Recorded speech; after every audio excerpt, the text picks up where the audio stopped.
That's just been my connection this week.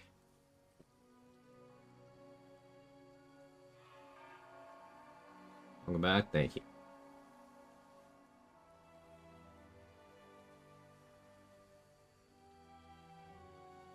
Yeah, I don't know why it just...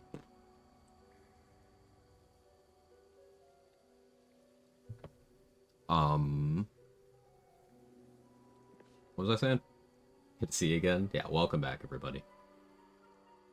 No, I didn't hit anything. Just the connection's been shitting out occasionally. I apologize. Yeah, the reason why we don't go through this door earlier is this is a tier 3 exploration spot, so 660 XP for saving this until level 10. I guess I can't get this XP now, because I went and got Blood of Lathander first. The blood of Let's see if I get it anyway. Probably don't. Holy battle with Mystra, immortalized here for all to worship.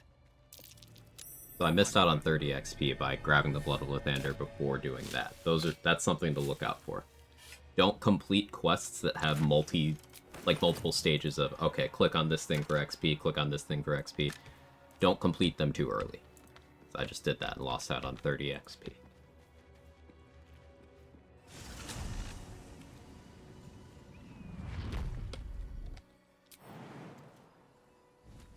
I think Gordhouch is banging on the idea if they're definitely not dumb enough to actually attack me with Steel Watcher Slamming Fist, the entire room of turrets are around. It's not until the 5th hostile option thinks, oh, well, they might actually be dumb enough to try it. Yeah. I'll talk about boundaries regarding Gale and Astarian's relatable. I have a really hard time maintaining boundaries prior to having kids. That's something about everyone having helpful advice, basically not being mean to kids and or disrespecting their personhood for my convenience. Also being the voice for my children, they can't advocate for themselves, really fix that up for me. Yeah, there's some people who are really weird about that shit, and they think that having kids is just so they can have dominion over another living creature. It's really fucking weird. It's exactly the kind of person who shouldn't have kids, and that's exactly why so many people need therapy. Because they have parents doing shit like that. How did I take fall damage from that? You want to explain that one to me? What?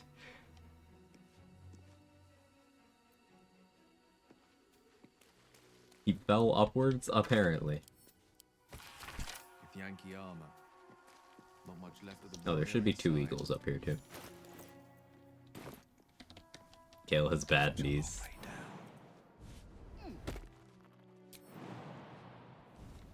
I miss John Normal.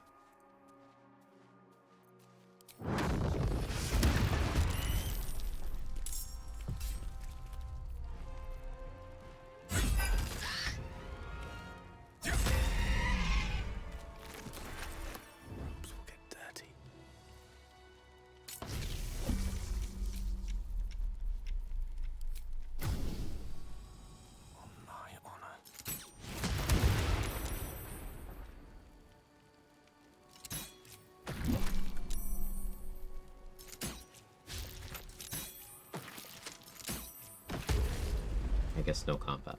Cool.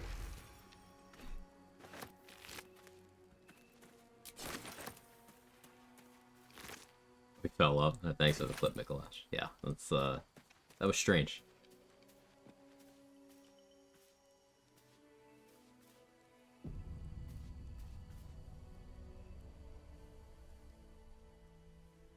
Some really surprising people too. It's really surprising in the worst possible way. Operating under the expectation that everyone else respects, as you said, the personhood of everyone else is unfortunately naive. Most people, in my experience, most people are apathetic to the existence of other people. They won't really go out of their way to harm, but they definitely don't give a shit about doing anything kind. And then you do have people on either side of that line. You have some people who their default state of being is making other people's lives worse. And then you have people who go out of their way to just say a kind word every now and then.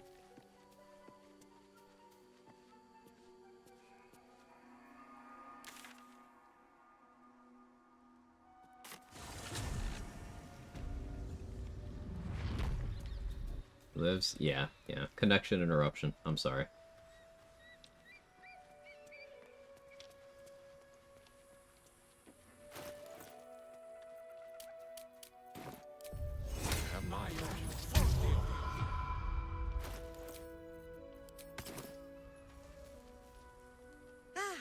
Barrel kobolds, you're right, White Freeze. I didn't kill those. Nothing but look over there. You'll be well compensated, of course. Just bring me an egg.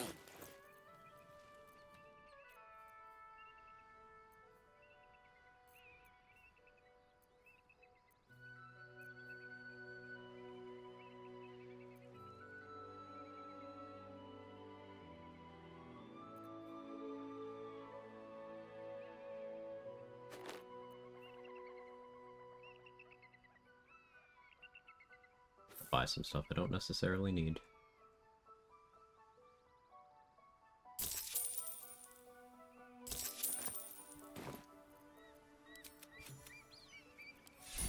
Yes, yes.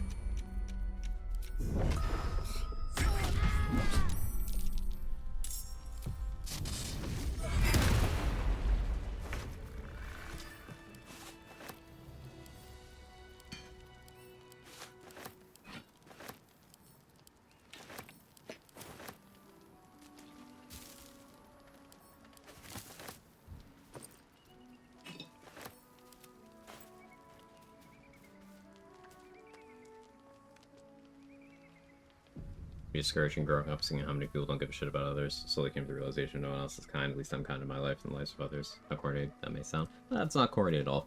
I feel like we've lost the plot if we're immediately dismissing basic kindness as corny.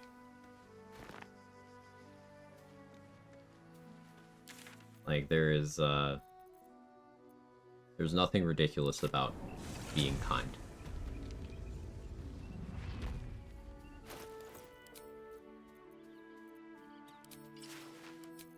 It costs you nothing to do. It makes life more tolerable for people around you, and it's genuinely just easier. Like, if we're gonna invoke the selfish perspective, it is literally just easier to be kind than it is to go out of your way to not. Ready.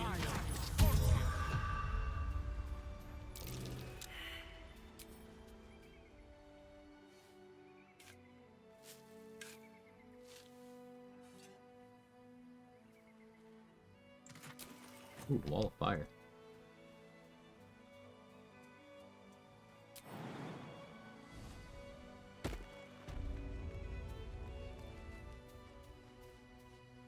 Certainly.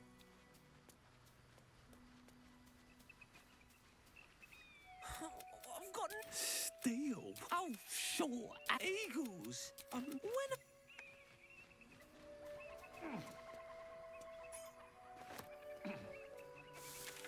Right, 10 XP for stealing the eagle nest for the blue jay.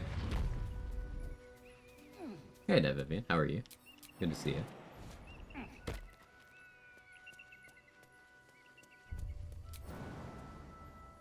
Do I take fall damage again?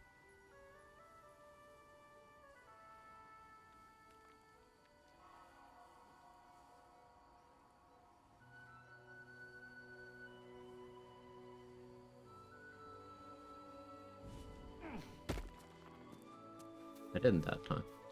Yeah, there are still barrel kobolds, so I'll go down there and deal with them. First, let's kill the blue jay. Wait, my McDonald's order. I'm hungry. What'd you order?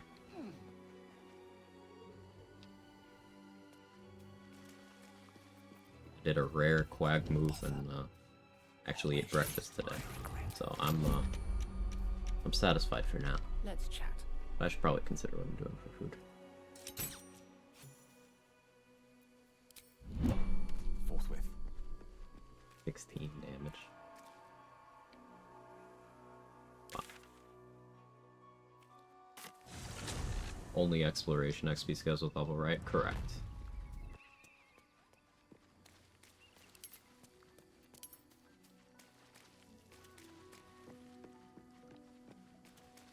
Please be more cautious with Gale's knees. I'll put a pillow down next time.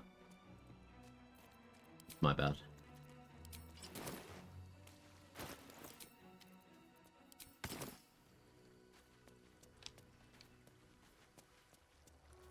So we fought the kobolds without walking into the room.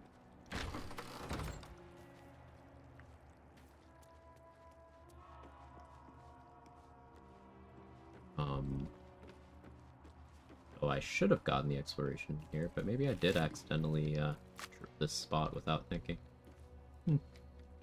That's fine. Now, the thing about these barrels is I can just use these to my advantage. Look at me knocking things over. Like, what if I carry these around? And then, like, while fighting Ketheric, I just put them down next to me and click overheat. I think that'd be funny. We're gonna do that. Specifically the ones that do have kobolds in them.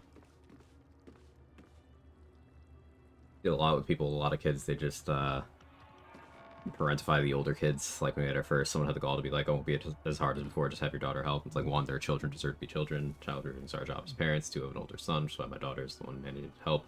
JK, I know why. Yeah, exactly. Because, you know, women have a role. My eldest was 4. How's he gonna help with the baby? It's all about dominion over others. Even at the expense of robbing people of having a childhood at all.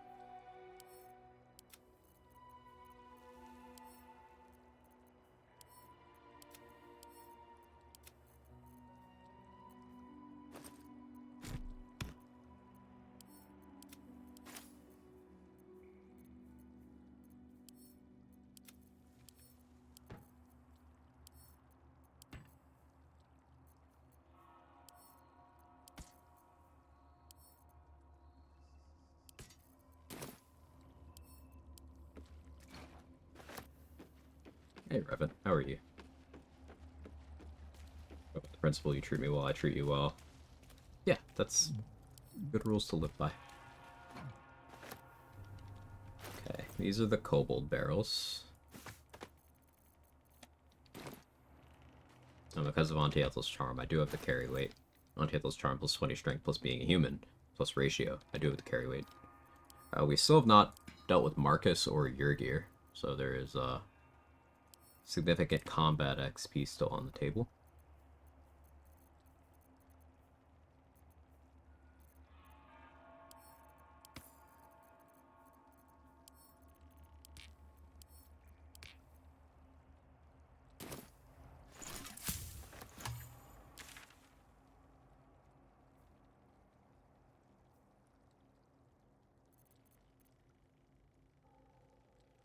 Thinking.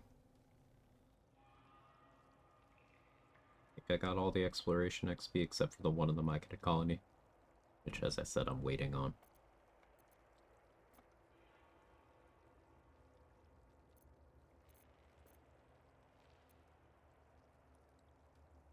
Time to start Harper tossing, maybe?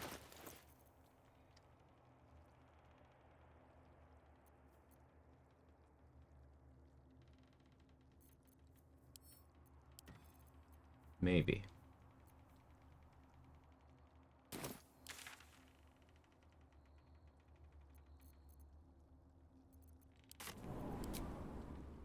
Note to see Marcus when you first reach Last Light, way to deal with him before you start dialogue. You only see Marcus when you first reach Last Light if the tieflings died.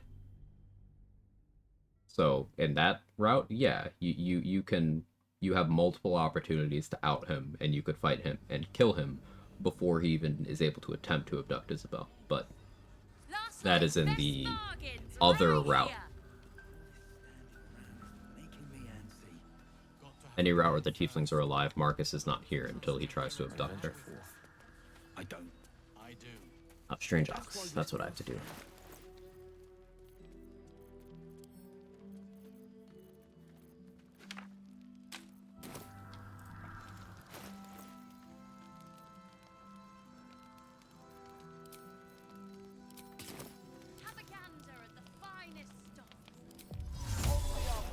This guy's is Dark Urge. Who looks great in this. Hello? Why does default Dirge slay extra hard in this? Hang on. This might have awakened something.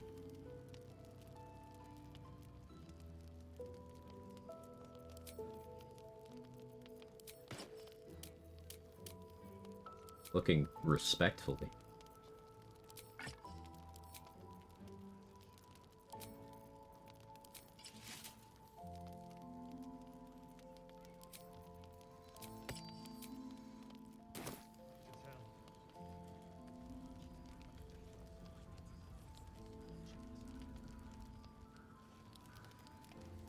I had to load an old Astarian solo honor mode save I had, making to a 1 rogue, 11 Beastmaster Ranger. So far the results extremely fun, only level 6, so many damage dice. Nice.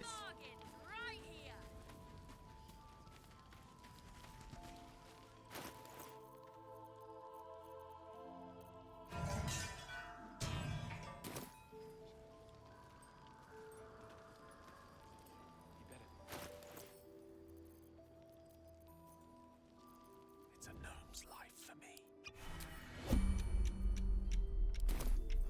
I was raised better than this. Guess I didn't need the speed pot. But helps be prepared. Teach me never to judge an off by its cover. So the reason why I disguised is because I did lose attitude with Damon.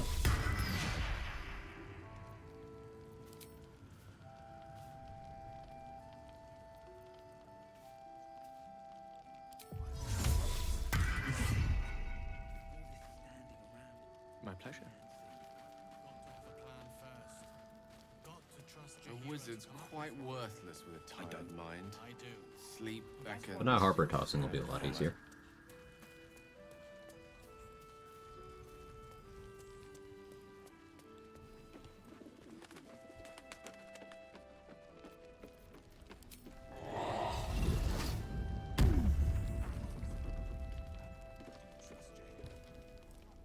Give it time. We will see victory yet. I'll be right back.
Okay, I'm back.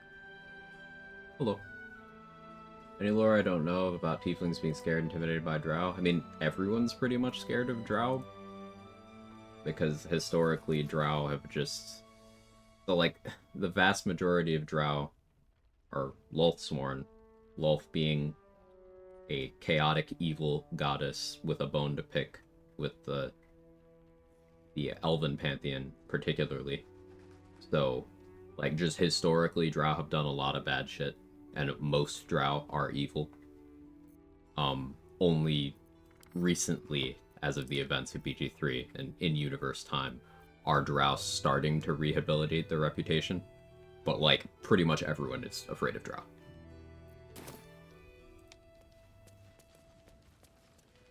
Do you hear what wants to know about supplies? Can we make it home?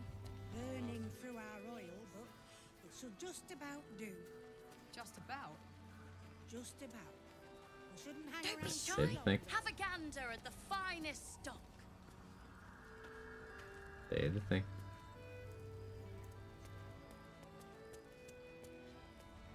They're not saying the thing. Only playing BG3, it don't seem that bad. Yeah, it makes sense. Well, you don't get to run into too many drow in BG3 that are, like, not just focusing on the culty shit. Like, listen to Minthara talk about drow society, and you'll be like, oh, like, Premium trinkets as crazy and as this doodahs. seems, Minthara, who is objectively evil, is not as bad as drow society. She is not the worst of them. She's bad. She is evil. But, like, they're worse.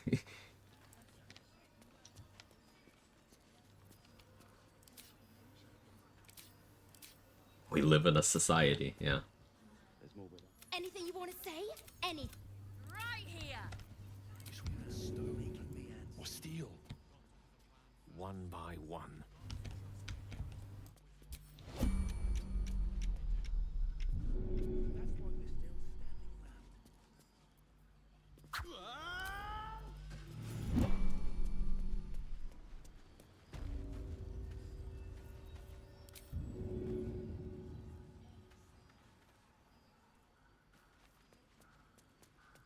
Don't be shy. Have a gander at the finest stock.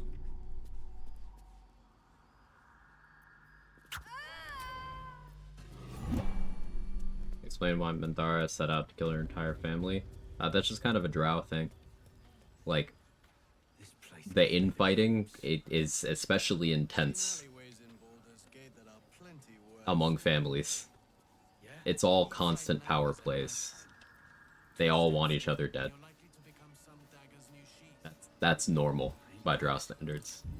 Premium Familicide. trinkets and doodahs.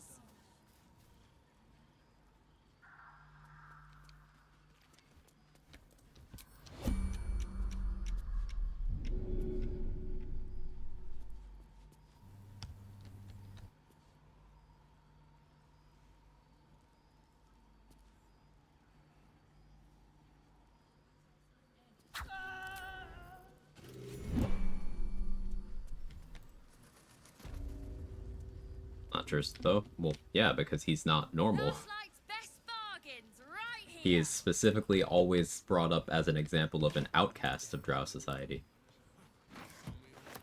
Not as long as we can put up a fight, we're not. Good man. The Cult of Lolth is specifically about infighting because that's what Lolth wants. Everyone fights with another, ignores her being the cause. Yeah, Lolth is just, she likes her plotting. That's her whole thing. No, I meant to climb on, not pick up. Whoopsie. The finest stock. Just enjoy how, for all Minthara has criticized Drow Society for, she still does the most Drow thing possible by going to take power and kill her family. Oh, of course. Minthara is evil, and she knows that she is evil. She is fully aware of that. I wish I could head out. All this standing around is making me antsy. Got to have a plan first. Got to trust Jaheira to come up with one. We can fix her? No, no, no. She can make us Premium worse. trinkets and doodahs. Gotta aim higher. Lower? Jaheira wants to know about Whichever. supplies. Can we make it home? Dirge can make her worse? Yeah, Dirge can actually literally make her worse. There's a dialogue option where Minthara can ask, like, what the urge feels like. And you can let her in, and it literally just makes her more evil. Like, no exaggeration. She just kind of gets drunk on it. Dirge can make Minthara worse.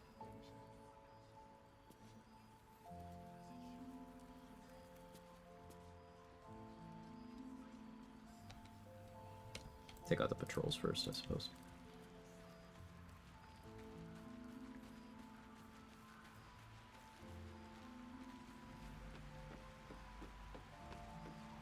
Yeah, you guys are talking about the Gale Minthara dialogue.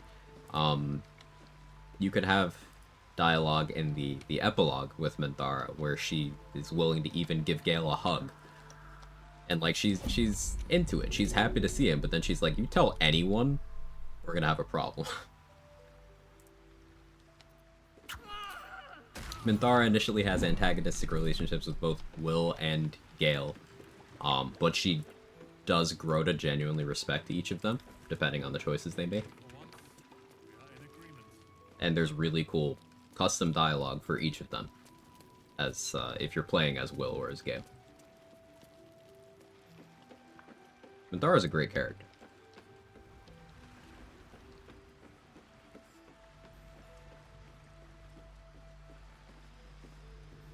I just like that she's willing and enthusiastic about poisoning everyone all the while. Oh yeah, she's still evil.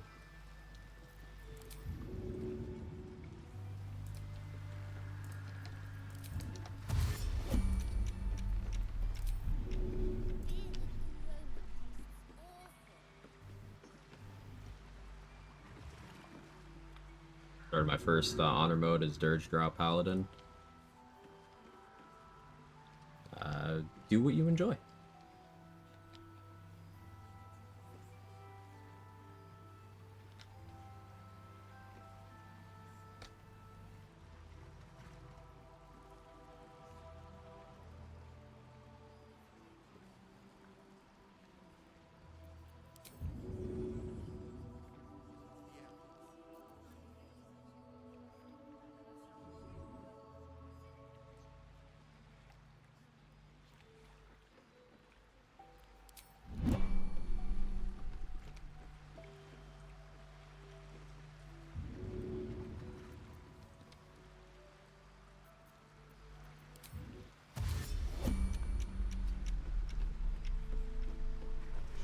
Minthara's always been my favorite because she's hilarious and very hot. True.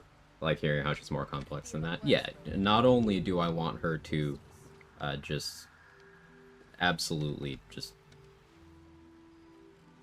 untold, unknowable amounts of physical violence upon just my this region, just everything. She's just a really well-written character. Also, really well acted. Just a gem of a character. Minthara's great. Hey, So Black, how are you?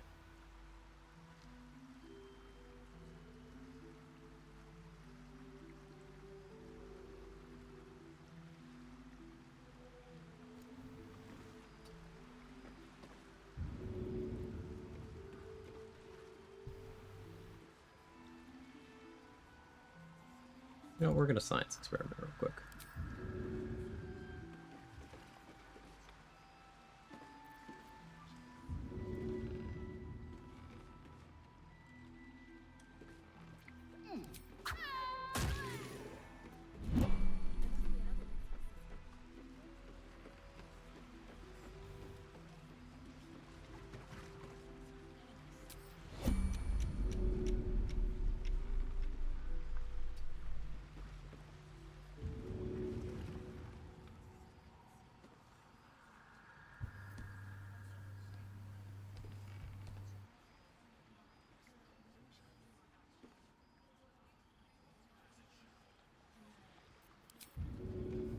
Come this way.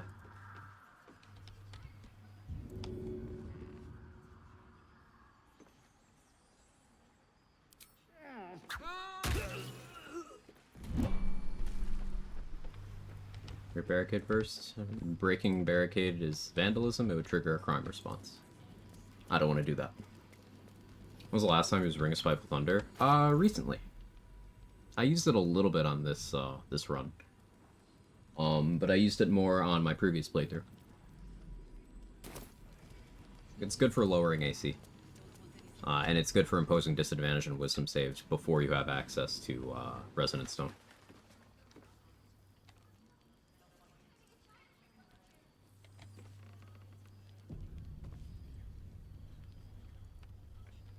I think it's hilarious how they just let you do this. Well, they only let me do this because I'm taking advantage of the AI doesn't really... So if you throw someone to a location where they're unable to talk to you, no one is able to respond. So I'm just kind of weaponizing that. Seems to be doing the same reverb thing where daze gets applied by things it has no right to be applying dazed. Interesting. My understanding of how the item works is it's not, the description isn't accurate. It's just dealing damage to a reverberating creature. It does not have to be thunder damage, just dealing any damage.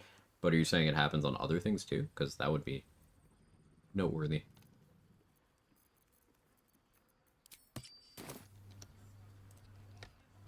Brawl low.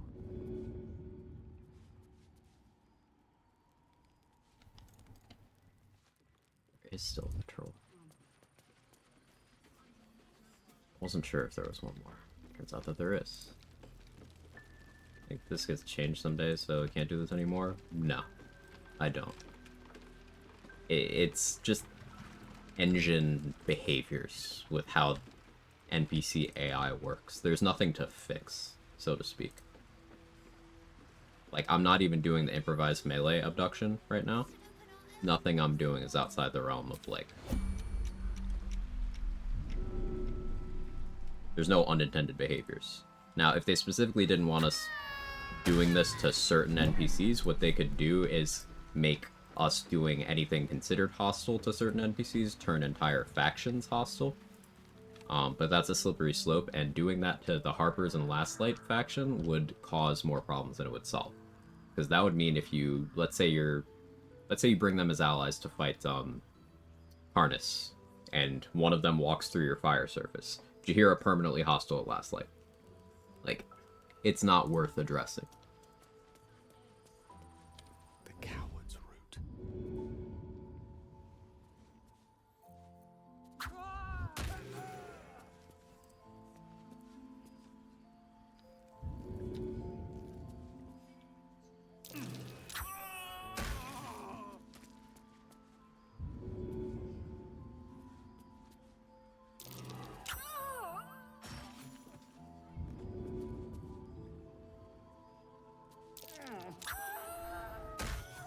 Let's go. Did I eat? I had a big breakfast, Sora. Also, a very small minority of players do this stuff, so it's a lot of labor to fix something most people would never see or care about. Exactly, Revan. And they probably behave like intended, break more, and you change this. Yes, I have even a specific example of them breaking something by trying to fix some edge case behavior. With patch 7, they made Skeletal and Volucurs, they made them neutral rather than hostile.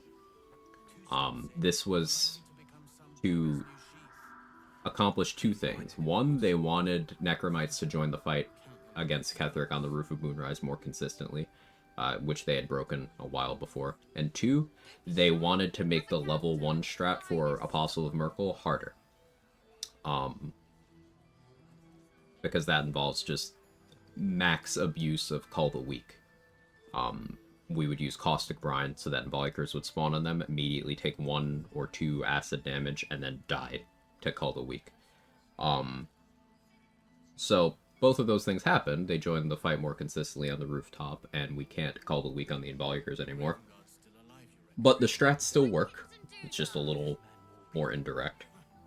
And it had the byproduct of making it so when you beat Merkel, the Necromites don't despawn anymore. So you could beat Merkel and still be in a combat with every Necromite in the room. Thanks to patch 7.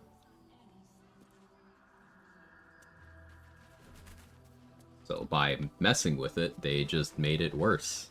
Does the Witch Bolt strat still work on Merkel? I have no idea. Even speedrunners stopped using that one to Landra because they found more efficient ways, so I don't know. I haven't heard anyone mention the Witch Bolt strat in a long time.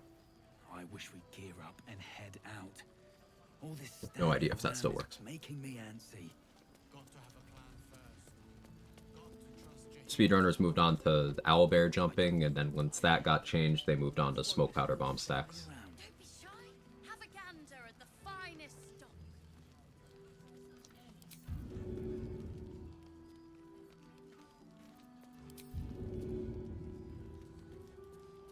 The lesson is death.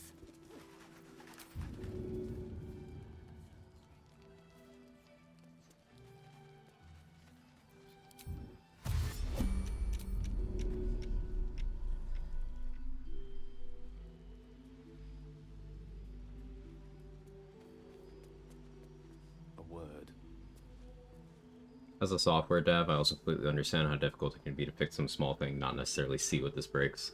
Of course, I never make mistakes like this. Of course, of course. Like how the NPC paladins for BG1 and BG3 are bloodthirsty SOBs. Like in the first one, Ajantas is an annoying pally, and BG City End goes full Pepega, attacks evil. Keldor, and BG2 is like burn the drought at the stake, strike a blow. Yeah, yeah. And the art wants blood to fall like rain. It is funny how, yeah, the paladins that Apocalypse has mentioned are good aligned companions in BG1 and 2. Like Keldorn in BG2, not only is he a deadbeat dad and an absent husband, but like he's really pro murdering people just without like probable cause or anything. So basically he's a cop. All these things. He's just like, oh, that person might be evil, kill him. No questions asked. Alright, man. But lawful good.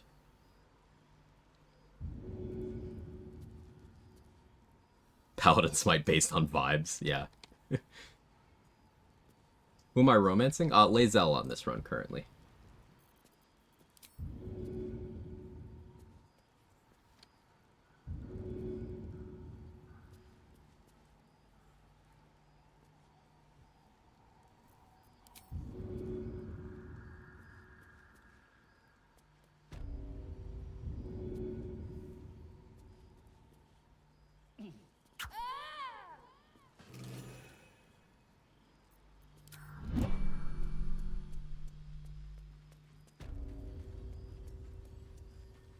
Premium trinkets and doodads. Premium trinkets and doodads, that's crazy. Gives me the creeps. Seen alleyways in Baldur's Gate that are plenty worse in their way. Yeah? Heap sight narrows at night. 2 steps in, and you're I don't know why this guy sprints to get back in his starting position. Most NPCs don't. Kind of meander.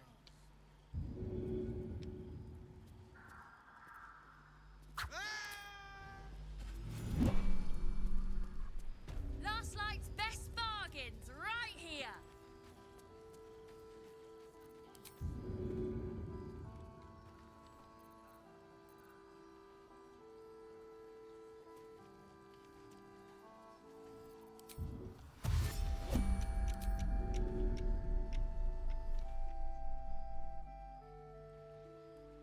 I should be doing this shapeshifted in case we get the bug, but sometimes I live dangerously.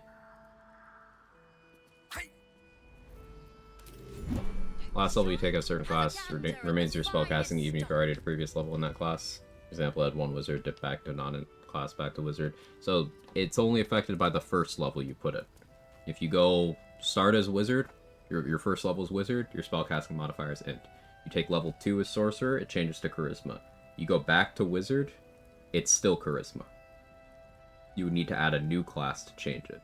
But since wizard is the only class that has the spellcasting modifier of intelligence natively, if you wanted to change it back to int, you would have to take Eldritch Knight or Arcane Trickster to switch it back.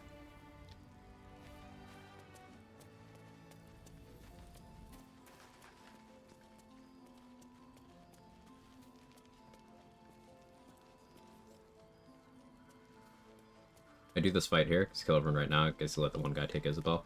So the way I plan on doing this is,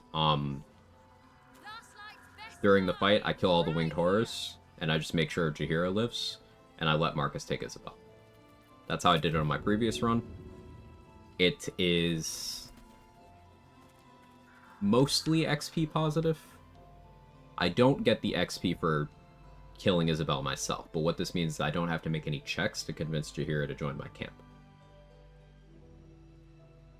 And because I've already relocated everyone I care to and killed everyone who's worth XP, I can't lose XP by doing it that way. The only one I have to protect is Jaheira in that version of the fight.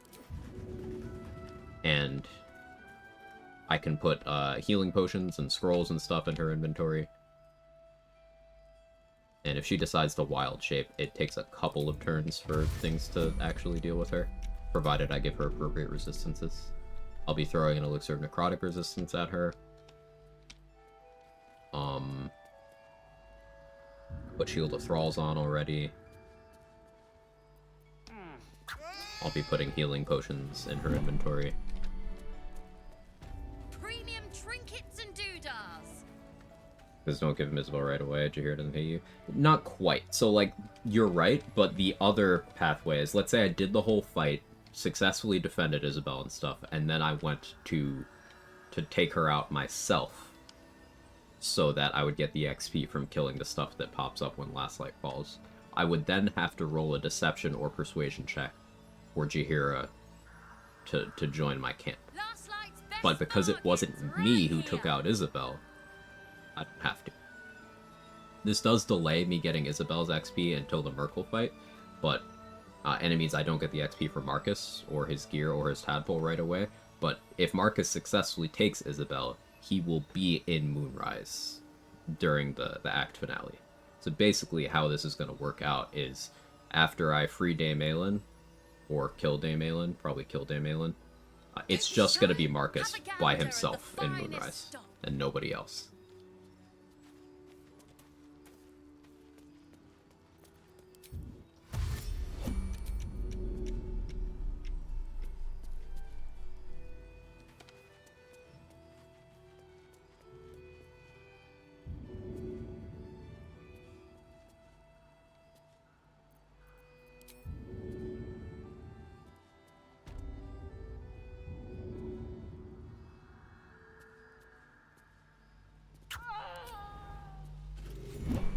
Premium trinkets and I guess an doodahs. alternative I have is I could do the fight as normal and kill Marcus, and then wait to take out Isabel until after I've saved Dame Aelin.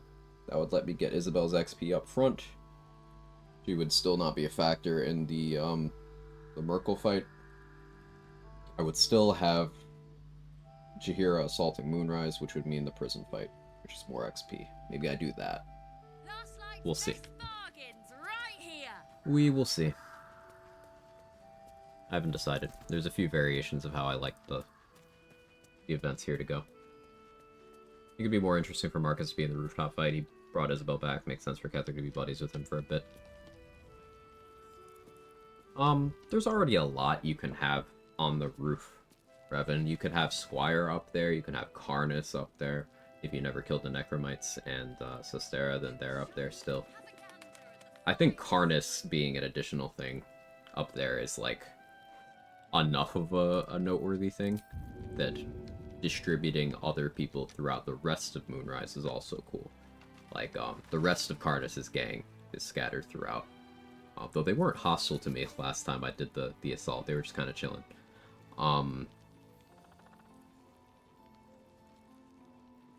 Zarel hanging out if you didn't kill her.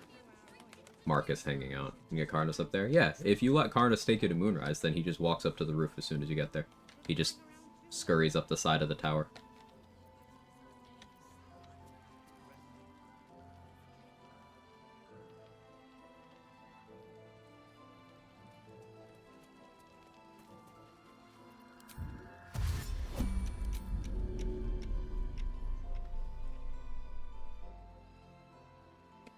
I did a playthrough a couple months ago of, to the best of my ability, doing the hardest possible version of as many boss fights as I could. So this meant I fought Ketheric without whittling down any of his assistants. So it was Ketheric, all those Necromites that are normally up there, Sistera, Squire, and Karnus against me. I did have Aelin on my side, but that's because I needed Aelin to live to Act 3 so that I could fight her there.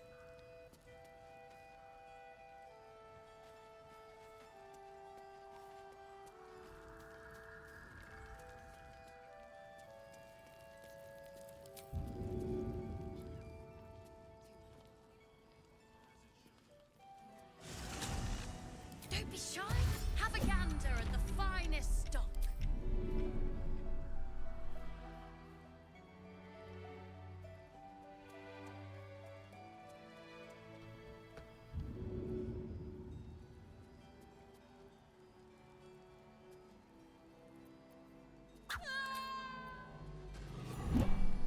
So, as tedious as that all was, huge amount of XP from tossing all those. There's still a few more Harpers too. Made that mistake in my run. Karnas is a menace at the roof of Moonrise Towers, especially with his legendary action. And how his legendary action synergizes with Kethrix, it can be a really big problem if you're not prepared.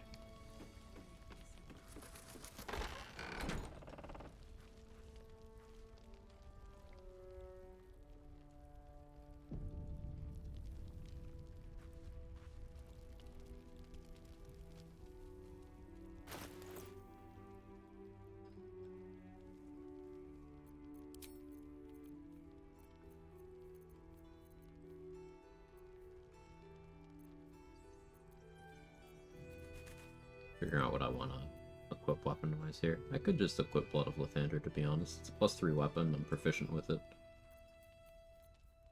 Not the worst option.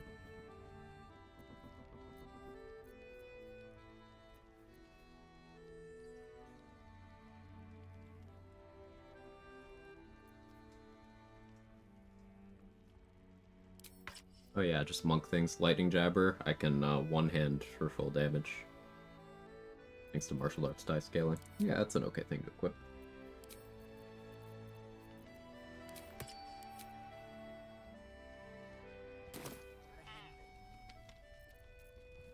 Not this again.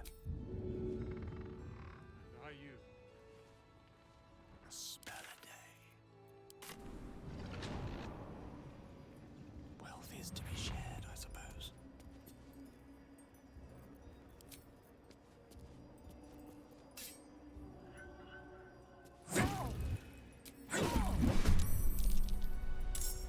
Mine is the advantage.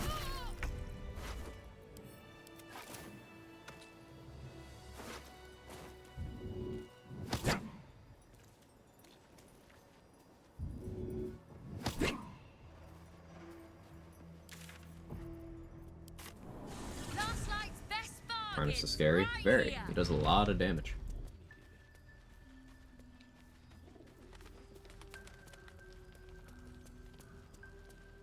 Also, I apologize if there's pervasive background noise.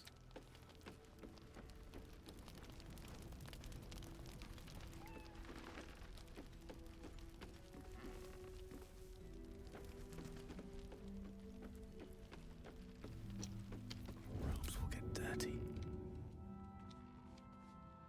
The lesson is death. Nimble fingers, ill intent.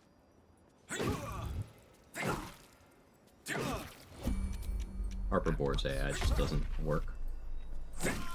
You move him out of Last Light, so doesn't even really work in Last Light, for being honest.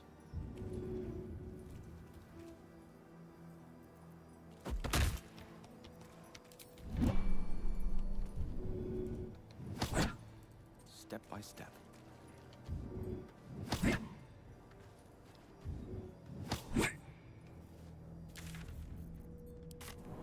Don't be shy. So nimble now. Have a gander Two of my at class the action moves, finest shove stuff. it, and make melee throwable disappeared. I don't know why would you know. You drag them off the bar then.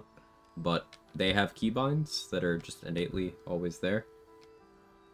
And you can always open up your common tab in your spellbook and just drag them back onto the bar.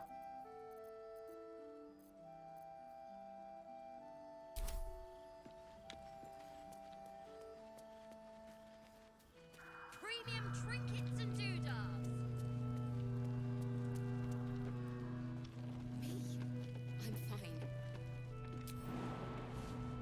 Thank you a lot, no idea. By accident, thanks again. Yeah, no problem. Sometimes if you leave the hotbar unlocked, you'll just accidentally drag things around. I do it all the time. If I must.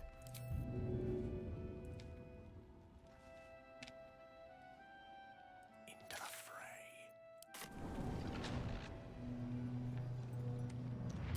Woe upon the unsuspecting.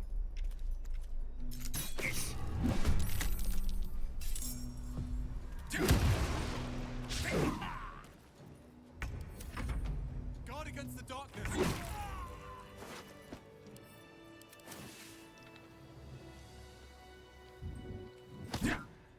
So, interestingly, with murder-related crime responses, it's not them seeing the body, it's them seeing where the murder happened. Even if there's no evidence, like if you get rid of the blood and the body, they'll still be like, murder!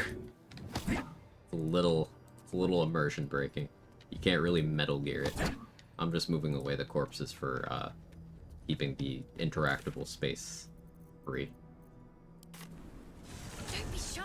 Have a gander at They the just know, finest yeah. stock.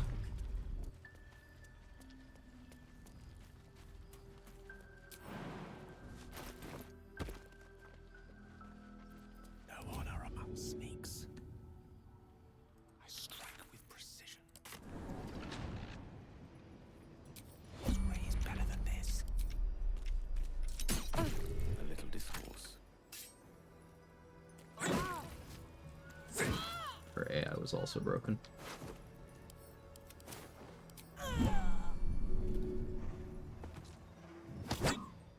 On my way.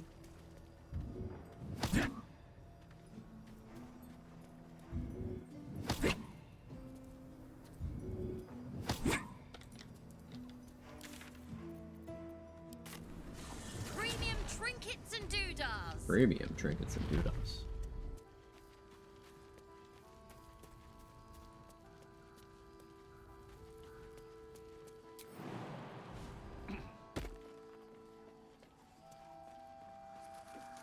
You've got the wrong man for this. On it. If I really must. He doesn't see the body. He's still like, murder.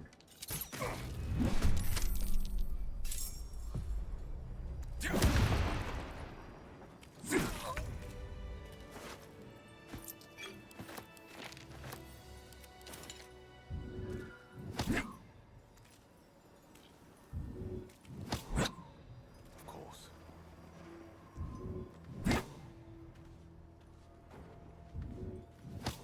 First arrive at Moonrise, you can tell the guards you infiltrated a saloon at outpost or something. Does that do anything? I have no idea, actually. I don't think so, but I don't remember clicking that, so I don't know. Sleep would do me wonders. Thanks for testing. Now let's take a break from Last Light Denizen Murder for a moment. I want to bring companions to Araj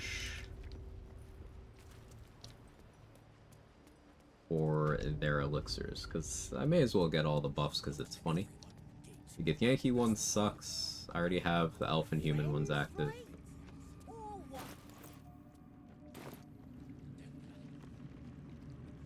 Bunch of disapproval depending on who's in your party, if I recall correctly, but it's just flavor text. Gotcha. Thank you, Mustard. It's a shame there's no Dragonborn companion. That's the... I think we can call that one of the things that playing as a Dragonborn has that's advantageous. It's the only way to get a Dragonborn that you can have, like, in your party.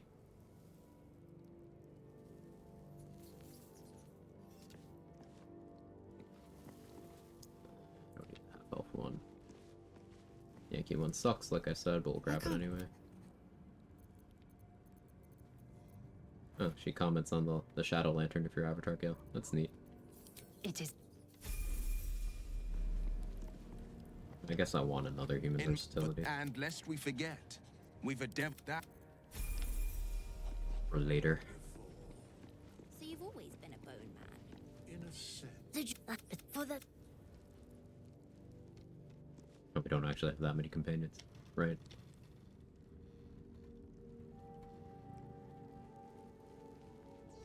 Gale, you truly thought to turn to shadow magic after seeing how it has ravaged nature. Your ambitions are disquieting. See, the actor for Halsin cooks so hard.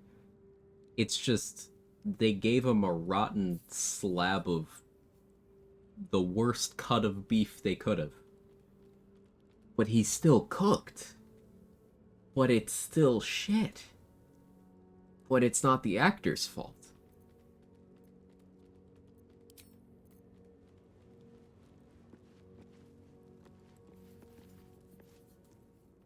hast now a bosom companion. Bosom companion.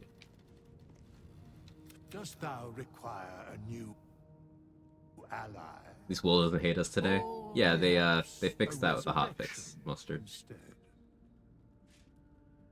Will doesn't have the negative approval dialogue no matter what. Very well. Choose. Like the M's voice actor a lot. He's so charismatic. This game though.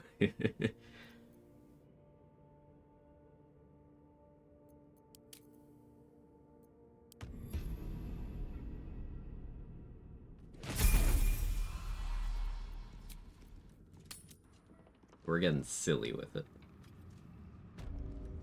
This is one of those runs that it's not interesting past Act 2, so we may as well squeeze everything we can out of this. We're gonna juice this. Should you be interested with one drop? Step. Let's move.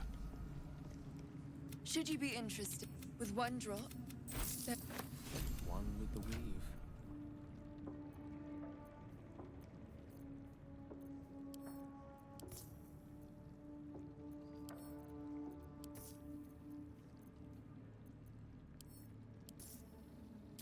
Efficiently. Is this what you... Really cook with the voice actors? Yeah, for sure. A word, my dear. Two-weapon fighting feels so good, and casually have 30 damage with their offense starts to be no difference between main action and bonus action. Yeah. I do really want to do a setup where you focus on that offhand damage so that you free up your main action for other stuff you might normally not have entertained. So like a setup where you have, let's say, two-weapon fighting, maybe arcane synergy, thief for that second bonus action, and just go from there. I really want to do something to that effect. Blade Ward dual wielder? Yeah, Blade Ward, then just big offhand poke. Are you sure?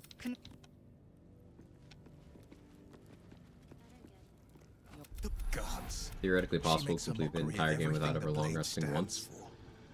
Such There how are do we find it? forced I always knew what my future long made rests. sure. There's a forced long rest. Forthwith. If you don't do any of your own, there's a forced one when you are leaving the wilderness / Underdark. So when you are going to the Mountain Pass or Shadow Curse Lands for the first time. There's one. And then there's a forced one when you are leaving the Shadow Curse Lands to move on to Act 3. Other than that, yes, you can do the game without long rest. Touch your face. I have done so in a co-op run with Mark the Power Hour, with his rule set, referred to as Restless Region Lock. That was a lot of fun. But no long resting is a popular challenge rule set in its own right. This vessel is at... Art thou certain? Dost thou require a new Mountain Pass Shadow Curse Land one was only if you ignored Or Wrath. mayhaps It's a also so resurrection the Dream Guardian talks to you, Muster. If you don't rest on your own, then they create one for that.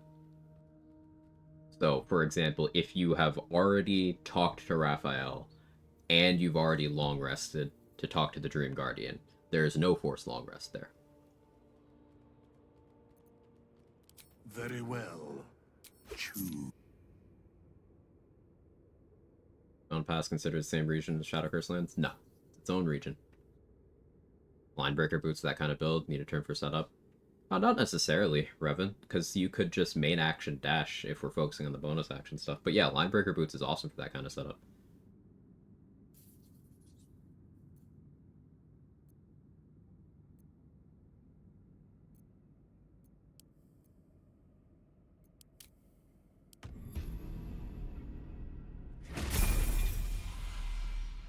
Dost thou require? Very well. Choose.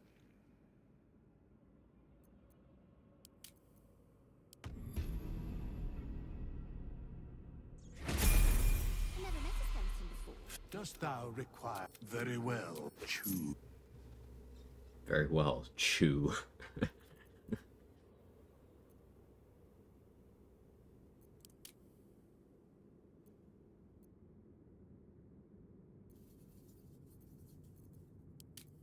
Is there a gnome?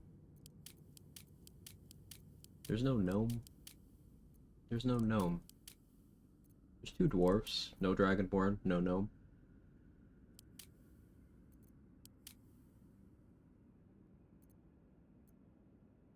Oh no, no, Fuzzlemp is the gnome. Right. No, Fuzzlelump's the gnome, this is the halfling. Right, we're good. Didn't know Withers like Cyberpunk. It's calling me Choom. Call it Act 1.5 really feels like it. Yeah, I think referring to the mountain pass as Act 1.5 is just kind of objectively right. Welcome back, true soul. What to do? Should you be interested with one drop? Let's get going. Should you be with one drop? For fun, I want to have someone with, like, their life drained and as little constitution as possible. Give blood to Arash. Let's see what happens. Interested? I have a with one drop. Your desire.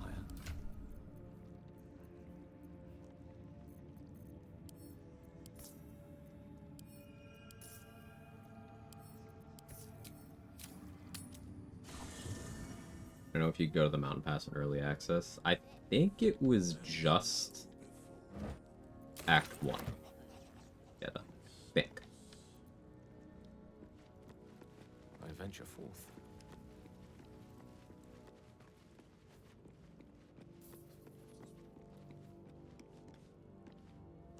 This vessel is at thy disposal. Very pleasant voice. Do what thou wilt. Art thou certain? My pleasure. This vessel is at art thou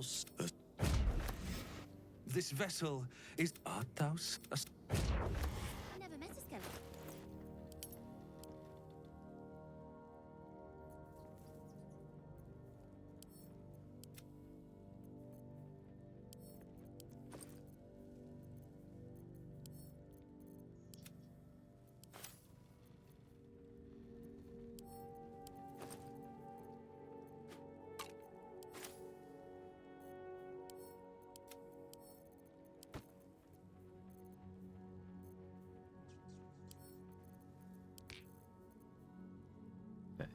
This gives sleight of hand proficiency and knock until long rest, but every short rest. So I'm already proficient with all skills thanks to the human thing, but look at this. Just knock per short rest. And then Elixir of Halfling Luck is advantage on all skill checks until long rest, but because I did enhance ability on everything from Ethel's Charm, I already have that. So we'll save this for Act 3, I suppose. Tiefling Vice, like, I'll save that too, I guess. I can't get another one. I can get another Githyanki one, so sure, we'll drink that. And we'll drink Half Orcish Fury. So let's continue doing this. I haven't brought... I did bring Lisa. So, what were you before you were... Did bring Shadowheart. Dost thou require a new ally? Their lore explanation for hirelings. Oh, They are perhaps people who a want resurrection. revenge against the cult that Withers is just kind of pimping out to you from the fugue plane. Very well. Choose.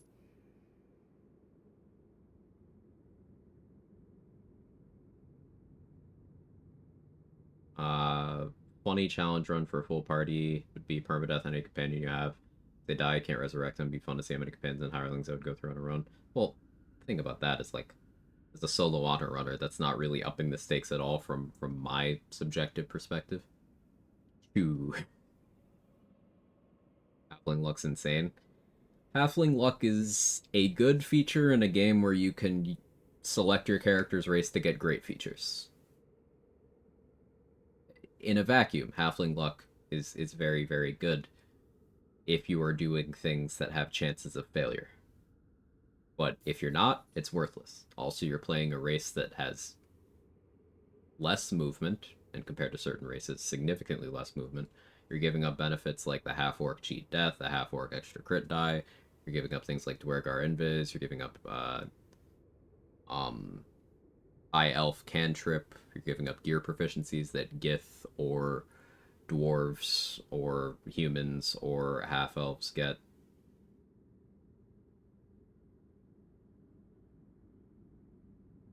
Free Invis gotta be number one. Dwergar are crazy because of that, Doxy, yeah. YouTube guys told me it was the best, surely they know what they're talking about. That's the thing about it, leftist revolt. Something a lot of YouTubers do, and this is the nature of what YouTube as a platform requires you to do for your content to be blessed by the algorithms. It's not an attack at YouTubers, most of them anyway. It's just the content by its nature is very reductive. Very rarely do you see something like Morgana Evelyn put out an 8-hour video, an 8-hour guide to playing a stealth archer. Like, that's the kind of level of cohesion that makes me change my mind about YouTube content. Like, she put out an 8-hour build guide. That's the level of thorough that I'm like, okay, you could use this as a reliable source. But like, you'll see top 10 lists and tier lists and stuff where they'll say something and then they won't account for any of the situations where that thing isn't true. Having luck insane if you have 90%, 5% hit chance or saving throw chance. It's not, though. That's the thing. It's not. Because in those situations, it does something for you 5% of the time, when you could play a race that gives you something 100% of the time. It's nice 5% of the time, at the cost of a bunch of stuff you could have had. That's my perspective.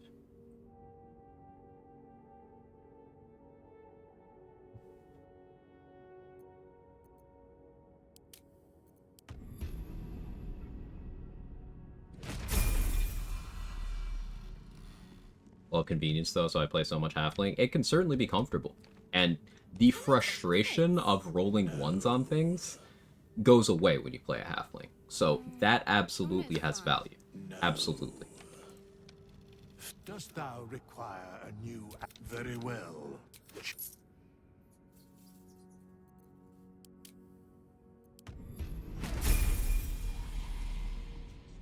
Dost thou require a new ally?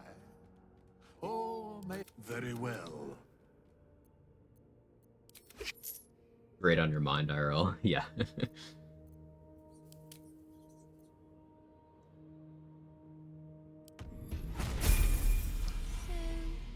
That's probably enough. I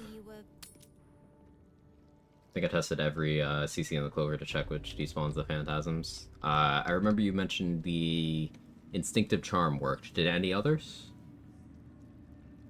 Welcome back, true soul. Same me with Wood Elf. Why need defense and good saving throws? Things never catch you. Yeah, Nemesis. Wood Elf movement speed is just kind of insane. And the fact that you can do alternate Wood Elf with Wood Half Elf, like, you still get the movement speed, it's just you get the different gear proficiencies if you want them. Like, it's just so good. Can't give up now. Should you be interested, with one drop, there... What to do? Should you be interested, with one there... Alright. What now? Should you be interested, with one drop, there... No, Minster's not around, so might as well. Can't say anything when it comes to playing good bad races. Longest playthrough is a wood gnome. They have nothing going for them. No, not really true. Gnomes have advantage on mental saves, which is something you can get through other sources later in the game. But just as something to have passively that you don't need to equip any gear for, cast anything for, that's a good feature.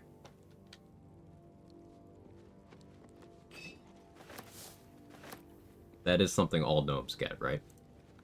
I'm not talking out of my butt.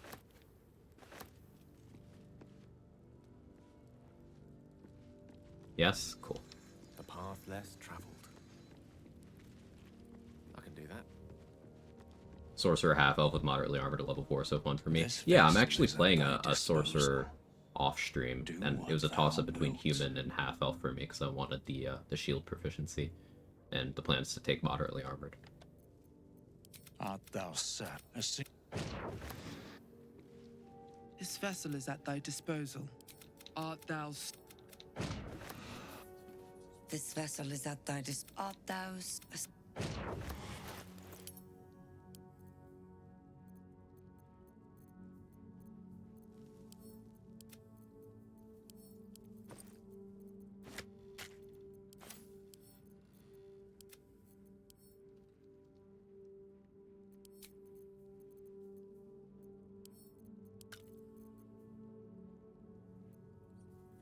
Elven Elegance, Human Versatility, Gnomish Integrity, Githyanki Providence, Half Orcish Fury. I'm gonna save Dwarven Resilience. I probably never pop it at all, to be honest. Yeah, having an extra Elven Elegance is kind of crazy. You see what you're cooking off stream? Sometimes I show what I'm doing off stream at the end of playthroughs, so maybe when I finish this run, if I'm still playing that and don't want to turn it into an on-stream playthrough. Yeah.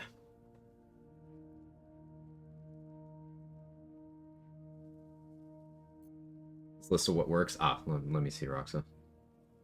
Hypnotic Gaze from Enchantment Wizard, Banishment, Hold Monster, level 3, Flesh to Stone, and Karabasan, because of course.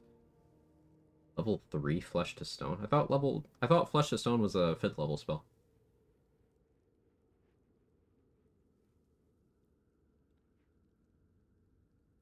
And for Karabasans, did you use Poison or Gift? Because Poison is the same as Crawler Mucus, so if that works, then that would also work.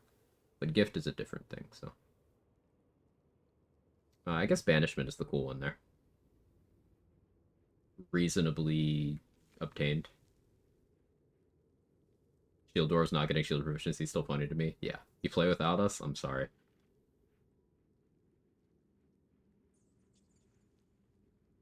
Playing a lot of the Temp Sorcerer build. Temp Sorcerer. Oh, you're doing Tempest Cleric multi-class with Sorcerer? Yeah, I just prefer pure class Tempest Cleric. You just get more. Specifically because the delayed level thing, and also base Cleric kit is incredible. They stay until it reaches stage 3. Oh, okay, I got you. Both Karabas, so Crawler Mucus too. Cool. Yeah, that's good info. You can use Crawler Mucus or Karabasan's Poison to just shut off Cloaker's clones. That's a good tool. That's actually really good to know for level 1 runs. Because we do have the, 6 Karabasan's gifts available in Act 2. You have the 1 Poison on the desk, and you have the 4 sold by Sister Lidwin.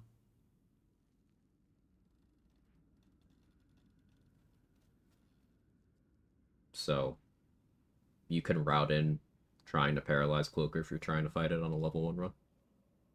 And that is if you don't have a Psychic Res Elixir, Protection from Evil and Good, and DR to just make it so it can't hurt you anyway.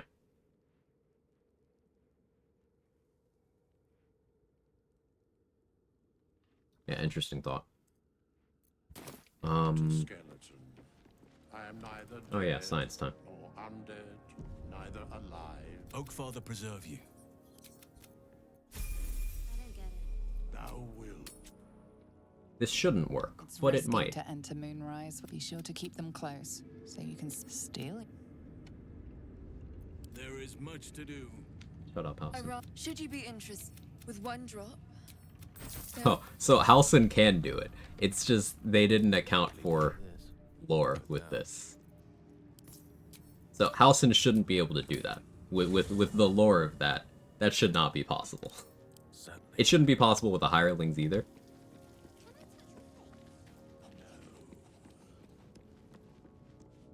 Oakfather preserve you.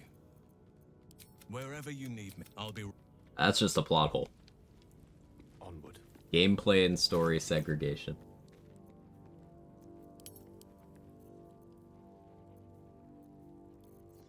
So this does mean if you have Halcyon Minthara and Astarion, you can get 3 elixirs of Elven Elegance without having to be an elf.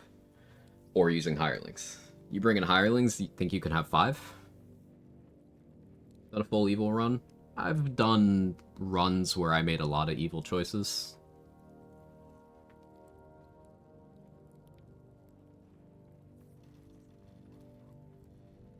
You know what he does with tadpoles in him free time? Yeah, how do you think Halson did the research to figure out what was happening with the tadpoles?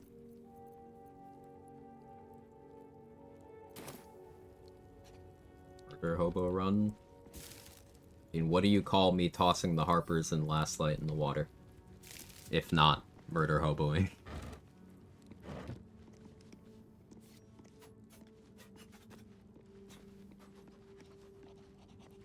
There's some evil decisions that are just objectively worse for your gameplay features in the playthrough, like raiding the Grove is just bad long term because there are no benefits other than some early tadpoles.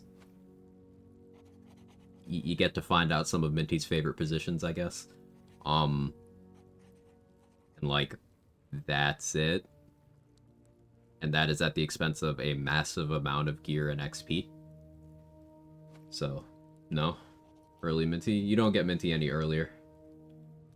Because she doesn't join the party until the same point. Like, you have to recruit her in Act 2 the same way. But, like, there's really no benefit. That's it, he says, is that finding out Mithar's favorite positions is invaluable information. Fair enough. Fair enough. Fair enough.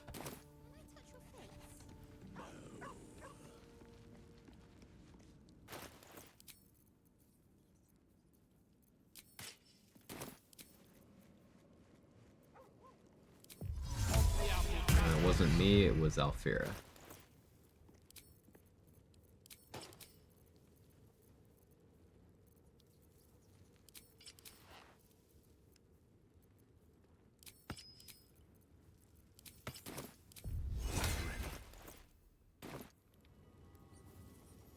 She looks good in this too. I don't know why the VFX are just outlining certain things, but yeah. Nimble fingers, ill intent. A little keepsake. That was easy. Pretty. Might fetch a copper or two. Some possessions are naught but a burn. A pretty bauble. I'll just keep this safe. Ill-gotten gains. Someone told me my Minty looks like Tom Holland in a blonde wig. Can't unsee it. So, what changed? Still hot? Like,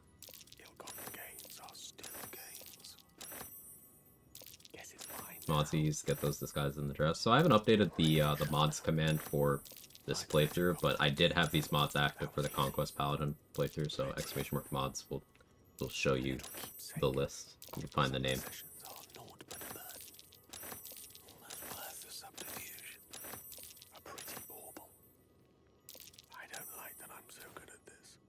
I don't like that I'm so good at this, Gale says. Not the first context you've said that one, Gale.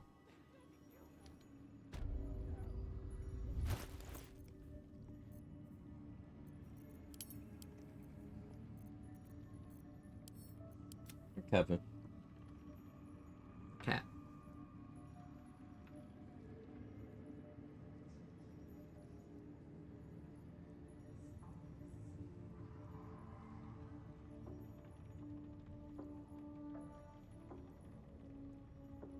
Can I have my hand back? No?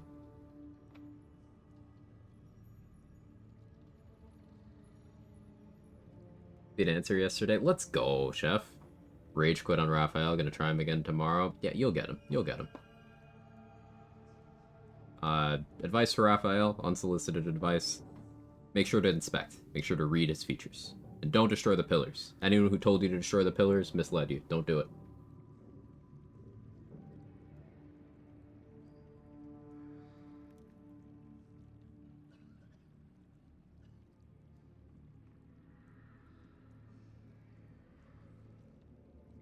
His tail over here, but yeah.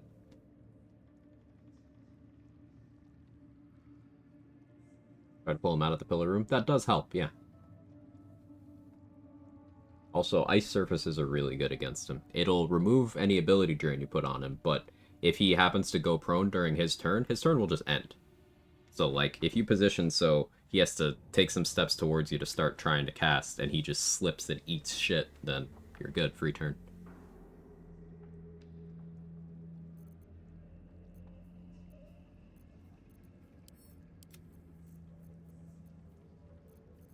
And yeah, if he's prone, he can't beguile you.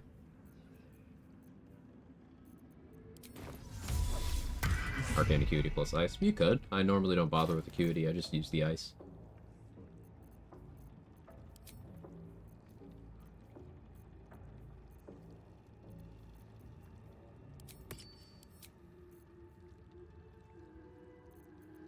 We are very buffed right now.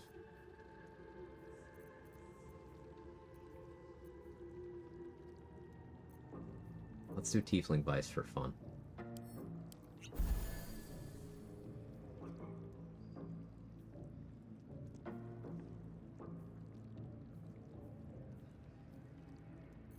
Donkey. Also, if he's pro, he won't be able to sing. I swear. Looking pretty good XP-wise. Still not fought Marcus or your gear. We still got these goblins. You hear? Of many hearts, one soul. Of many.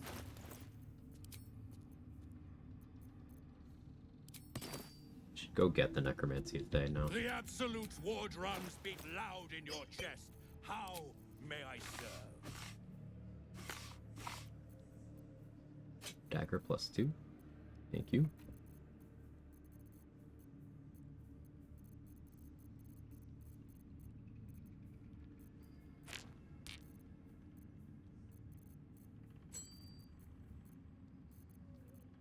Should have Damon make the bombs.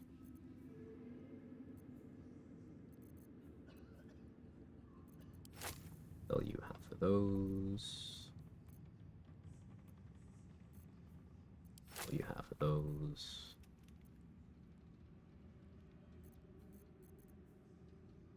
Don't need that many special arrows.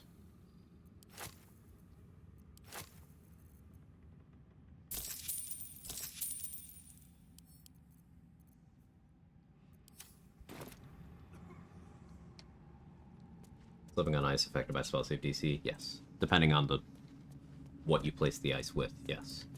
But keep in mind that if you have anyone, like, claim that surface, so, like, let's say you made an ice surface, then it melted and turned into water, then someone else refroze it. It becomes theirs, so it goes off of their spell save DC. You could weaponize this, but it's also something to keep in mind so you don't step on your own toes.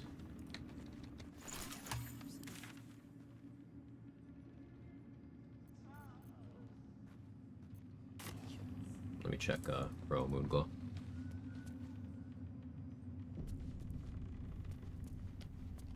Gale sucks. Yeah, knocking him prone really helps with that.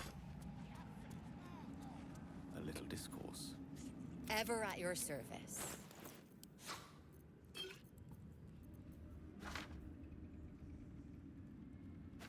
I'll buy a chain lightning scroll.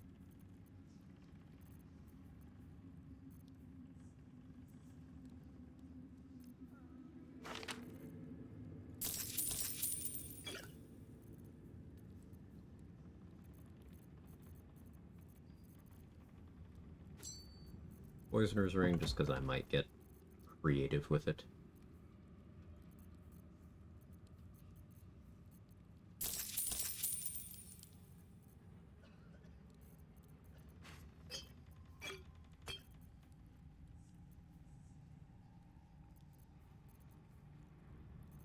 See and Biz, do I have any for the future? Yeah, I'll get one more here.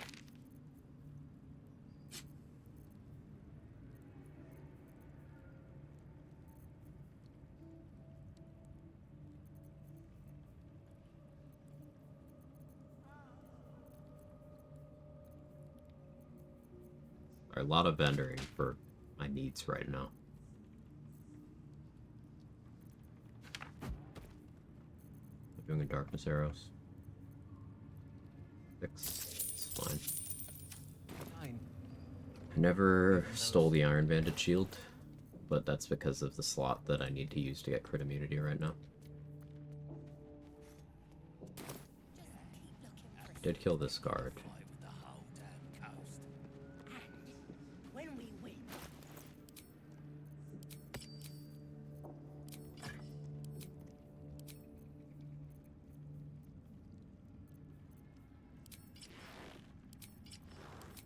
Try gloves of baneful striking. I wanna cook a little bit here. Do I have oil of bane? I do. I was a farrier in Dissaring Valley.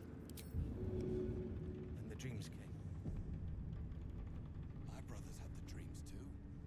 Same as me. On the double. They wouldn't admit it. The Absolute calls us all to her design.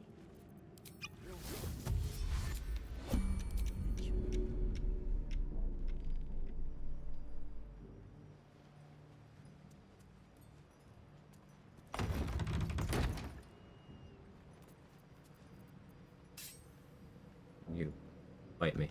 You're being arrested for Arrested for ass. Sorry, I got too much back here.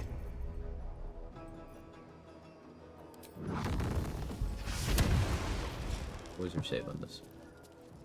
So, Baneful Strike and Bane, I reduced the save by 7. You rolled a -2.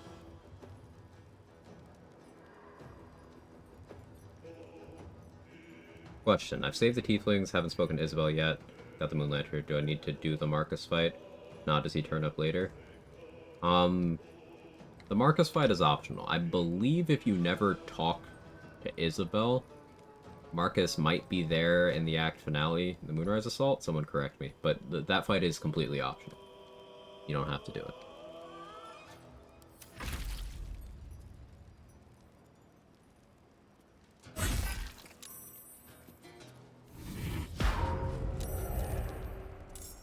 Take some damage here, but it's fine.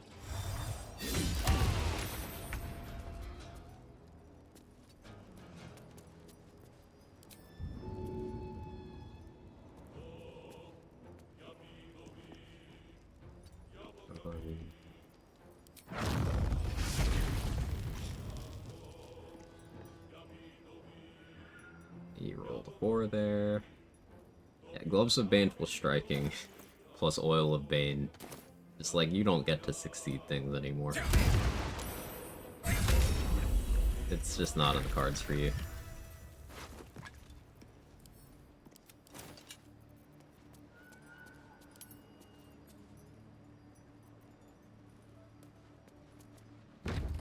I'm trying not saving the Night Song. DJ Shark. DJ Shark gets access to some insanely good gear. And that's the only way to get it.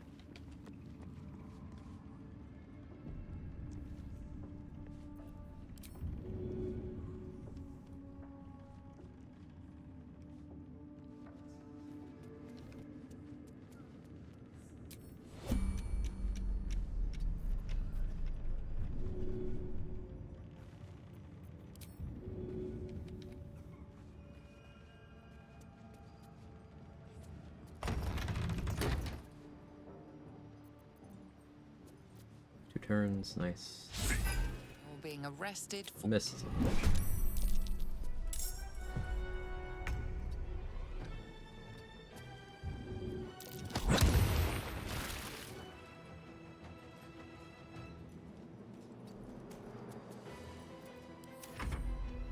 Possible save Tiefling skill Night Song? Yes. So, Last Light dying when Daymalin does is not like a fixed event. It's anyone in Last Light when Daymalin dies. It's not those people die no matter where they are. So what you can do is just take the people in Last Light and put them somewhere else. And then they're fine.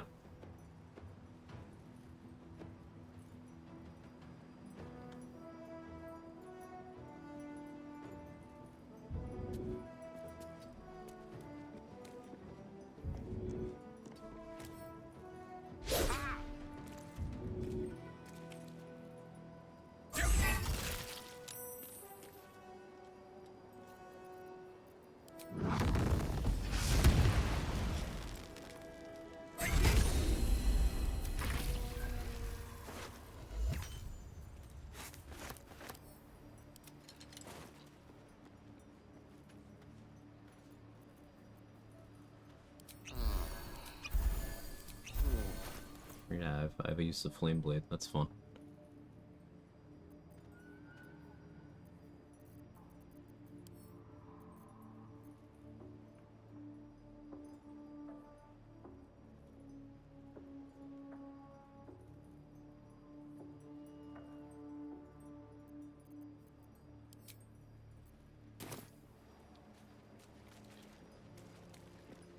Bro was just letting all that food rot in his pockets. No, maybe they were like me and they knew the value of keeping a bunch of rotten food around. Just like me for real.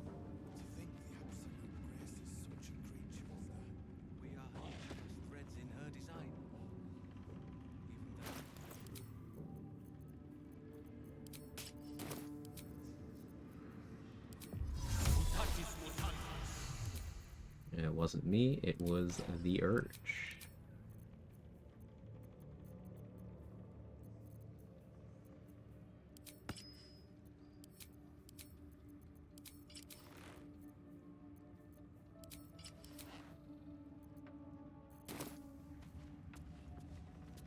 They bloody killed him! What now? Where do we...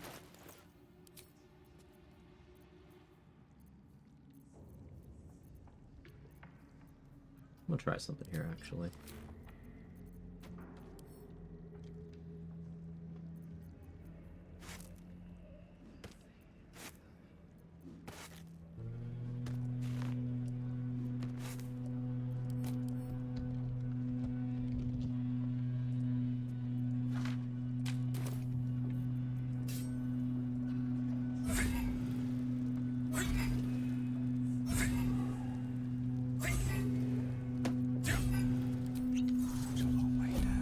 Sorry for the background. What is even happening out there? Someone does not know how to use a leaf blower.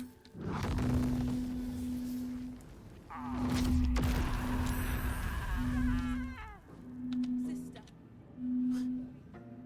Very well.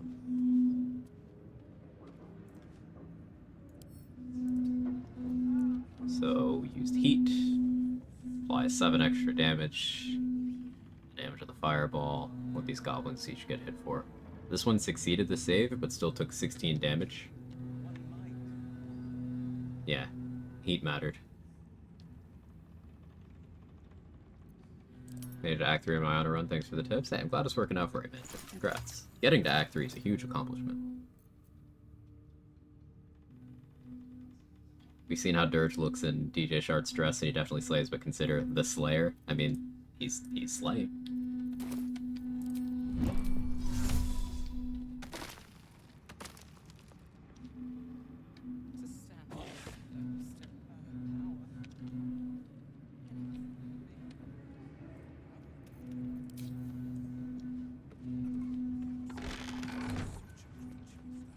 We are each of us threads in her design.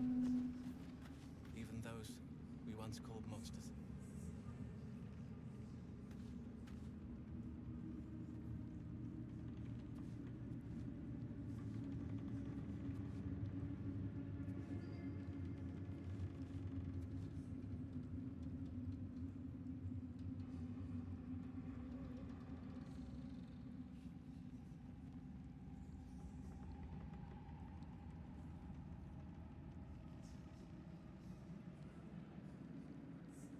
Where do you hail from? So that's like... It's not even the next door neighbor. It's like 2 or 3 houses down, and they don't have a lot of lawn to maintain. They just don't know how to fucking use a leaf blower, so it takes them like 4 hours of full blast. Just, ugh. I think the Slayer and Address is fan art we need right now. I agree. We don't deserve it, but we need it. Doomhammer versus Merkel was a nice strat. Just keep hitting him from darkness. You can ignore all the little idiots running up and healing him. Yeah. Yep. Gale seems a little changed. He's got urges.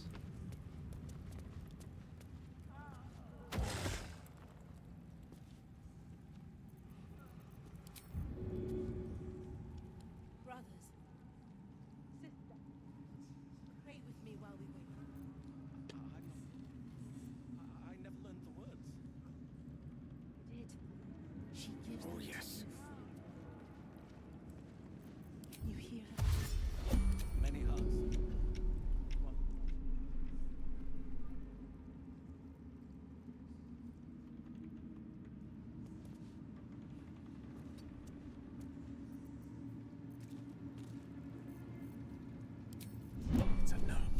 for me.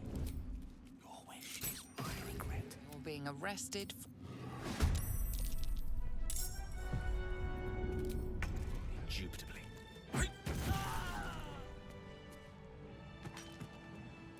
Music got a little too excited there.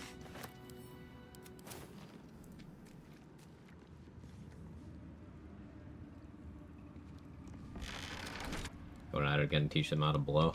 Yes. I mean, would be hard to do better than them.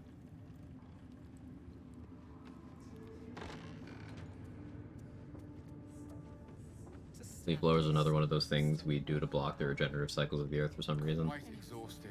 It's just the weird posturing thing that suburban people who want to feel, I don't know, something, it's like aggressively maintain their fucking bush-sized, and I mean like bush-sized lawn.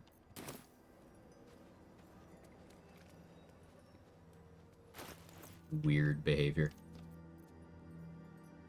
Exactly 11,000 XP to level.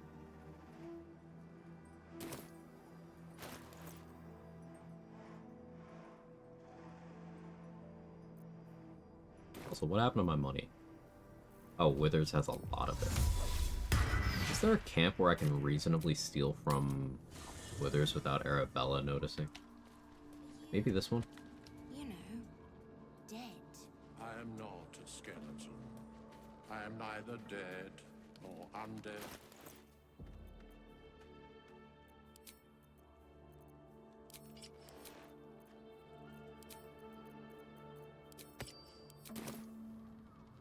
Bother.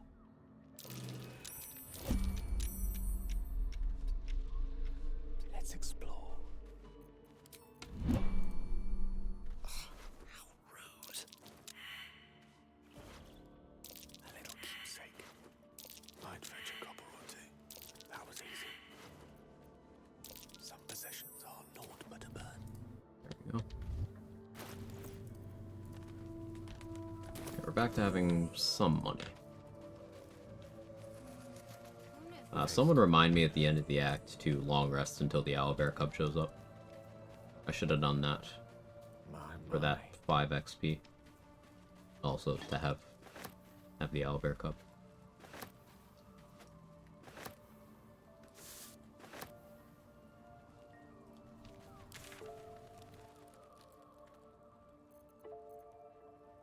So in terms of XP, there's about 6k in the Mind Flayer colony.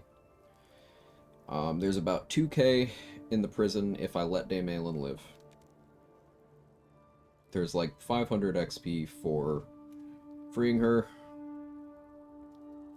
And then there's the XP from Shadowfell Balthazar fight. So we only really need to get about 4,000 XP from where we are. Still very available. What if Withers in a Dirge run just flat out refuses to res you, steal money from him any run, actually? It would be funny.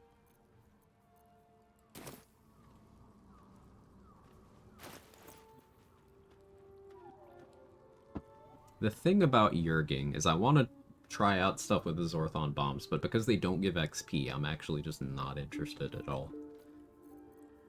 Ugh.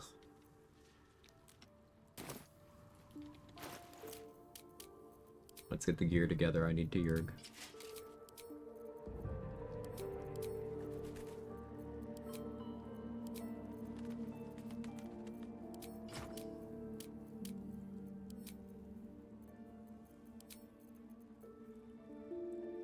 It's 12.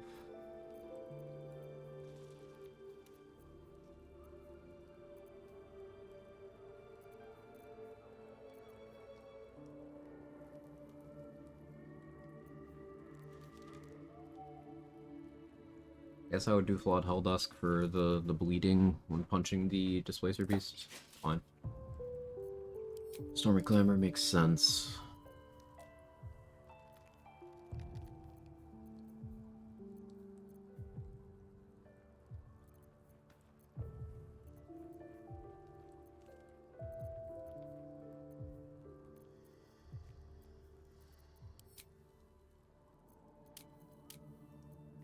don't think I Aether Warhammer here. Get Spell Sparkler.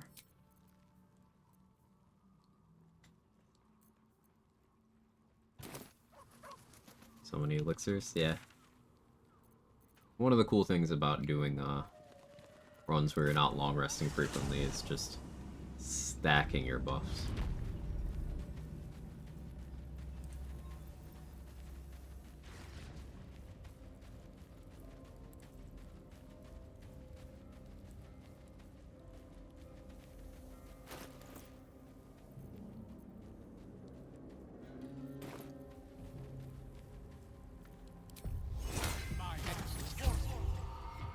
I need to go get the necromancy today too. Just continue what we were saying. You started stream. Decided to have coffee with a tiny bit of pumpkin spice creamer for seasonal treats. Instead of adding coffee to it, filled the mug almost to the brim with milk.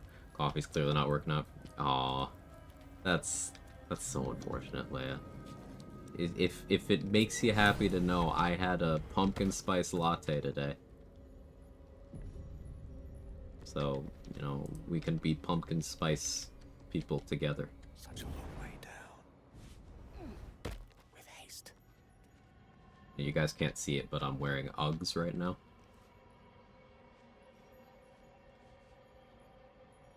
Also, Quag is spelled with an E-I-G-H.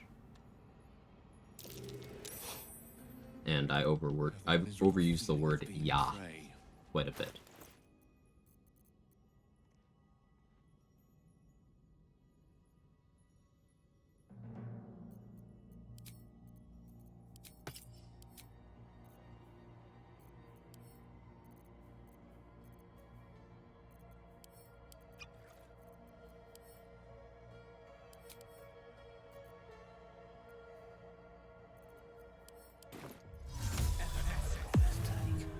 If I must.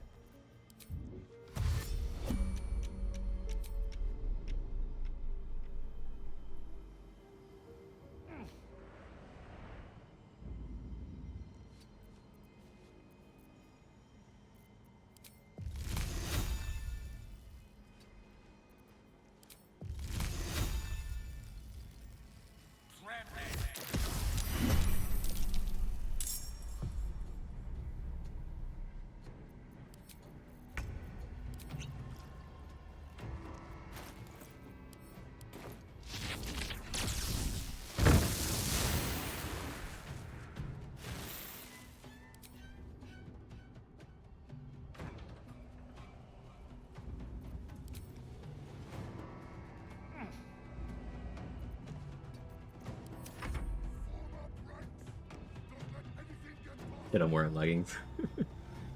So tired, not even 10 p.m, really getting old. I'm tired and it's not even 3 p.m, and I'm right there with you.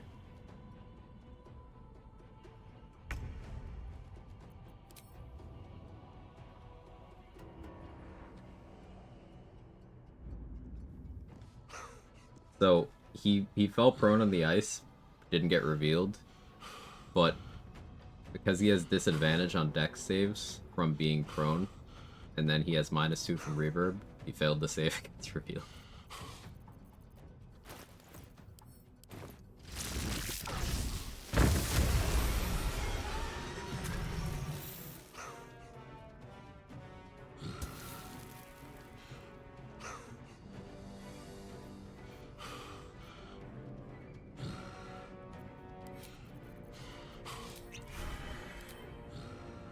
You don't fail the dex save. Good.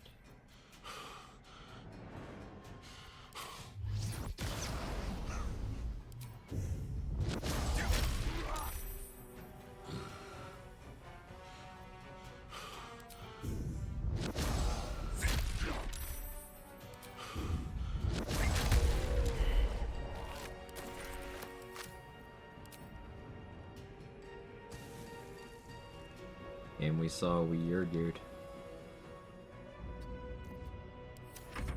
Hey Vocal, how you doing? Breathing is giving me the ick. There's a Miss Astronomer. Hope they're doing okay.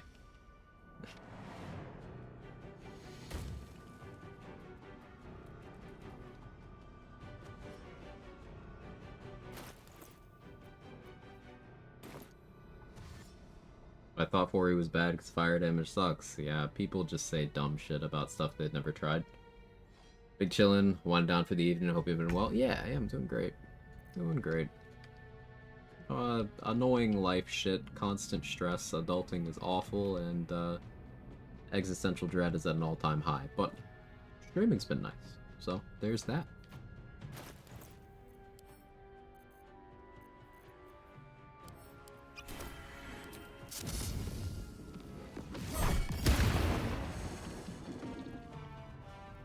Look at that fangs damage.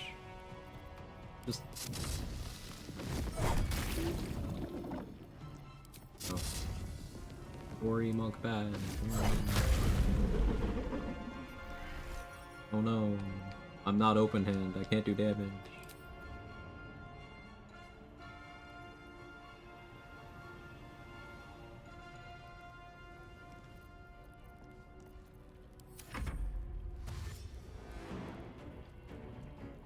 On most of the things people say about games like this is based on theory crafting, not practice. I think calling it theory crafting, that kind of take, is being way too generous.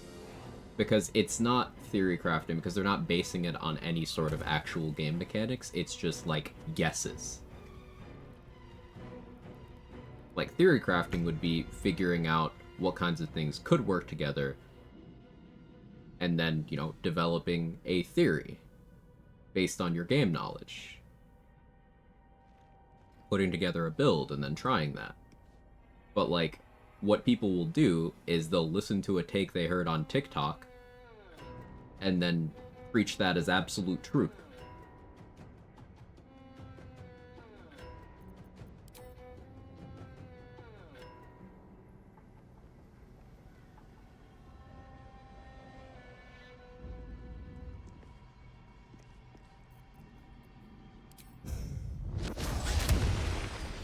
Miss.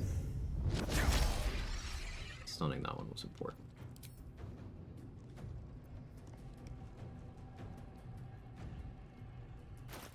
Don't need this equipped anymore. The vendor will use their scrolls, so we had to deal with that.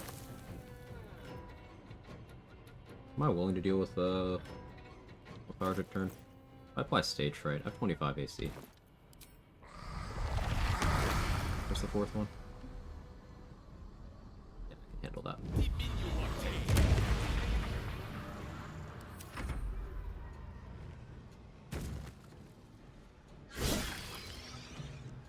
Turn displacer beast. Yeah, damage.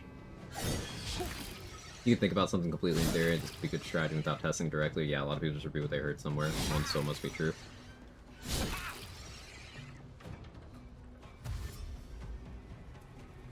Yeah, just like the whole... And again, this is something that's promoted by spaces such as TikTok, such as YouTube Shorts comment sections, such as Reddit, especially builds subreddits, where, like, people don't give a shit to actually try things. It's all just who can jerk off the thing they like most. It's just... Ugh. One of the most frustrating takes I see is Slayer form bad. I've ranted about this one a lot recently. The regulars can tell, any of you newer people. I rant about this one a lot. But it's genuinely only possible to believe Slayer form bad if you have never attempted in your life to do a Slayer form build. That is the only way you can believe it's bad.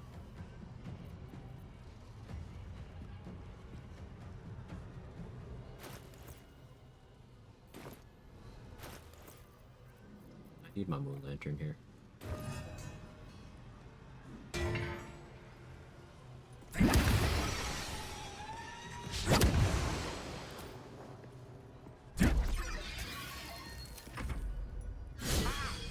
Been working most of this run, so before making Gale's multi-class. I'm a pure class, Way of the Four Elements monk. Level 10, Way of the Four Elements. First mistake was taking advice from TikTok or YouTube Shorts. It's so annoying, Vocal. Like, you know as well as I do, just, you know, that's how people in gaming spaces interact on the internet. But it's just like, just some baffling takes. And in the context of BG3, there's some things to the level of people arguing that, like, 1 is a bigger number than 5. I'm like, are you stupid or just stubborn? Like, I have seen the actual take of people saying that ability score increase on dexterity is better for initiative than alert is. Alert is +5 initiative. Ability score increase dexterity is +1 initiative, to a cap of 20.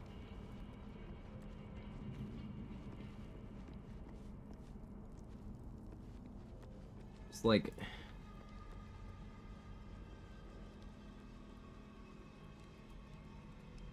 Someone yesterday was arguing you could kill Voss's dragon. Someone was, My. yeah, not speaking from experience. Lion's dead. Lion's abattoir, rather. Didn't think I'd like monks, so I haven't played it. However, this looks like playing a Sword Saint Pathfinder, Wrath of the Righteous. There are so many ways you can play monk Leftist Revolt. Like, I like all of the monk subclasses. Shadow Monk is very tactical, very hit and run, and the utility granted by Shadow Monk is a lot of stuff that doesn't go on the key points side. And I think that confuses some people. Because, like, one with shadows, Shadow Step, bonus action, hide, minor illusion, those are all things you can just do. No resource, you can just do them. And then Shadow Monk is the subclass that doesn't get something to restore their key points, but that just means you need to be disciplined with your key points. And then 4 Elements gets the Omega Broken Fangs of the Fire Snake ability. And does have a key point restoration, but then is heavily tied to key points. And then Open Hand is just like, I'm gonna punch things a lot, really hard. And that's the popular one. Let's have a peek inside. You multi-Shadow Monk or just pure class? I tend to take a fighter level for gear proficiencies, and then, depending on preference, I will multi into either Thief or Druid. Thief would be for bonus action dash that doesn't cost key points, it would be for the additional bonus action. And Druid would be for the ritual spells, the weaponized reaction, and the extra necrotic damage. All the stupid things I've thought about, never thrown Kudenos in the Sioux air. Thank you for testing.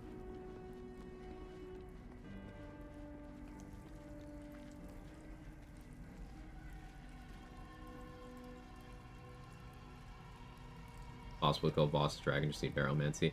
It's possible in a workaround that is outside of normal gameplay. Like, the take that I've seen in regards to Kudenos is, yeah, just fight it. No, you can't fight it. Like, just like it's possible to kill Voss there, but Voss only stays if he bugs. So in normal gameplay, no, you cannot kill Voss there.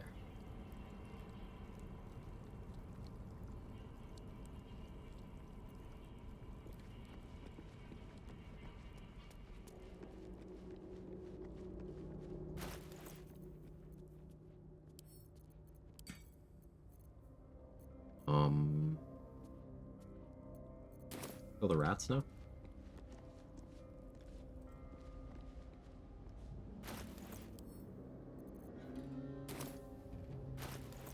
Do I have...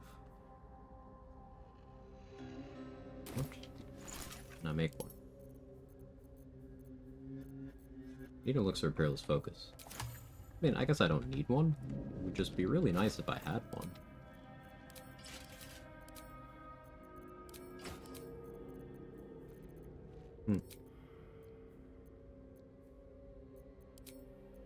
I'm not doing that.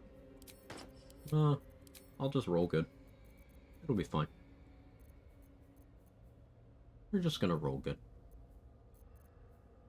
Right?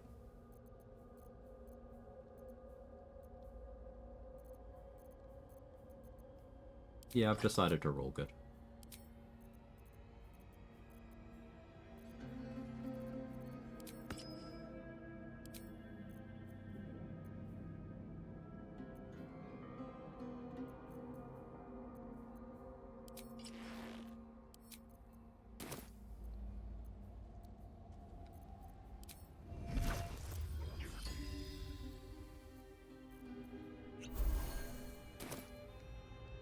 In theory, if you have 500 smoke powder bombs, barrels, and kill Cadenas, and the boss still escapes with no bug, if RNG favors you, it is theoretically possible.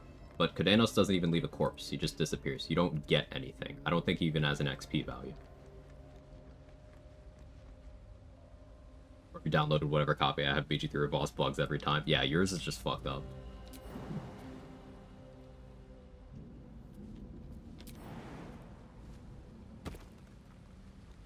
Have to go. Wish you a lot of fun with the stream. The run, hot single Gale. Thanks, Anne. You have a good one.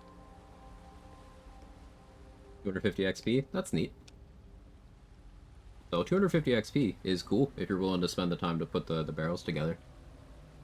Have you had success doing it consistently, Ansel? And like how much we talking smoke powder wise? Mildly interested in doing this just to have, you know, video of it. All of them, literally all of them in Act 1 and 2? Gotcha, yeah. Smoke powder bombs as well, or are you just doing the barrels? Rune powder? Satchels? Like, what are we talking?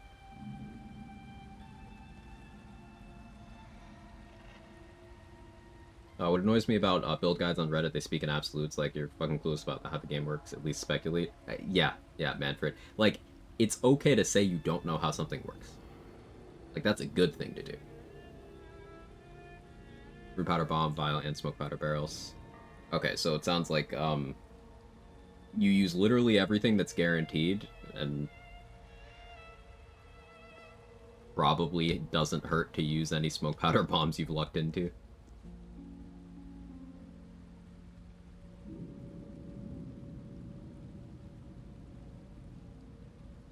As a Shadow Monk Thief, can you bonus action teleport twice in one round? Yes, you can.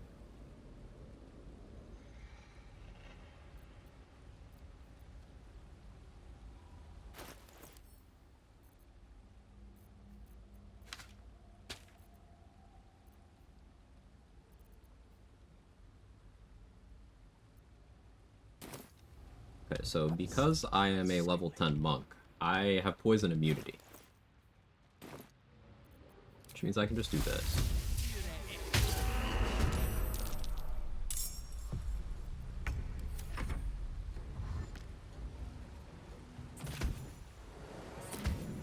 Hey Steve, welcome in. Dragon in Act 2, did I miss something? No, we're talking about the dragon in Act 1. Quite a host of furry foes. Must be an end. Fighting.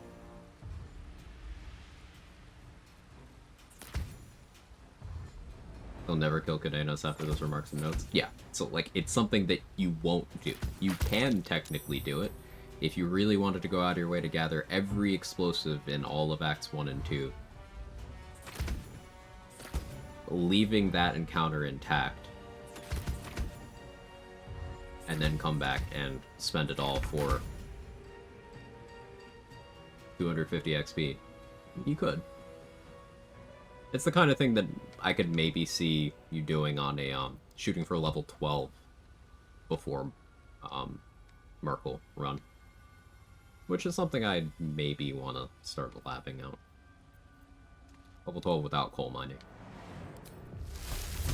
I would include the XP leapfrogging thing. I just think it would make for good content.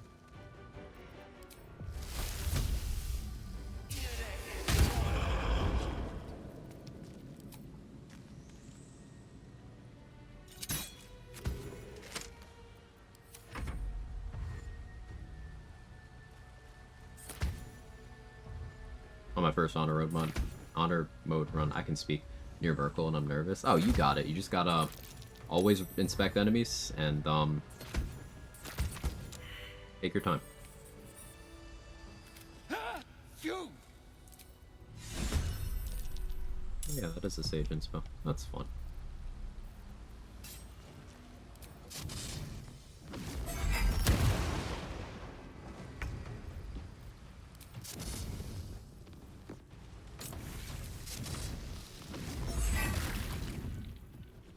Please, Mystra.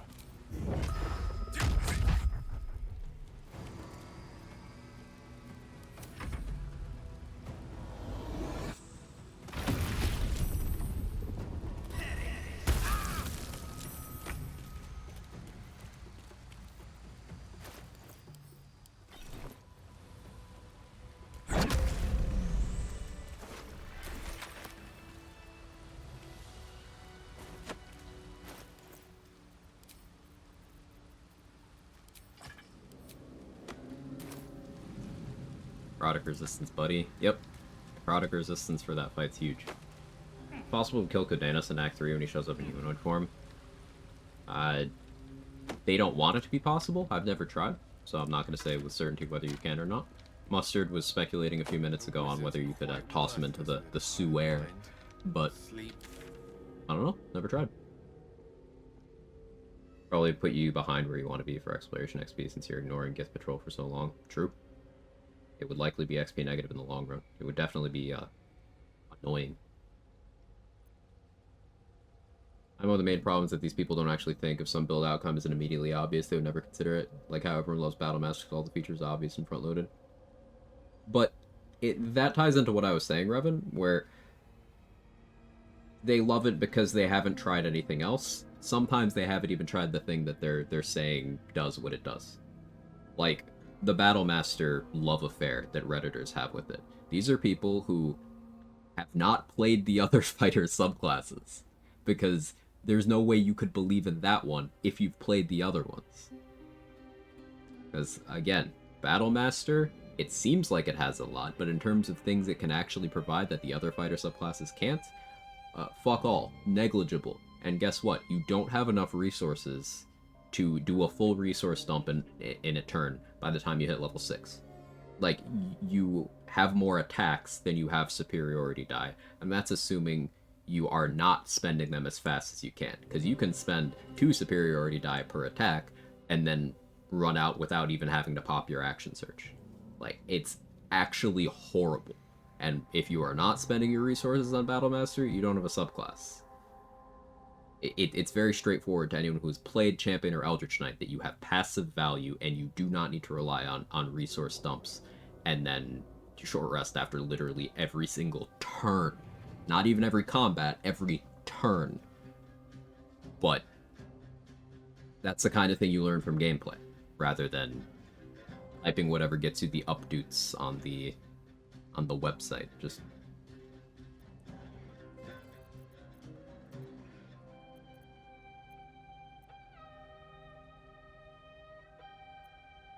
it's just people speaking with authority on subjects they've not even attempted to get a surface level understanding of. And that's the culture on the subreddits. That's the culture in the YouTube comment sections. Whatever gets me the most downvotes, based.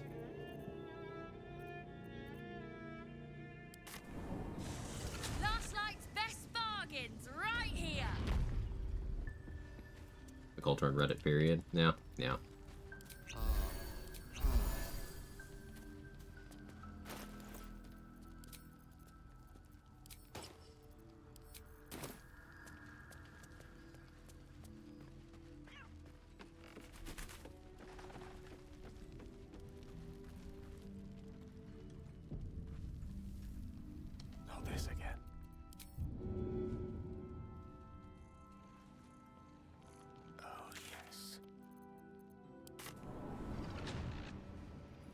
Have them?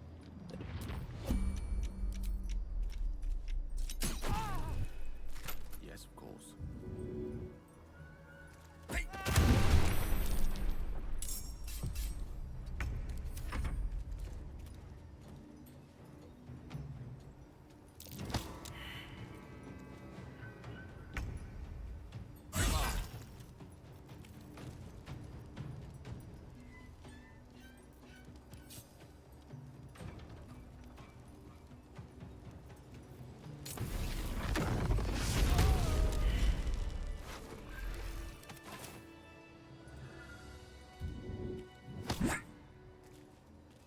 Really love Pure Warlock, the versatility is amazing. I agree. Don't be shy. Seen people saying Warlock really should be multi-class to make Eldritch Blast really good. I've just been playing straight Warlock, doing my own thing, it's great. Pure Class Warlock's amazing, and you don't ever need to multi-class it. Like, if there's some things you want, like, let's say armor proficiencies, you could either take a race that gives that, or use feats to get that. It's not a problem. And with Eldritch Blast specifically, you'll see people talk about, oh, take Sorcerer for your Eldritch Blast build. That's actually quite shit. Reason being, people really like to talk about, oh, you can quicken spell Eldritch Blast. That's 3 sorcery points. Unless you're using the infinite sorcery points wheelhouse of mechanics, that is extremely unsustainable. But also, there are other things you can do with your bonus action on builds where you are increasing the damage of your Eldritch Blast even more, because Sorcerer adds 0 points of damage to Eldritch Blast. You know how much taking 10 levels of Wizard adds? Whatever your int modifier is, you can be running around with 24 intelligence and 22 charisma. So adding, what, +7 from your int, and then +12 from your charisma. You could be adding +19 before other gear bonuses to each beam of Eldritch Blast, just by being 10 Wizard, 2 Warlock, with correctly allocated stats. Like, why the fuck would you add Sorcerer when you could just do more than the damage of a Sorcerer's entire Eldritch Blast, added on to every beam of your Eldritch Blast? Like, it doesn't make sense. And the reason is because people making this assertion that, yeah, the best Eldritch Blaster is Sorlock, have decided that the thing they have had success with is the best, without looking at every possible option.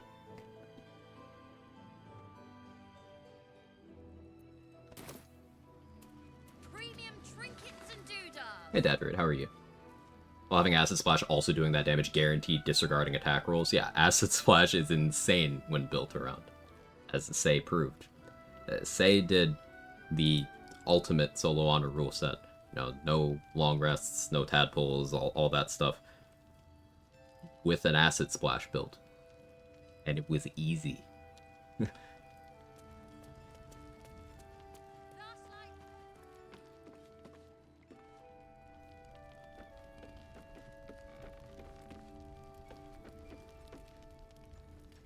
I found a gaseous, formless way to get Wrath Armor's level 1 somewhat cursed. Have to test if Tenacity works for last knockout hit. I'm curious to see your approach, because we're just kind of figuring out more ways of doing it at this point.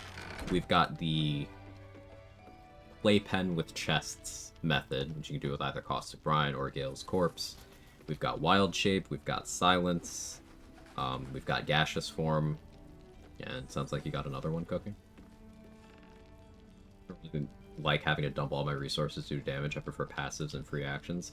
That's more efficient. Like, everyone has their preferences. Some people like the resource dump and then long rest after every single combat. Sure. I see you, you're valid. But, like, for the rest of us who want to play with some degree of efficiency, yeah, like, about I make my features better instead of band-aiding over everything with I'm gonna dump everything without regard for when I should be clicking a thing.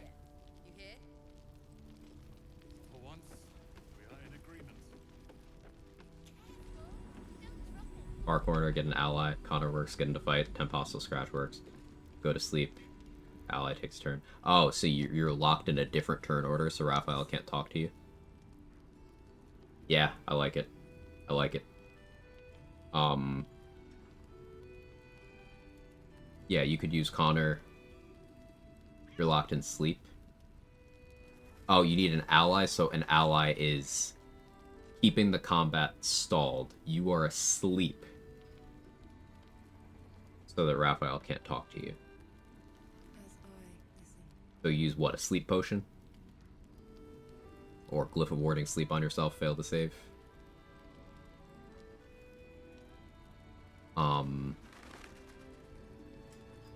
Thing about that is you can't do it on elves, but I like it. There are guaranteed potions of sleep. And this is just one of many options. I like it. Robes will get dirty. Their worst nightmare.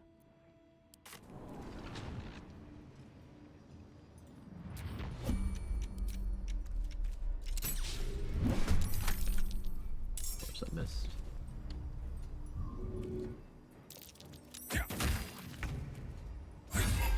Of course I missed.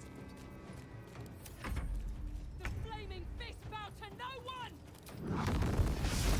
Consider bowing.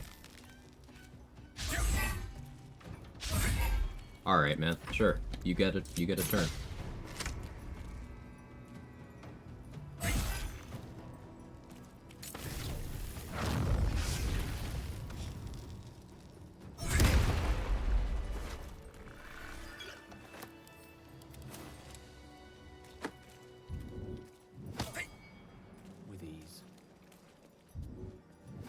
Too lazy to click through 850 HP to check last mile tenacity knockout.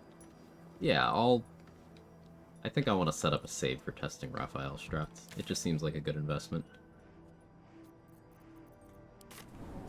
Don't be shy. Have a gander. For guaranteed glyph of warding scrolls? I don't know of any, Keta. I do want to actually map out every guaranteed 3rd level scroll spot, because that would be useful for precisely this kind of thing. That's gaseous form for Say's Raphael strat. That's glyph of warding for anything we might need it for. It's fireballs, it's lightning bolts, it's flight scrolls, it's remove curse scrolls. Just mapping out all the 3rd level scroll locations in the first 2 acts, especially the first act, is something that I really want to do. On the backlog of resource-related stuff to work on. Last light is 850 HP. I mean, Raphael only has 666 while you're fighting him.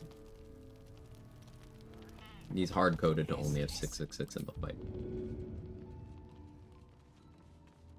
Mine is the advantage.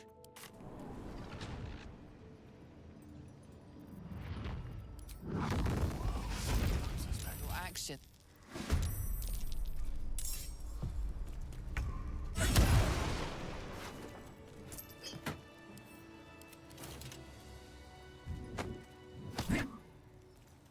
Glad we're giving Heat a glow up, because I wanted some inspiration for Heat builds aside from Fireball stuff. I really like the combo of Heat with Azer Warhammer. I really, really like it. I didn't expect to be using it on this run, but I just, I really latched on. It's so good.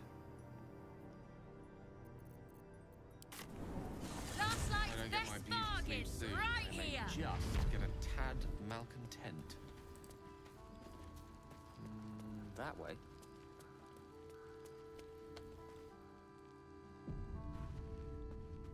Me? I'm fine.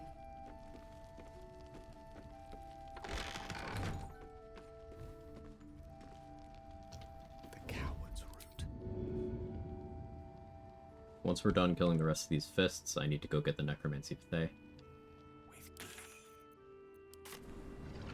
Never played Eldritch Knight. What's its best feature? War Magic seems like an interesting subclass.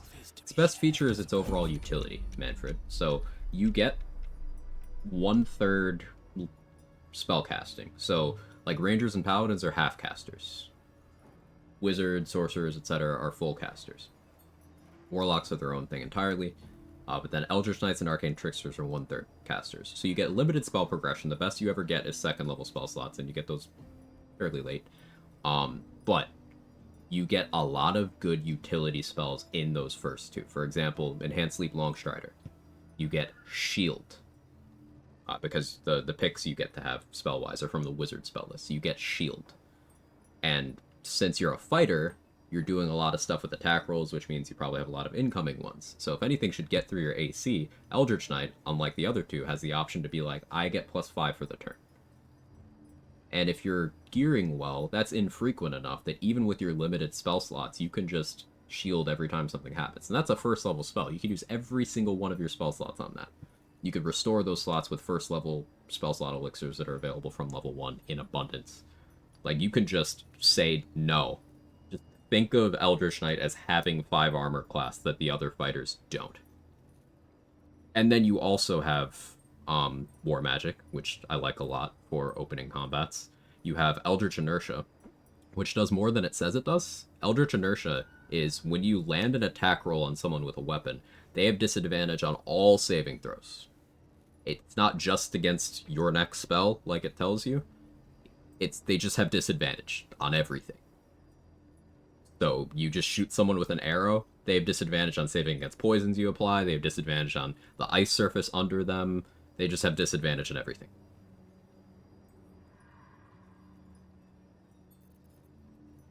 Eldritch Knight is insane.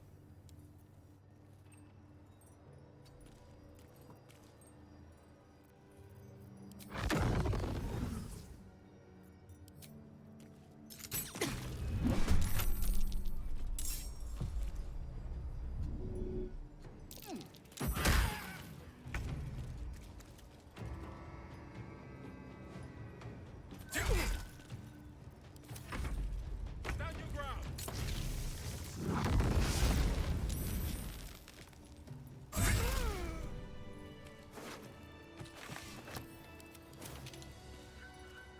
Quag, you could have trip attack and disarming strike. So, reverb, I know you're joking, Revan, but for anyone who doesn't get why Battlemaster's completely superfluous, you just reverb, you can make people go prone by existing. You don't need to commit a resource to that. If you want to disarm someone, you could use a trident. Tridents just have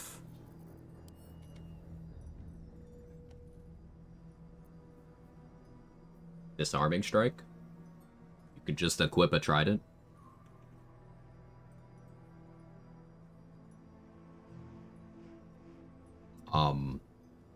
If you want riposte, you can just use bloodthirst.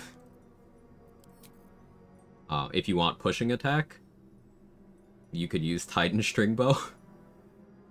Or just throw people. But I'm trying to make the worst multi-class build. Then yeah, you would go Battlemaster. It's comfortably the weakest fighter subclass, but keep in mind baseline fighter is so strong that even trying to make your fighter bad won't actually work. Maneuvers are good extra damage too? Depends. If we're talking extra damage on, let's say, a bow attack, you get more damage out of shooting any of the special arrows than you do by using Battlemaster maneuvers. This is just more. Arrow of fire, arrow of ice, arrow of slaying, smoke powder arrows, like, it's all just more.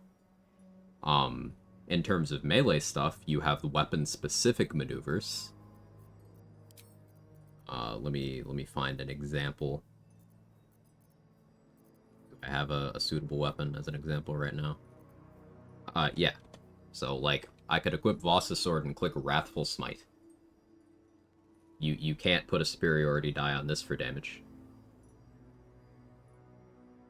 What's actually the worst class in general? Paladin. Now, that's gonna cause some outcry. It's true. Doesn't mean it's not viable. People have had a lot of success with Paladins, but it's Paladin. And no, it's not particularly close. If Sorcerer Wild Magic applies to smites, it applies to the stylized ones, so the non-divine one. Don't be shy. Have a gander at the finest stock. But I read Cleric, they miss every fire multi. Don't you start with me. Say is trying to trigger me.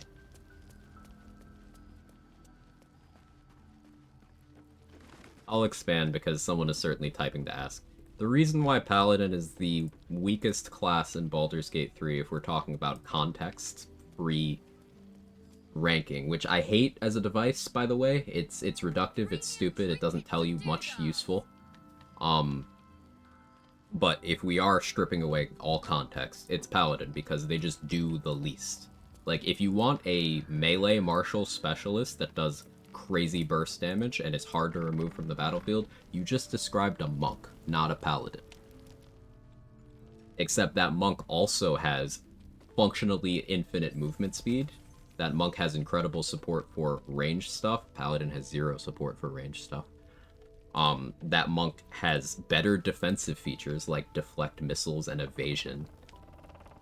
That monk has better action economy. Like, it's not close. And then if you want, say, AoE, that's something Paladin gets absolutely none of anywhere in their kit, except for Moonbeam. And Moonbeam is a druid spell. A druid. And then upcasts it higher.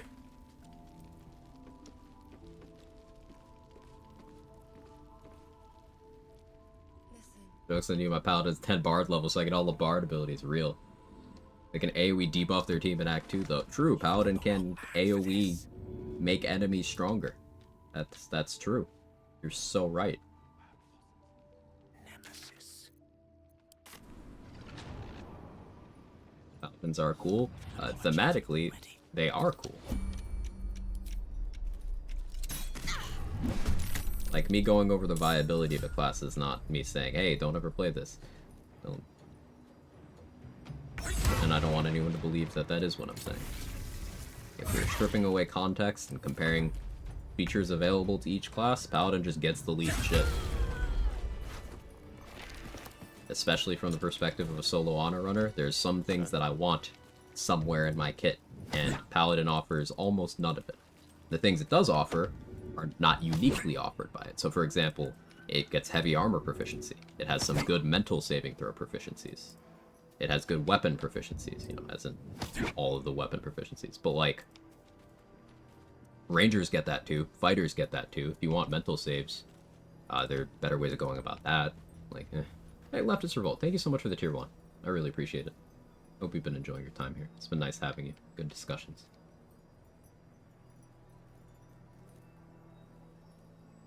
Paladins are cops, though. I can't play that. What do you think of Precision Strike and Riposte, by the way? So, Precision Strike is good, but the problem with it is that it's extremely resource hungry. Badger, you get, what, 6 superiority die? Max? Without taking the feat to get 1 more? So if you're spending Precision Strike to increase your accuracy on your next attack, and then you're also doing, let's say, Trip Attack, you're spending 1/3 of your resources on 1 swing. At level 11, you get 3 swings per action, so you could deplete your entire resource pool with 1 action. And the thing that Battlemaster doesn't have that the other 2 fighter subclasses have is passive value. Champion and Eldritch Knight both give you things passively, even if you're not expending a resource. Battlemaster has no passive features. It's all active. If you're not spending a superiority die, you get nothing. Nothing at all. You're just a base class fighter. There are no features that work outside of spending a superiority die. If you don't believe me, feel free to look. So, like, Precision Attack and Riposte are good features, but they're on a class that has to never spend them, or else they're gonna start losing even more to the other fighter subclasses. And if you want Riposte, it's kind of easier to just use Bloodthirst in Act 3, because that just gives you that for having it equipped with no resource cost. You could use Polearm Master or Sentinel feats to approximate the effect, while being the other flavors of fighter, or not a fighter at all. Commander Strike is my goat. I got psychic damage from that. It's so bad. Smite's also underwhelming. Divine Smite is one of those features that when optimized and maximized, it can do some good things, but I think people confuse it being satisfying and them getting lucky rolls as a whole with Smite being good. Because Divine Smite is the same damage as Sacred Flame, and people shit on Sacred Flame. The only time Divine Smite isn't the damage of Sacred Flame is if you're expending high-level spell slots, which, guess what, Pure Class Paladin gets fuck all of. Or if you are optimizing with things like Dollar Amaris, things like extra poison applications, because the Smite hit counts as its own hit. But the thing is, other classes do those things better. And if you're critting, guess what? The weapon crit is still doing more damage than the Smite is. The animation of the noise is so satisfying. I am a sucker for good sound design, and it's got great sound design. Recall really loving Sentinel a few playthroughs. Yeah, Sentinel is great. Castle Fear. Did I get that right? Castle Fear? Yeah, Sentinel is great. Really good. Especially on fighters where you have an entire extra feat at level 6 to just take it. 12 Paladin using all spell slots for Smite is just around 130 damage on average. Yeah, so compare that to a level 4 Monk. And the level 4 Monk wins. Much less a level 6 Monk, where Open Hand has manifestations and wholeness of body. 4 Elements has just the ability to dump all of their stuff into Fangs of the Fire Snake, which is 2 instances of damage, much like a Smite.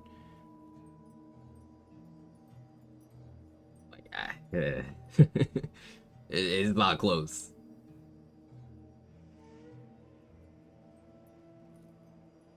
Sentinel's broken if you have summons. The Sentinel attack triggers extra attack. Yeah, Sentinel is really, really good. If you could just have, you could have like a Mage Hand or Shovel, just baiting opportunity attacks right in front of you. You could be an Eldritch Knight with Find Familiar and have that Familiar just bait for you. Zorzbard over Paladin? Yes. But this is all to say, it's okay if you want to play Paladin. And there are matchups where Paladin is very good. For example, Paladin is one of the classes that has a good Merkle matchup. If you want to just stand there and bonk the Bone Lord to death with your own big old bone, Paladin's good at that.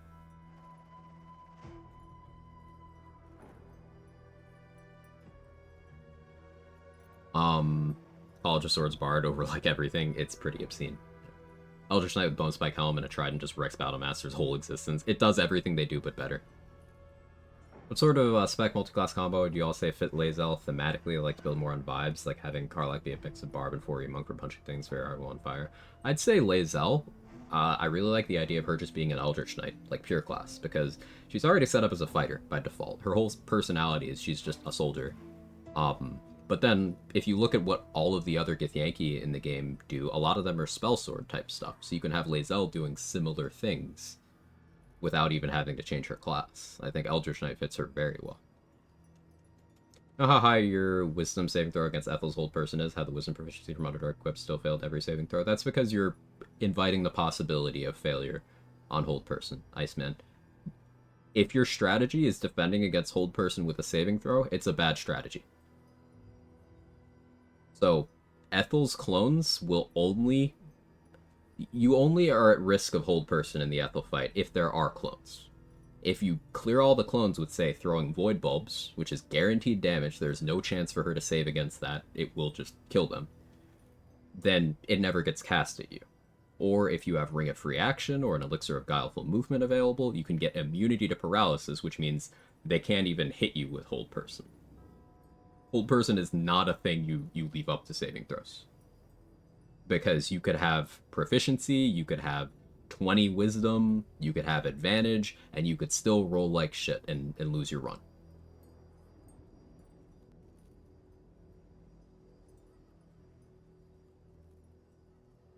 Sentinel and Polearm Master, both great feats, but +1 to hit though, lol. Yeah, like, Polearm Master is incredible, especially when combined with other things of that nature. Like, if you take Polearm Master and Dual Wielder, when someone enters your threatened range, you get to make 2 attacks against them. 2!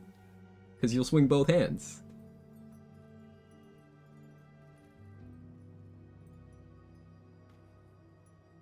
Yeah, while copies are there, you can get up to 5 casts of hold person at you. That's per wave of copies every turn. Even if you have reasonably good wisdom, that's not a defense, because succeeding that many times is not mathematically likely, even with good bonuses.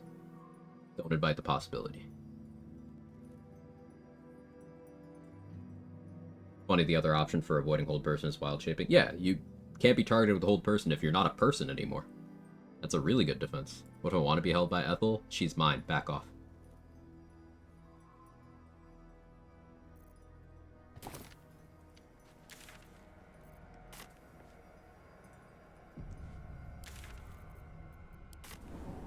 Last Light's best bargains right here.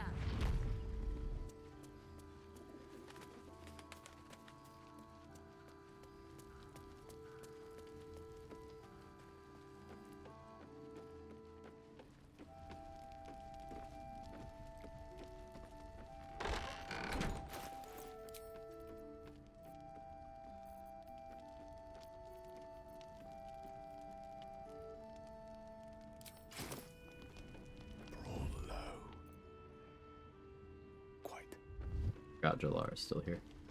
No honor among sneaks. While the iron is hot. Another argument against Paladin, why have Aura of Protection? You just have immunity or avoid dice rolls. Well, Aura of Protection, remember, you have to get 20 Charisma for it to start outpacing a cantrip that Druids and Clerics have access to at level 1. Or a ring that you can buy from Volo at the very start of the game. Or an elixir you can buy from Blurg at the very start of the game. And you can have all 3 of those things active at once, without having to spend multiple feats or permanent bonuses to get your charisma to 20. Like, why would you... Aura of Protection is nice to have in the background, but you can't ever rely on that.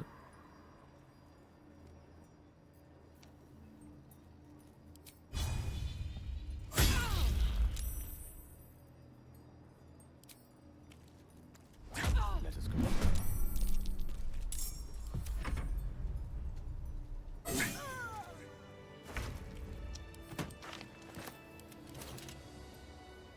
Maybe Gaseous Form is an answer for Auntie Ethel's clone's turns. May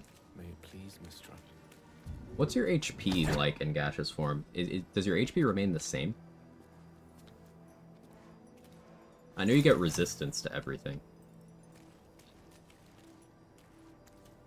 Doesn't matter how big the number is, you can crit fail. Yeah, that too. How good of a combo is Rogue and Bard? Just really like the idea of Astarion constantly casting Vicious Mockery on people. Depends on what you're trying to do, but yeah, it can work.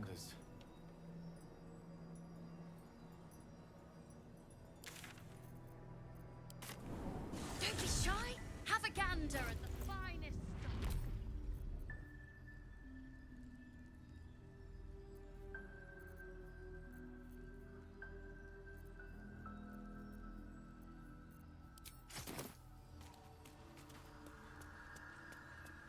The idea of Astarion finally free of Cazador's influence, realizes he can speak his mind without being punished. He goes wild, verbally eviscerating people. My first Bard solo honor, I played Astarion. I did pure class, College of Swords Bard. It was a lot of fun.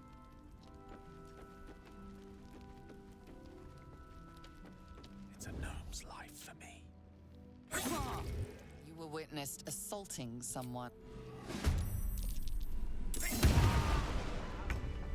So, most NPCs that are in chairs or beds, you can make an opportunity attack when they stand up for combat. You could use this against Art, you could use it against Gek Cole, you use it against the Flaming Fist in the chair and Worm's Rock. Let's take a gap. Very useful.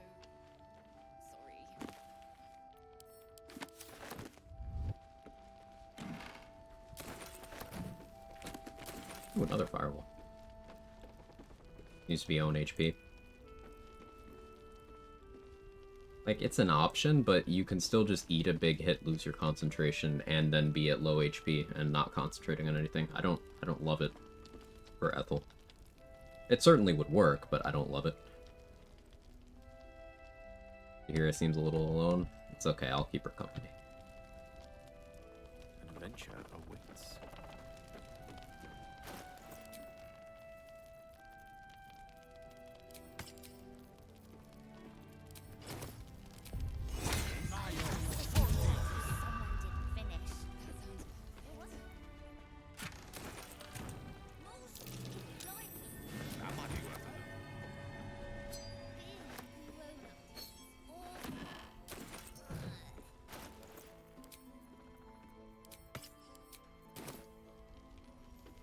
How we doing XP-wise?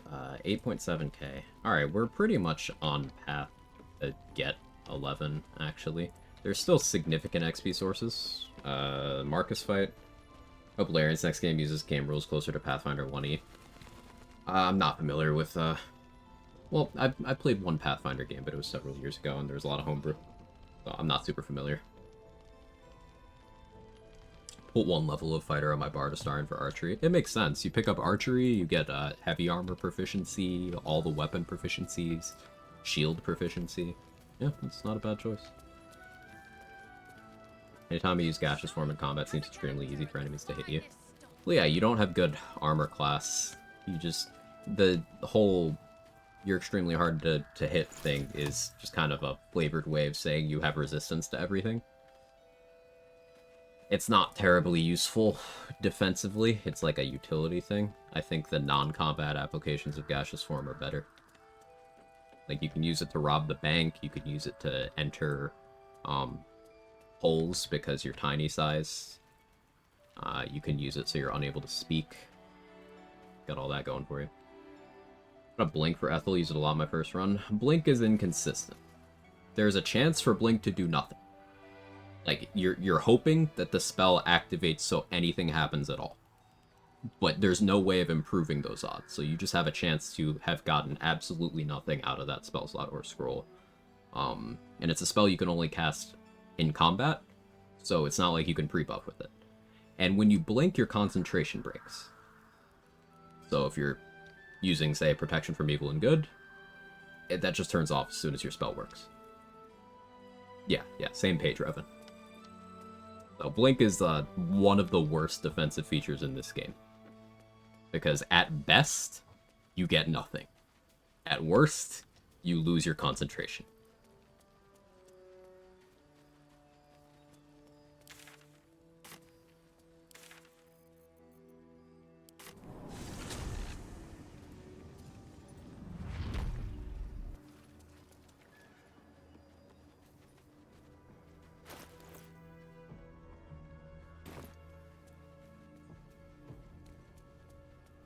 Yeah, you can't even check the blink rules. It's hidden dice rules. And it's what, an 11 or higher actually blinks you? So you have a roughly 50% chance to get nothing?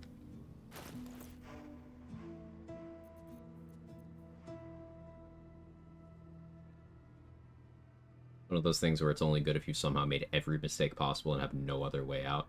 Fair enough, yeah. Not existing on the enemy's turn could save you, but you have a large chance of getting nothing out of it. It's like betting your life on a 49% attack roll. Would you do that? Some people would. I wouldn't.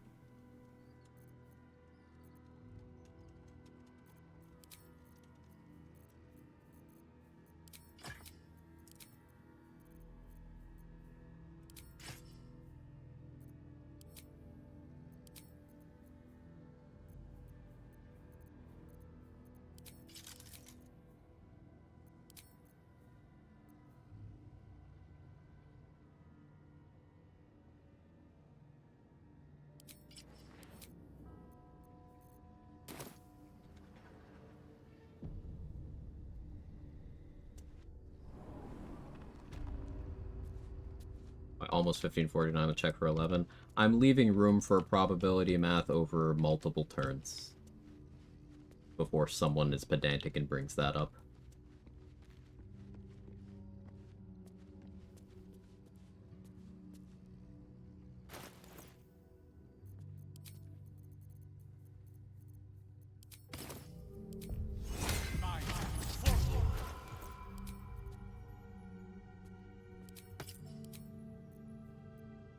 So I already got the charisma buff. Go for the intelligence one now.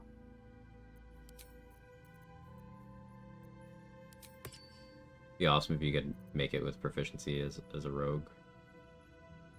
Oh yeah, like you could reliable talent blink. That'd be really cool actually. I'm a fan of that idea.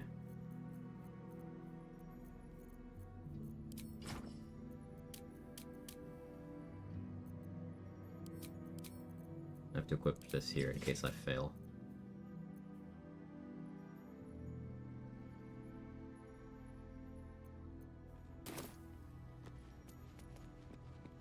I wonder how many game overs have happened because someone saw the spell blink, didn't read the text, assume it functioned like what Misty Step is.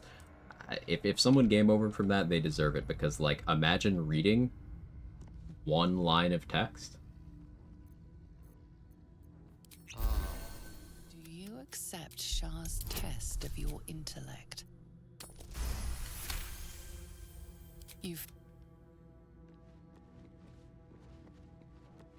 Reading is hard. True.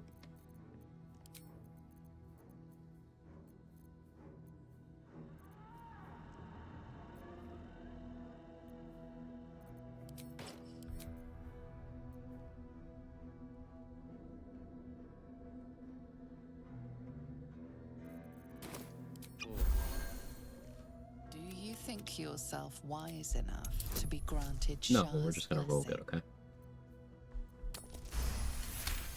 It's easy. Oh.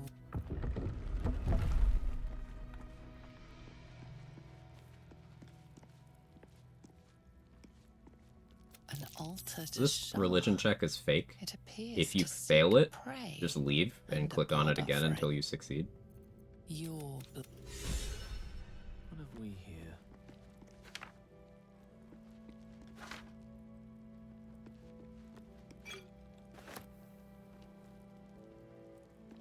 Earlier discussion of people who talk about builds, they themselves have not tested act as if they're an authority in the subject. I think it's well established not every player reads. And I think this is probably a lukewarm take that's going to make me come across as a bit of a toxic asshole, but we need to normalize shaming people into fucking reading.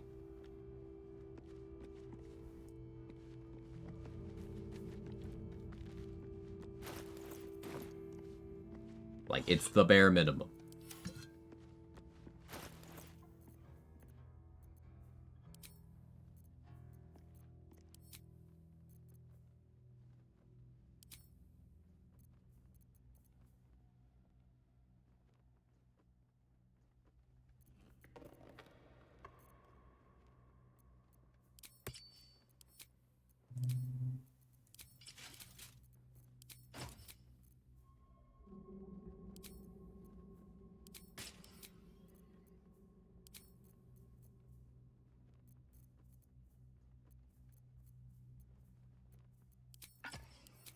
Portland's Grace here.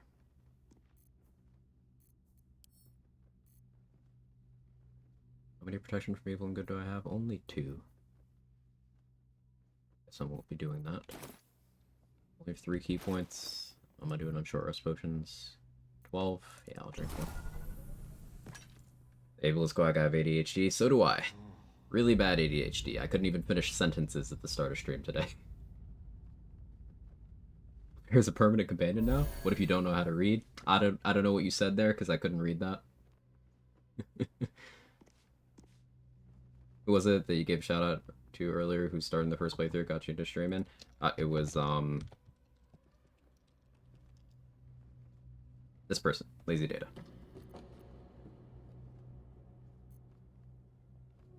Hey Buster, how are you?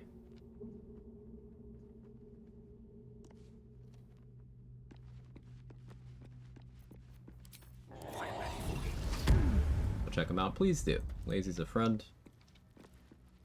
Good people. And, one of the reasons I got into doing this at all.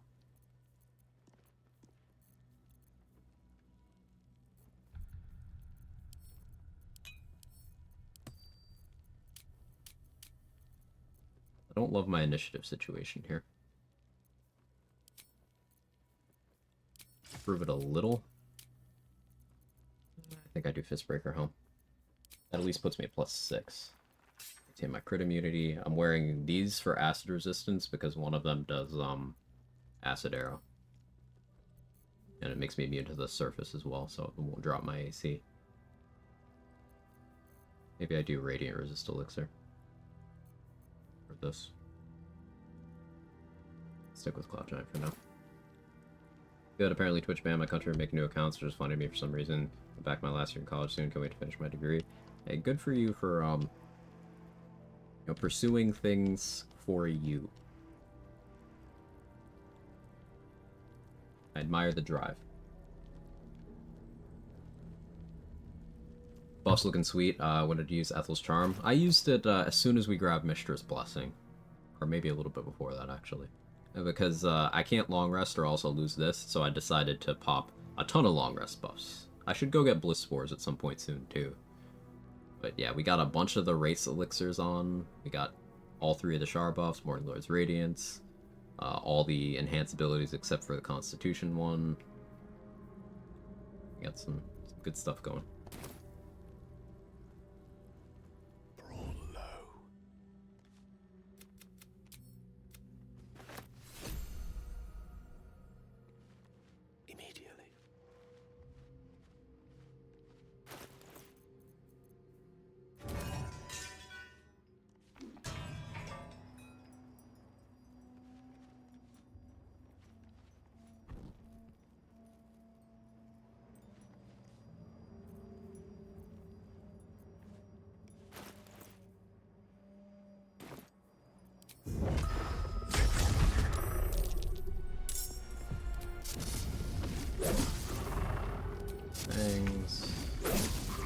Things.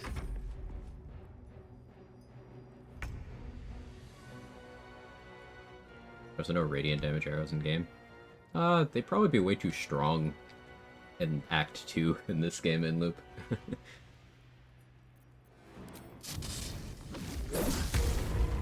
Nice crit.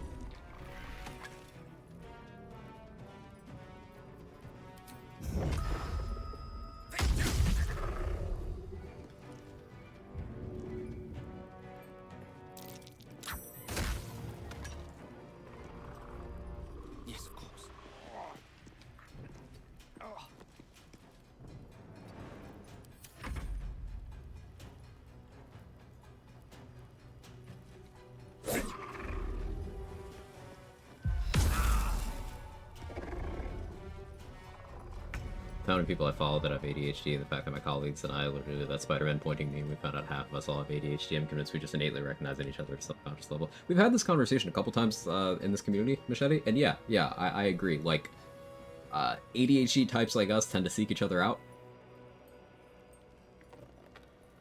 I guess it's pretty likely that anyone who hyperfixates on a game in the kind of way that I do, and people who would watch me do, pretty likely to be in that category.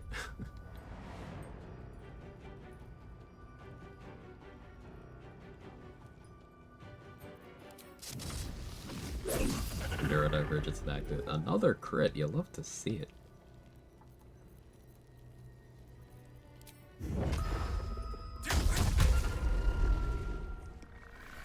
Rook to queen 6. Won't know what hit him.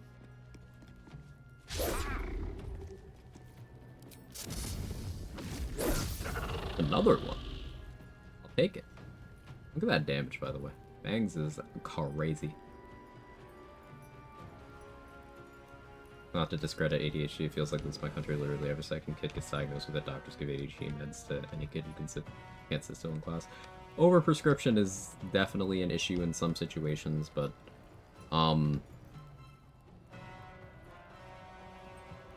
neurodivergence is it's broad. Let's put it that way. There's a lot of different ways it can manifest in a lot of different people, and it's very common.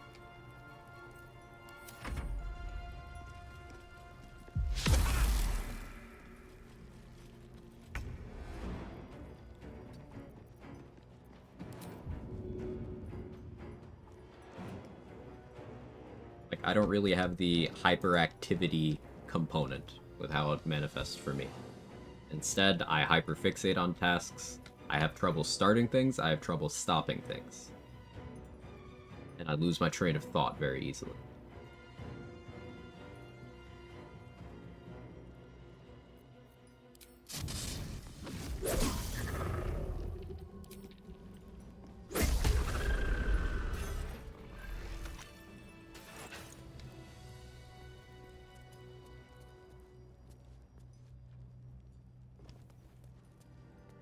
This will come in handy. Yeah, I got my diagnosis at 16.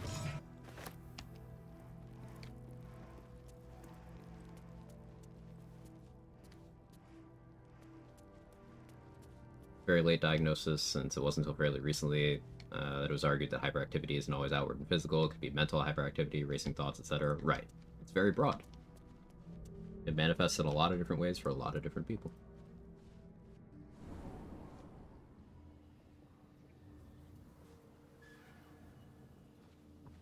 Hyperactivity can also be in your head too. That's how it shows up for a lot for those who are female socialized. Interesting. I didn't know there was a correlation there. Love learning stuff like that.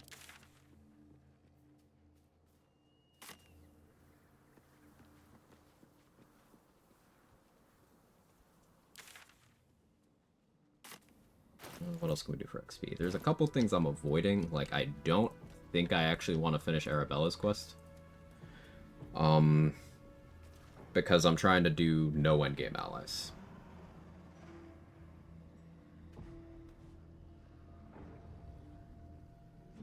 Very fortunate that my doc didn't think my lack of hyperactivity meant lack of ADHD entirely. That is fortunate. Seen a friend put mayo on pizza. There's only so much neurodivergence I will accept. Oh, absolutely, it's like how in mental conditions, CPTSD, BPD, and bipolar, some conditions overlap. You won't find all the conditions all the time.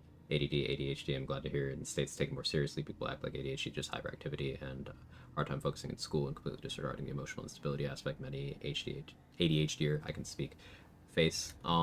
Yeah, I'd say it's one of few things that is handled better here in the States when it comes to anything in the sphere of healthcare.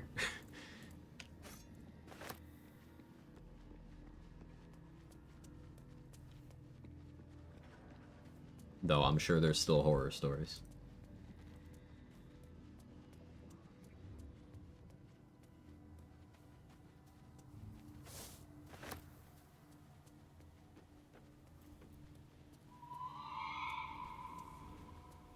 I don't want to talk to Sister Liquid yet.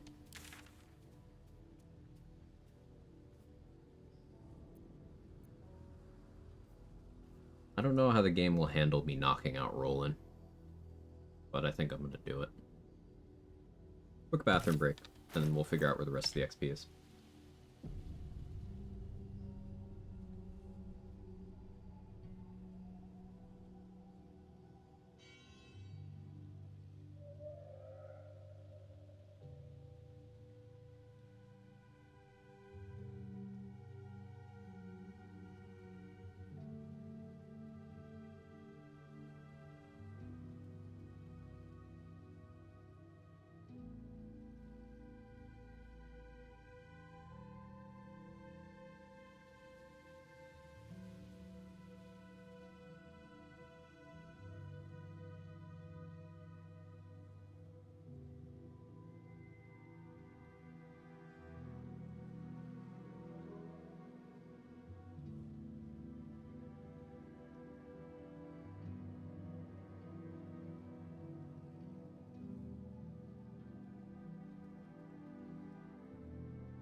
Okay, I'm back.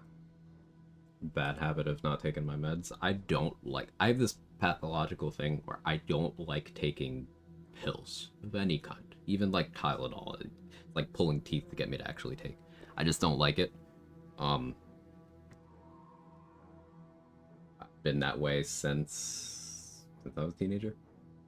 So yeah, like I would build up a surplus that way too. So I just don't bother.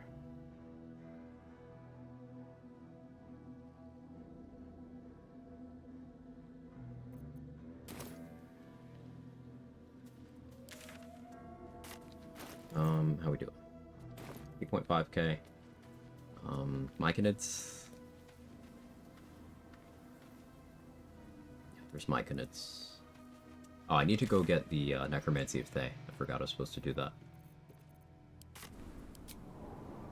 Hey, Ogre Trials, thanks for gifting a sub out. I really appreciate that. Very generous of you. Thank you so much.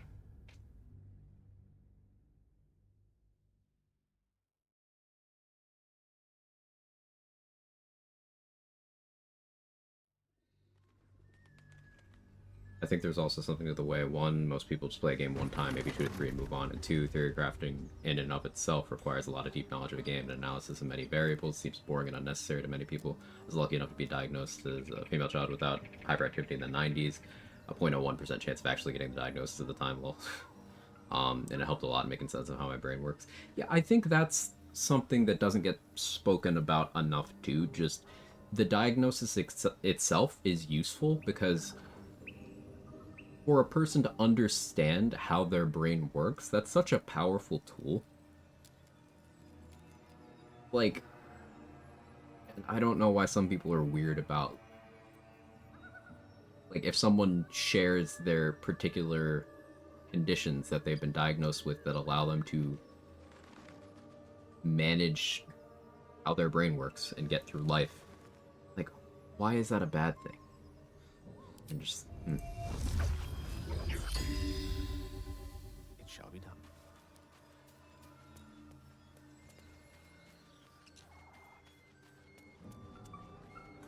I do not have ADHD. I have virtually unlimited attention span and focus. It's not to brag. Would never be able to figure out this game's mechanic, this level of depth. I'm in awe. I'm able to do 80 hours a week of redundant, tedious paperwork. Depth versus breadth, who knows? Everyone's different. Everyone works a bit differently. Consider it done.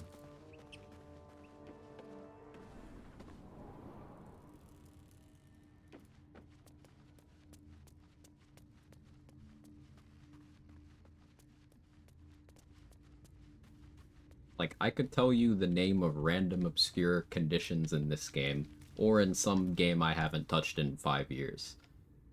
But I know, like, 3 phone numbers. I couldn't tell you what I had for dinner last Wednesday. I couldn't tell you what I had for dinner yesterday, either. People still think it's taboo to be forthcoming and honest about how your brain works. It's getting more normalized to speak out about it. Love that you're honest. Love that you're honest and open. We try to do that here. Like, People are doing themselves no favors by, I don't know, being a less authentic version of themselves. I think it's important to be open. Untraining those negative thoughts is not easy. True. You know my phone number. I can have 1,400 hours in this game, but putting new tabs on my car is the hardest task I go through every year. It's not even buying them, just putting them on my car. Yeah, starting tasks. Even, like, simple things. Love the views and vibes in this community. Thank you for fostering it. I'm glad you find any of it useful, White Priest. Update, sleep not needed. Just get one hit of Raphael while you're in combat. You can leave combat, hit Raphael. Ooh. So, does it put him into that state where... Is he doing, like, the cowering animation, say, by any chance?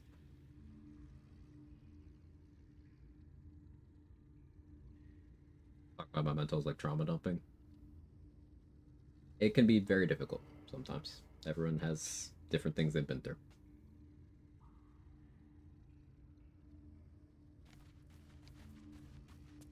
Off in a moment. Make a vid later. Yeah. No, that's fine. Thanks for the updates. Very invested. Just excited to chair. Yeah. Thank you for doing so.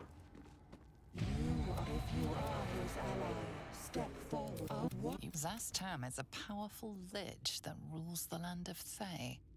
He drove many red wizards So out of their ancestral if you click the home. Gale option and I'm actually the door, it gets mad at you and sends the thing out. You tell me. If you could see anything, you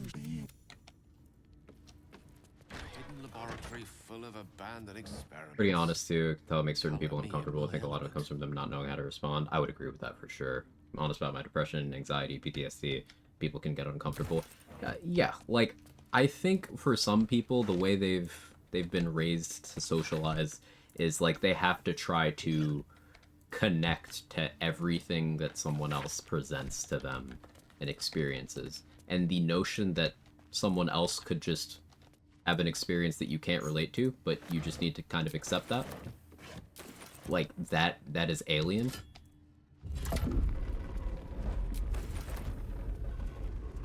So I think some people, when confronted with something that they can't quite understand, they back off.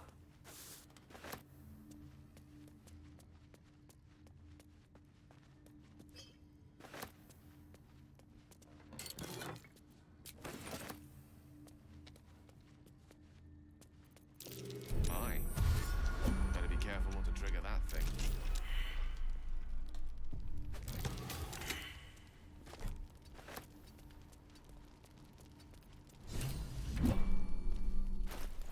Okay, so one little trick you can do with the Necromancy of Thay here. Knock.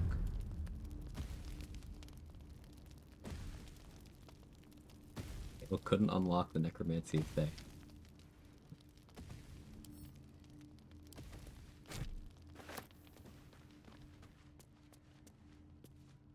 I change the topic. How do you get permanent shovel without going past the mirror?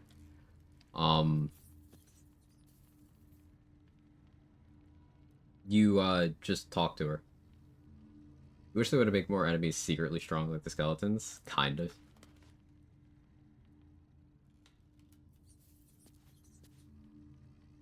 Son is AUDHD with very low support needs. Just needs occupational therapy for social stuff and frequent movement breaks, fidget and focus. Being able to tell him at 6 years old he's not struggling because he's stupid, which he'd internalized despite our constant reassurance that he's not, but because his brain works differently, it's been such a beautiful experience.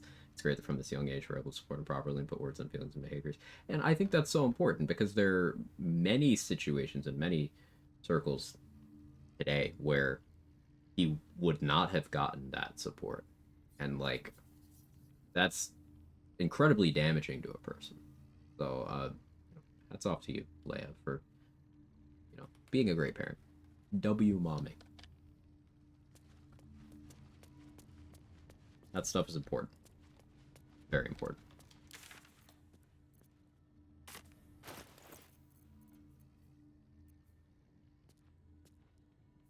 The book you've seen similar books in wizards' libraries. A toe, the book glyphs shift gently. Whether I before your succeed this or eyes. not doesn't actually Words matter. slip into your mind, onto your lips. Framing words you don't understand. The symbols dart beneath your eyes, warping and I'll twisting. try to succeed. Your Like, I don't head really care. warps, but you almost understand. You feel claws moving in the shadows. They Fine. pull at you, dragging you closer. The black the book snap. Still get the inspo. Then just do this. Seek and Get a.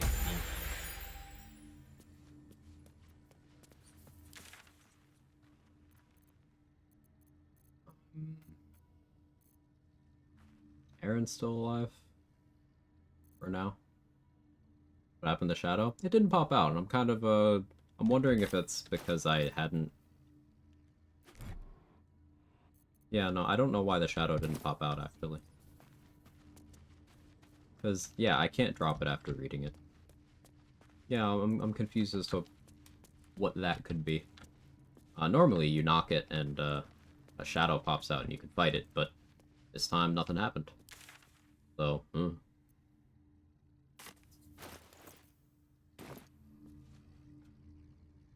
One of the many things I love about Governor Walls is how he talks about his son. Yeah, that's definitely been a huge ingratiating factor for me too. You have to pocket the book first, but I did pocket the book first, is the thing. Grim Squirt. I put it in my inventory, and then I took it out of my inventory again.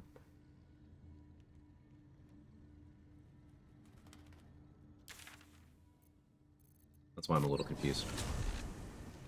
An article where they call attention to his keen powers of observation, call it his superpower. It's like, this guy fucking rules. Yeah, positive language like that just has a remarkable impact, and it costs nothing for people to do.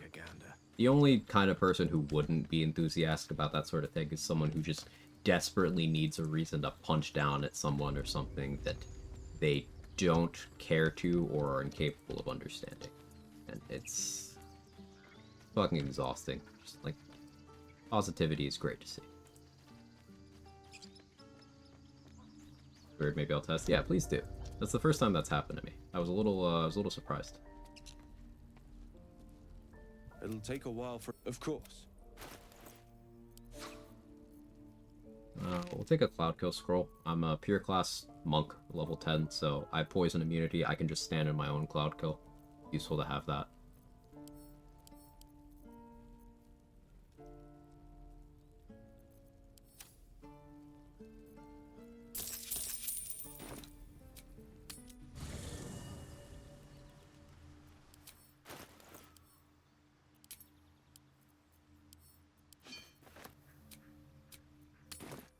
Sell Aaron the rune powder and then kill him. It'll take a while for us... Of course.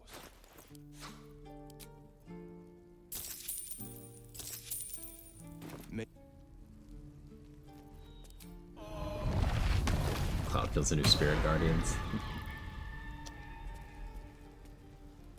Yes. Maybe overkill, but I don't take chances. Most excellent. Everyone over there is already dead. Did I kill Nettie yet? Yeah, I did.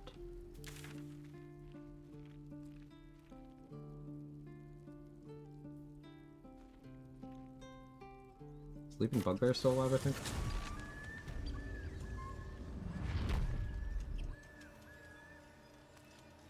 Cloud goes even better than Spirit Guardians fight me with proper setup. You can't even lose concentration on it.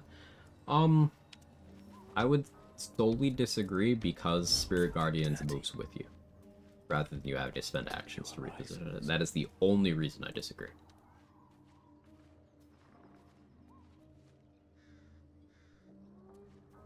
I'm trolling?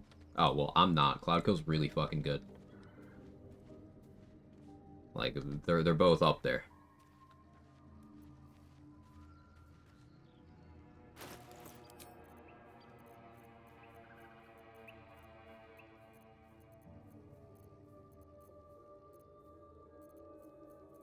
Ball render of Minded Body, right?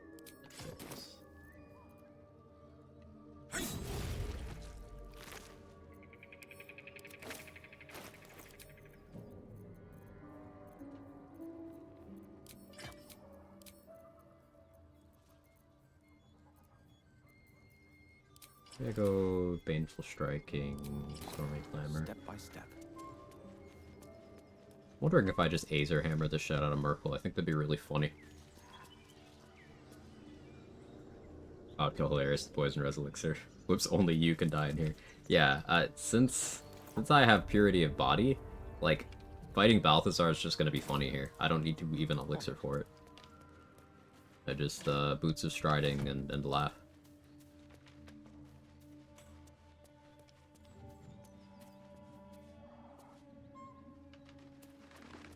And, like, the Ray of Frost can't hurt me because of Mystra's Blessing.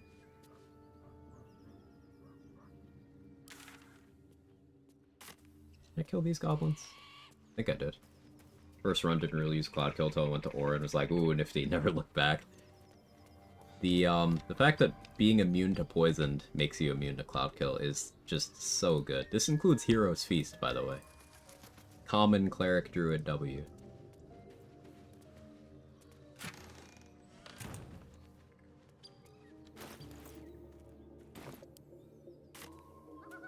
Okay, here's the thought, though. If I want a Scimitar of Cinder, I need to already be level 11 before going to the colony.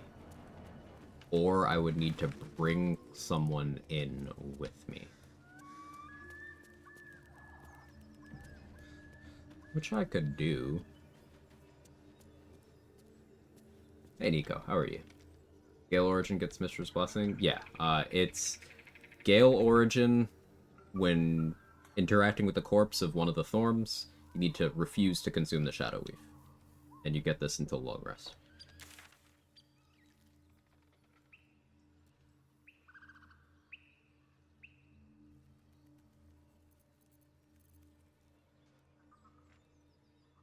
Still the Marcus fight, I just need to decide how I'm going about that, though.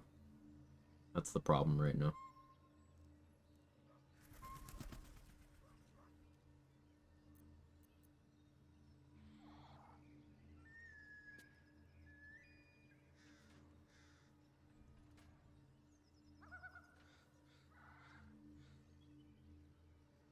Making the decision on whether I want to kill Gek, because Gek is my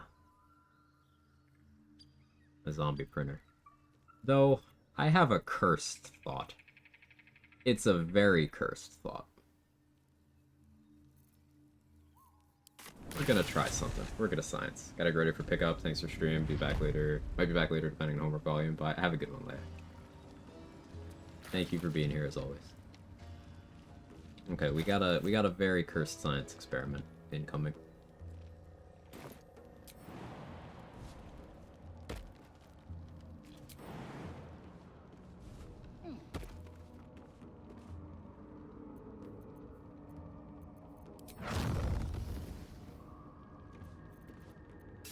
No honor among sneaks.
Everything's bigger in Texas, including the traffic violations.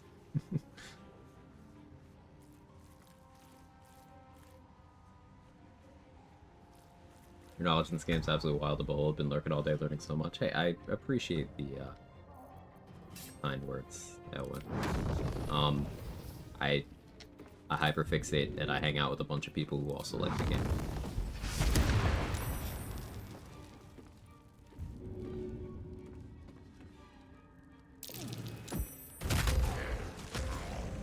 That was a satisfying balance. These are all burning fiercely. It shall be done.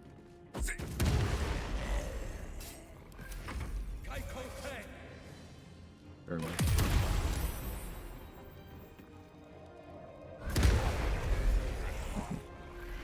Overheat's so good.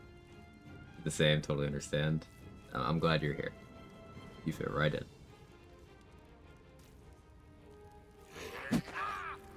No. Where'd you roll? Oh, 20, yeah. Need to get 28 AC so they can't hit me at all. Do I care though? I don't really.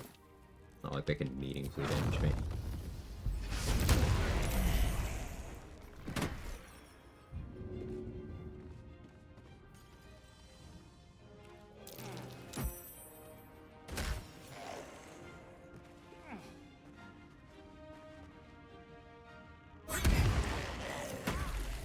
So each of these zombies are 3 XP, and Gek will only spawn them in very specific circumstances.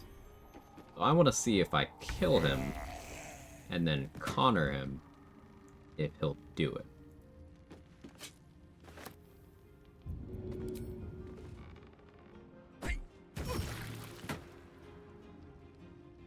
Step by step.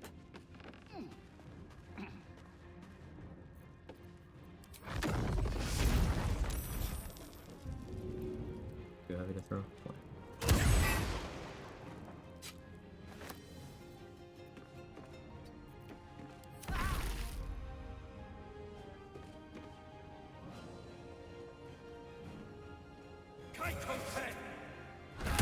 He's just going for blindness because I'm immune to Ray of Sickness.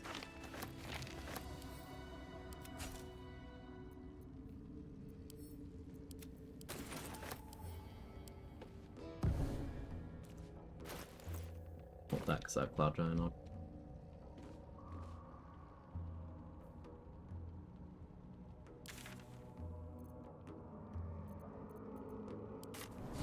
It's the highest passive damage reduction you've gotten from feats and items. You could have 7 Force Conduit stacks, Sleep would do me wonders. and then Heavy Armor Master with Helldusk Armor, for another 6, so that's 13 physical damage reduction, Defender Flail for 14,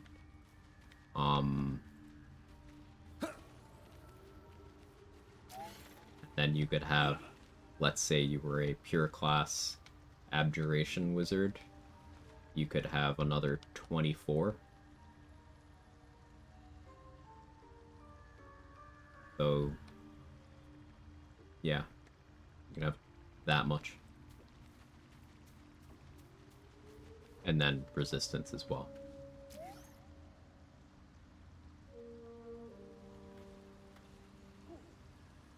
It is time. Have I got everything then?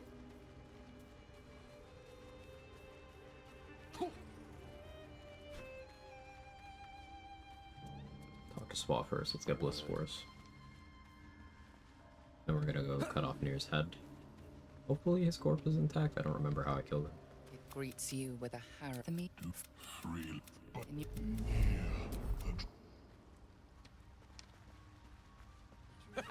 There's Bliss Spores, which I should have gotten much earlier. But if this experiment we're gonna do with Gek works out, then I can start doing earlier Bliss Spores without worrying about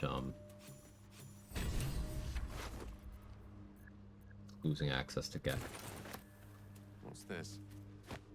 Flump mating rituals. Quiet taste, I'm sure, but not mine. A drowse, I would have thought. So there's a Sage inspo for deciphering all of the clues. For The cover proudly announces this book.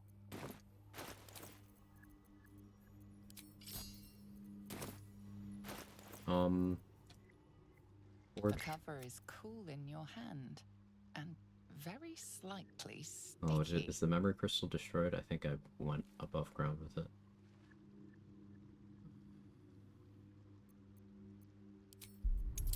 We'll see. Mean that I robbed the Sovereign Trader woman after her husband dies? I mean, yes, but I won't tell anyone.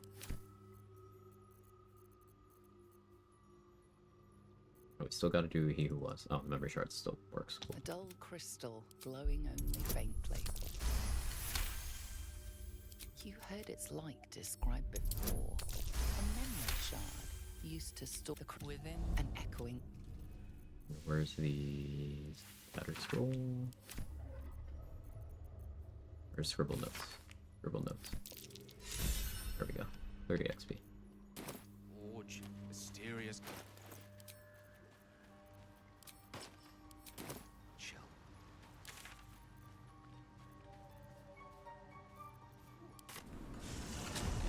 20 XP spots impossible to save for level 10. There's one when you're first entering the mountain pass that you could technically save to level 10, but it would require you not going into the mountain pass. So that would mean you would have to go to Act 2 through Grimforge, which is a different exploration spot. So one of those you're going to miss out. To the best of our current knowledge, those spots, you have to pick one to take early. There's also an exploration spot for entering the Gauntlet of Shar. There's one for entering Wraithwind Town. They're the same tier? Yes. Yes.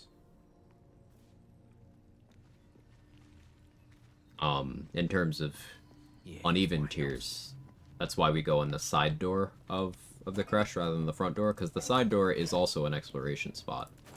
But the front door is a tier 3 versus the side door is tier 1. So, it's better just go in the front.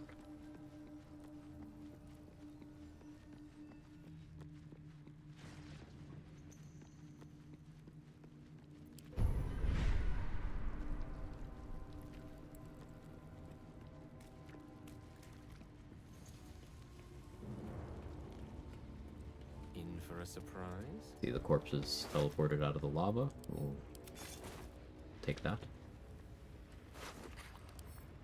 Only some of them. The decaying corpse lies before you. Damn, Gale, you look good, brother. The head.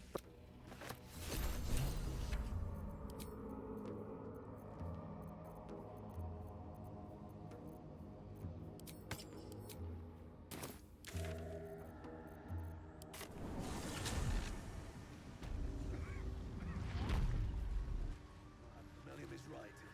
I should get a mask.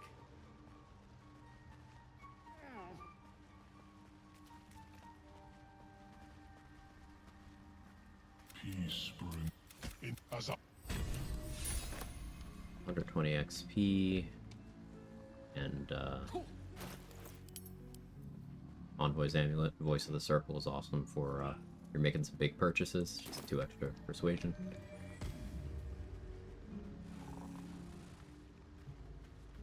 No point in lingering now I've got the noble stock.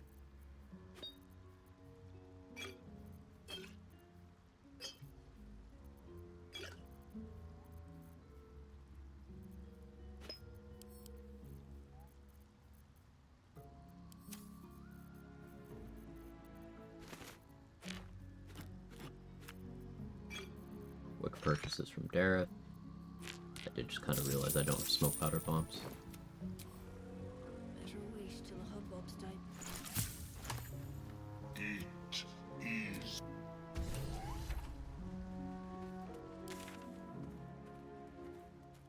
We have the happy, whimsical music. Music doesn't know what's happening. there may be no sport.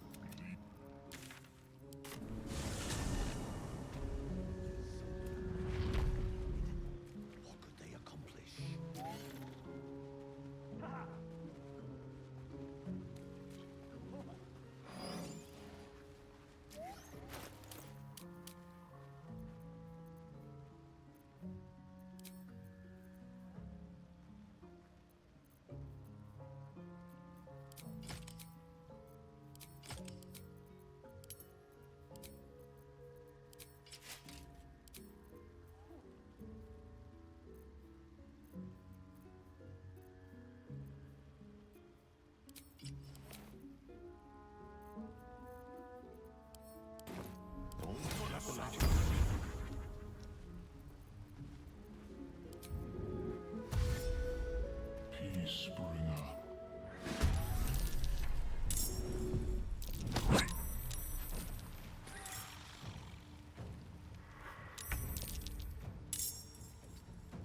Forgot how playing Bard is like, here's enhanced ability level 3, but I'll just get advantage in every dialogue check anyway. Yeah, Bard just...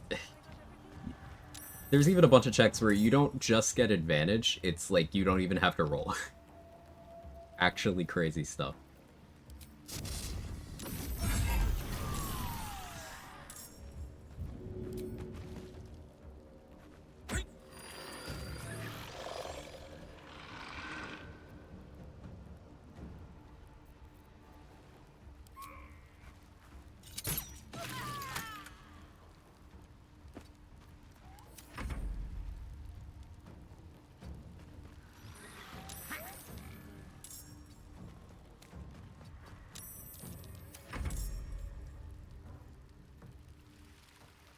All damage just didn't work last time I was here. A lot more plants died that day than expected.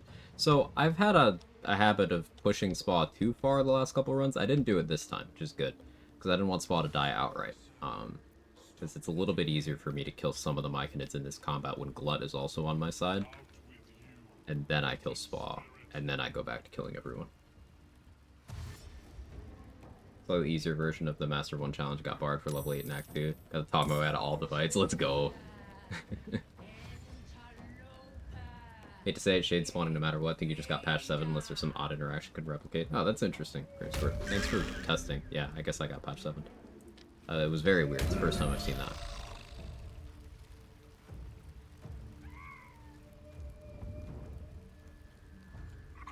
I should have put Shield of Faith on Glut, but it's fine. I feel bad killing the mushroom people. But unfortunately they are made of a bunch of XP that I would like to have.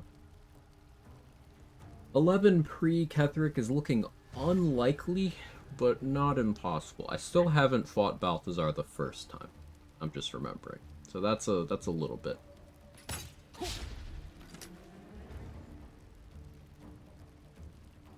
I haven't done the stealth trial. I haven't put the gem in the elevator. I haven't discovered Verge of the Shadows. Still the Marcus fight. Still He Who Was. We do still have a bunch of XP available.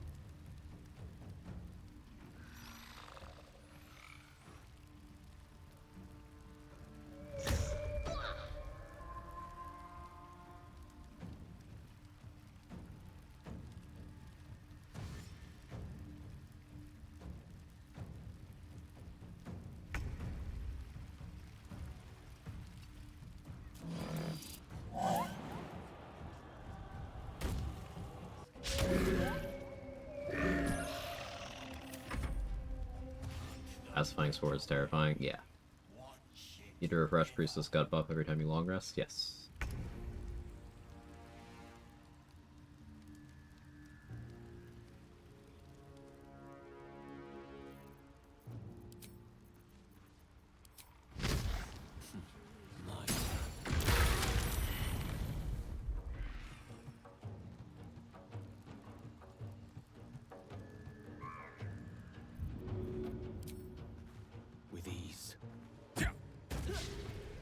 Really?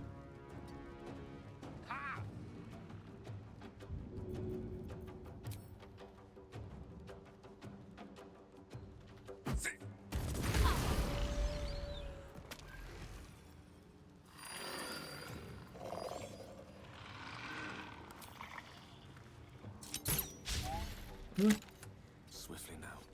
Fine.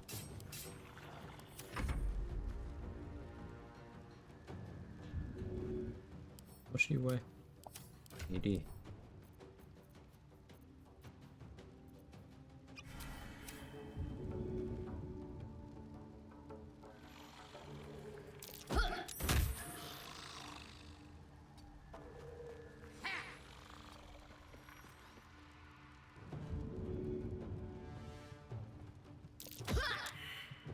Good try. Level am I usually for Ketheric? Either 10 or 11. Depending on what I did in the run. What the restrictions were. Must be annoying when you're doing Act 2 stuff. Not really. I don't rest very frequently, Viton. I don't like resting. disruptive to the flow of gameplay. I just don't like doing it. Not like a hardcore purist in that regard or anything, but in this run, for example, I have not long rested in quite some time because the run is structured around a buff that I can only get once. The reapplication of buffs isn't really a big deal.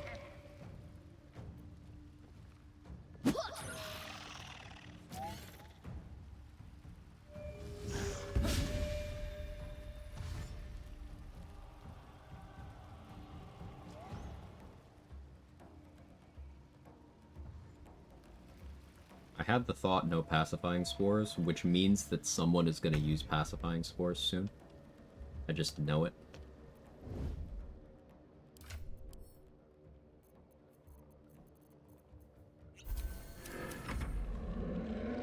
How far to stay away from resting when you're playing something like Cleric? Cleric? No. But I've played a lot of Cleric, so kind of a Cleric super fan.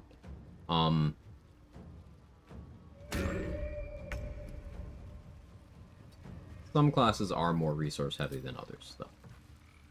Let's put it that way. If you're playing, say, a paladin, or a battle master, or a sorcerer, you are consuming a lot of resources all the time. Sorcerers, however, if you're willing to do certain things, do just get infinite sorcery points and spell slots at level 2. As long as your wallet can keep up with it. But, you get what I'm saying.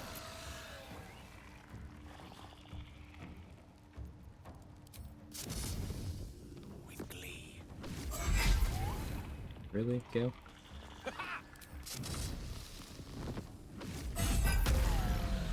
my way.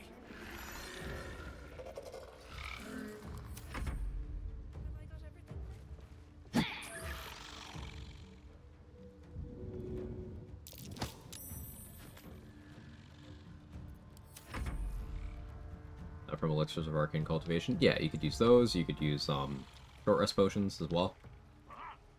You could region travel to refresh the cooldown on Pearl of Power and Spellcrux Amulet, use those to refill spell slots each time, and then turn them into sorcery points again.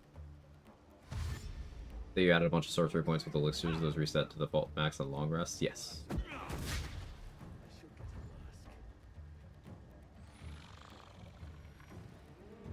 Barbarian outside of the one aspect. Depends on how liberally you use your rage. Like,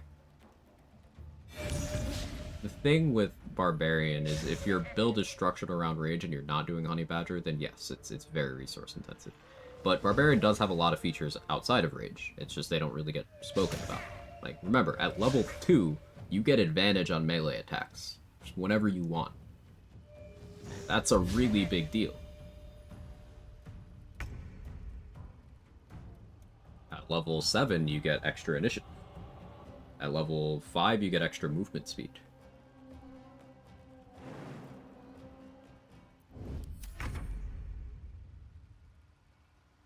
So, yeah, if you're always raging every combat, then you're gonna find yourself running out of resources quickly, but fortunately it's not something you have to necessarily do. I think that's good.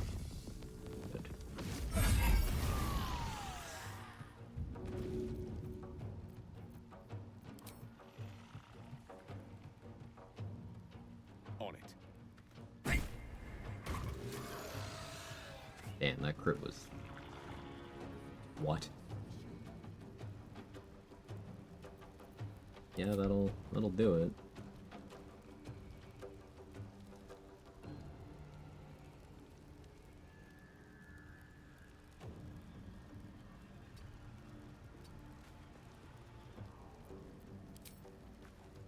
Nemesis.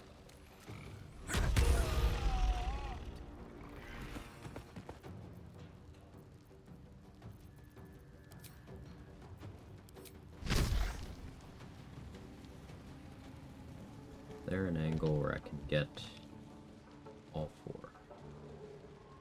Love that.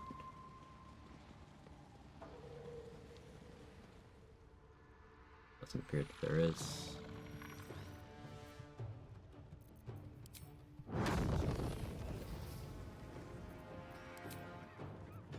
Let's go for free. Although...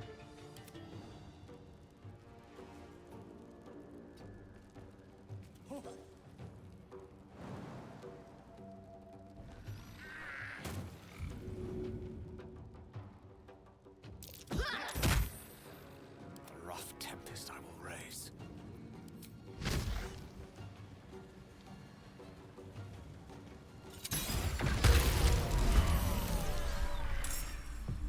With silver tongue. Spores. You have... If I must. I'm glad you forgot something. I was raised better than this. Creature mourns.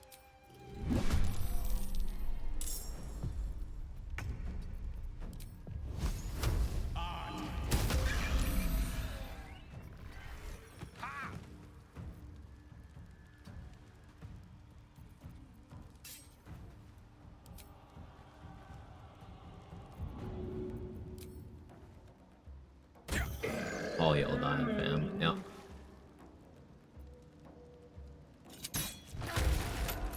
Shall be done. All I see is XP. Honey Badger aspect so good. Yeah. Don't think I can return to play a Berserker Barb after that. Can you panty cast Rage? Like, can you free cast Rage? Have I got everything then?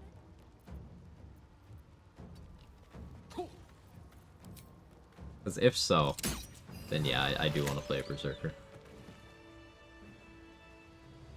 Recast Raging Poison outside of combat. Yeah, I did a run with Honey Badger and stuff. Using rotten food to poison myself. But I'm talking about using Freecast, the Illithid feature, to rage for free in combat. You know, still takes the bonus action, but to rage without a rage charge. On other subclasses is what I was thinking out loud about. A wizard's quite So suck on Tiger Barb. Tiger Barb? Tiger Barb's real good. You can do Tiger Barb with Honey Badger. Something that I'm cooking up that I did briefly show on stream a little bit of is aspect of the tiger. So not doing Tiger Heart, but doing aspect of the tiger. Basically what that does is you add your strength modifier an additional time to the attack rolls of any attack rolls you do versus something that is poisoned or bleeding. So let's say you add a Cloud Giant Elixir on. Let's make it nice and straightforward. That's +8 to attack rolls if someone is bleeding. But it'll add a second time if they are also poisoned. So that's +16 to the attack roll if they're bleeding and poisoned, on top of whatever you already had. And this applies to weapon attacks, throw attacks, spell attacks, all of it. Enemies standing in your cloud kill, they count as being poisoned.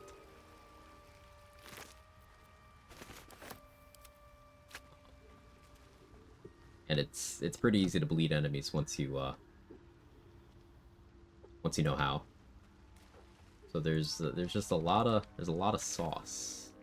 A lot of sauce there.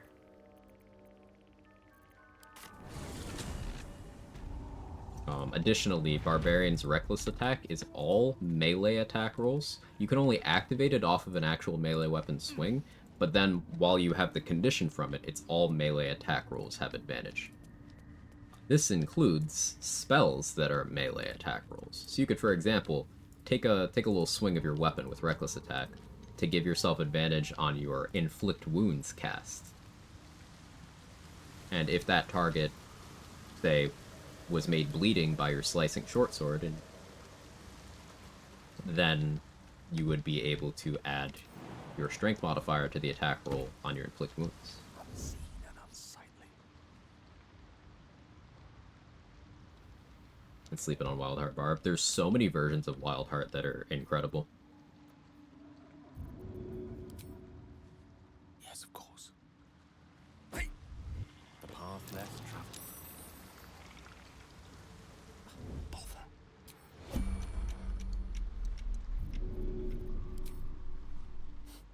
With ease. At once.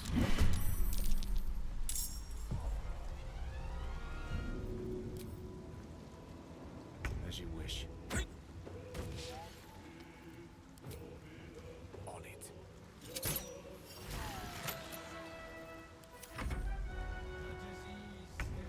they have Fireball, and that's why I put on the Haldos gloves.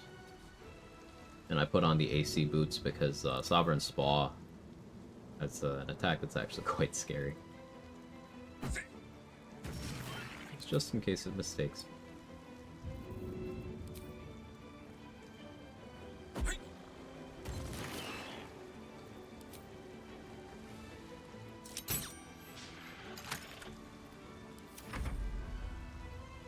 I'll start learning how damage scales more if it comes with understanding D&D. That's nothing to do with D&D. Just reading your class features and your items and checking the combat log religiously.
village if seeded properly. Adventure awaits. My pleasure. Yeah, we did this in a way where Blurg and Omelum and Dareth Welcome didn't, back. I do get pulled enjoy in, a which is good good. bargain. Blurg has another chain lightning. I don't think I need that, but appreciate the effort, buddy. How many Misty stuffs do I have? I know I have enough. Back it up for later. Back it up for later, though.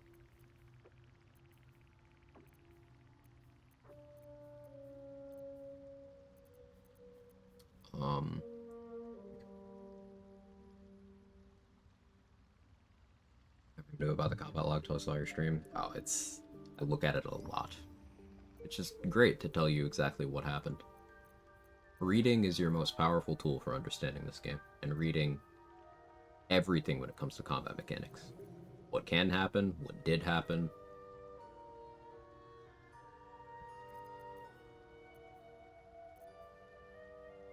Just a lot.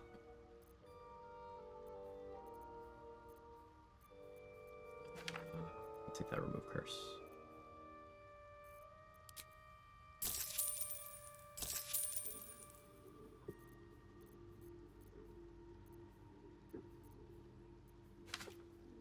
Nine revivify scrolls. Still gotta have Damon make the Orthon bombs.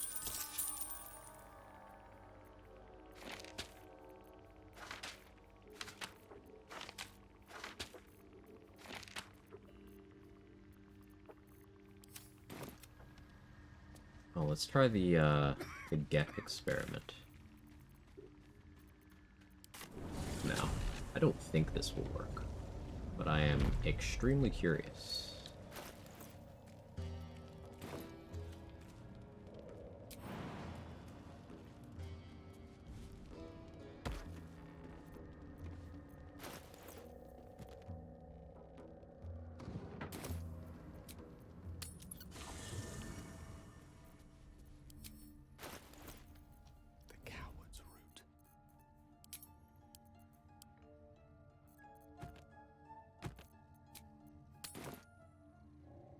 Hey Zen, how are you?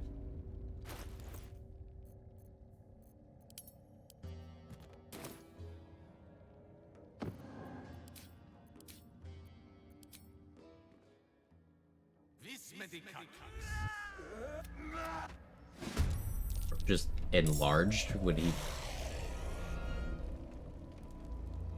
sitting down. Yo.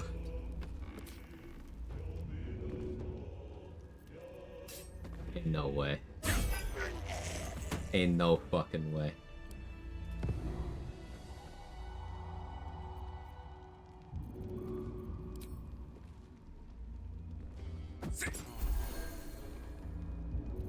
Ain't no fucking way.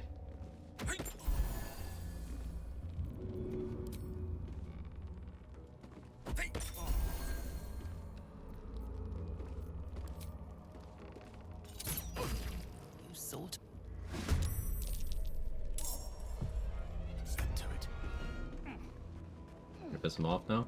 Like this.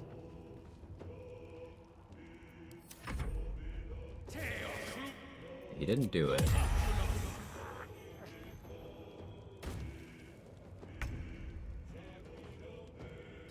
What? Now we science. Resetting the combat.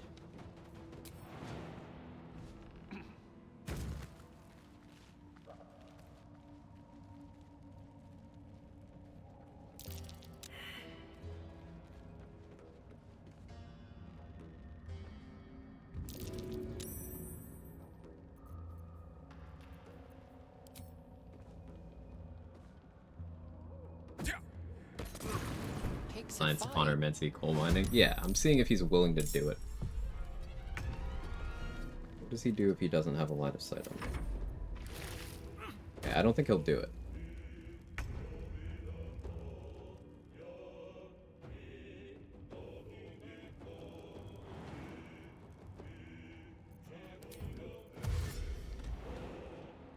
Well, let's try again. Can you bring different bodies in? No, his animate that doesn't require bodies. Well, it requires a body, but like one. Sleep beckons. I would follow. Hey.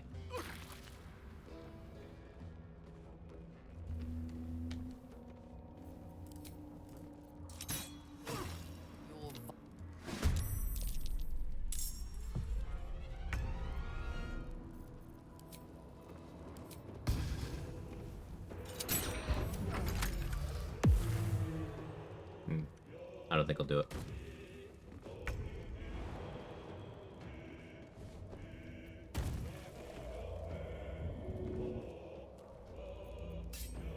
So, interesting experiment. Try that out more another time. Yeah, quick science detour.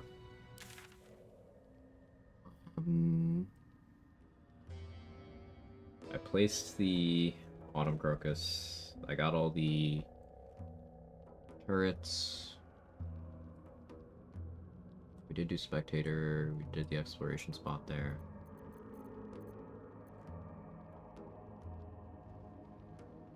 Any monk features you missed from wearing armor, using a shield, extra movement? That's it. That's literally it.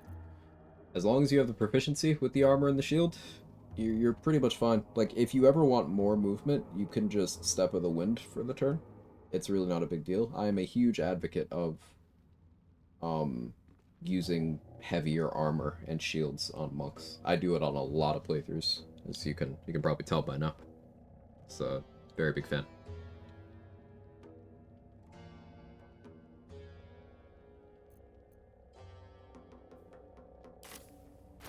We're looking 6.7. So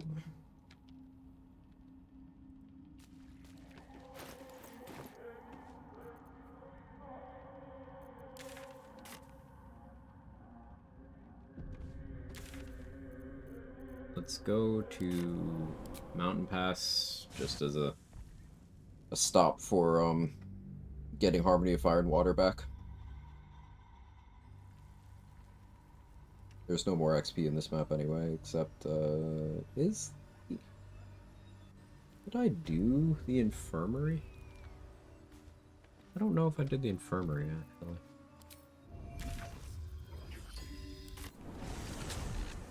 I feel like I did. I may not have.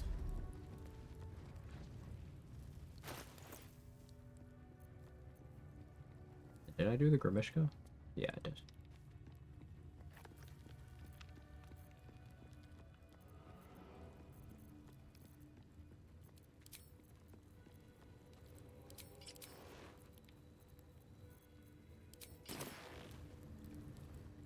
Nope, they're still chilling. Cool.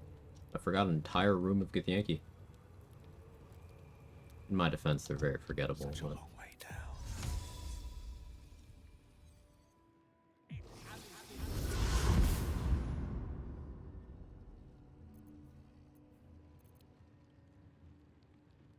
Oh, and yeah, the abilities you get from the race elixirs do get refreshed by region travel. So, we finally have the Flame Blade build. You just get a Tiefling elixir. And that's where you get your Flame Blade from. Level locks you out of leaving Shadowlands. It's not a level thing, it's just entering the Night Song's prison. Did all the exploration? Yeah, I think I did. I think I did, Mustard.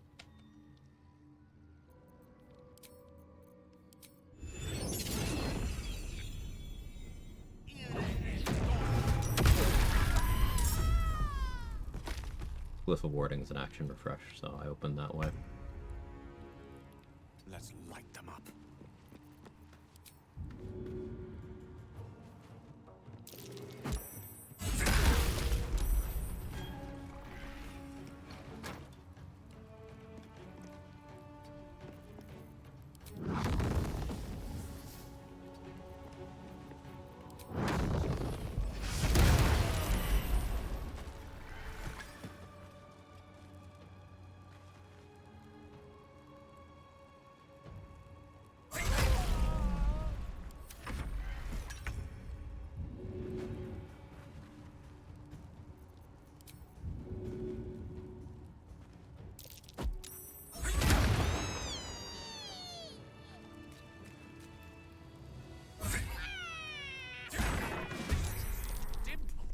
I lost initiative. That's what was in there. Tormenting. What's my initiative right now? Still not used to it being bad. Non-alert build be like, yeah, +4. Yeah, anyone who tells you just Dex mod is enough for initiative is talking out of their ass.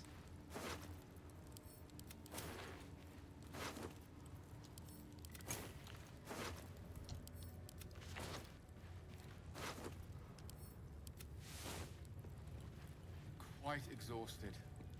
A good night's sleep would do me wonders. Now I think we've killed all the Gith. Yeah, that was a nice little chunk.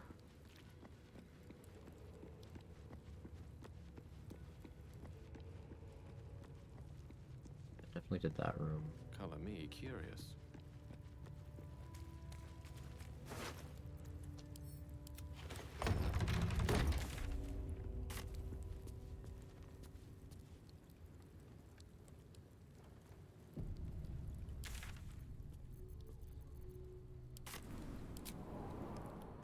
Let's put the gem in the elevator. Take the elevator down. Knock open the door, I guess.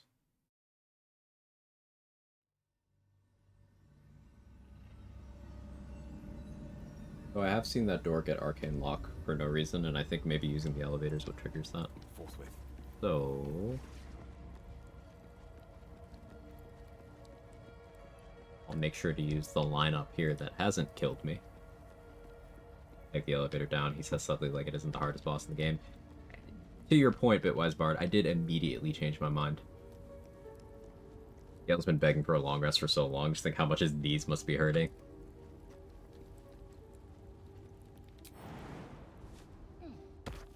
Hey, everybody clench. Clench.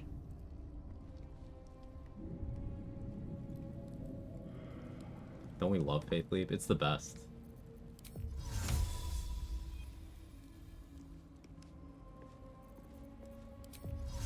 Can I even use this?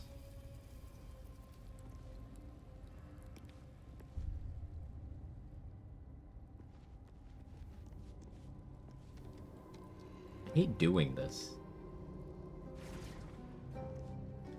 Like, I actually fucking hate doing this. I wouldn't do this if Faith Leap made any sense as a room, but... because Larian's not gonna fix that. We're doing it this way.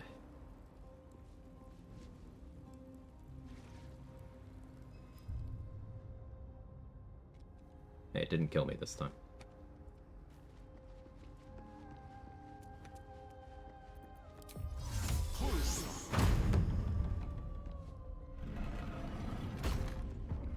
try this last time. Yeah, I used the lineup that hasn't killed me yet, rather than the lineup that has killed me once.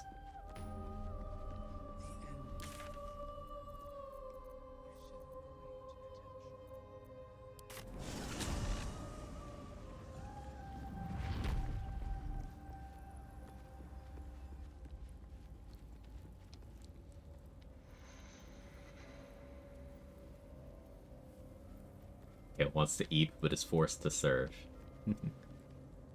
Let's give this a try.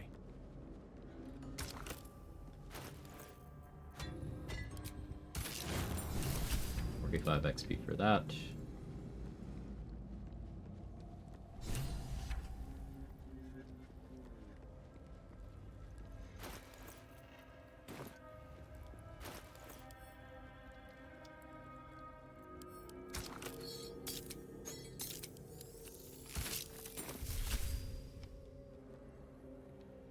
Make sure there's no rats alive in the gauntlet, too.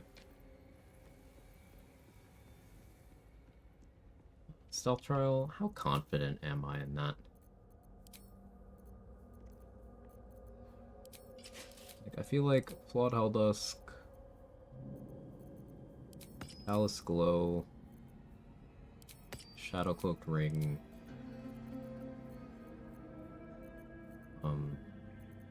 where is it? Orland's Grace. I have 27 strength. Large scroll.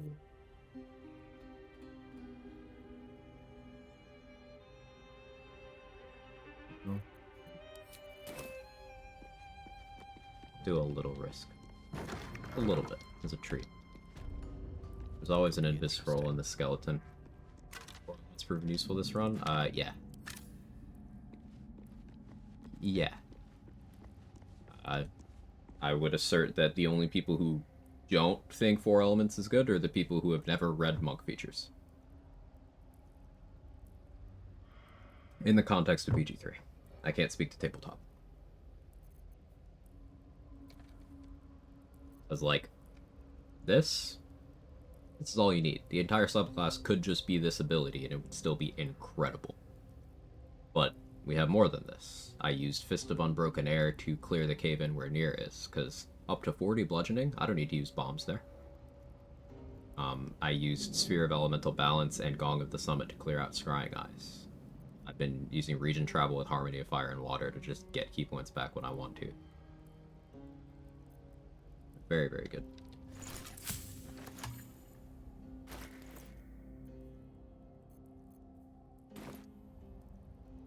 Another bowl bearing. All the monk subclasses in this game are good. Monk as a baseline is crazy, but then all 3 of the subclasses are good for something. Yes, yes. Yes.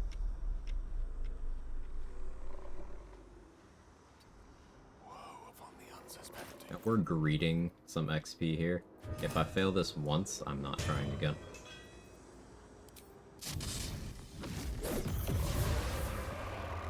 Did enough. You can kill these shadows in the trial. They are worth XP. Yes, you can do aggressive stealth if you prefer. Why not use explosives unless you want her to blow up the rune powder because you're evil? You can sell rune powder. It sells very well. The barrel's in my camp right now, but I can use this for when I really want something dead. But the barrel sells really well too. And that way I didn't have to expend my precious smoke powder bombs.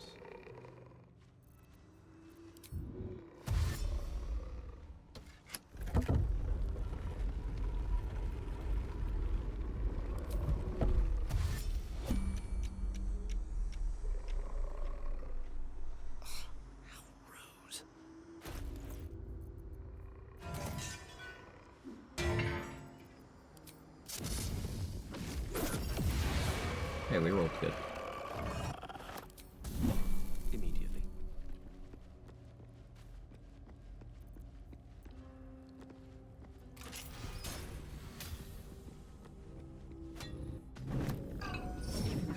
And we don't need to do Faith Leap because it sucks, but also there's no XP attached to it. If you're a guild artisan, there is an inspiration for putting all of the gems in. But, like, I'm not a guild artisan, so I don't even have to go in that room. Luckily.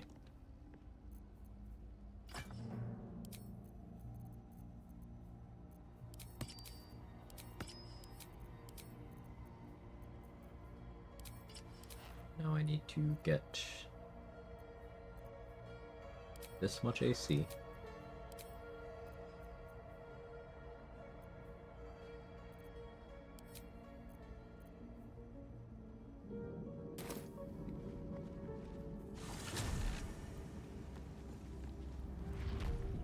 Acolyte also, but Shrug. You know, I forgot about Acolyte inspo because it's such a shit route. But yeah, true. You survive the Rune Powder Explosion with evasion? Yeah, it's just damage, Olive Peel. It doesn't even do as much as people seem to think it does. Like, it's not actually a solve everything button. Like, your max damage is 38.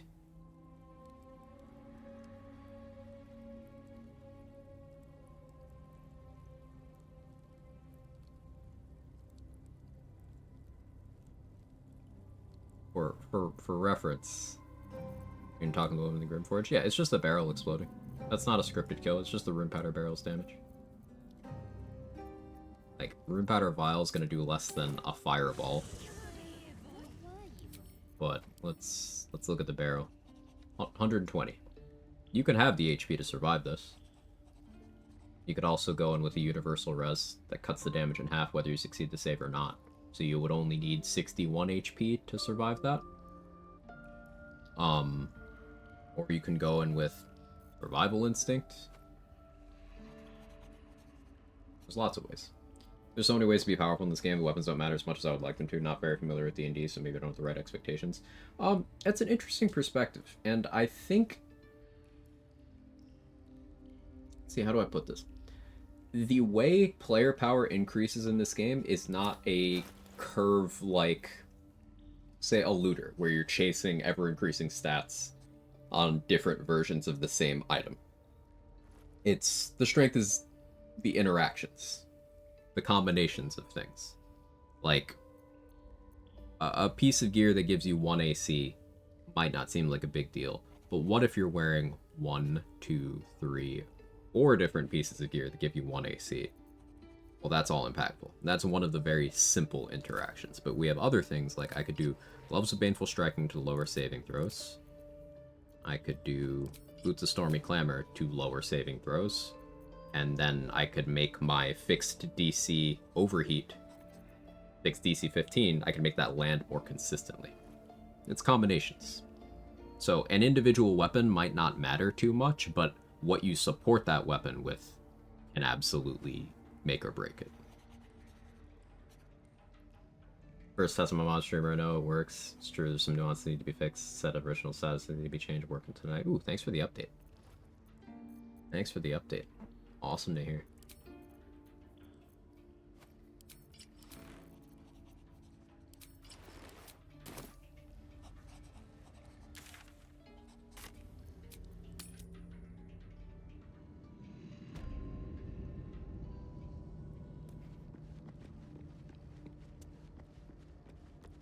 I'm just realizing an ad was running, so I don't know if Grain, correct me. I don't know if you heard what I was saying, but yeah. I don't actually need Connor right now. I'd like to have initiative. I don't have many of those.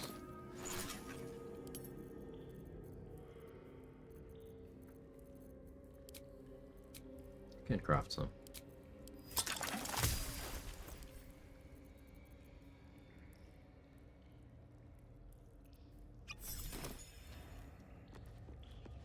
Let's chat. Not just any true soul would have succeeded in following my path through this place. Yoink, yoink. You should be pleased. You can have a Featherfall scroll, sir. Or do you? No, the ad's playing. Can't hear anything else. You made my point. You know, the weapon's less important than the accessories. Sometimes.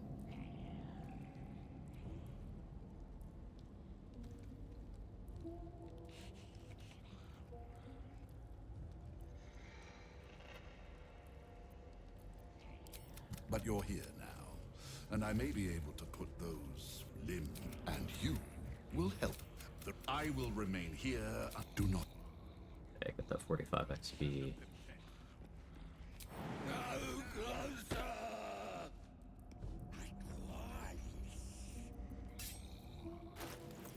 Most critical things that the character status added just like that without animations, therefore both the streamer and the viewers do not always see a new status been added. Work on this first of all.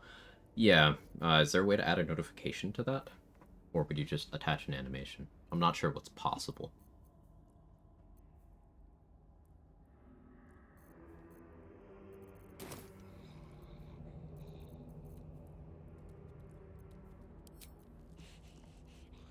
Into the fray.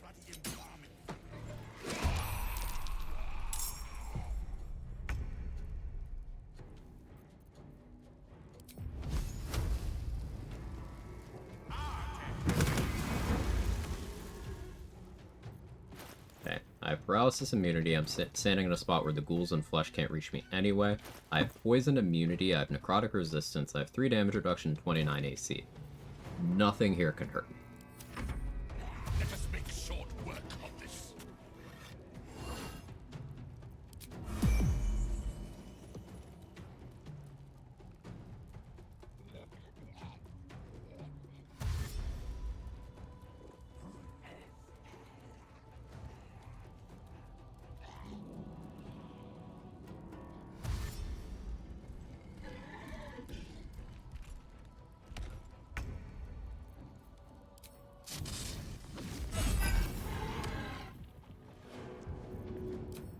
Forthwith.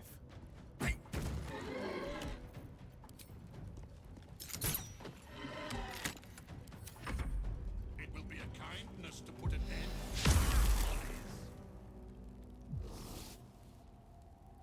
So the highest Balthazar can roll is 28 from the low ground. He can't hit me. Let a smoke break, have to get back to work, keep talking about it, watching the VOD later, back to lurking on mute. Sounds good. So the importance, and thank you for watching the VODs, appreciate that. The importance of individual weapons. As a baseline, a lot of them can be interchangeable, but you do still have your build-defining weapons that have things that other weapons don't. Like, for example, the bonus action I've been spamming through this playthrough is only available on this weapon, nowhere else. It doesn't even matter that I'm not proficient with it because I'm not really swinging it. I'm using it just for the bonus action thing.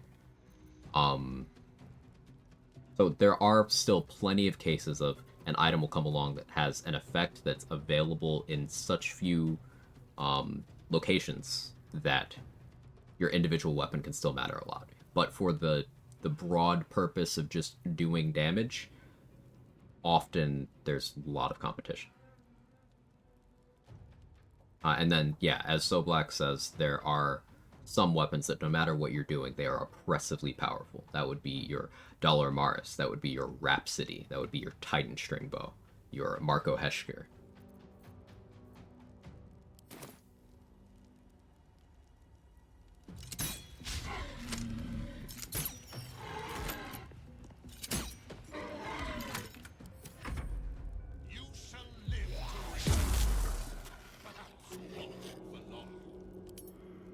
Even if he hit me with that Bone Chill, the most he could do is 5 damage.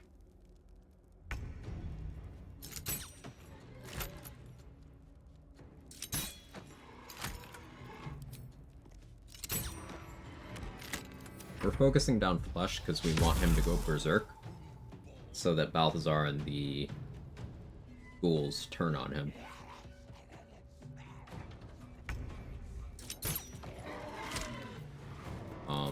Because we want everyone in this combat except for me and Balthazar to die here.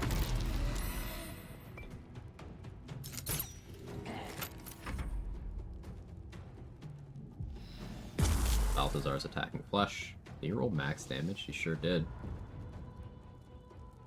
Oh, he has that bonus necrotic. So yeah, Balthazar could do more than 5 damage to me.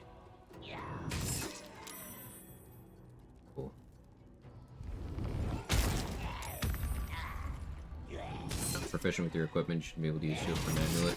So only lack of proficiency with armor and shields blocks spellcasting. With weapons, it doesn't. And just so that under the minimap, a window appears for 5 seconds with information the new status has been added. Not enough. Probably have to take a couple spells, beautiful animation, cut out everything from them except animation, special effects, create artificial empty spells, and launch them before applying the effect. So I had to turn out some beautiful effect and receiving new status from Twitch. Kind of like the pop-ups from like Wild Magic Surges? Or are you thinking just like a VFX that's flashy enough that even without reading, people have their attention grabbed? Sorry, a lot of questions. I'm just interested.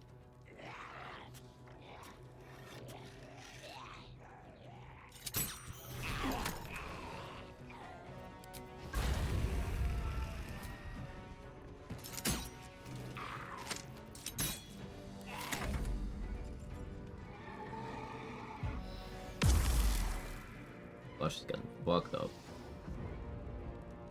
don't know where Balthazar is going. He's not that far. That's fine.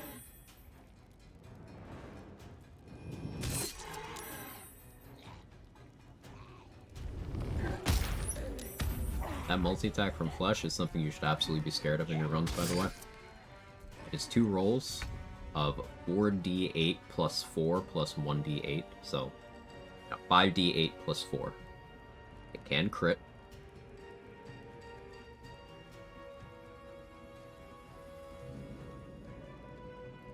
And again, it's 2 hits.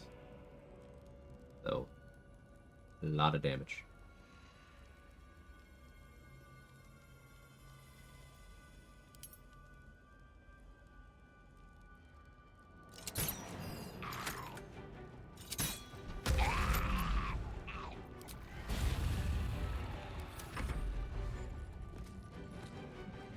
For example, Blade Ward spell, animation be applied, be no effect. Gotcha.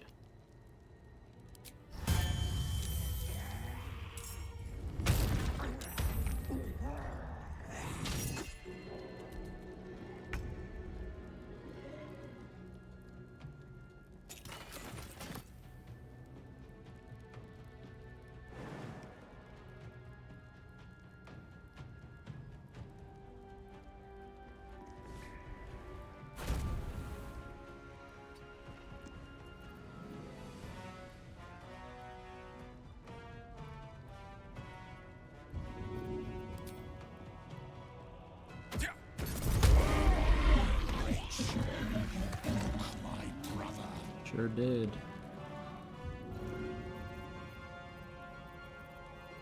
Where's my empty spots?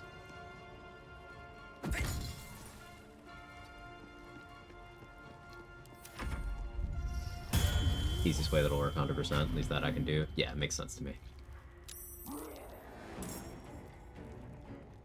What's the max possible statuses you can have in your character? It's definitely in the hundreds.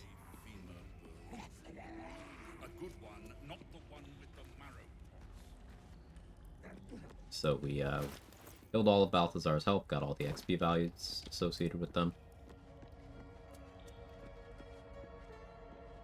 Game crash or not then, the screen would probably look a mess. Like, this is... I just have in the 20s for statuses, and look how far this extends. Like, imagine if you're at a party and it would be extending horizontally as well.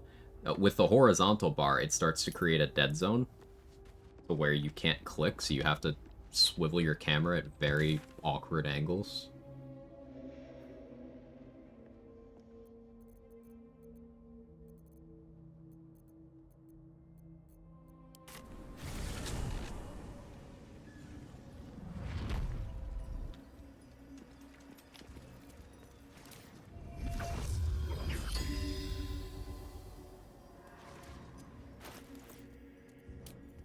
+9 initiative.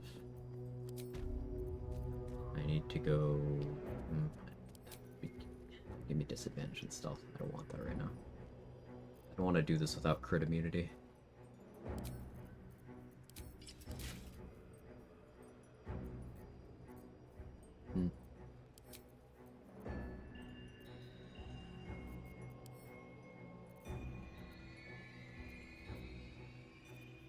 A greater than this.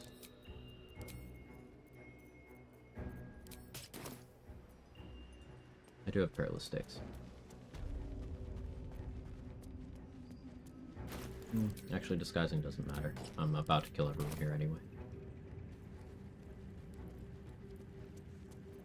I'm gonna perilous stakes and then Critter in his scroll. Brothers. Sister. Pray with me while we wait. I'm not worthy.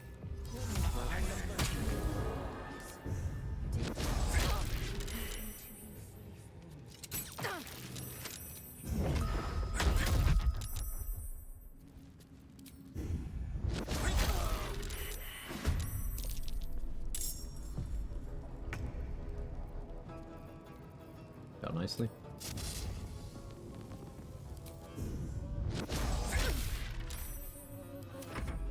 Still succeeding stealth.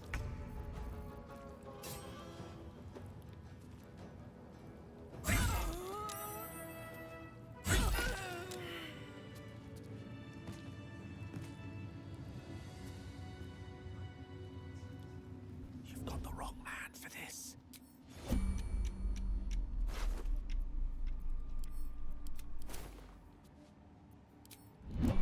To stand this close to her power. On my way. I never. I wouldn't have if not. Most devastating part of my day right there. I'm sorry for killing your queen.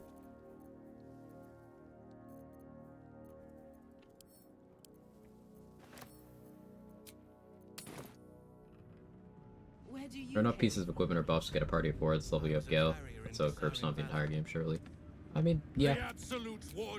Gear is not as important as strategy, Woodsy. Proof of this, gearless runs have been done. Solo honor, gearless.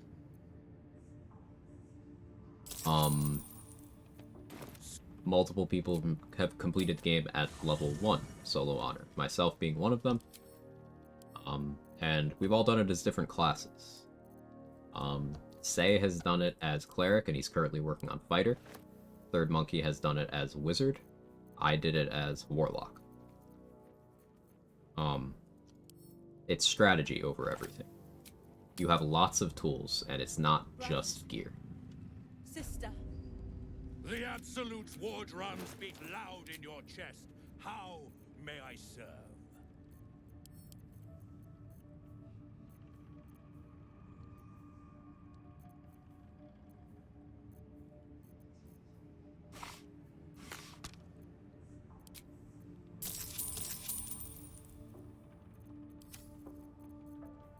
Slaughter. More darkness arrows. Hello, hey boy. How are you? Probably a limited number of you have done that. Nice crowd to be in. I know a couple other people were working on level 1 runs, but they're not people I really directly interact with, so I don't have any progress updates. I'm sure other runners have attempted and completed. It's just those are the ones I know of. Speaks to Larian's philosophy of empowering player creativity. Yeah, I couldn't have said it better myself. 100% agree. It's such a dense game in terms of things you can do. So naturally, different situations start having multiple solutions. And that's just really, really good. Healthy game design is what that is.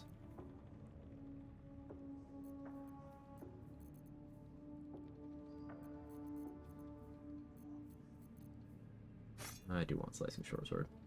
I was on the fence, but fuck it.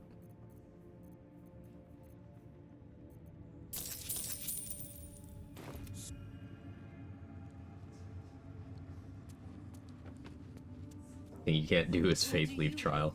I was a farrier in Dissarin Valley. Then the dreams came. Same as me. They wouldn't admit it.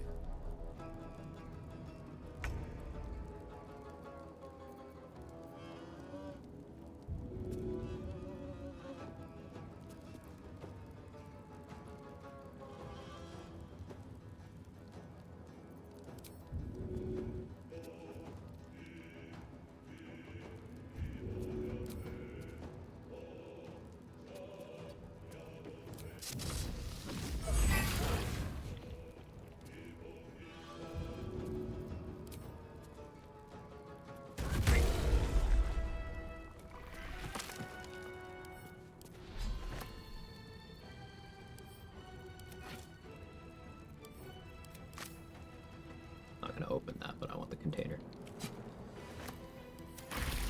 Remember discussion about a good amount of con saves to maintain concentration. He said it's enough to have +8 with an advantage thing. It's currently +14 to con saves, so an advantage to reliably maintain concentration. It's overkill. So here's the thing. You could have +99 to concentration, and remember, as Kieda said, ones fail. The reason why advantage is important is because it reduces the impact of ones.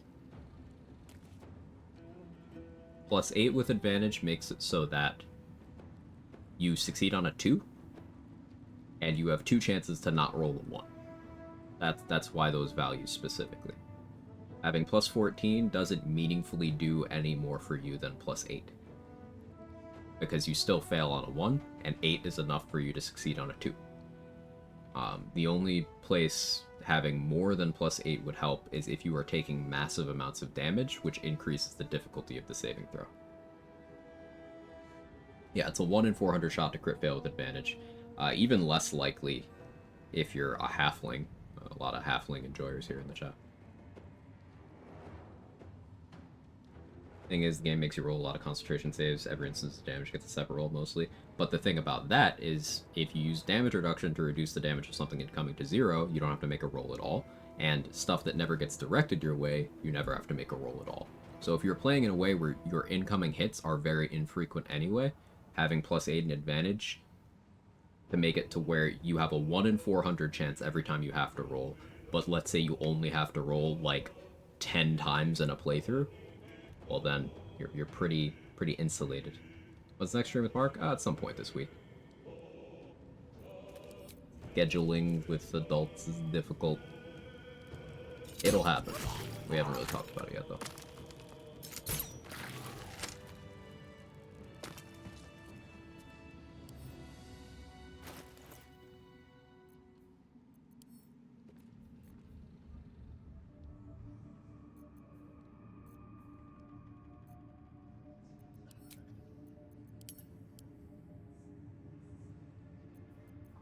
Put the kobold barrels away for now. Does that give me enough weight to pick up Lantar's corpse? No, I need a Cloud Giant, I guess. Fine. Get my beauty sleep soon. We're backpacking Lantar's corpse because I can Connor him to get short rest potions. Let's go. At my leisure. Roll a lot, not only frontliner Spirit Guardians, use Warding Bond on multiple targets. So, get your damage reduction up. Get your damage reduction up, and then have the people who you are Warding Bond for stop being stupid. Might sound blunt, but like, very little damage in this game happens without you just deciding to take it. Or going in with a strat that clearly points out that you could have prevented it.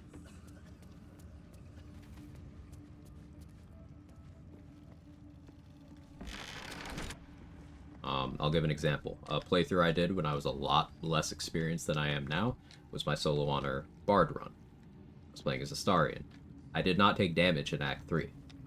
At all. Never got hit. Concentration isn't a problem if you never get hit. And that was as a solo, where I had to foot the bill for every encounter.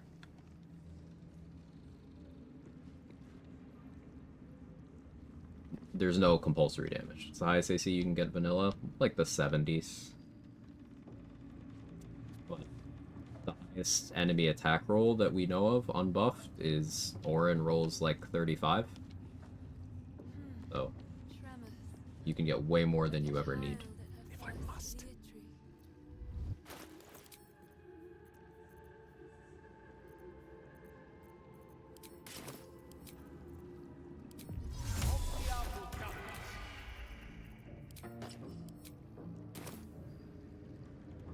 '70s, it's completely superfluous. Like, it doesn't matter beyond a certain point.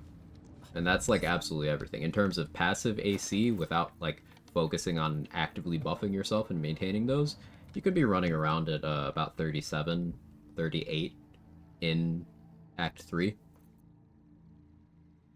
But then stacking Haste and Terrazul is another 4, Mirror Image is another 9. If you have a Shield spell, that's another 5. If you have Defensive Duelist, that's another 4. If you have a Bard doing Bard thing, that's another up to 10. Win the game because of AC? No. What do you think AC does, Woodsy? That's the thing. Let's go back to that. How does AC kill things?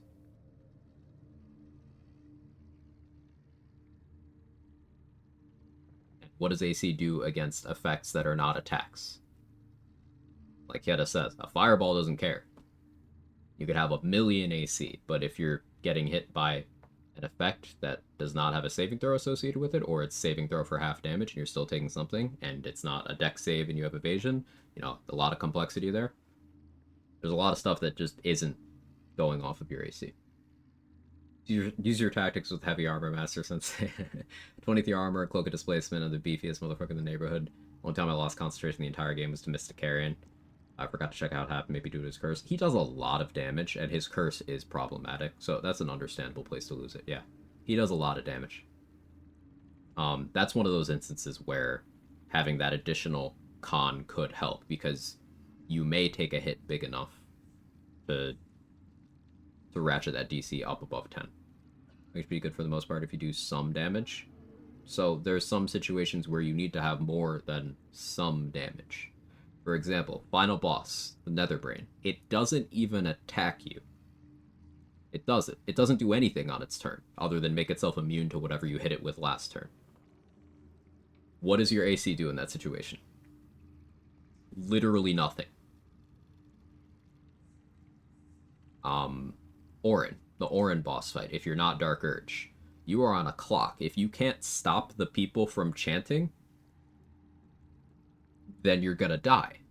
And you have a couple ways of stopping them. You can either stick silence, you can kill them, you can knock them off the edge, or you can try to kill them with damage. But like, AC does nothing for you there, because you have an effect that goes out on you every turn, where if you don't kill someone, you die. And then Orin has her piercing growl, which does a bunch of damage. And if you fail the saving throw, you lose control of your character for 2 turns. Your character just runs around, provoking all sorts of opportunity attacks, getting free hits in from her, free hits in from people helping her. They'll be clicking Stunning Gaze at you too. And remember, if that happens when Baal's Edict is still going out, if you get the effect placed on you where get a kill this turn or die, but you're also fearful where you have no control of your character, you're dead. AC didn't do anything. You died. Yeah, with Answer, you don't ever need to be in range for him to do his melee attacks, but the breath weapon is saving throw, and the room-wide AoE is kind of a saving throw, but there's actually not a saving throw. How much longer are you planning to stream today? Not too much longer. I usually go about 8 hours. I just want to finish getting the XP, and tomorrow's stream will probably be the Act 2 finale. It's mostly set up right now, mostly chill. At a certain point, it doesn't matter because only crits hit you, and if you're immune to crits, right. Like, usually, AC-wise, for this run, I'm hanging out at the roll... I'm hanging out at the threshold where an enemy would have to roll 20 or 19 to hit me. I'm not always going for unhittable AC, but for some encounters I am. Hey, Metis. I think alerts are broken right now. Where's my cats? Cat. I require a cat. They're off doing cat things. Where am I from? Not a secret. I'm from northeastern US. New England area.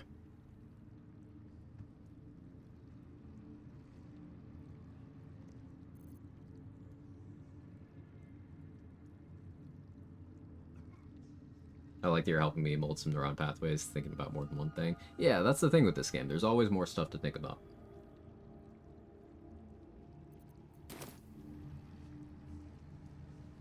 Quite. No honor among sneaks.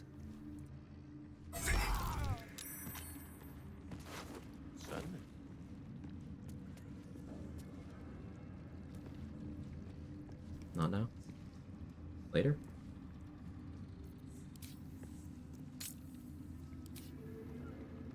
Just a moment. Oh. Let's see.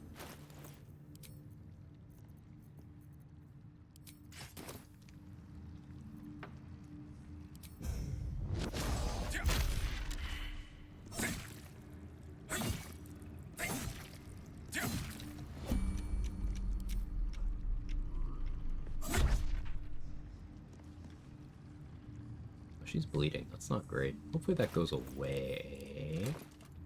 We'll see if I get punished. Yeah, that's good.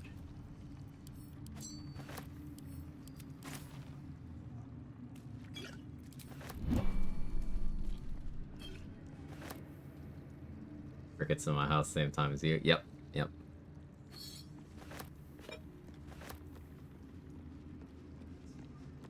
We're brazen enough to fight him without lightning resistance the last 3 turns we were wet, even his range attack punched our faces off. Ooh, yeah, that's definitely asking for trouble.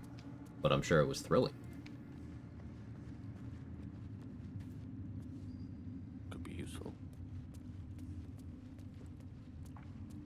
Yeah, I want to do an answer fight where I play a rogue and I just don't move the entire fight. I want to stand in one location. And yes, one way of doing that is just one round on the forehead. And yeah, you can. But with evasion, uncanny dodge, enough damage reduction, lightning resistance, you can also render his room-wide AoE not a threat. I think that's funnier.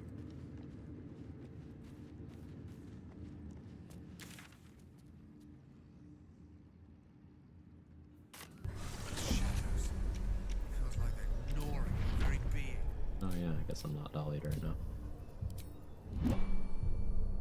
You look like you want to Drop the disguise too.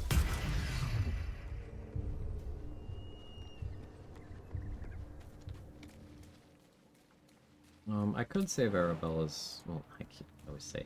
I go find Arabella's parents and talk to Sister Lidwin, but then I just have to not talk to Arabella about it.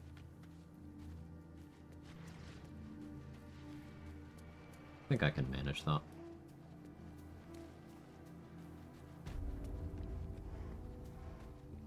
I killed this nurse already? I sure did.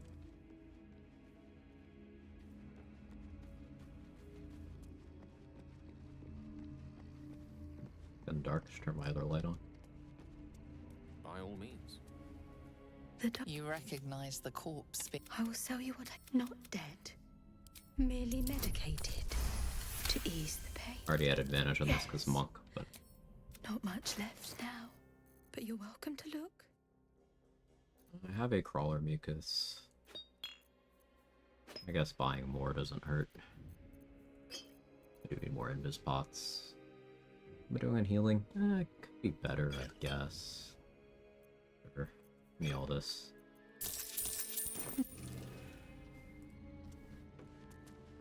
Robes will get dirty.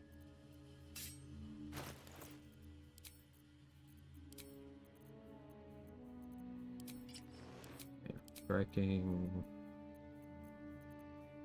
Probably clamor. For Callous Glow Ring.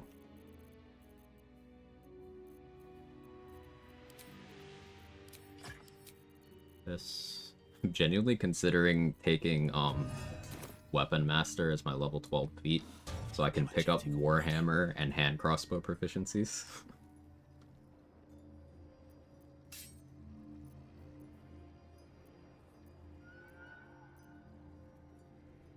But I could also just, like, take a ranger level and pick up the weapon proficiencies and heavy armor and a resistance.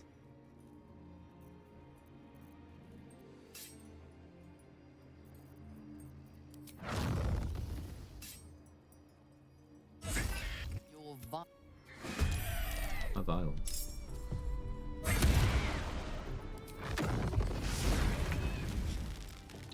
Let's see what you rolled.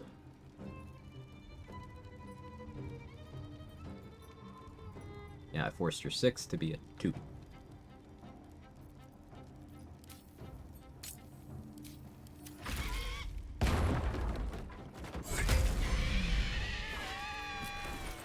Normally I don't kill her, she's a vendor and I like keeping her around, but we're Gale, we're already a little bit XP negative.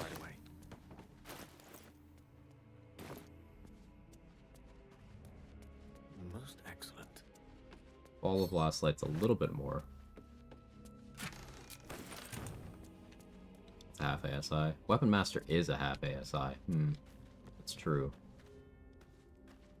But I'm already at 20 and 18 here for those stats. And I'm not going to have Daniel for finale. I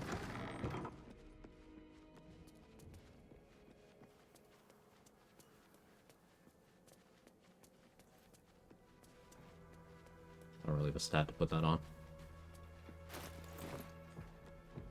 War Cleric's bonus attack mesh well with the Monk. Do they overlap? No, it's not really a good feature to begin with.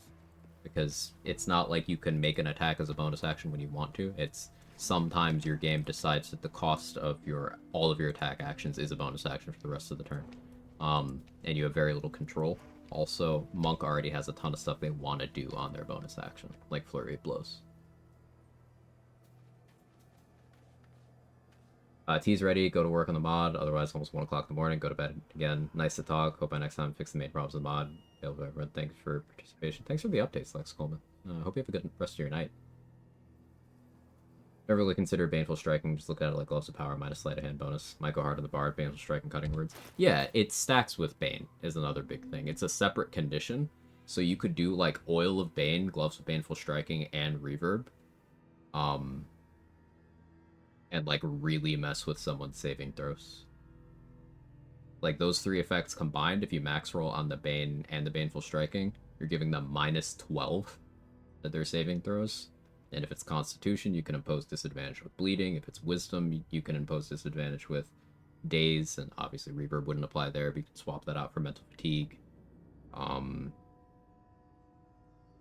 If it's Dexterity, you can impose disadvantage by making them go prone or using Oil of Freezing. What mod is this? A Twitch integration mod where viewers can give streamers buffs and debuffs in BG3. I think crowd control, if you've heard of that vein of thing. On 12 on autos. I mean, autos already always succeeds on the first turn. That's why they call it irresistible. And if you need to auto someone for more than 1 turn, it's a bad strat. I think minus 12 on Hold Monster or Hold Person. I think minus 12 on a Disintegrate. Something you really want to work for 1 turn.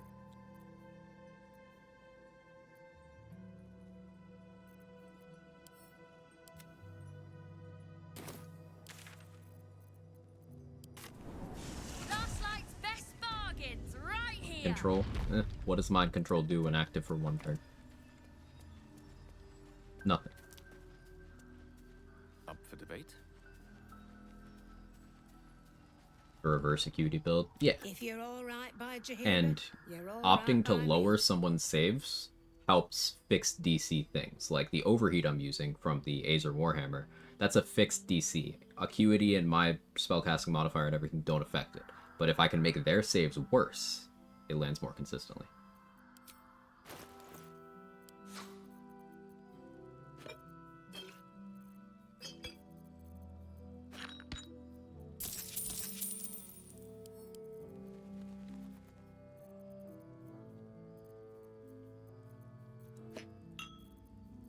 I might go for post-Shadowfell Fall of Last Light then.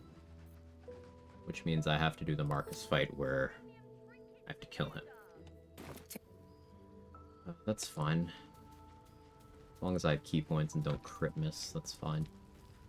I can get summons together for that too. And knock out Alfira Lacrissa.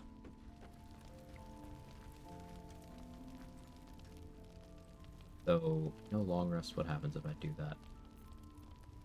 Science.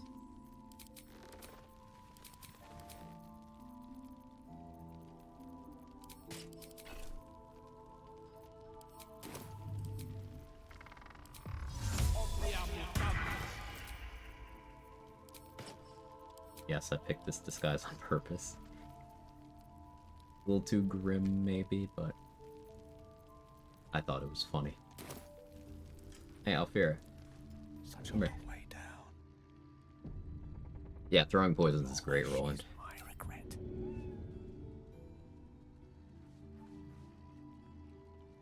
Dance macabre. This guy's mod called? I don't know. If you do exclamation mark mods, you'll be able to see it. I was using it on the Conquest Paladin run.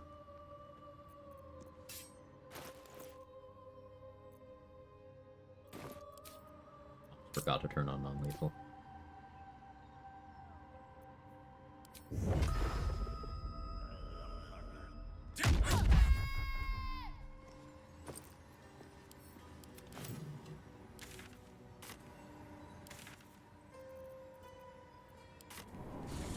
You're evil. She's alive.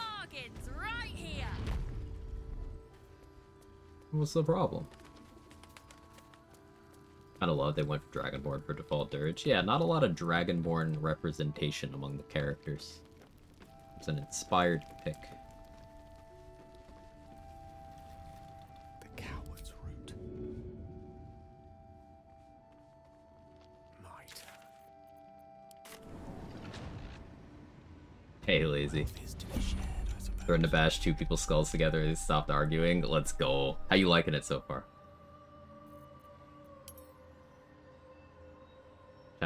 Chat. Lazy's doing first BG3 playthrough.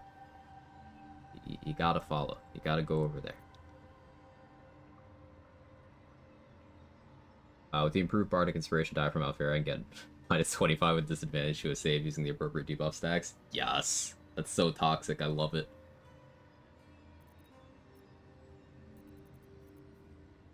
Don't mind me doing degenerate XP strats right now, Lazy. I'm late in Act 2.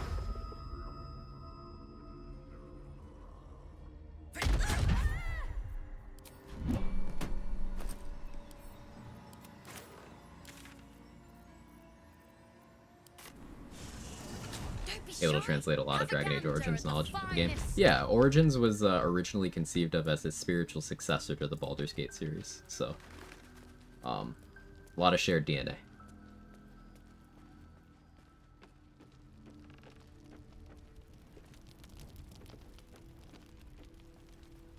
So you can't knock out Cal and Leah because that Roland considers them dead. Unseen and unsightly. But I'm gonna try knocking out Roland.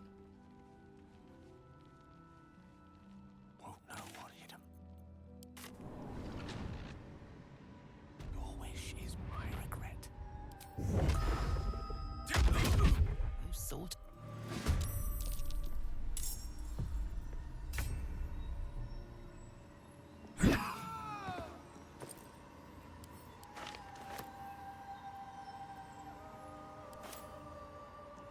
Roland is 90 XP. We just got a little pile of friends here. Premium trinkets and doodahs. Very first encounter of the game, though, picked up a dude and threw at his friend, knew I was gonna like the game. Oh yeah, I'm playing a monk, so I'm doing a lot of that. It's one of my favorite things to do. Throwing people around, just throwing things in general, really strong in this game.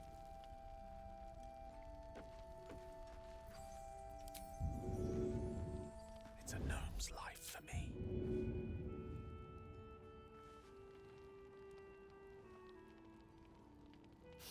Checkmate.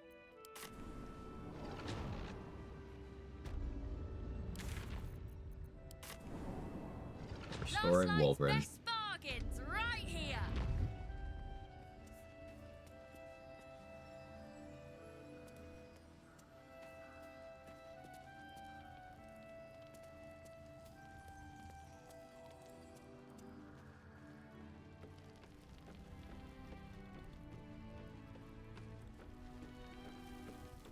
I threw it on the ground. No honor among sneaks. Welcome to the real world, jackass. On the double. Dip the spoilers, enjoy. Thanks, Lazy. Don't be shy. Hey Jess, how you Have a doing? gander at the I'm in the finest. bad internet club too. Is yours treating you better yet? I'm actually so incredibly fucking annoyed with mine.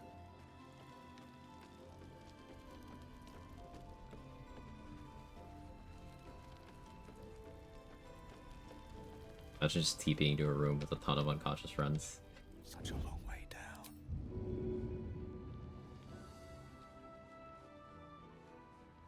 Then just finishing your drink calmly. Their worst nightmare.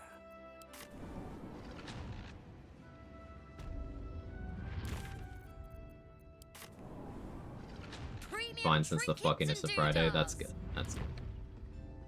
Very well. Hey Tippy Tim, how are you? Vex and Danis, I want to save them too, but they have a habit of teleporting in problematic ways. So, I'll come back to them.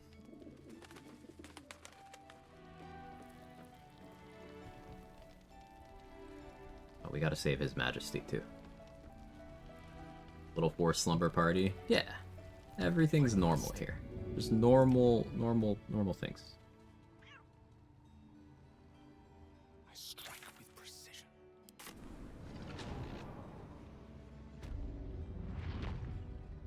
We also saved His Majesty. I kidnapped the important NPCs. Yeah, we already killed the others. Don't be shy.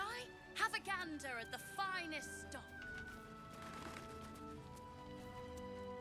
So it's just gonna be me and Jaheira versus, I guess Isabel too, versus Marcus. So before I talk to Jaheira about that, I do want to,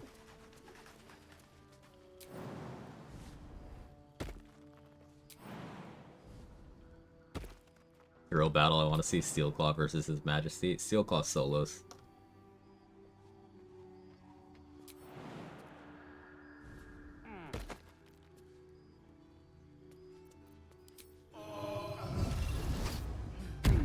Spectrum goes in and out way too often for my taste. Only provider in our area, which is dumb because I live in a decent sized city. I had Spectrum when, at the time, I was living very much in the middle of nowhere. And it was so unreliable that, like, had to call out techs often enough that eventually they started threatening to charge me for, like,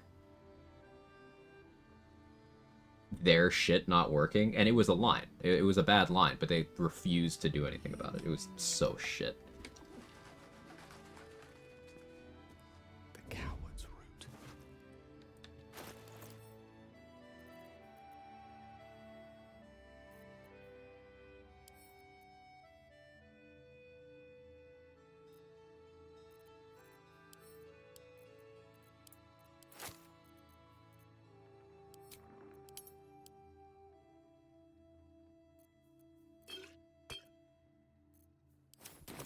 Little science experiment. Premium trinkets and doodads. But yeah, I've Frontier and like it's been pretty good, but every once in a while I just get a full disconnect during stream, and I'm like, okay, I wasn't even dropping frames, but fine, sure, cool. Guess I'll go fuck myself.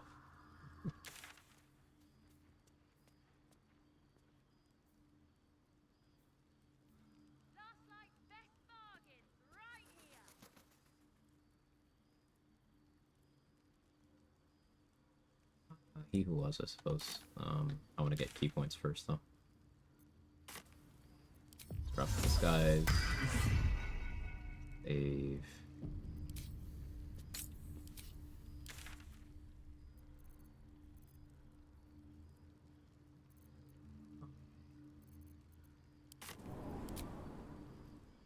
Spectrum's the worst ISP to rebrand every few years and hope people forget how shit it was.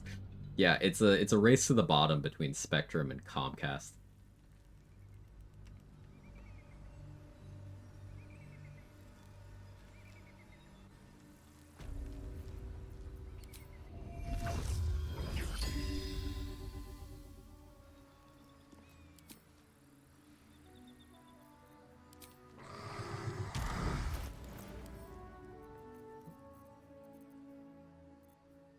Do I summon an elemental now? No, I summon Shovel. Shovel's all the support I need. Shovel's gonna gatekeep, gaslight, girl boss us to victory.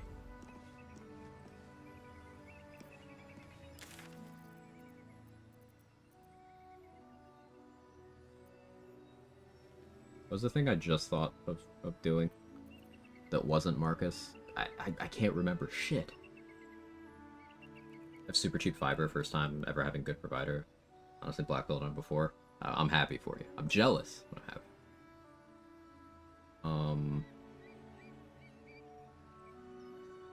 Fucking something I was gonna do. Couldn't tell you what.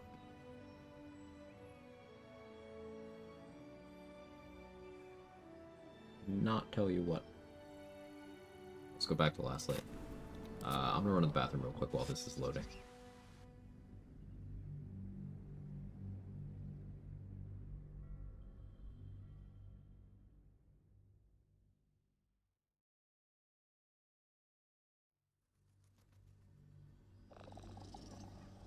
Don't be shy. Have a gander at the finest stock.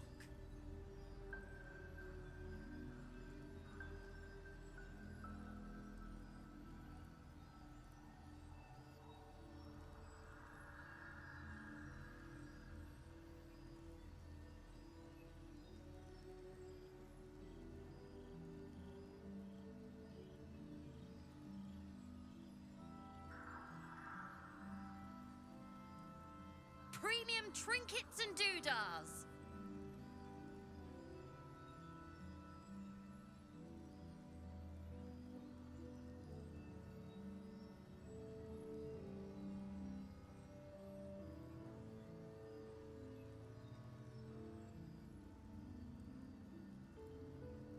I'm back. As I once said, because I can't talk, gate light girl keep gas boss. Gas boss was my nickname in high school. Right here. May it please, Mystra.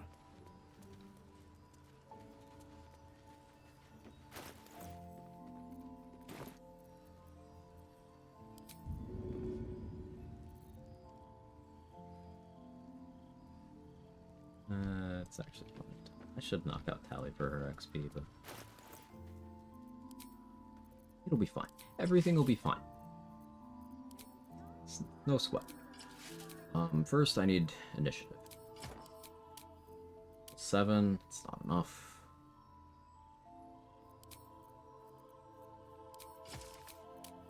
It's 8. Need 10 for Marcus. Switch back to Vigilance. Really don't have too many of those. But fine. Fine. I can do this.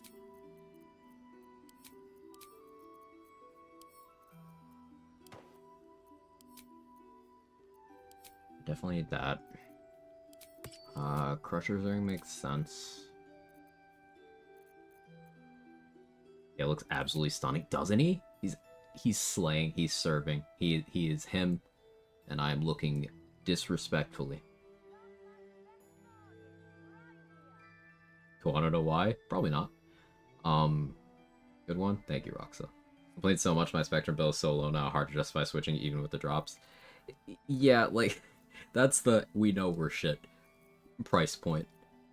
And that is hard to beat.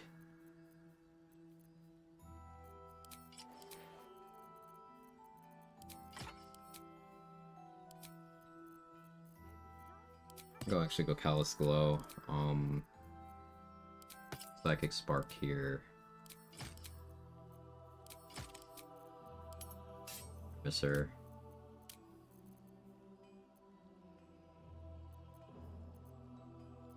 Yeah, this is the Marcus loadout, although this is only +9. There's no Nair Misser. Above Awareness, because I want +10. That guarantees I outspeed Marcus. And that's important. Harmony of Fire and Water puts me back up to 10 key points. Have I used Amulet of Branding? I haven't. I can brand the weak and get him with a big Fist of Unbroken Air. I don't hate that. I don't hate that, actually.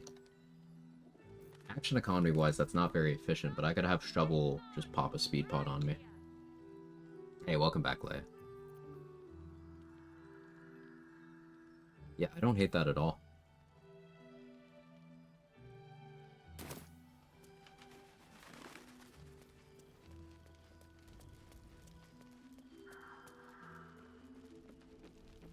Let us confer. To your very good health. Answer me true and do not lie. But a river can flood. We tracked them to this ancient village. You are that hope. Yeah, I need to actually give her stuff. Jaheira needs some heals. Also do like giving her damaging scrolls. She does have Ice Storm. So I kind of do want her to cast that.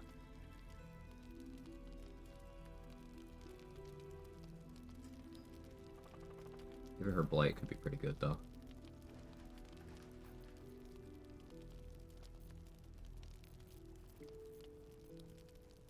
We'll just stick with giving her some heals. Fine. Once Ketherick is without his she's upstairs in her chamber. Okay.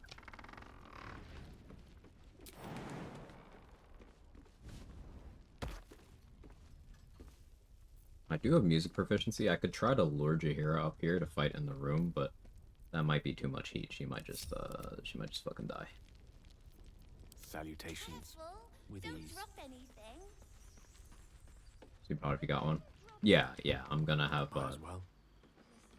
speed pot puddle on the ground for me to use, I think.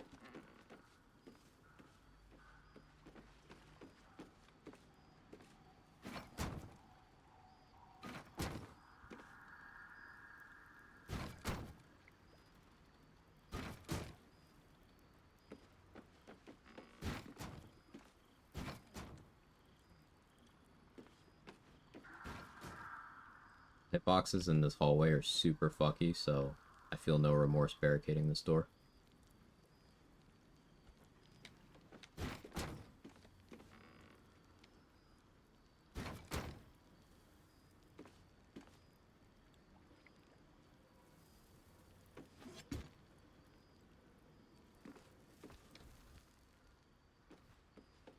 Sophie doesn't show up in Act 3. Sophie does. Sophie's selling newspapers in Act 3. The lower city. Oh, in Act 2. Sorry, I misread. Brain tired. Excuse me. No, Sophie's not here. Some of the tieflings just didn't stop here and kept going. So, like Zoru, for example. Went straight to Act 3. Meant for Jaheira too? Yeah, I could give her a speed pot too. It wasn't very nice. That's an idea. Mom says if you like it, it means you're a grown-up. Charmed, I'm sure.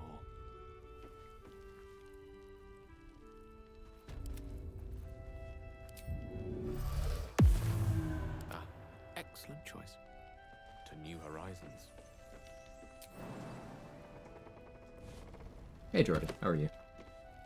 Certainly. The shadows haven't consumed you. Good.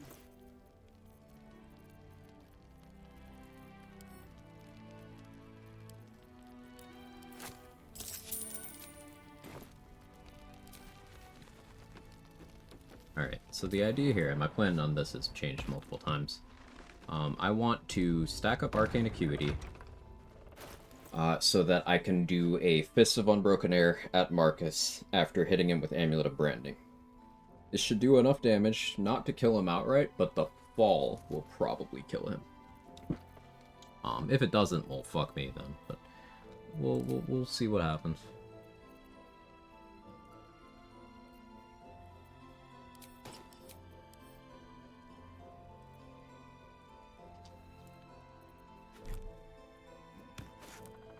And I'm gonna want to pop a light potion too.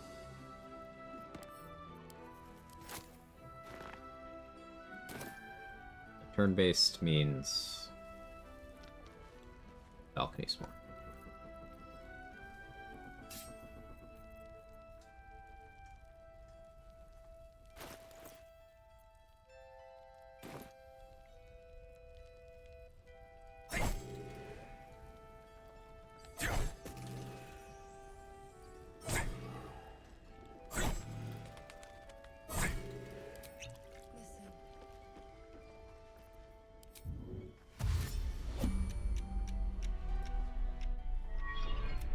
The true soul. But the cultists are able to. While you're busy. Marcus! I've been blessed. True soul. You.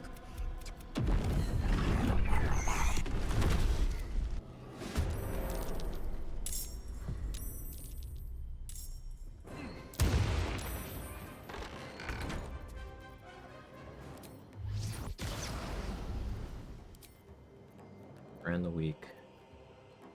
Bludgeon the weak.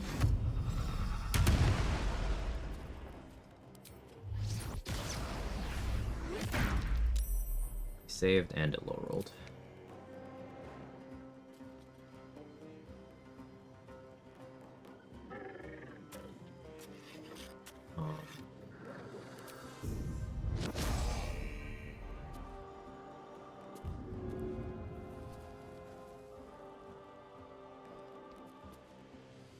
That's fine. I can still have Shovel speed pod me.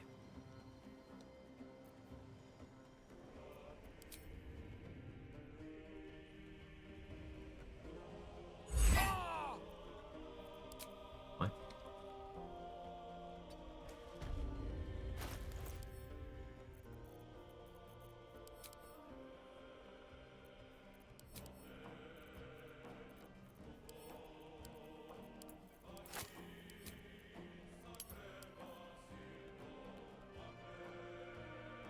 Look at this roll, by the way. DC 20, man rolled a 21.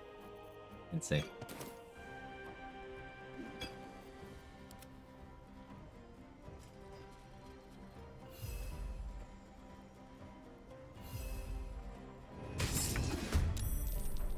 No gloom, all doom.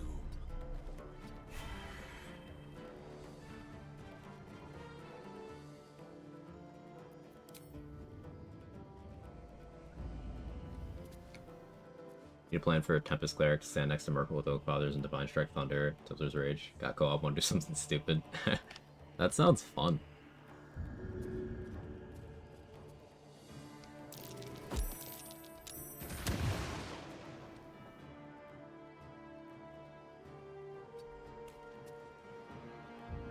Throw you there.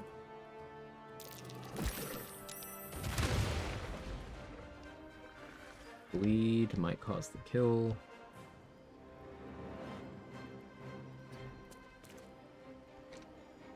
I think I can leave Isabel here by herself. Fight one. Because I gave her Volatile Shield. That one's gonna fly around.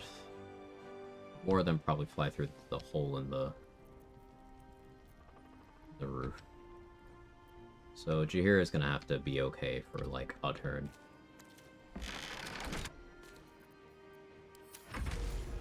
Marcus died to the bleed. Trouble. Armor back at this fire shield, hope for the best. Yeah, it won't be hard. You got it. Gale's thighs, they're magnificent, aren't they? Jaheira opted for Call Lightning? I don't think I've ever seen her opt for Call Lightning that early. Oh, she went... So she went Ice Storm, Call Lightning, and then failed the dex save with advantage on her own ice surface. Rolled a 4 with advantage. She took a lot. She's paralyzed and prone. Fucking hell.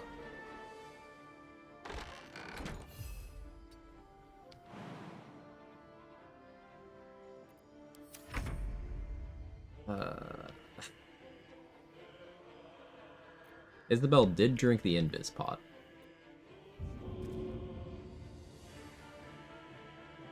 Which movement do I have? 28 meters.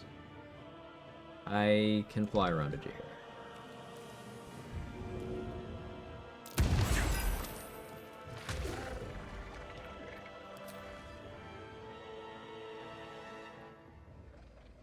But like, holy fuck, woman.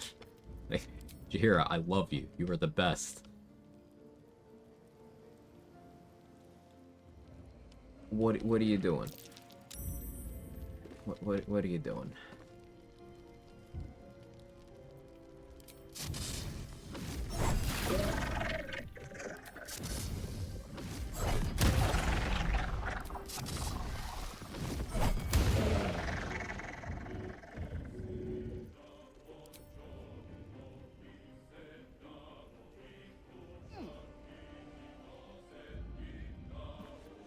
I didn't leave myself enough movement speed, but neither Jahira nor Isabel is frail enough to die from one winged horror.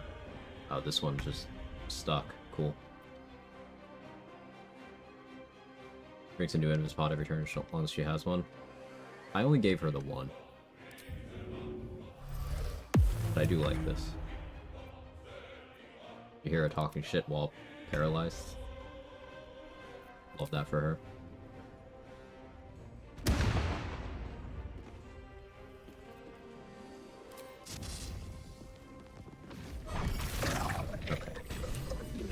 Over-prepped, but...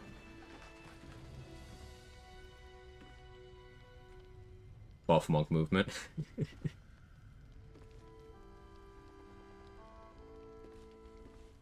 Isabel, are you all... Yeah, she was almost Wasabel if I wasn't here, Jahira. If something happens to everyone in this inn is dead. Like that. You're the key to all of this. Curiosity must be satisfied.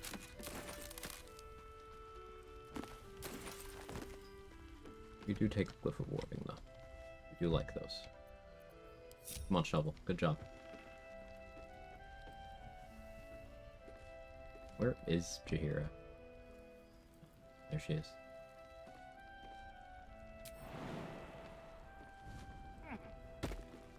Quite exhausted. Not just use you, girl. Most of them are dead. It's okay.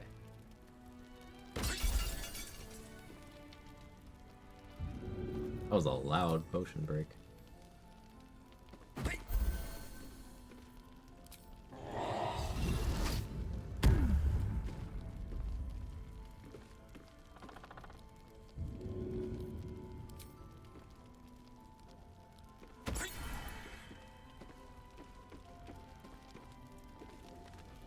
Traitors among us. A child taken. And still I can only feel relief. I trust that you will. I gave her another speed pot. Healed her up, gave her a new Shield of Thralls, gave her necrotic resistance. I don't think those things will be necessary, but just in case. How are we looking XP-wise? 3,821. Shadowhill Balthazar. Jail fight. If I do jail fight, this means... if I do jail fight, I need to fight Aelin in Act 3.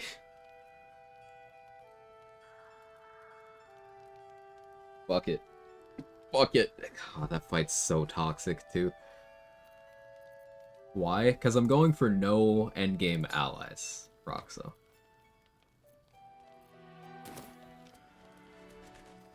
Going for 0 endgame allies.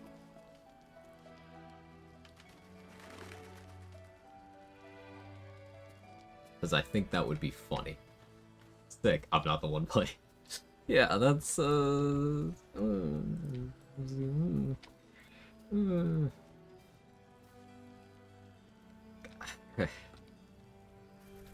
That's... That fight's gonna suck, by the way. It's... It's not a good time.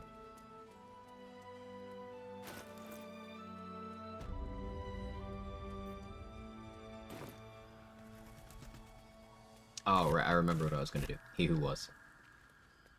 All of a sudden, Aelin has friends. Not only does Aelin have friends, they're very scary friends, and Aelin herself gets massively buffed, and it's so scary.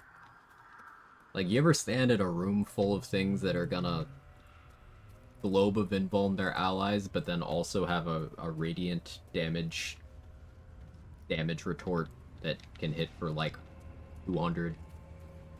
It's yeah.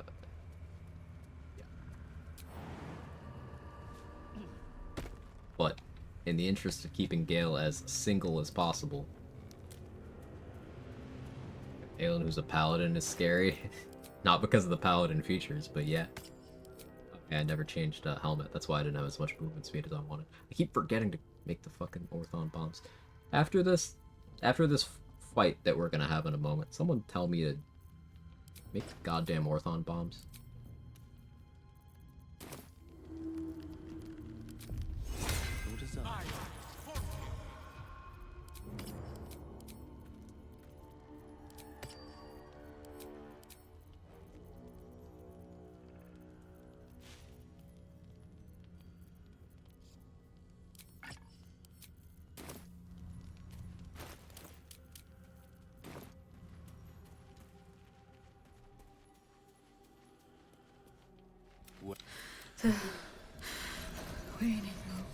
No disintegrate on this guy this time. That's nice. The murdered lie silent. Yet they died because of her. Through it, I can summon her spirit. Will you take it? Go.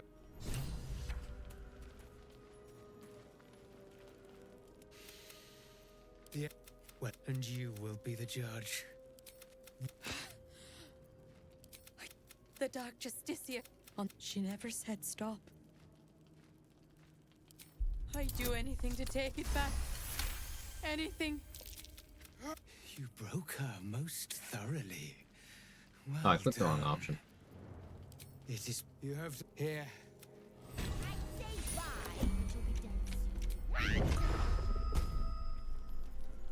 XP negative. I wasn't thinking.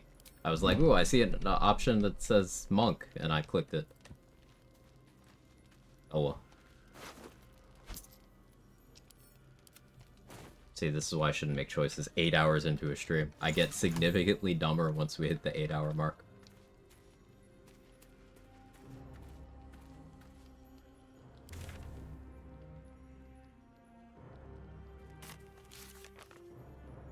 Orthon bombs. Thank you. Make bomb. Thank you.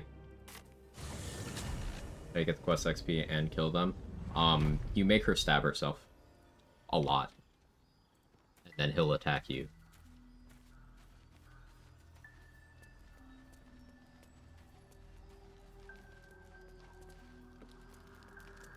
A word. No, if you need something sharp, Using something that's already fabricated is there. can't sleep, so I might as well hammer. Need anything? Those...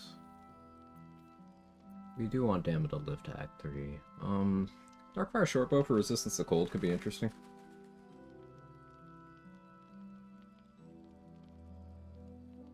I'm not worried about Armor of Agathis though, right?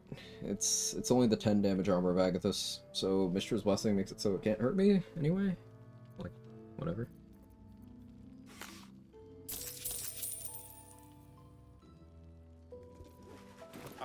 My first playthrough didn't care about XP strats then. Yeah, that's the most XP positive route. If you fail to get the ledger, then the most XP positive route is just to kill them both. You can't do the quest. No one cares. No. You've seen what's out there. Fun.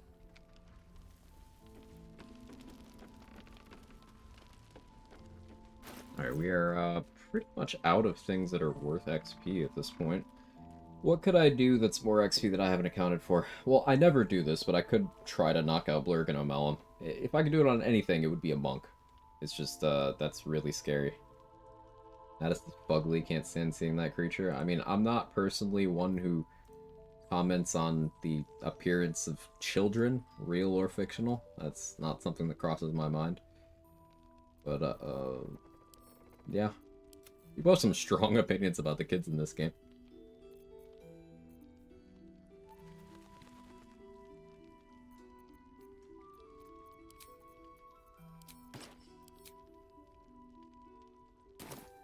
I just got ran over by a truck. So some people donate gold to Mattis to get better prices. I usually just donate a quick little bonk on the head.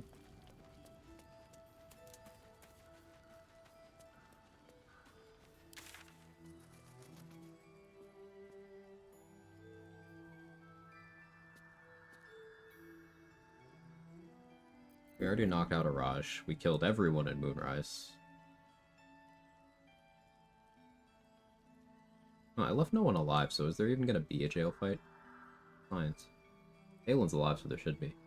Wonder why people hate Barkus so much. It's weird. I don't understand. Let's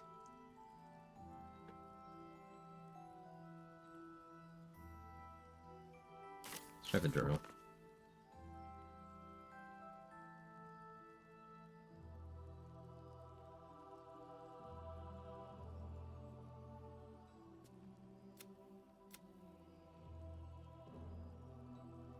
I don't want to do this. Going to.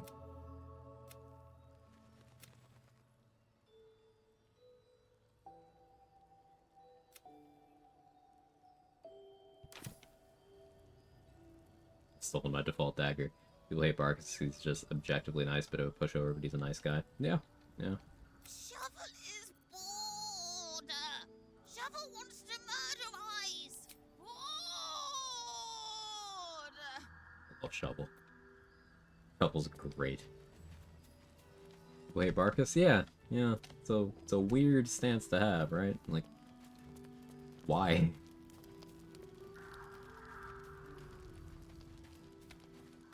Unseen and unsightly.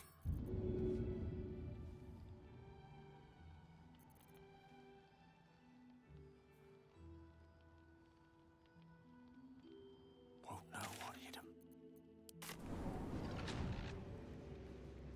Wealth is to be shared, I suppose.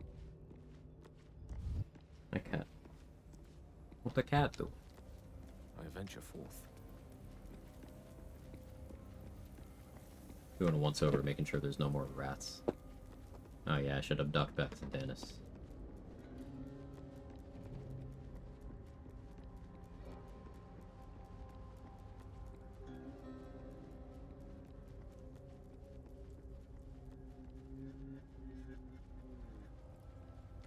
We're not looking for the rats because they're XP. We're looking for the rats because we can kill the people I've abducted to the gauntlet. I do have those cobalt barrels. I should put those back in my inventory now, actually.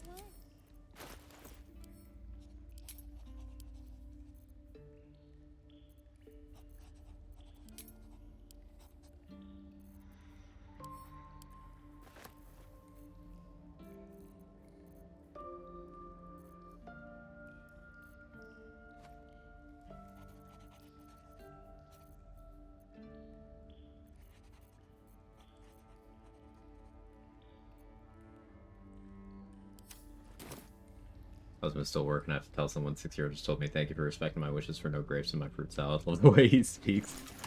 That's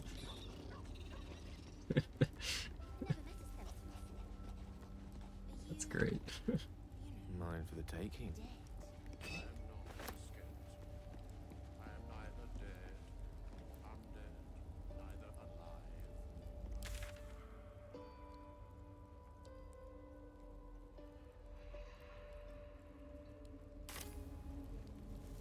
Alright, I think it's time.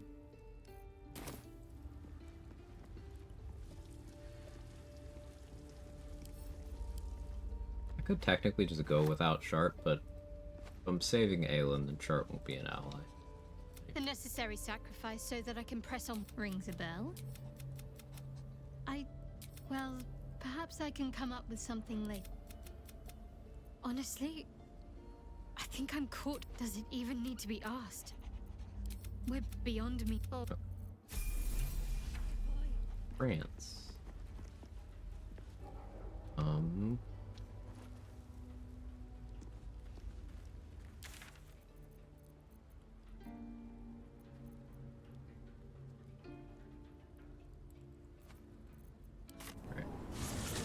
And max other CRPGs, just BG3 so far. The end is near. BG3 is definitely something that I put more effort into theory crafting than other RPGs.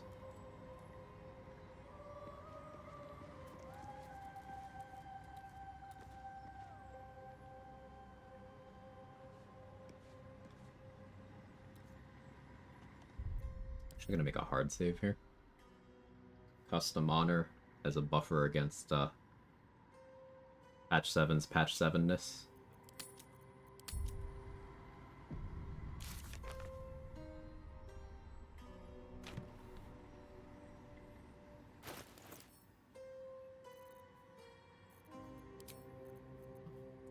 Need to go Boots of Striding.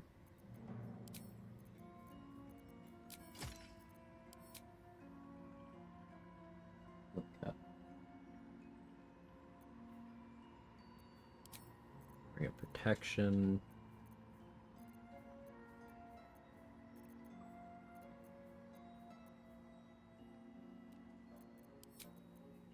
.28 AC should be fine.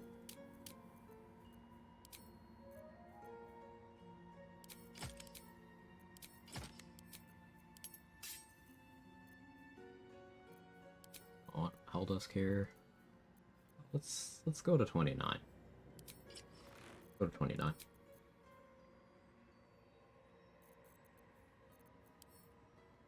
Doesn't need protection from evil and good either.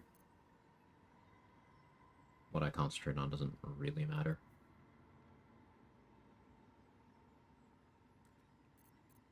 Use a blur scroll. I don't have many speed pots, but I don't really care. Need them. What I'm gonna do, any tips for first time after playing the first? Leveling up your weapons doesn't work the same as in R1. You could just level. There's no like bracket to sit at. Not in the same way.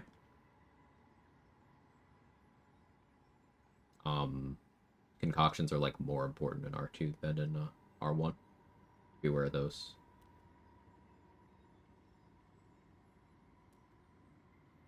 Yeah. Other than that, enjoy. You'll get it.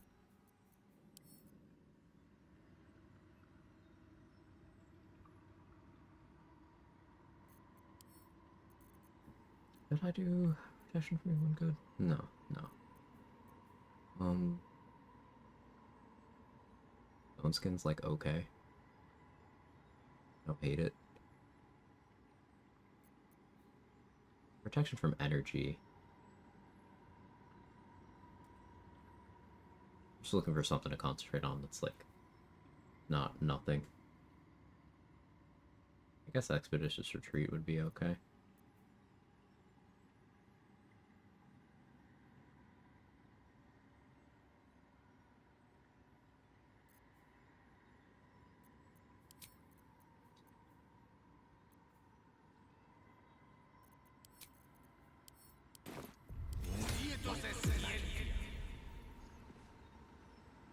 I'm gonna use the Detect Thought scroll.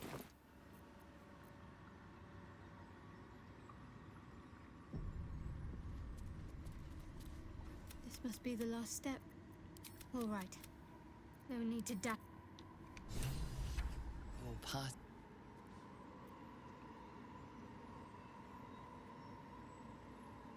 Yeah. As you stayed Appreciate it. Yeah, of course. Or a little This individual doesn't seem particularly fond of you.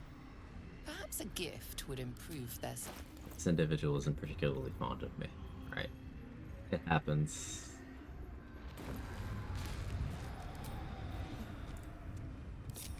Happens to the best of us. Anyway, Shark, give me this real quick.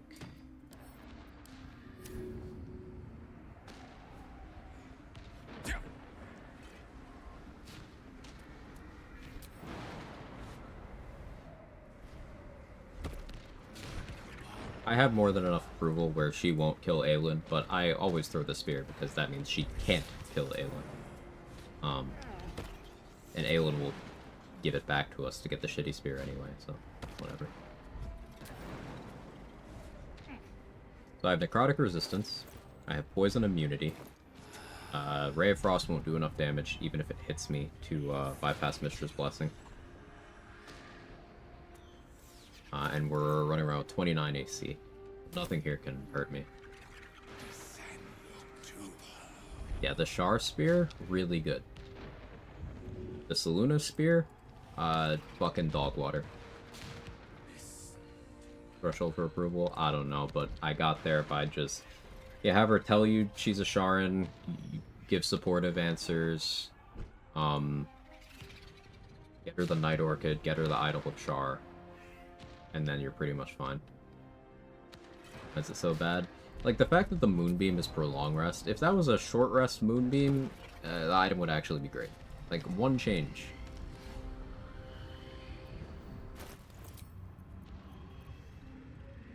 Just one change.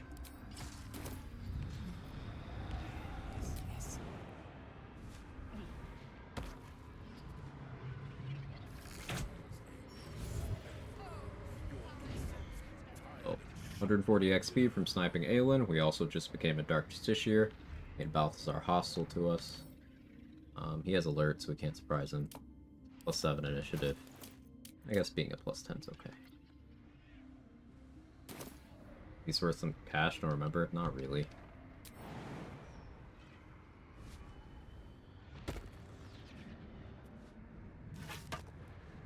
Before triggering the fight here, we're just going to move the bone piles to more favorable locations for me.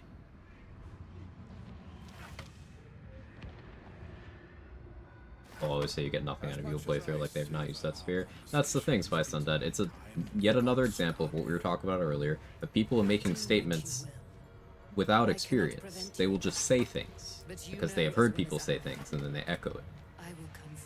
This whole idea of you get nothing out of being evil, patently untrue. Some of the best items in Act 1, or excuse me, in Act 2 and 3 are from being evil.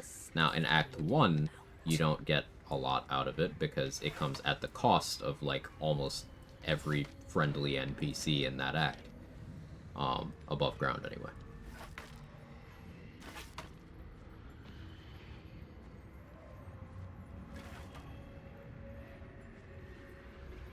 But armor persistence, you can get armor persistance while being evil.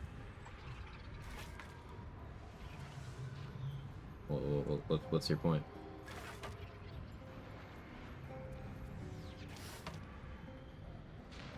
Yeah, why not both? Gale's in one spot, Thunderwave. That's a strat, yeah. Evil, evil. Evil, evil. How do you get that while being evil? So, when Last Light falls, whether that's from you killing Aelin, or Isabel getting taken, or you killing Isabel, you know, any configuration of that. It's not a scripted event that everyone who hangs out there dies. It's that everyone who is hanging out there dies. So that leaves you a little gray area where if you take everyone you want to save and put them somewhere other than Last Light, when Last Light falls, they don't die. They're fine. They're chilling. You might have seen me earlier. I was abducting people from Last Light and putting them at the Gauntlet of Shar and at the Verge of the Shadows waypoints. They're just going to stand there. So if they're there, when Isabel dies, I'm going to kill Isabel after the Shadow fell. Nothing happens to them. Is enough buffs to fuck with clicking? Yes, actually.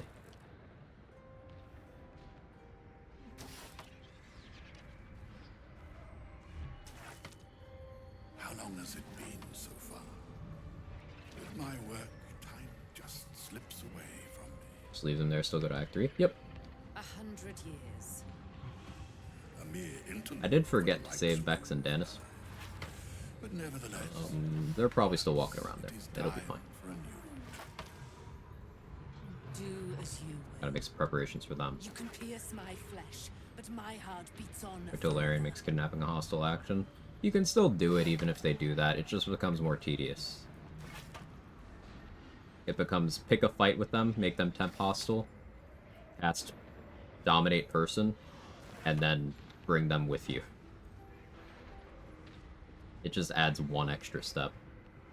I don't need to go the whole 9 yards with this, but I work for Save the Tieflings achievement, just kidnap them, knock them out, they don't do anything stupid. I don't know if the achievement tracks you having knocked any of them out.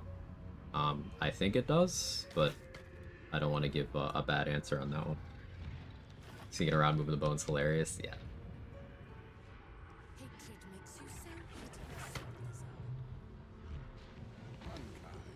This game is sometimes very literal with how it handles things. So, like, for example, there's a bunch of lore saying that, yeah, Sharans become Dark Justiciars from ritualistically sacrificing the Night Song. But that means you become a Dark Justiciar by killing the Night Song. If we look at my tags here, remember when I shot Aelin, like, a couple minutes ago? Dark Justiciar. I didn't mean it metaphorically that I became a Dark Justiciar. As far as the game's concerned, I'm now a Dark Justiciar. And that has benefits with the Mirror of Loss in Act 3.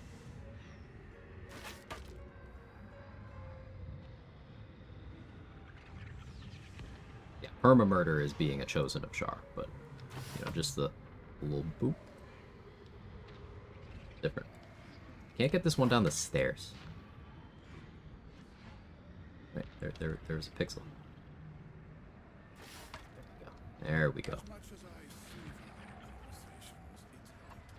Kind of sick, never put together.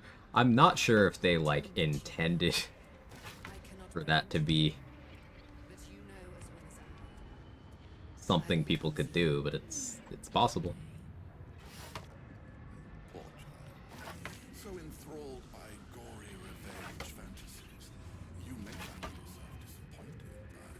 Kidnapping people's been a widely known thing since, like, the first speedrun. I think Larian probably would have fixed it by now if they wanted to. Yeah, it was very popular when the patch 1 speedruns were around. Kidnapping Gortash was known for a long time. It took much longer to become common in the challenge running space and casual player base, but it has been known for a while. I concur with So Black in that, like, if they wanted it gone, it would already be gone. I don't think they care enough. I think they just think it's funny more than anything. I got this one stuck.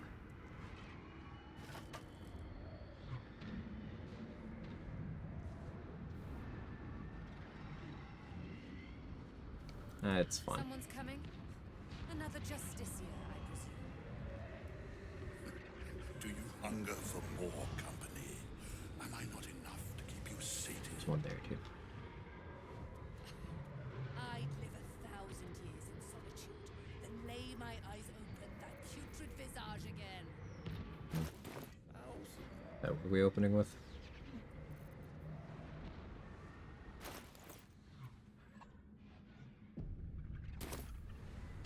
I'm just gonna stand up.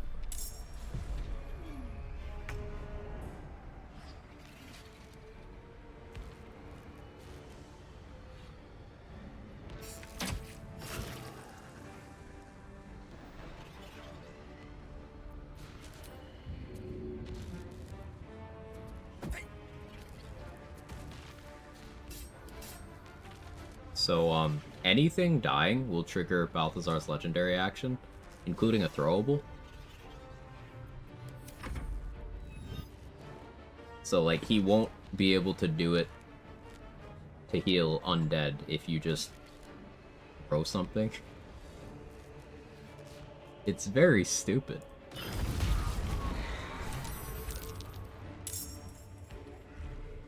There's a little group over there.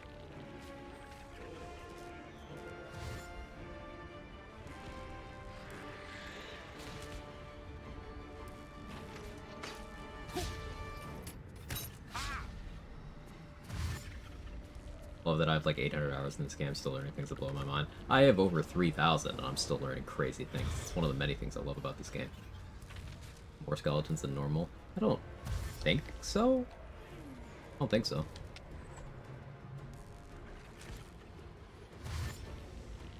Almost as many skeletons you have buffs. Yeah, it's close.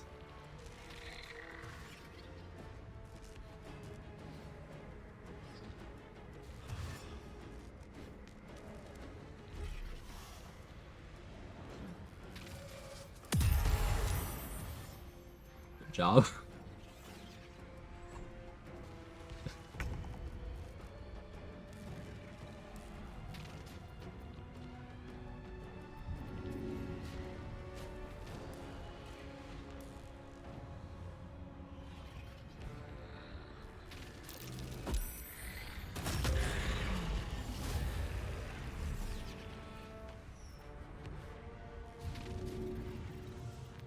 I didn't remember to buy more void bulbs, did I? I have no more void bulbs. That sucks.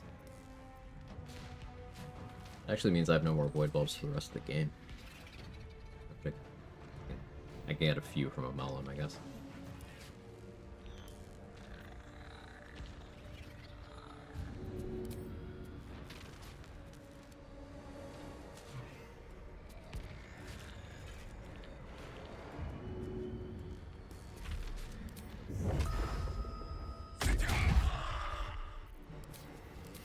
Pretty blood. Let's see.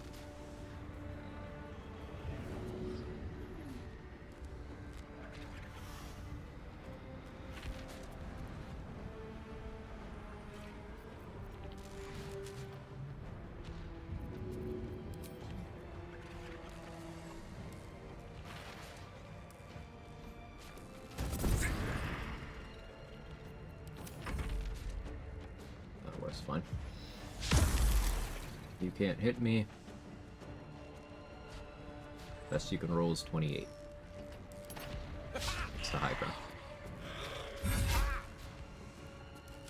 Tenacity, but I have DR. You hit me? You have plus 10. You can hit me.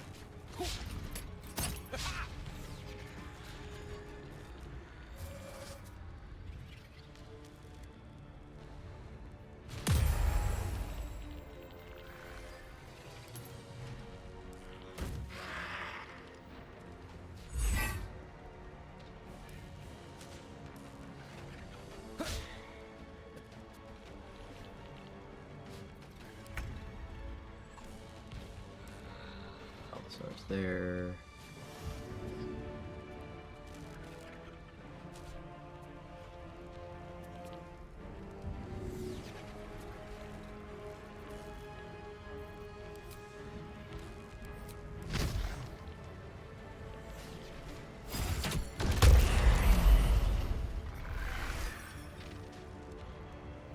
Oh, I didn't do the thing, but okay.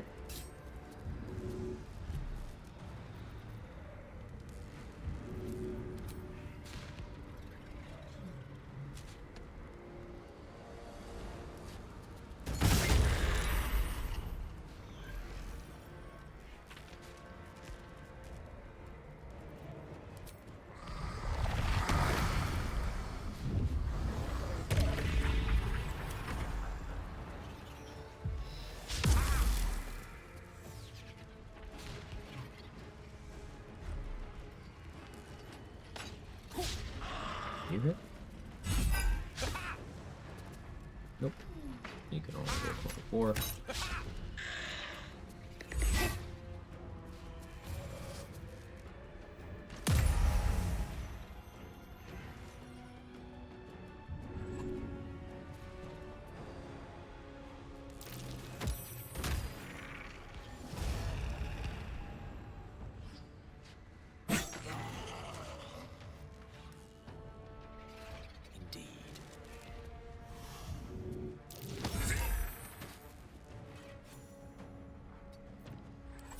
XP wise. Pretty good. I still don't think we're quite making it to 11 before the colony, but I think I can still get what I need, depending on how Will's XP works out. I think I'm gonna bring Will with me to the colony for the Infernal Rapier. I'll just have him, like, dead until I need him. And then I'm going to have him summon a Fire Myrmidon, and I'm gonna steal its weapon.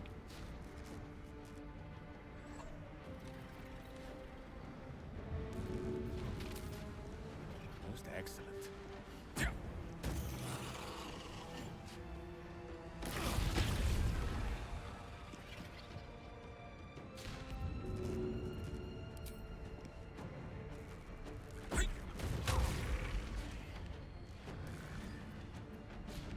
Two skellies. I'll just stay here.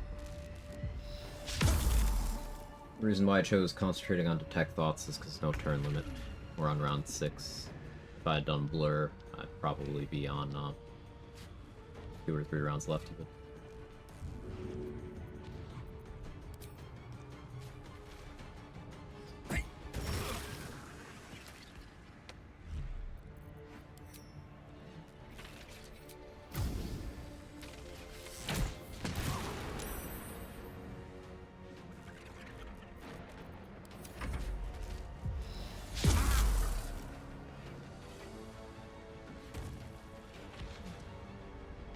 Job jumping out of the healing zone, Balthazar. I'm very proud of you.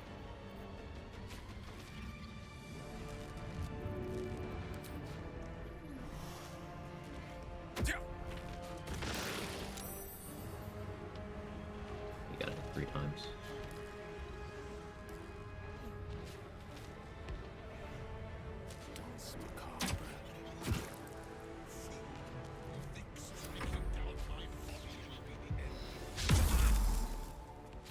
Orcus trying his hardest. Yeah, he hasn't cast any leveled spells because I'm poison immune. This is monk things. So he has Ray of Sickness and Cloud Kill. He has 5th level spell slots. He's not even bothering to cast them because they don't do anything to me. The only thing he can do that could hurt me is land a Bone Chill. But he can't because I'm on high ground.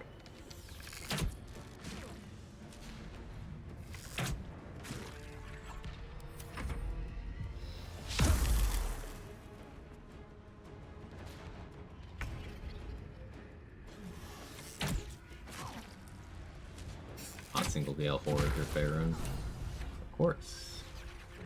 150 XP. Hey, Tulkas, thank you for the 3 months. Hot maybe single Quag. I am certainly Quag. Tell you that much. There you go, Quag. Hot maybe single Quag, yes.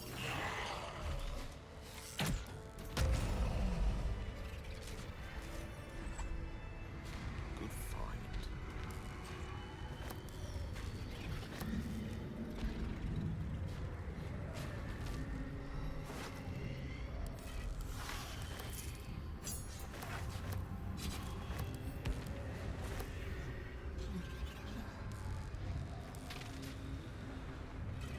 Two skeletons just watching. Yeah, what are they gonna do? 2096. Oh, we might be okay without the will shenanigans. See if Shovel can effectively rejoin me. I don't think she can. I'll have to manually pilot Shovel down here. Or also gonna have to manually pilot Shark down there.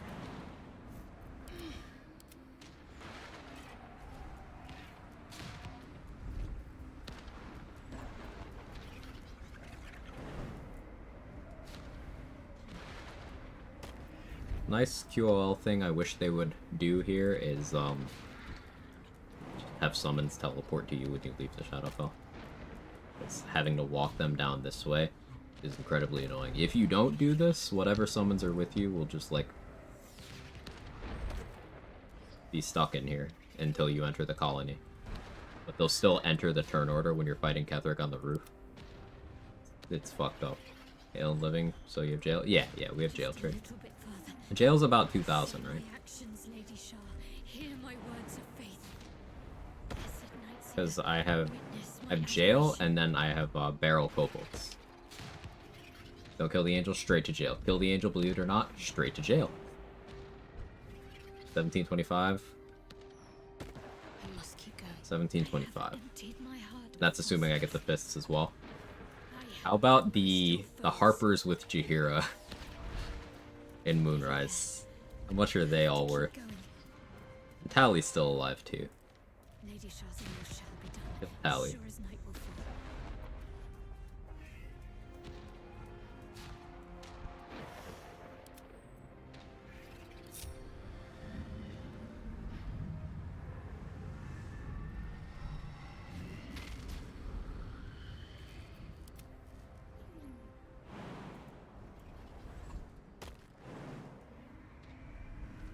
I think we can make it without me having to bring...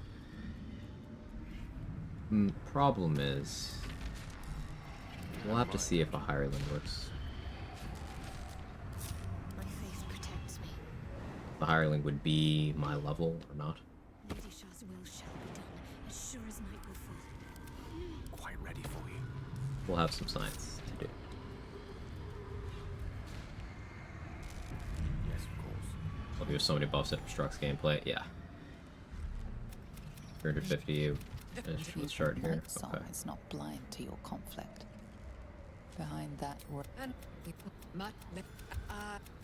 I threw away the spear, so she didn't have the option to kill Aelin. Lady Shah, the Night Song will be headed for Moonrise Towers. Yeah, if you're worried about Shadowheart approval, just bring the spear with you into the Shadowfell and then just throw it in the pit on your way down. She doesn't object. Asimar for an ally. Feel the odds shifting in our favor already. Yeah. Oh yeah, that's a sage inspo too. Nice. Oh, we should get it. If I do jail fight perfectly.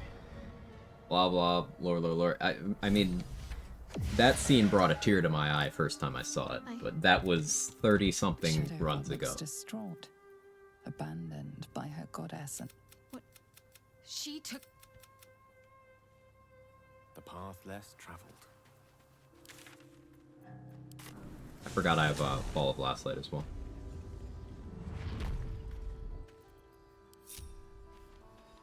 There you are.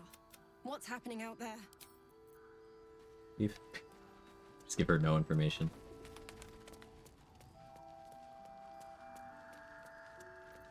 You've got the wrong man for this. Vex, I need you to stand still for a minute. With ease. Vex? Vex? What is she cooking?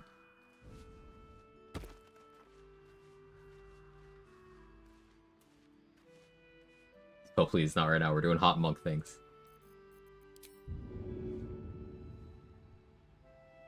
Nemesis. Full end of Act 2 had me in my feelings, yeah.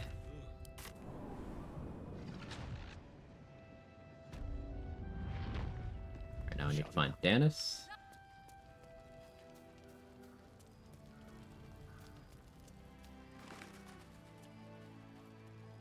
So dagger still disappears when thrown.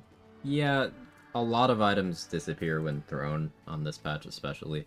Susur dagger and lightning jabber It's a gnome's life for me. are pretty notorious for it. I've had it happen to me with both of those. Mine's the advantage. Could escape a creep running after her. I didn't see them. Let me know if you do, okay?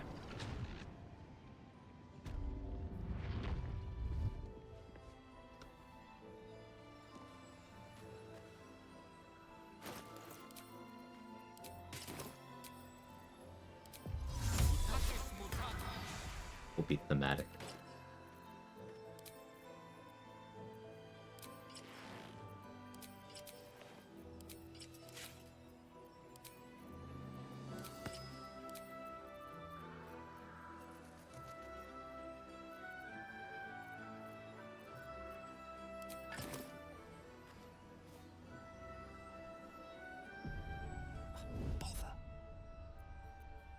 For the Orphic Hammer and it disappeared. Oh, that's not ideal. picks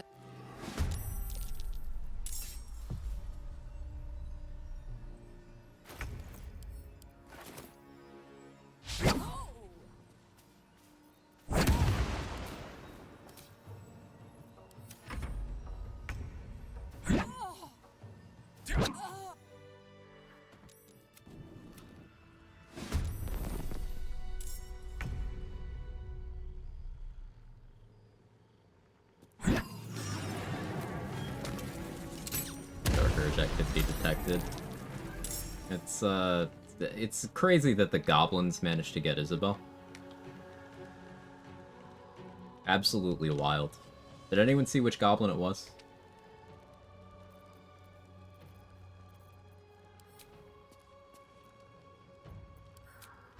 The lesson is death.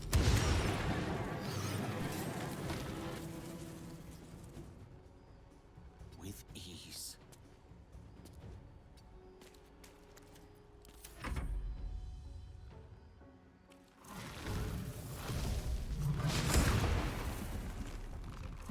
Oh, I think it was the Gondians. The fucking Gondians.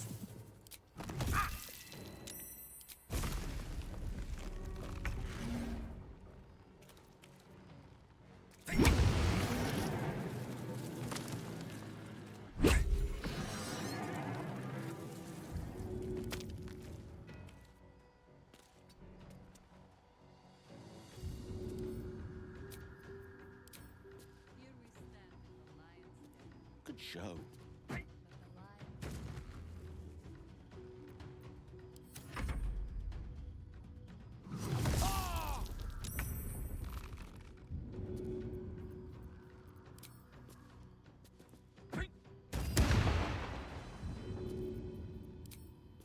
The most damage I've taken in quite a while. Good for you.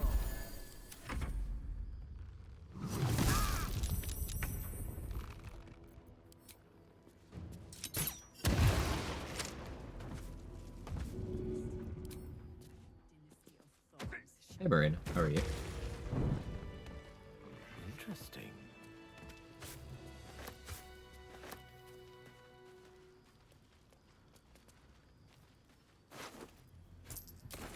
Yeah, these goblins are everywhere.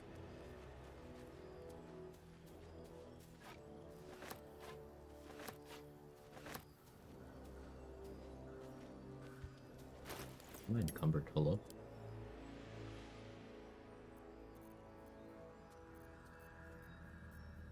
This bridge.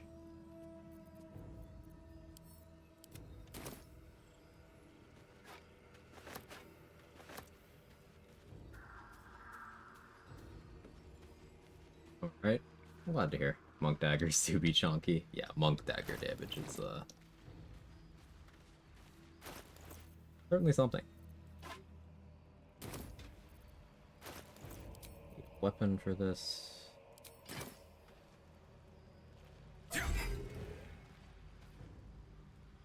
So we're making this area fully illuminated so that when Vex and Danis teleport back here, because they do that, it's really weird.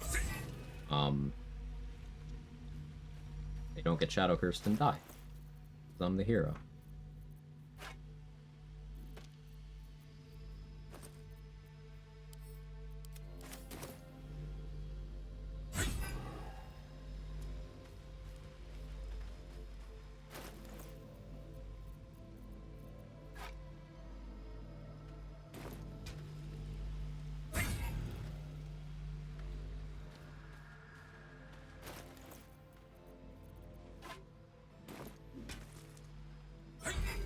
It's 9 hours. Oof.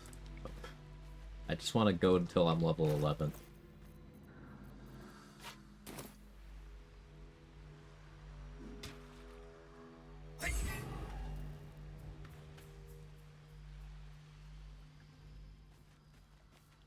Oh, I also forgot to speak with that on Marcus. Is he still there? Yeah.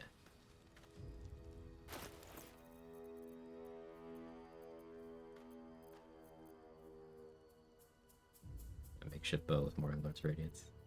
Fun stuff. Do I not have any more torches? Huh. I need more torches.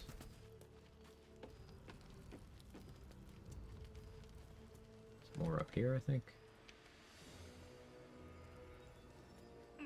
My throwables back. I forgot to kill the 2 oxen. That's 2 XP I left on the table.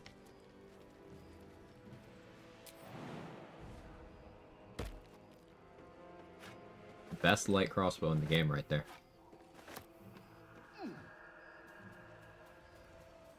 I'm not kidding.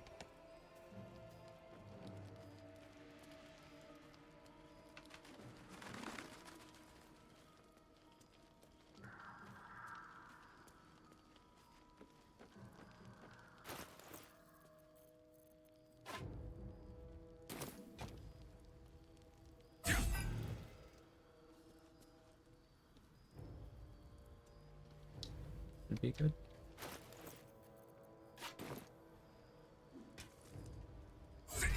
Go crazy. It's just, hey, I want a tavern brawler longbow. Yeah. You know, listen. Monk is fine. Don't ask questions. How do I hear dialogue? Not supposed to. It's strange. I definitely heard someone talking. Or maybe that's just you know, my inner murder hobo is acting up.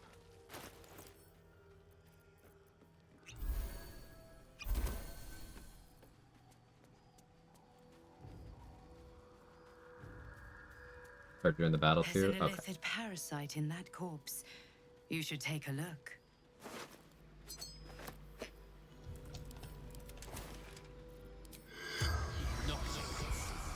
The corpse regards you. Outside. Okay, bye. Hey, I left my dagger +2 over here. How did I do that?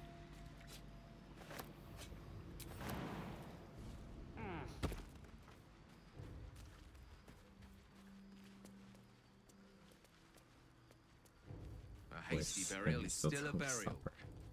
Small mercy. The IRL Dark Urge, apparently.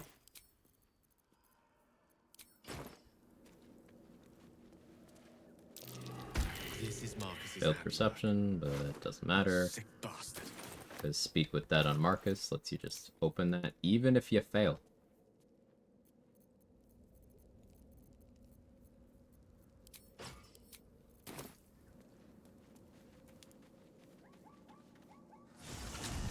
Remember the polished dagger? That one was for you, buddy.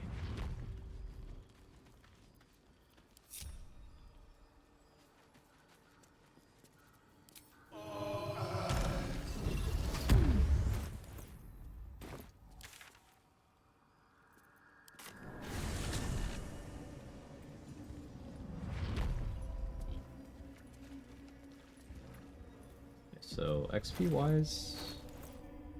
Oh, yeah. I don't even need to really sweat jail fight. We'll get it. Like the unique +0 by Row in Act 1.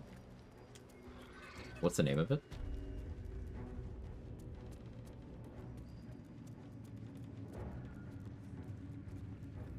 Yeah, here? Oh, I see.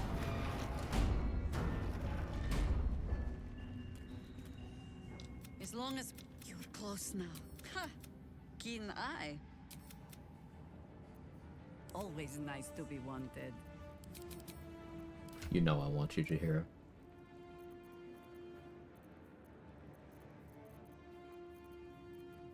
Alright, hot single Gale needs to get pegged by Jaheira. At the ready. That way. Easy enough. Food Rex, anyone? I don't know, I'm hungry. I want food too.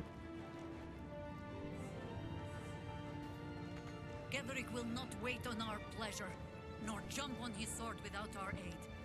Jaheira, stop talking about pleasure. I'm very easily distracted.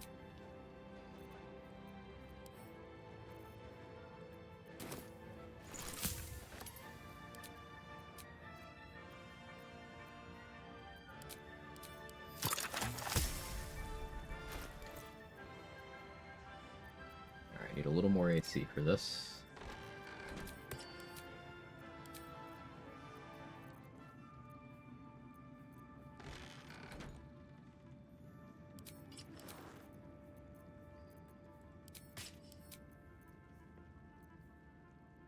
Holy Lance Helm.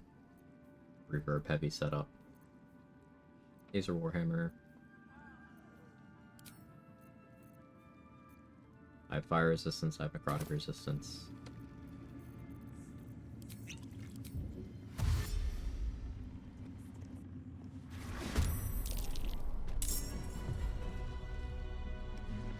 So I don't think they fixed this, but if you go into this and try to get a surprise round, it'll surprise your side. Check it out. Good stream today. Good luck, gamer, though. I'm sure you don't need it. I appreciate it nonetheless. We're always happy to have you around. How many walls of fire do I have? Wall 3. I'm willing to use one here. You know what I am willing to do? Kobold barrel time, baby.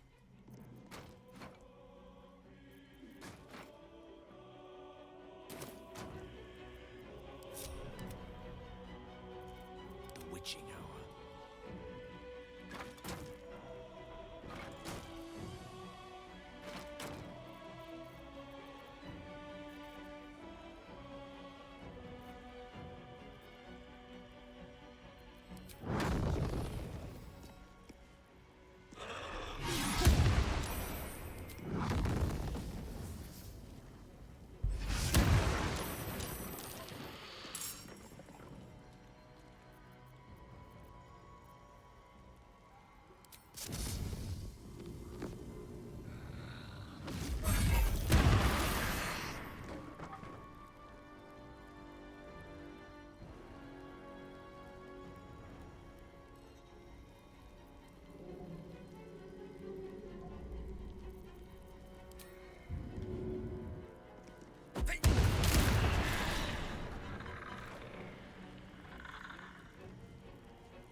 Just wanted the chaos of kobolds.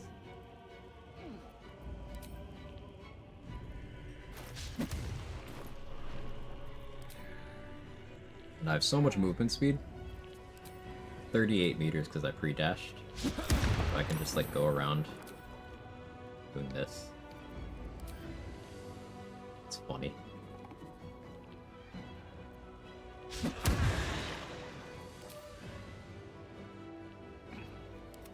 Whilst this is happening, walk shovel around.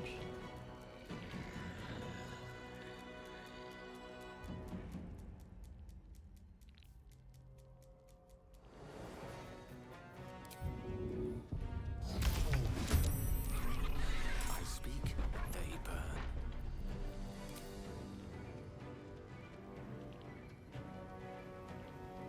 Stand right here.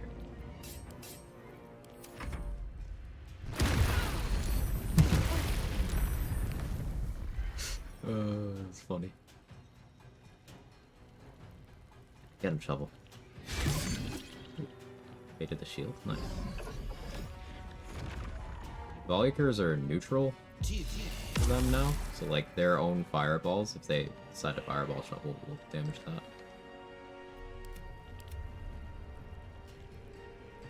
The prison below Moonrise, yes. You reverbing.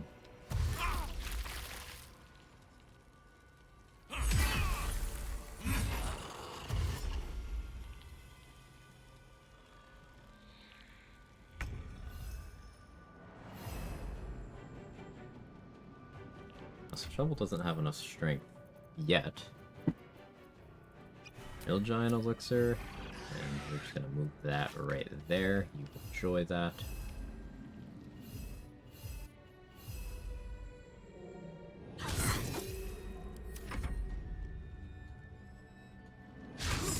I'll be putting in the work.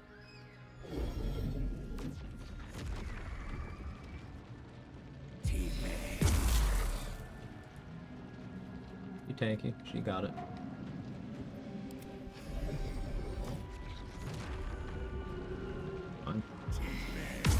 Hit me. Shovel prevented any fireballs from going out this turn, which doesn't normally happen on turn 1, but it's still nice to prepare for it.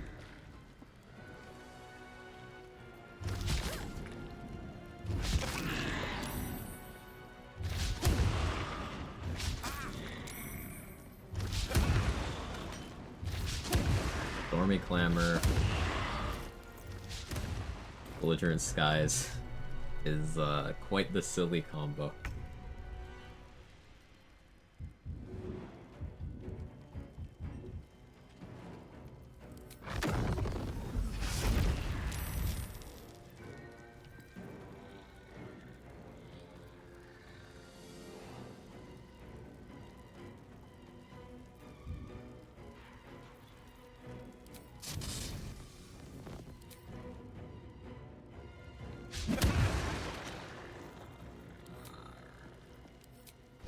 I want to go for smoke powder arrows here, but I don't think I kill them that cleanly yet.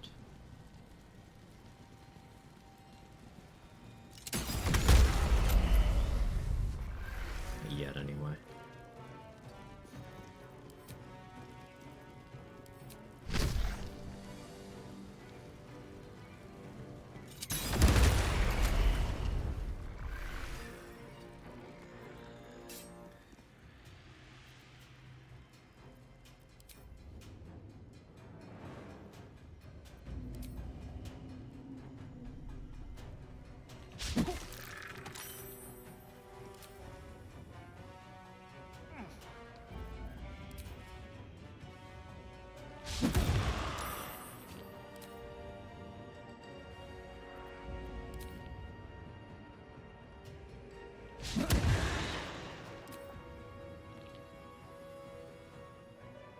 Trying to get in a position where they will not fireball the fists.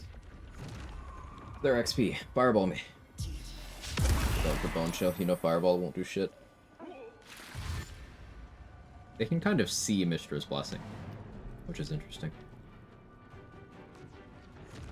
There are certain defensive measures enemies will account for, and certain that they won't.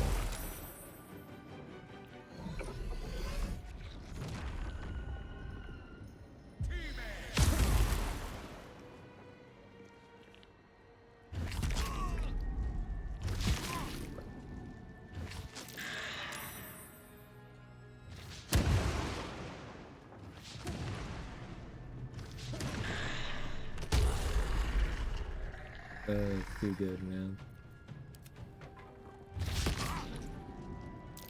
I might not even need to kill these fists. Well, I know I definitely don't need to. 1 XP. I want to use up all my smoke powder arrows, but this is too satisfying. Look at this. How could you not?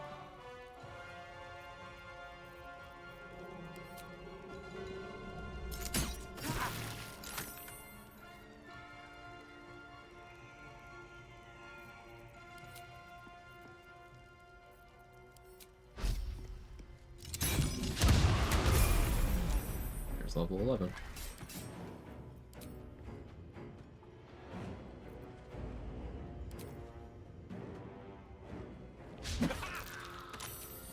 So that means after this fight I can get a hireling. That hireling will hopefully also be level 11. Means I can use them to summon a fire myrmidon and then steal its weapon. Run Scimitar of Cinder rather than Acer Warhammer. Maybe at 12 I just take dual wielder and I run both, because that's funny. Yeah, I no longer care if these fists live or die. Hey, you are doing fireball. Oh, but it's not at me. Yeah, they're mostly fine.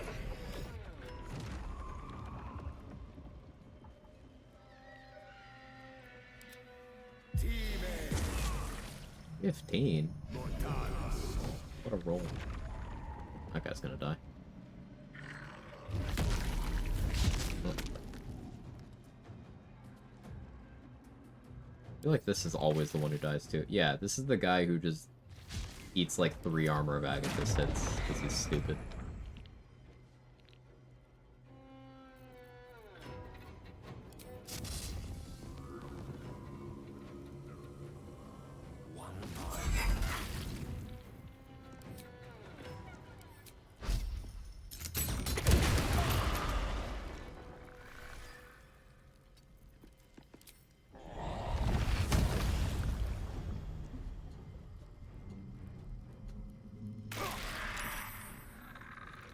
Hoping for more out of that. Forgot my wisdom's not fantastic.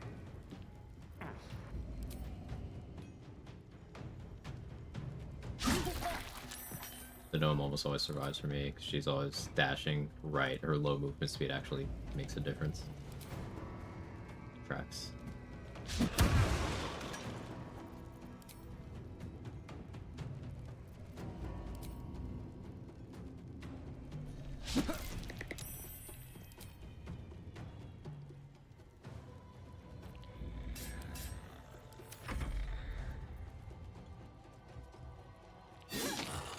Nice damage. Terrible damage. Not even sure Larian themselves knows how the reverb work. I feel like they've gotten more ridiculous over time. The more I've learned about the game, the less sense they make.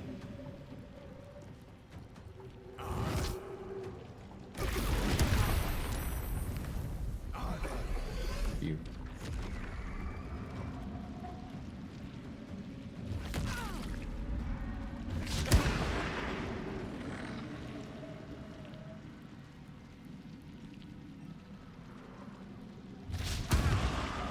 You glance at this person, they get reverb.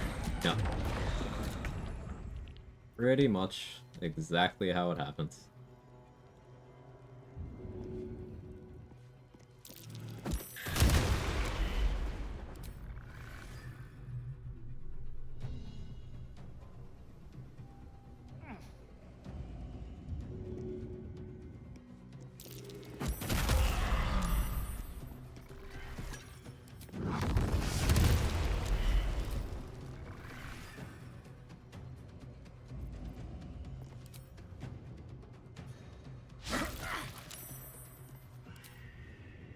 You go for a fireball, you're in backlash range. I said urine.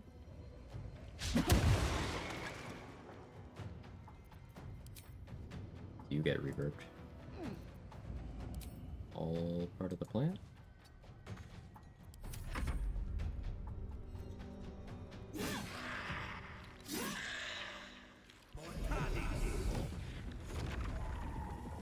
Fireball.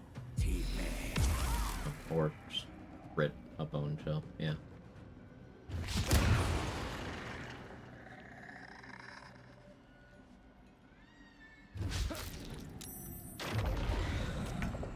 Hey, School Quid.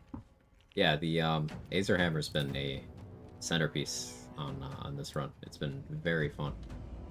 We're hopefully gonna be switching to the Scimitar of Cinder in a little bit here. Excited for that.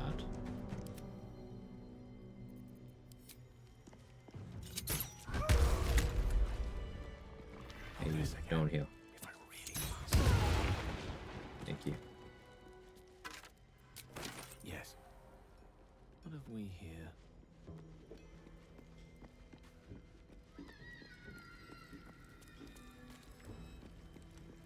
You ever see kobolds in Moonrise Prison before?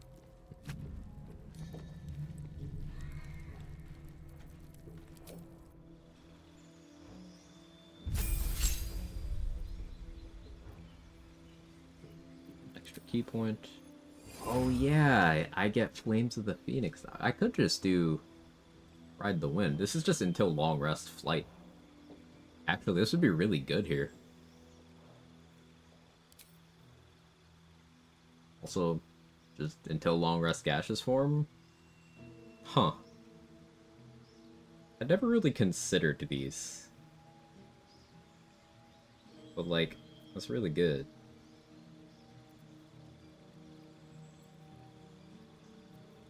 For, like, a little bit. I can always swap it out when I hit level 12. I won't need it anymore. If I take Ride the Wind,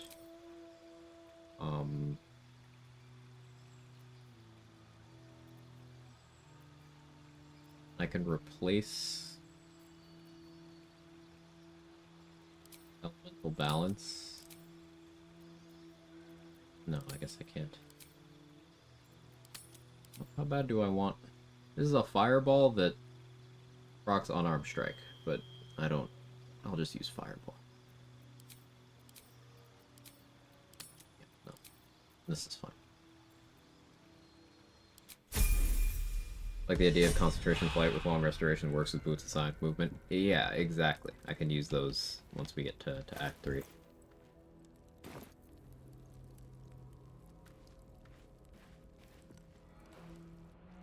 I don't need to ration my flight potions for until I'm half a Lithid now. I was gonna stop when I hit level 11, but now I'm not.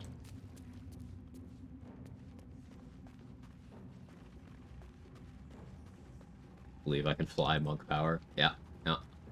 What are you selling, Tally? The way I I don't hear need to it, kill her now. the fighting's not done yet. You need to resupply. Sure do need to resupply.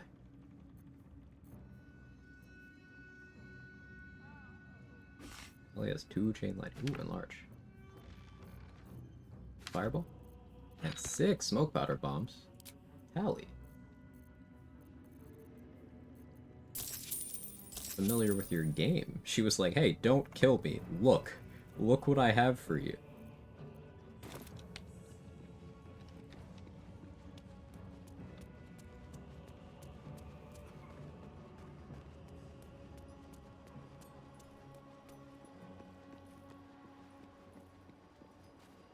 Allie knows she's too good. Yeah.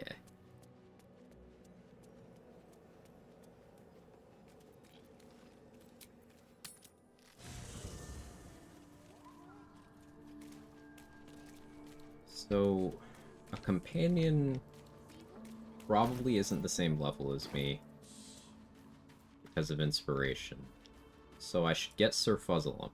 Dost thou require a new ally? Very well. No. Thy... Get out of the money. Fuck!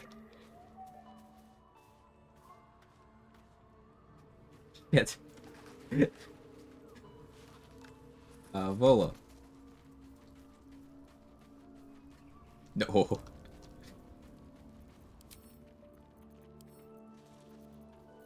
As Brooke, I haven't really been vendoring too much. I've kind of been killing my vendors.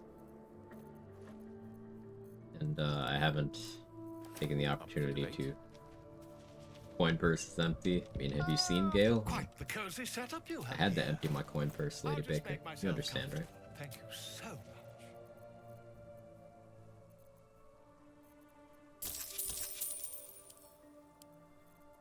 Wow, sir.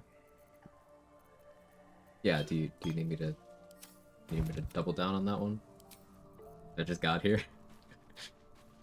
Well, we had to catch you up to the levels of degenerate energy that have been floating around these parts.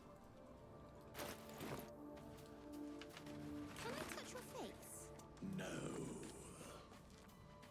404 gold pound. You're no fun. Dost thou require... Very well. Chew. Very well, chew.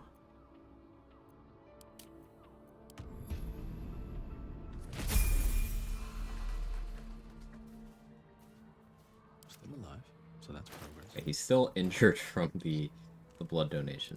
So what I'm hoping for here is that Sir Fuzzlelump can level all the way to 12, because he's got the same background as Gale.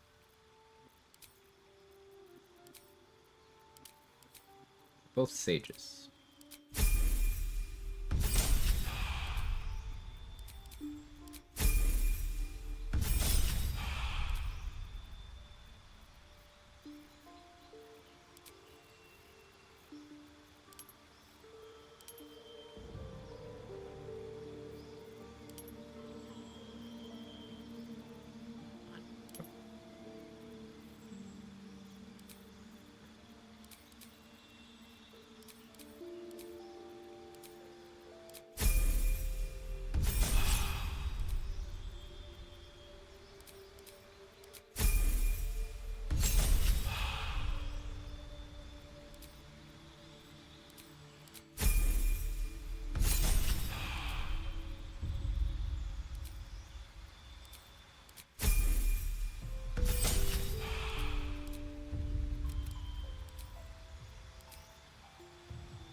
Your elemental. Make sure I grab that.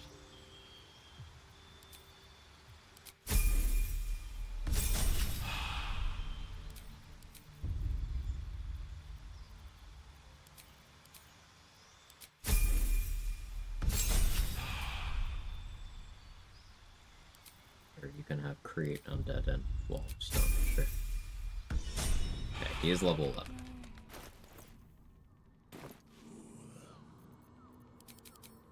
So now, Thunder Elemental, Fire Elemental.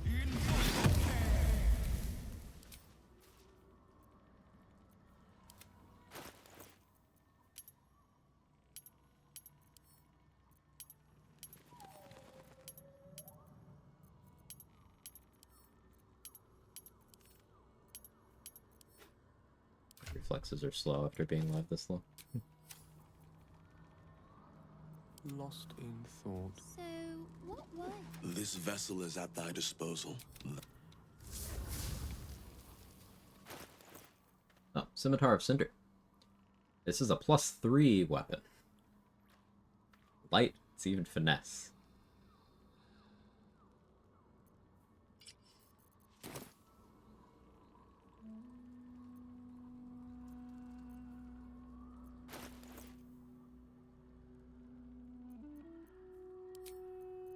I say we go whack Ketherick with that because it's funny.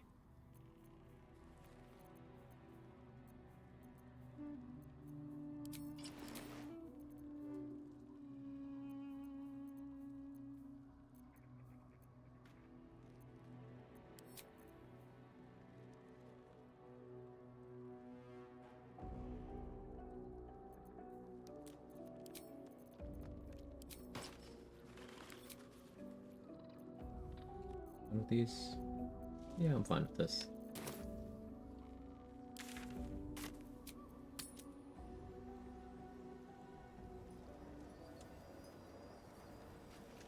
Adventure awaits.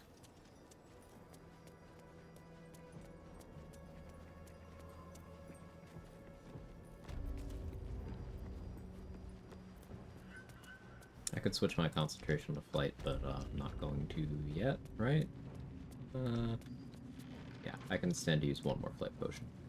And I don't want Jaheira to come with me. She's gotta keep the peg going.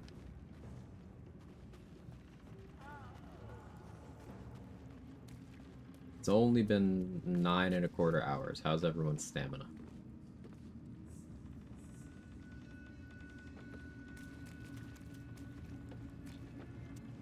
Color me curious. Okay, you need a juice. Sure to stretch those legs. Do those things that I'm not doing. Think you need another buff? Yeah, we'll pick up one of the Mind Flayer colony. Just because you asked.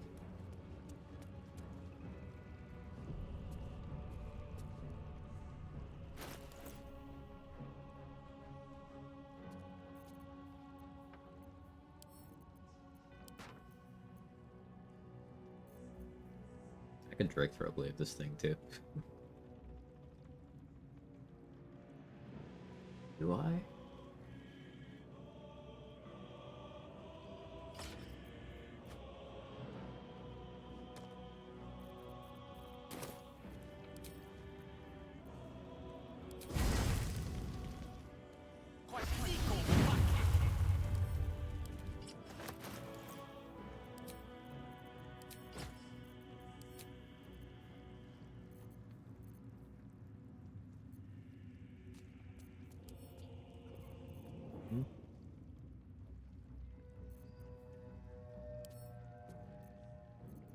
Scimitar Cinder can't be coded. Boo.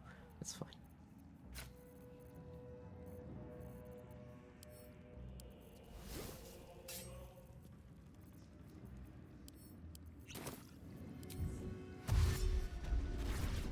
You.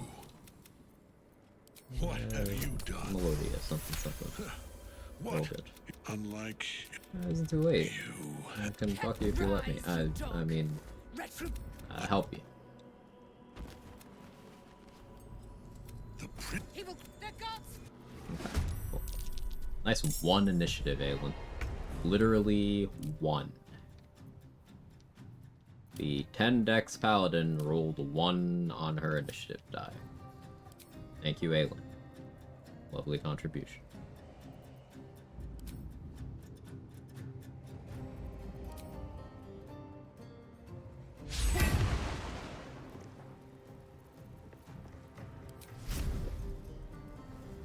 %. We still hit him. We still hit him easy. Check this out. It's easy.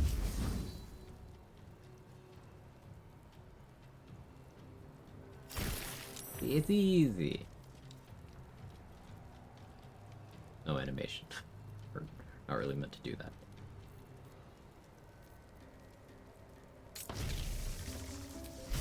Hit him again. Watch this. Easy.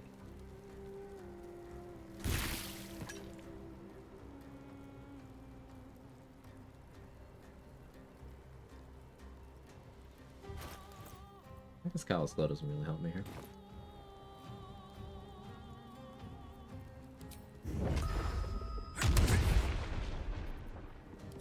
Like how I miss the punch, but not the shit with terrible accuracy.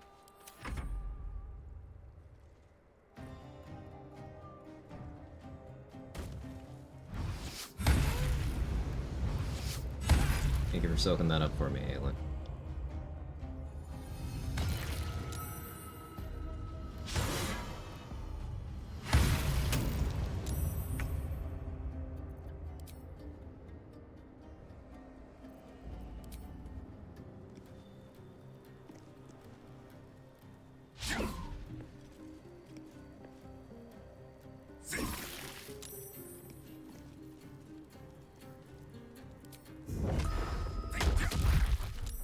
Enough. Okay, good fight, Ketherick. You must.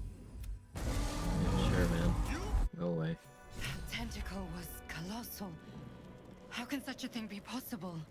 Where Ketherick leads, we've no choice but to follow.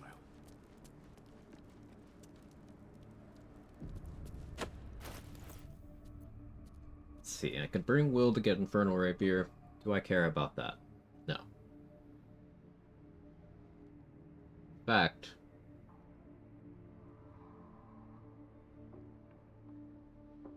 master the dialogue in the brain scene. Why?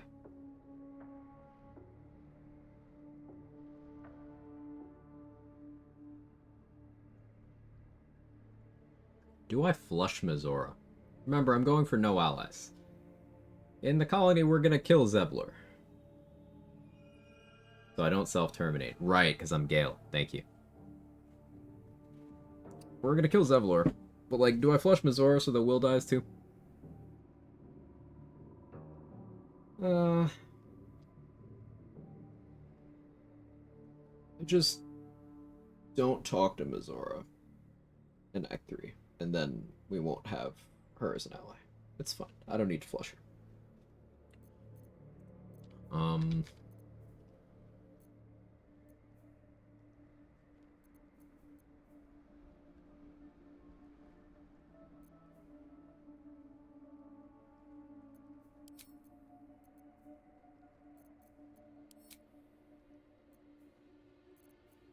I still want to go back to the Aether Warhammer. Like, Scorching Strike is real cool. But Overheat. We're fine with this. We're fine with this.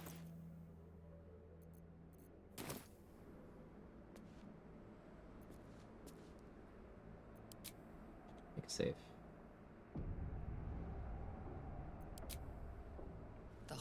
Check the other fight, the Prison of Gondians. Does what? You keep Will, lose both Raven Guard and Mizora, just don't do Iron Throne, but also break the pact. Yeah. Away beneath Moonrise Towers. How deep does this one go? Playing a monk and not doing Iron Throne is a shame, but... We are very close to yeah, the what if I source did of the Iron Throne and Absolute just didn't now. save Raven Guard? That telepathic storm Lol. has become a tempest.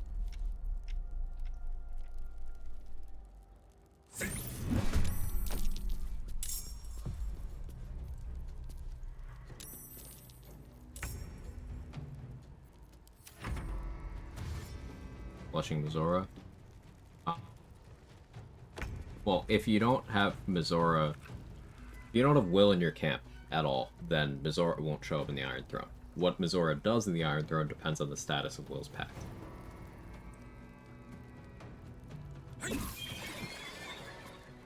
It's technically possible to have Will in your camp and not have Mizora show up at all, I guess. But it requires you going to the Iron Throne before long resting in Act 3 at all.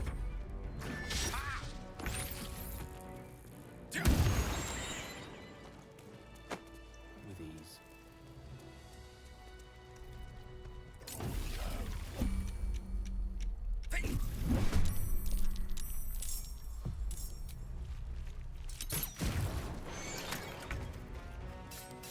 As you can see, there's a lot of buffer XP-wise. We have the entire colony, which is about 6,000. And that's as Gale. Remember, I didn't kill elements during this run. I messed up a bunch of things XP-wise and like the finer points. You have a lot of wiggle room. I think at absolute max, you probably have something around 10 or 11k of wiggle room. It sounds crazy, but a lot of buffer.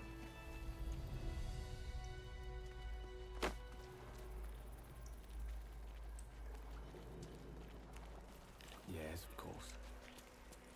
11 not that hard anymore. No, we've learned a lot. Felicia, how are you? Hope your day's good. Mind flayers and civilians, side by side. This must be where they infect and Your tan every, but there are other. The device is open to your tan. So I wanted to science something with Yeva. Fine, this'll be... It'll be fine.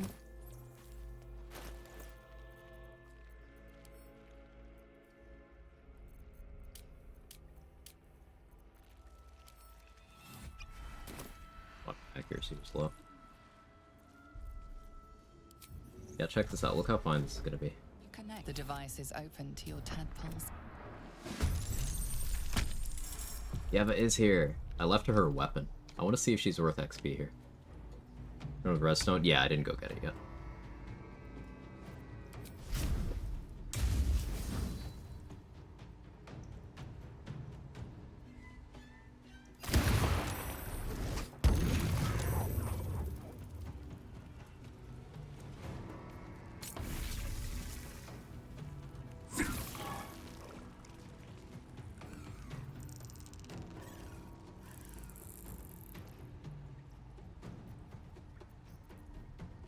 Isn't worth the speed pot.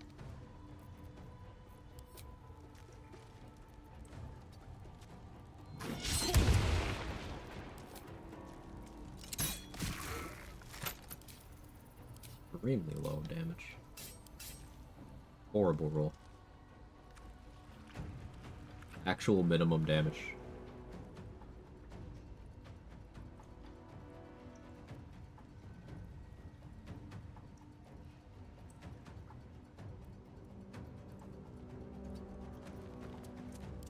Is up here after the fight, yes.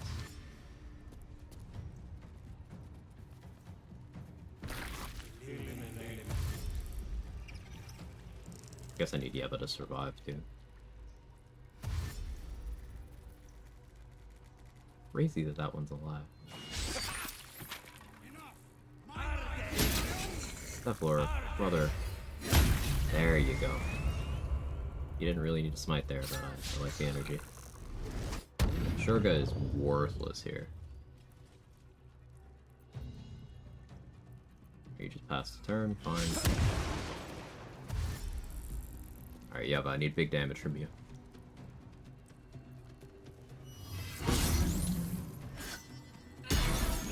Could have been worse. I hate that she used 2 superiority die on an intellect devourer. Oh, I did get stunned. It's unfortunate. That's why I didn't haste.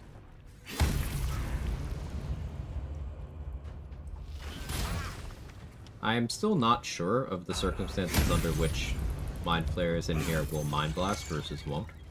But, like, you saw some of them just pass their turns, but then that one was like, I'm gonna do the max range mind blast. I don't quite get it. Save that time. I have to heal Yeva. Maybe I survival instinct her.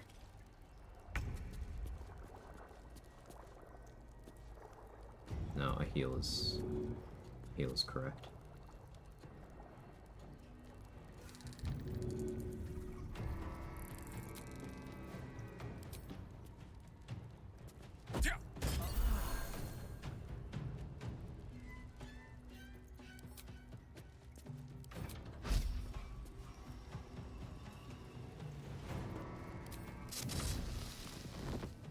Actually body blocked.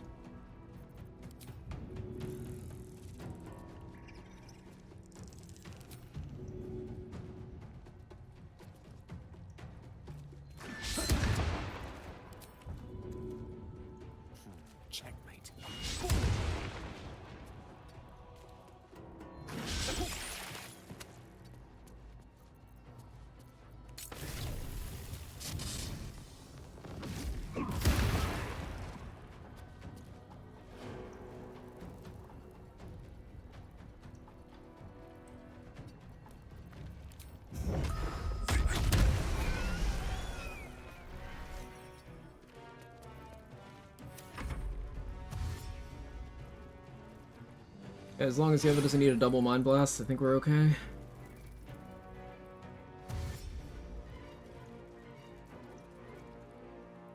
Yeah, I had to improvise melee. Yeah, I saved, good. I had to improvise melee, one of the intellect powers to make a hole for me to run through.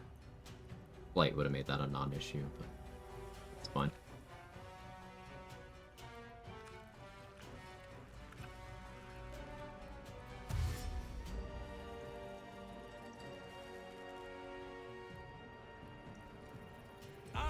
Where the Mind Flayer was right there, but I appreciate your concern, I guess.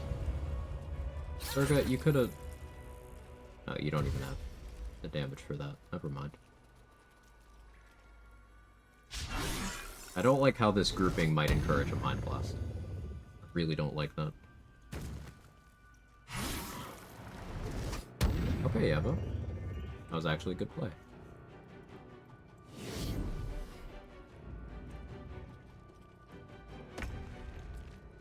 Cool.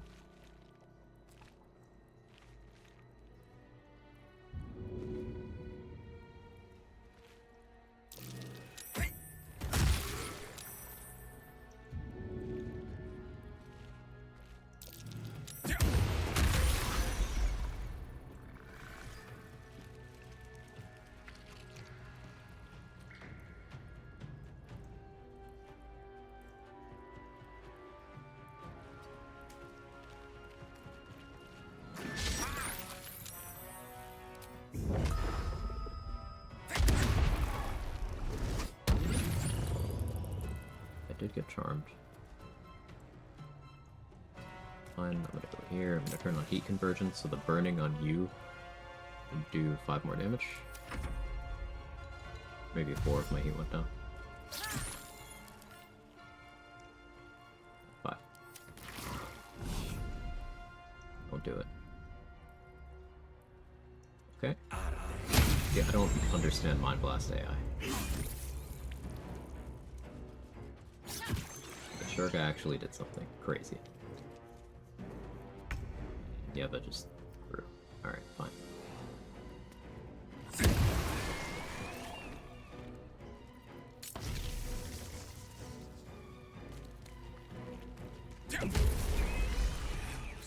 The others, the ambush. By the time I regained my senses, it was too late. If there are any more survivors to be found, I'll find... And...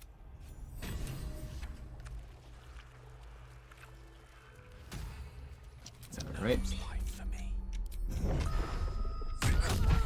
Murder is forbidden. Murder's forbidden, I didn't know. Alright, Yevo's not worth XP twice.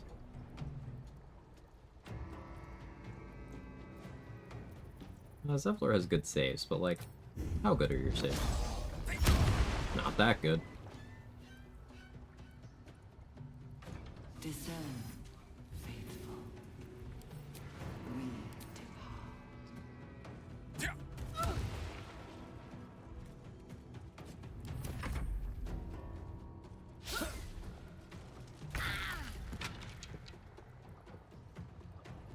Good talk. Yeah, I don't care about the Tiefling's fire resistance.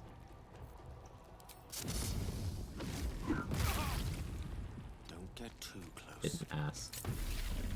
The ratio. 115 XP from Zevlor. That's a potion I gave him that I apparently can't take back. Rude.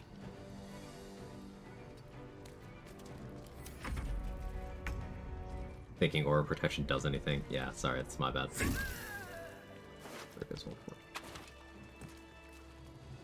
Remember, one of the stipulations on this run, I'm going for no endgame allies, if I can manage it. I'm going for as few as possible. So Zevlor had to die. Brine pools, but empty of tadpoles. Unusual. Harvesting all the larvae indicates they are getting ready for something big. That tadpole... By Grazit's cock! Your other controls are open to your tadpole's command. To your authority. We're strong. Good work. I'd give you a gold star. My sparkling disposition. But don't... Oh.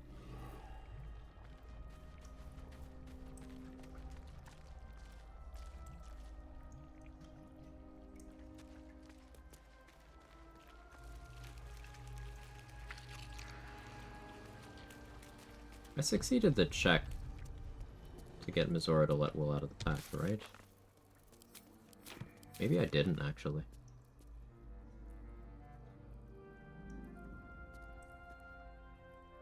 I guess I didn't.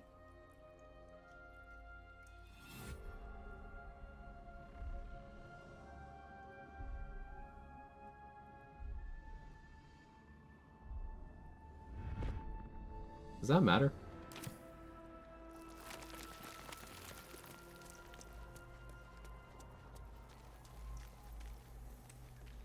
In the worst case, we're now stuck with just Mizora as an endgame ally. What happened? She didn't bring up the pact at all, which makes me think I didn't succeed the check to ask her to let him out. But I thought I did. But I guess I didn't.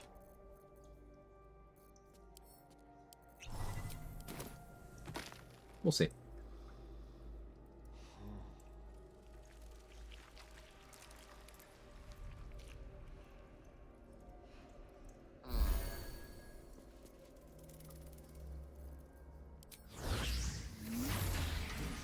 Ride the wind. That's fucking 4 key points. Hey, that turns on obstruct. It's actually kind of cool.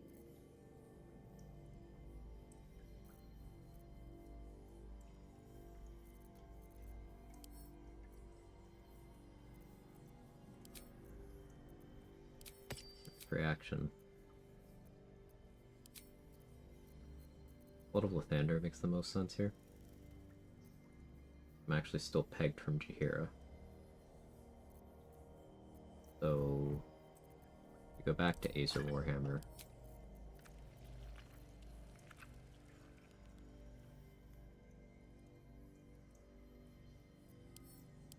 Sharpness.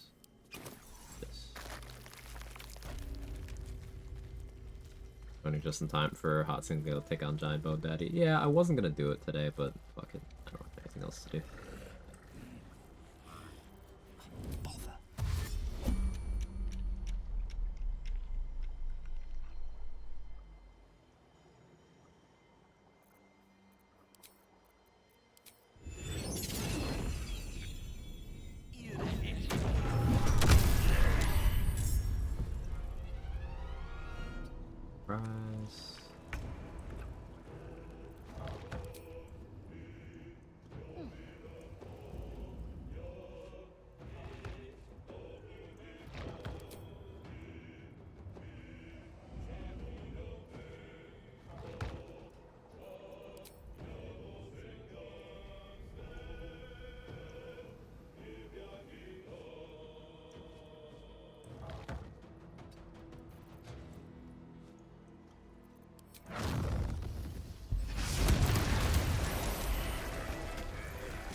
Max heat convergence.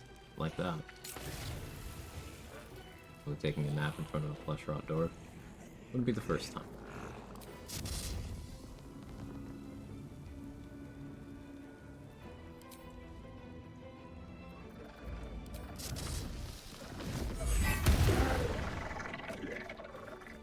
It was a low roll, but heat convergence said, nah, that's a kill.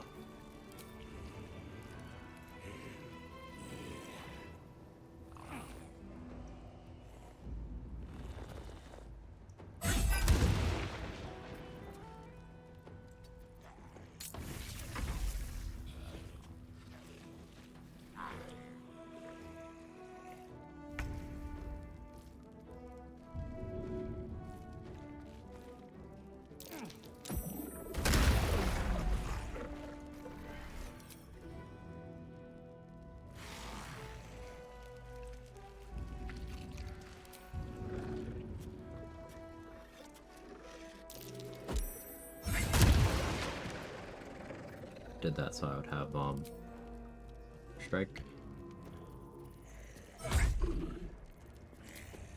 poke, Stand over here. Put on ring of free actions. Can't be paralyzed. See if the fools hit me. Fire's gone. Sad.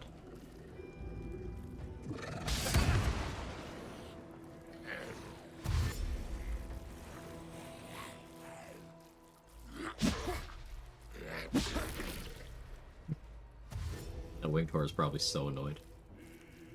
Zombie missing, knocked them from.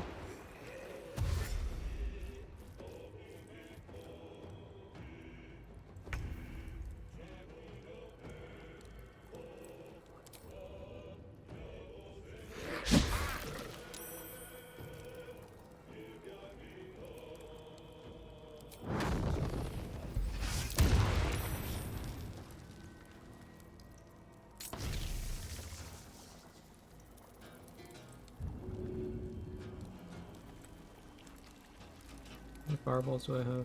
Enough. Enough to justify this.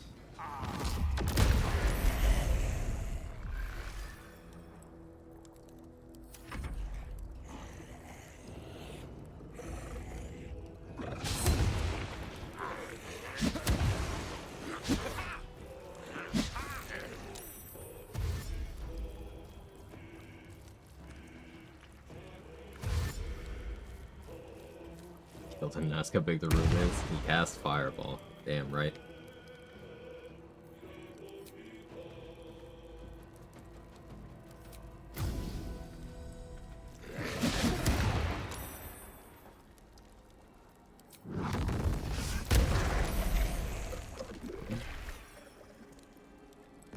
You three are burning fiercely. Focus on you.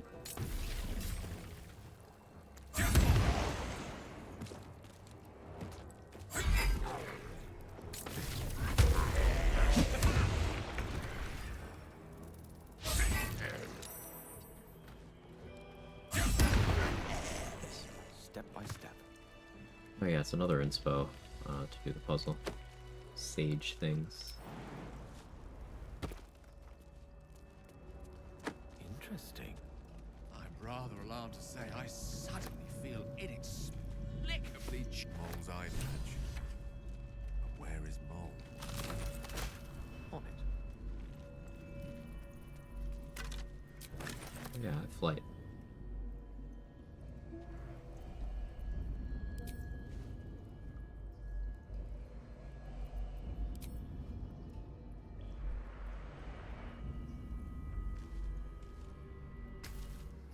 It is incomplete. Still don't have this memorized, by the way.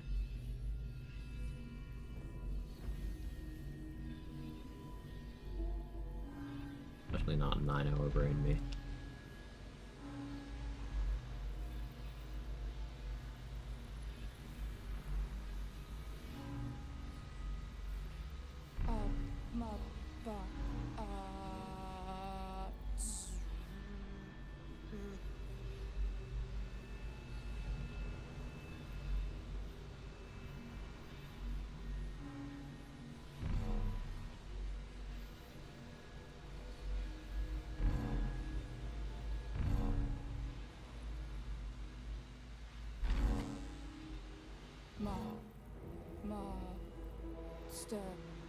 Welcome. Back. I didn't know you could do that. Accidental discovery.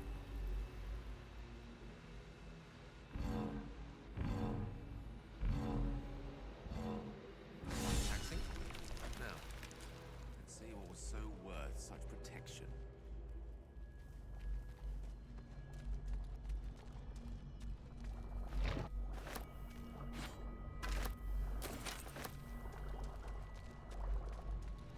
So we did miss one tadpole, but we're still at 4 surplus because we did not get the second one from near, but we do have Minthara's tadpole because we accidentally killed her. First playthrough redid this whole section, so I bring the 2 brains from the beginning of the game. It's just a little bit extra lore stuff, but the fact that they included that is it's pretty great.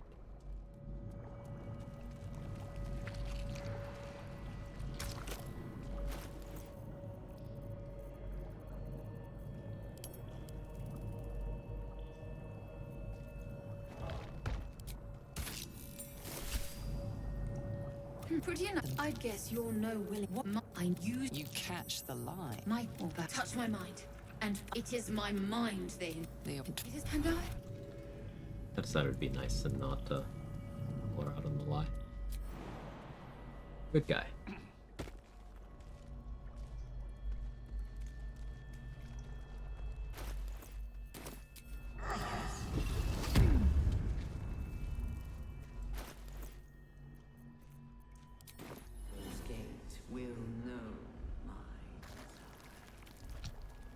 God, that smell!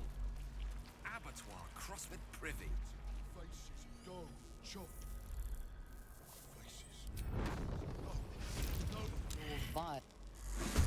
I'm vile? Not for long. What are you, my brain? Time for chop.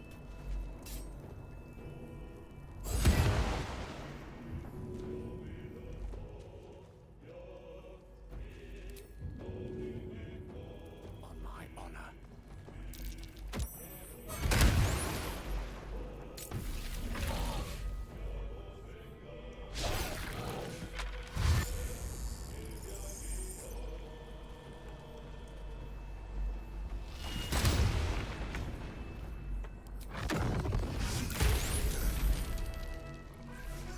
At last. More chop. Chop.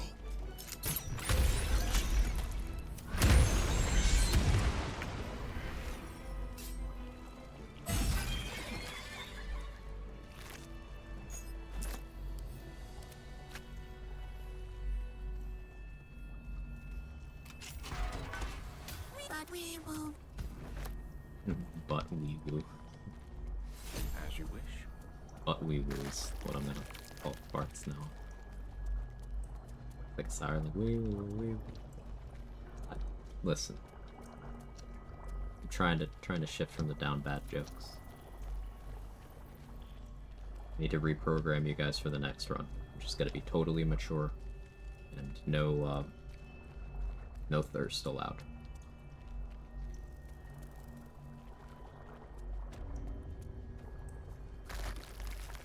Descend. Obey.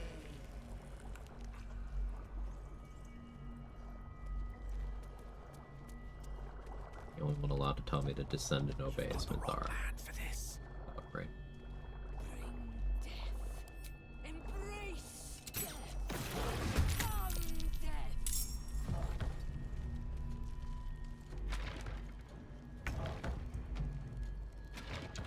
Pawn to cleric 4.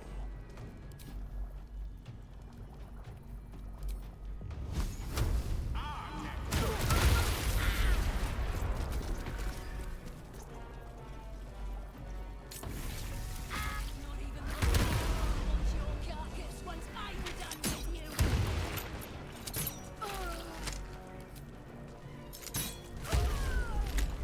Very well. What's the next run? Tossing around a couple ideas for that. Haven't decided yet. Let's take a gander. Rat Bat solo honor would be a very serious run. What if you play as a rat and you romance Astarion? Is that Rat Bat?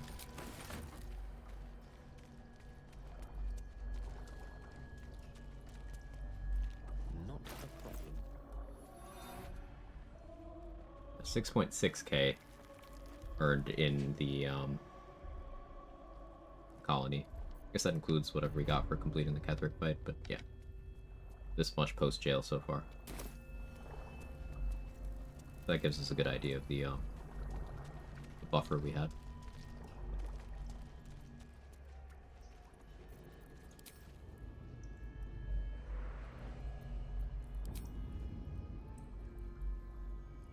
Better story than Twilight.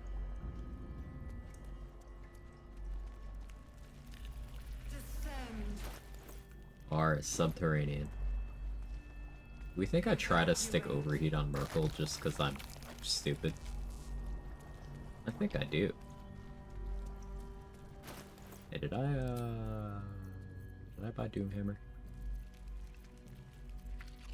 Nope, cool. Just verify.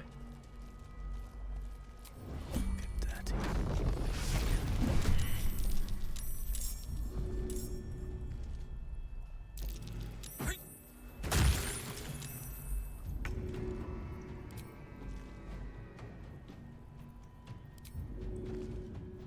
diligence and care. Prepare, obey, evacuate.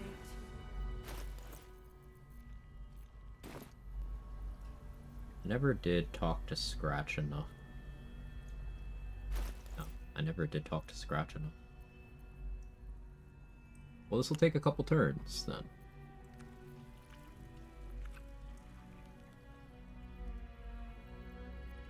Yeah, fine.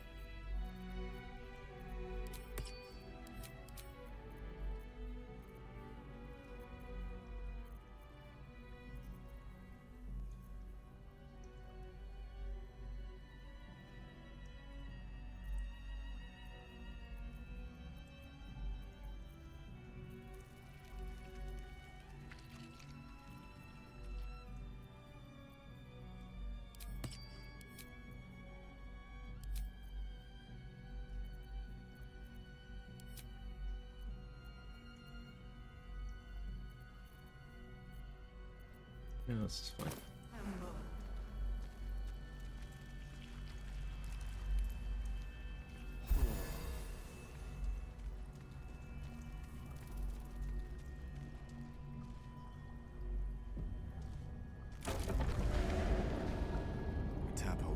When I got one of the 24-hour streams, I was gonna stop, but like then I didn't, and then I kept not stopping. A reason we're in crossplay? Yeah, I'd go with what RBF Queen says. I've not been paying attention.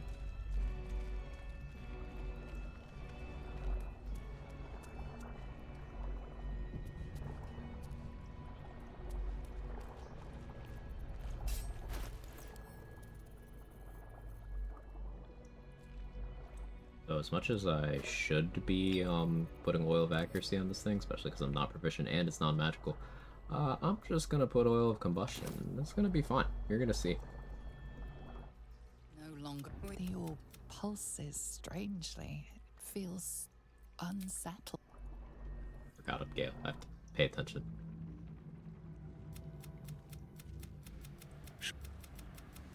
But here, in this very moment, lies You your will chance not to die heed today. The orb sense her prickle.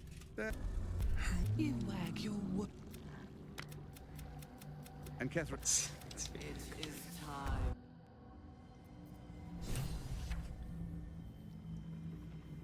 The coward's root.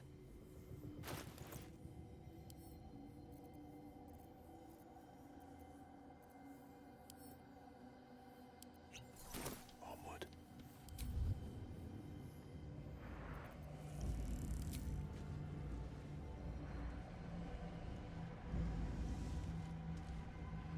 Brawl low.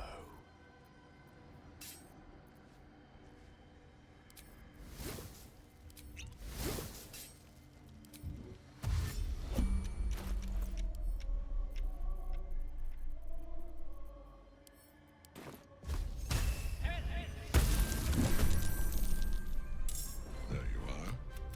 Perhaps you hope to learn your place in your... I will kill you now. And then I will raise you as my servant. Yeah. Perhaps... No. Yeah, awesome cutscene. Love it.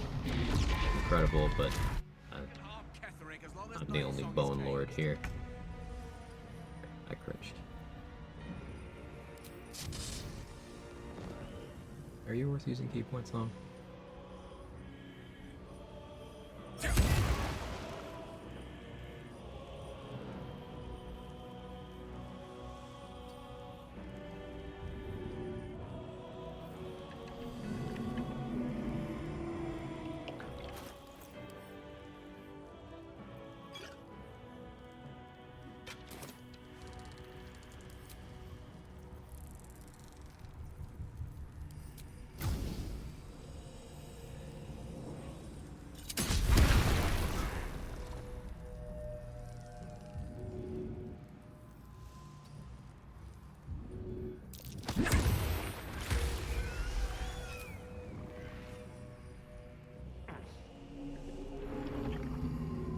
Alright, Aelin.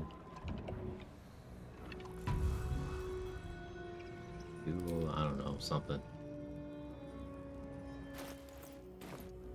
I expect nothing. Now you wear a face to match your soul,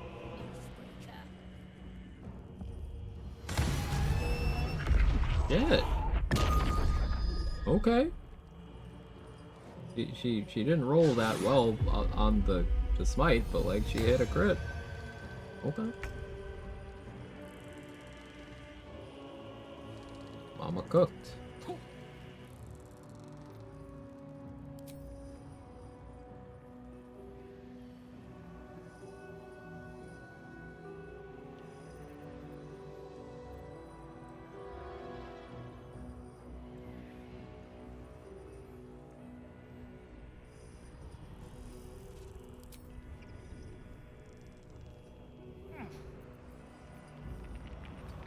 But just like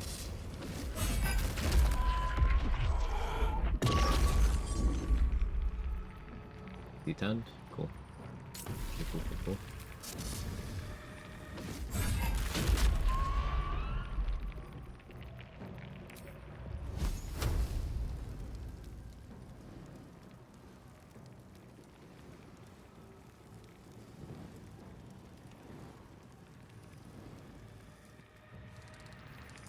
Not do that. Vigi game.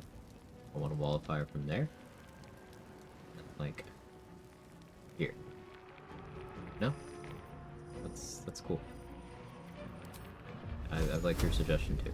About this. Yeah, you're fine, Aelin. Everything's fine.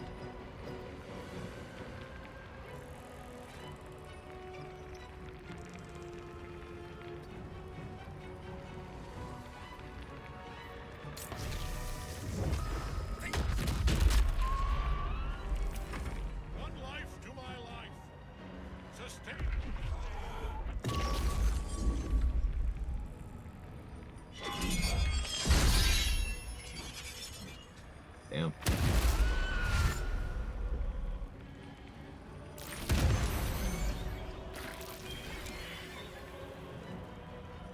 I can stand in the firewall too.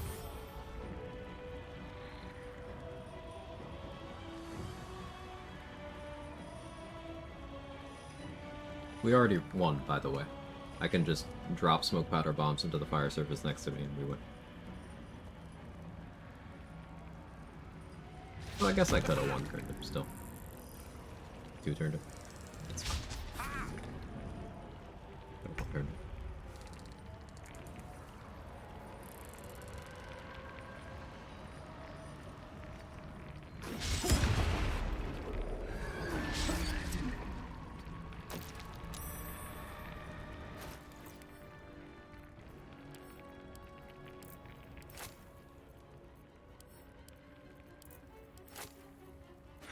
Like, how do you feel about this, Merkle?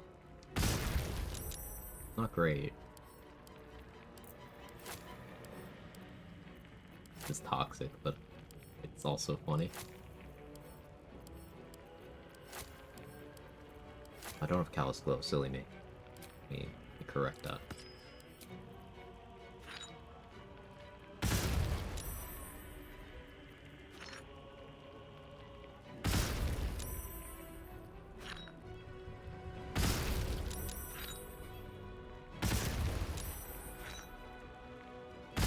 Gale just won't stop blowing his load, chat.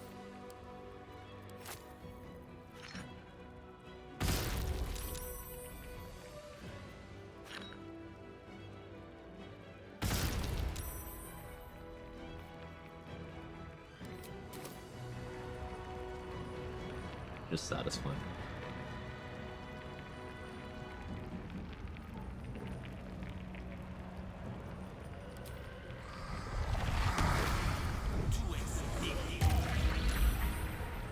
Not second stage where it's unfortunate, but it is what it is.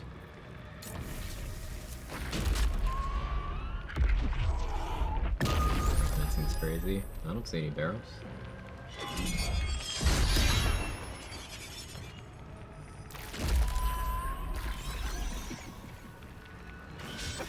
Hey, say, thanks for the raid.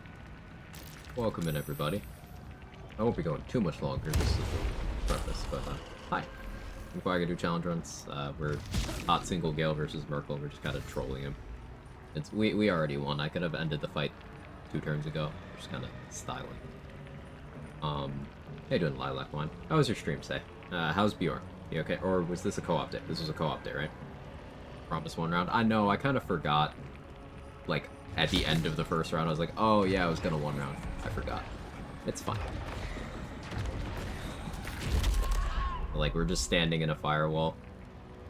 We can't take damage from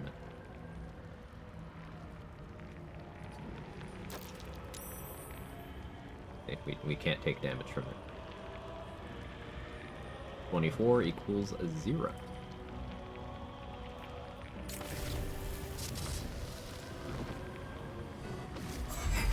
And a mod gives elemental immunity? No, this is a buff that Gale can get.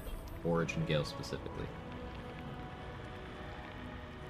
Mod ready day. You think me, a challenge runner, I would use a mod to get elemental immunity? No.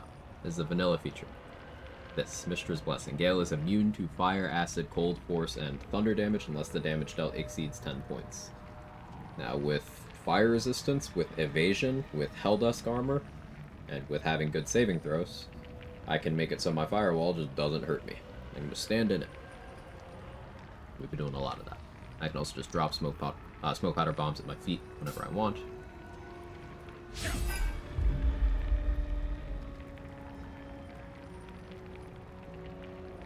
And I think that's fun. We'll let them try to do stuff.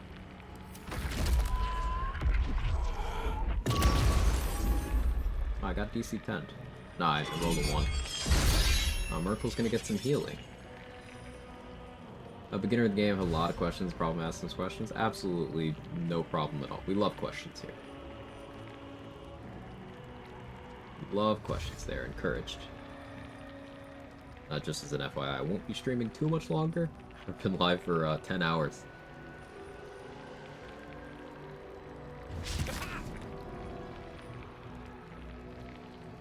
You not? Why aren't they going for it? There we go.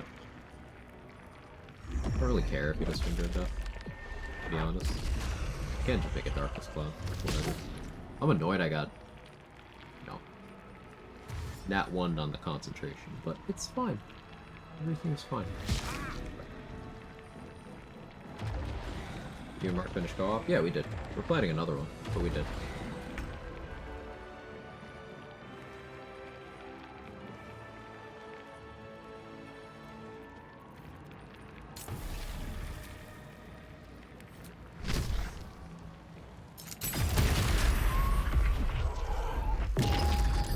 Take a little smoke powder arrow at my feet. We can do that.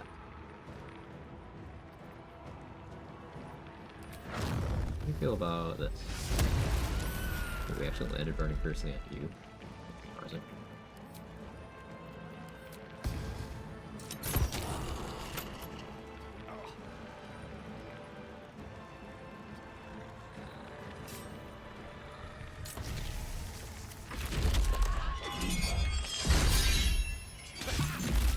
Save that shield the entire time for that specifically.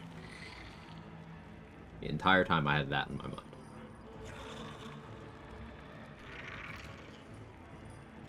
Yeah, do your healing. Like you were having some trouble there. Some sadness.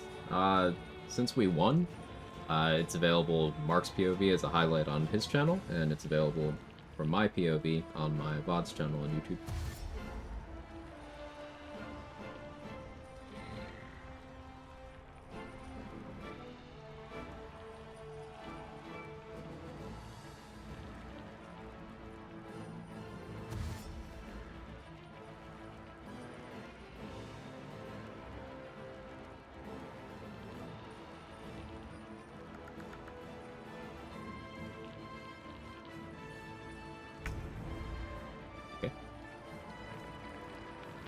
I wanted to land a hit with the hammer for oil combustion.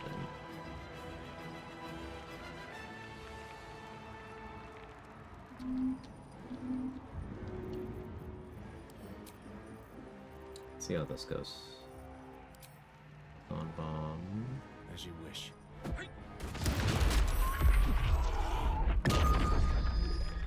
Interesting, that's a different stack ID. We have burning and infernal burning.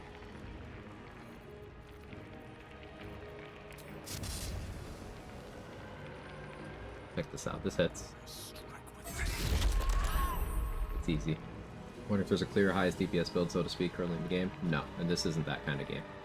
Like, I could give you an example of a monk build that can do thousands of damage in one round, but like, it's not applicable. And in no theory crafting game worth its salt is there a clear DPS winner without providing some amount of context. That's just not how games work. So like, for example, there's situations in this game where you could take one of the more popular challenge running setups is to take a Gloomstalker, Assassin, Archer. You could take that, and there's a lot of combats in the game where you can just one-shot everyone on the field before they get a turn, and then you steamroll the game that way. That setup is not even remotely competitive for peak damage for archery, but in terms of practicality, you have consistency because if you get a surprise round, you always crit. You have good accuracy, you can use one of the most powerful weapons in the game, even from early on, you have good initiative, it's just consistent, it's reliable, it works. But, is it highest DPS? No, but that's not what matters. Ever.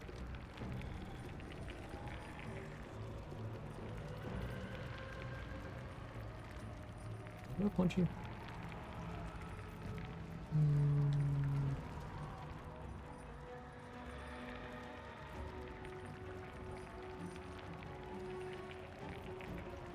Did already stick the Infernal Burning. And I don't know what to do with myself after successfully doing that. No, punch it.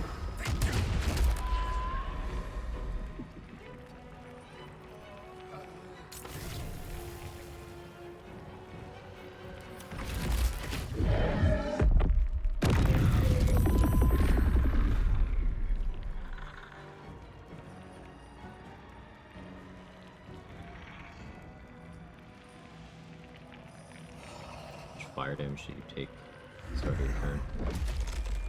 You can't heal because the Orphon Bomb. It took nothing. Bad rolls.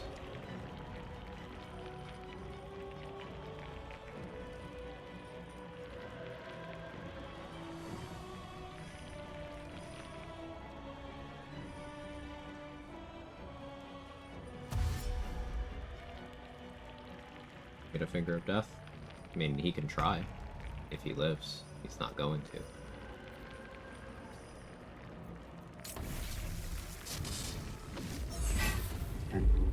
Nice crit miss. 1 in 400, baby! That's obnoxious.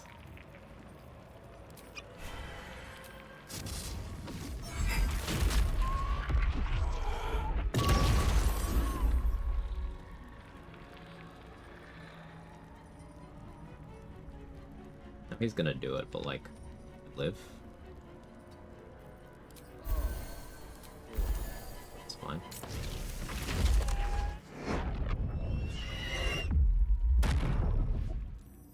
It still hit me, but I backlashed it. Checking some builds on YouTube. Okay, let me stop you there. Don't.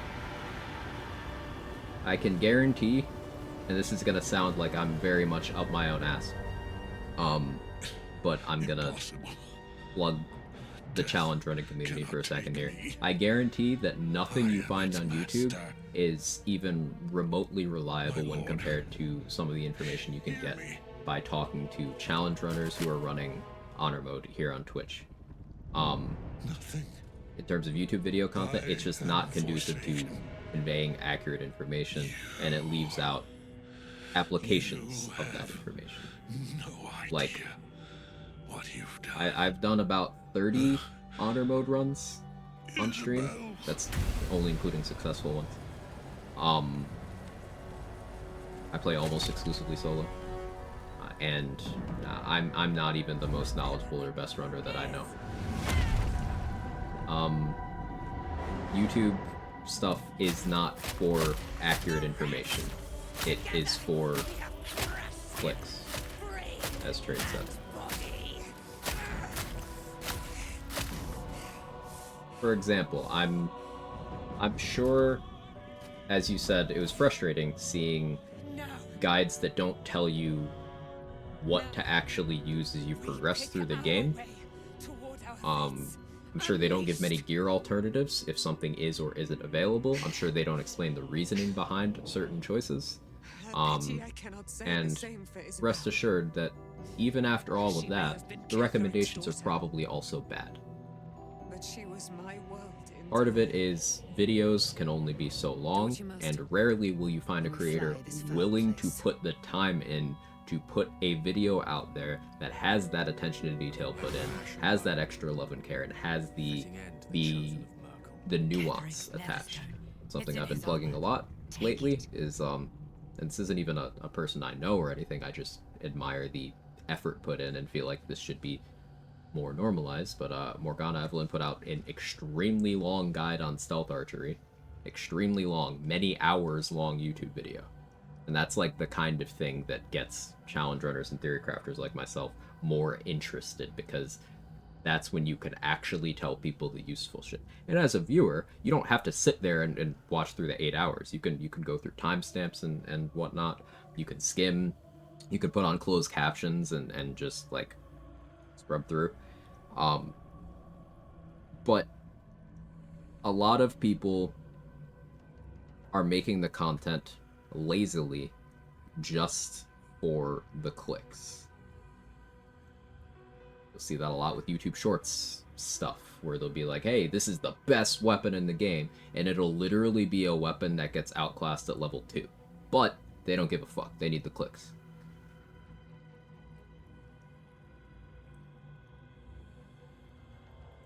What's the buff with eye patch?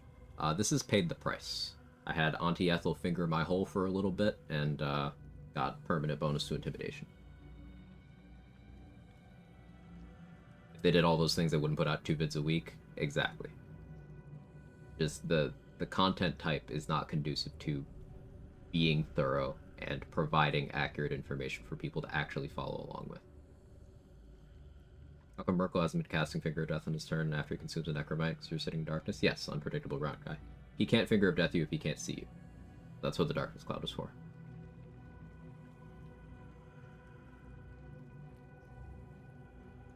This best weapon in the game, it's a practice sword. Well, the practice sword is actually good, is the thing.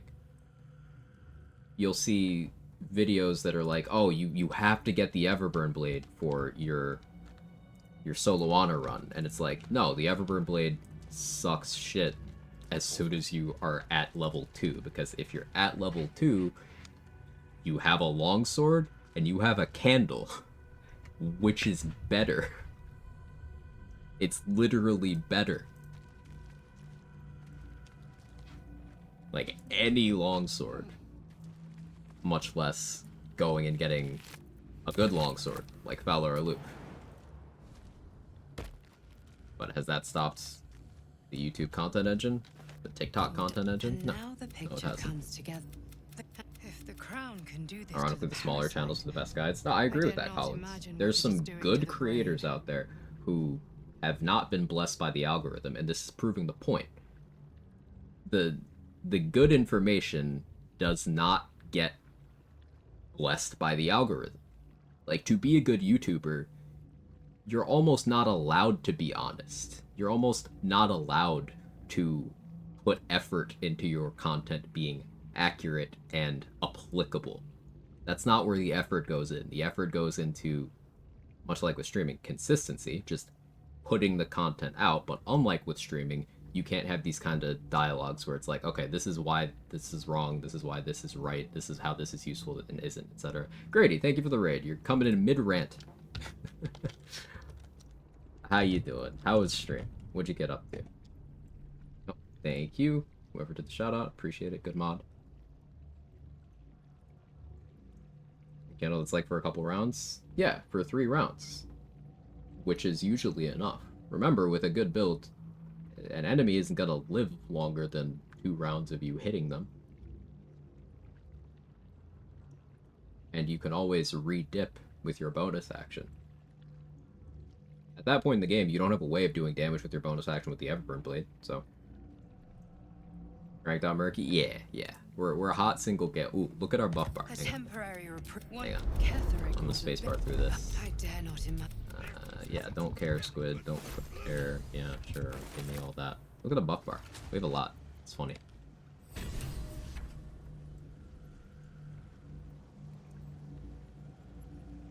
Yeah, Regiment's got you there. That's the stealth archer thing I was talking about. Also, Gale is absolutely slaying.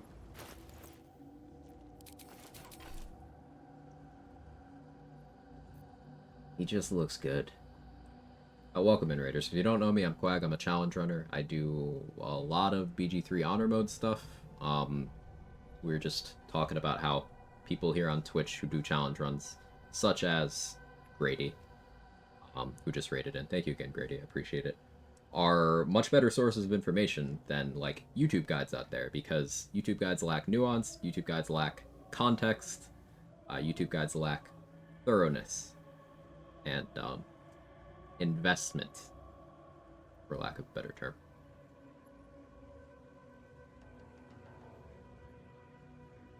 Morgana's contributing and learning on Automo Discord. She's dedicated.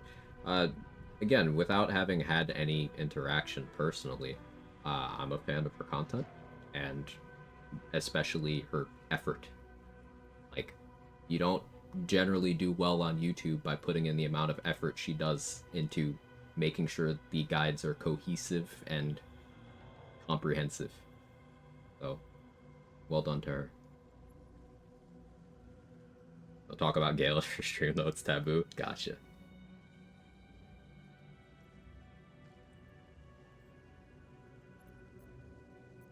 But the premise of this run, for anyone just joining us, is we didn't long rest for all of Act 2 because I wanted to keep this buff going. Gale is immune to fire, acid, cold, force, and thunder damage unless the damage dealt exceeds 10 points. This is an Avatar Gale exclusive thing. You have to pick a certain dialogue option after you kill one of the Thorms, and you get this until long rest. And what I've been doing with this is just casually standing in my own wall of fire, dropping bombs at my own feet, casting shatter at my feet, all sorts of fun stuff. It's been very enjoyable.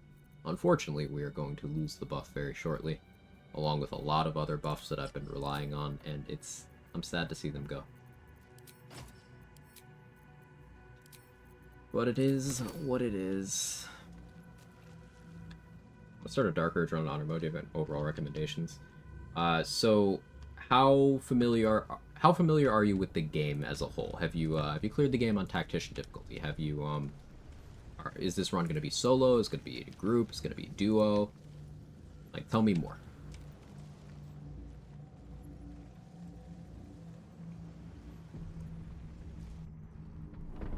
I've been thinking on all that. Saying goodbye to the buffs is the hardest part of going to Act 3 for sure. We ought to discuss our How'd you next hear? steps. I was half expecting to see Minty sitting there. I forgot. Our end reminds me of old times. These chosen have reason to fear. When we read out, Yeah, go to my they are.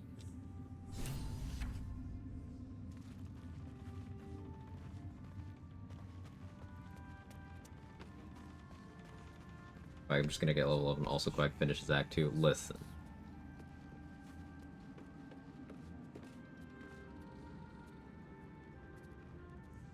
Just tell me what you need. Yeah, I'll take a low combustion tally. I definitely need more vigilance. Colossus, sure. Why not? Bombs, yeah. I can still mostly safely bomb my own feet thanks to evasion. There'll just be a chance for me to take damage. Perhaps the Iron Hands could return here in the future. Got to Act 3 on Tactician, legit, no solo shenanigans. I don't know what you mean by no solo shenanigans. Were you playing with like a party of 4? Were you playing with one character? If I don't get my beauty sleep soon, I may just get a had malcontent. Yes, Gale, we'll sleep soon. I owe you an apology. I apologize. The Iron Hand gnomes are going to save the city. Have you done solo honor beating all encounters? There's nearly impossible solo encounters. Yeah, I've done all encounters on most of my runs. I've beaten the game at level 1 solo honor. I've beaten the game solo honor without jumping, hiding, spellcasting, except from items, using tadpoles. That was all in one run. I've beaten the game going through and getting the hardest version of every boss fight. I've done a lot of runs. Internet fell, sorry. No, it's okay. John Normal was great. What sword is that?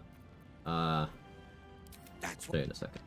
This is the Fire Myrmidon's weapon. I miss John Normal. Me too. I'll beat the game without having fun once. That was every Paladin playthrough.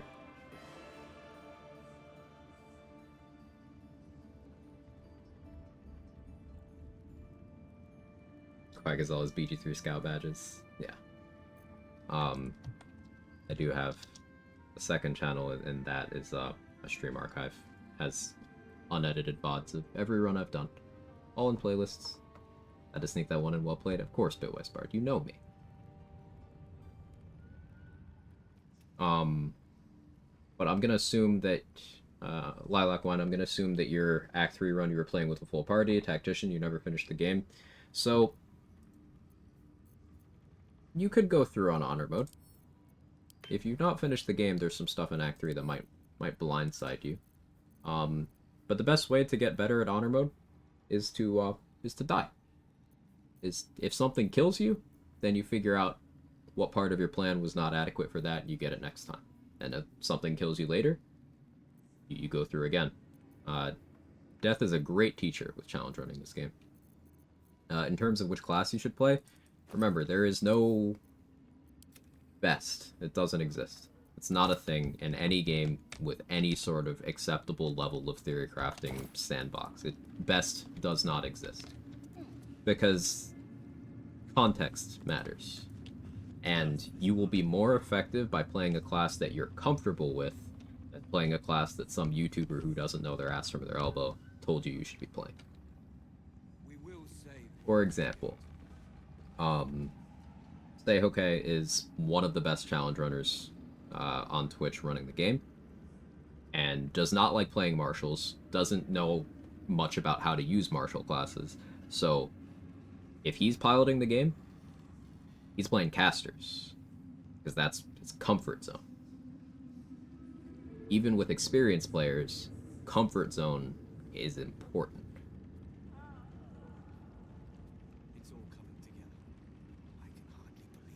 You can also do honor mode, reset, and custom to get used to the new legendary actions. Yeah, that's true.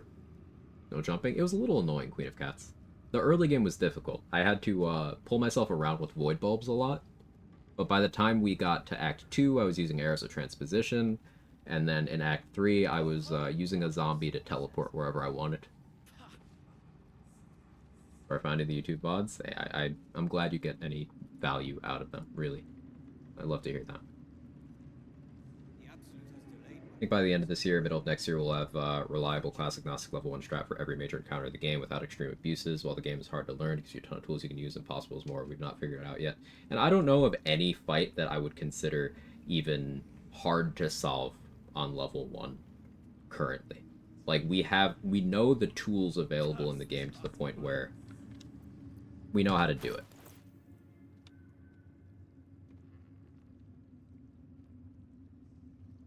Truth, I'm not comfortable with spellcasters because I like to hoard level spells just in case I need them, and that's perfectly valid. It can be nice to keep some good scrolls in your back pocket, and if you're using them sparingly.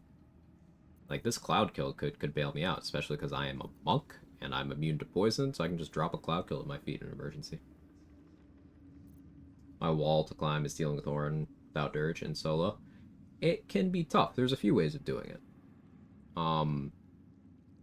So there was one playthrough I did, we called it the Try Hard Monk Run, where I played Karlach as a monk, and my point was to put my money where my mouth is with how powerful Monk is, and how hard you can bully the game. And the way we did Orin on that save was I just hit her until she died. And this was not Dirge.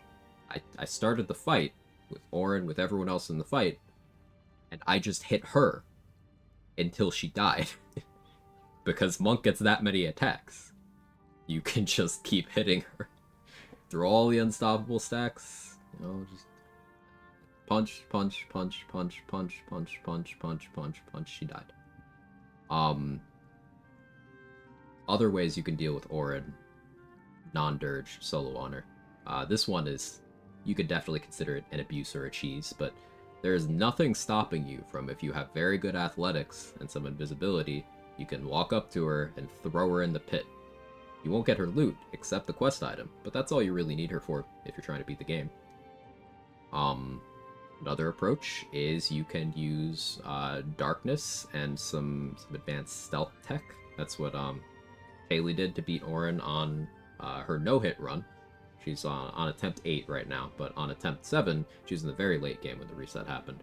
But, you know, no hit up to that point. She killed Orin without even getting in combat with her, playing Zasari. You can use lots of AoEs and Elixir of Bloodlust. You could click Chain Lightning at everyone there. You could do Destructive Wave. You could do Cloud Kill. I'm just going through ways that I have killed Orin or seen others kill Orin. You can, on classes that can cast Silence so the people chanting aren't chanting anymore, then Baal's Edict turns off. You could knock everyone off the edge with things like Thunder Wave, with things like Smoke Powder Satchels, Force Tunnel, Repulsor, Gust of Wind. What came with this attack? No Morgana had a Mage Hand, use Cloud Giant, and Invis, throw and off the cliff. The way Sei killed Orin on his original level 1 Shadowheart run, which this was probably 6 months ago, if not longer, just like threw her with Hill Giant Gloves, level 1 Cleric. Attempt 9? Oh, what happened? Really need to familiarize myself with all these dirty techniques. Playing on PS5, the UI is kind of weird. The console UI does look kind of weird, yeah. I'm not the biggest fan of it. I'm debating on whether I want to do the monks fight right now. I don't really want to fight them tired, but I am a monk, so like, what can they actually do to me? Nothing. But I'm kind of tired. Opportunity attack by Wargaz Mind Claws in a Darkness Cloud. In a Darkness Cloud? Oh, did the game not show the warning? Because it'll do that. Because, like, they can... Those Mind Claws are weird. Things are not supposed to be able to opportunity attack you, but they probably weren't actually blinded because they don't have eyes. So, no warning, but they can do it. Yeah, you need to mentally keep track of which things in the game don't see through eyesight. It's fucked up. That's so frustrating.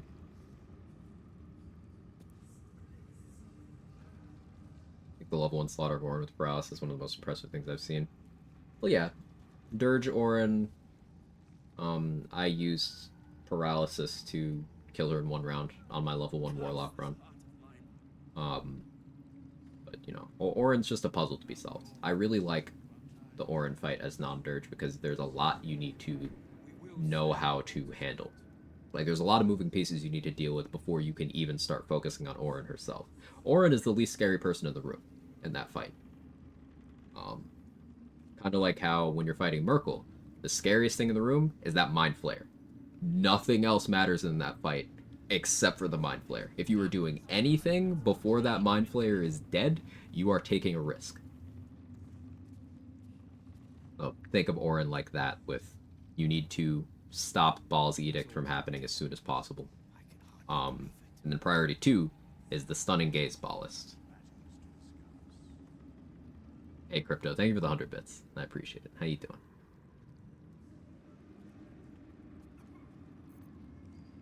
A cool thing that console has is that auto loot vacuum thing. Wish we had that on PC. There are many more battles ahead. And You want to see what I just did? I don't need it anymore. But if we are to succeed, I'll think about it. Hold together. Your particular party setup, I think, is strongest during early game. So you're fixating on strongest again, Lilac One? Not how the game works. I'm gonna be a bit bullheaded about this. I'm gonna be blunt to get this point across. Best, strongest, most powerful, however you want to phrase that, throw that terminology out. It's not helpful to you at all.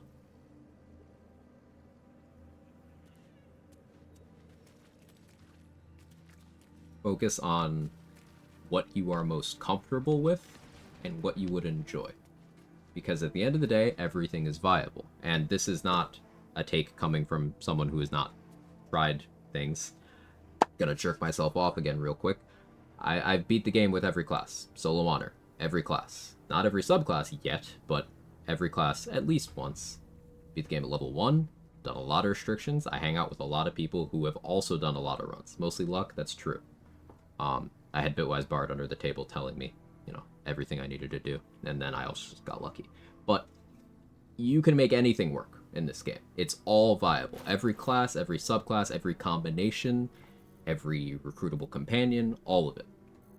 So what matters is what you want to do. There is no best. There is no strongest.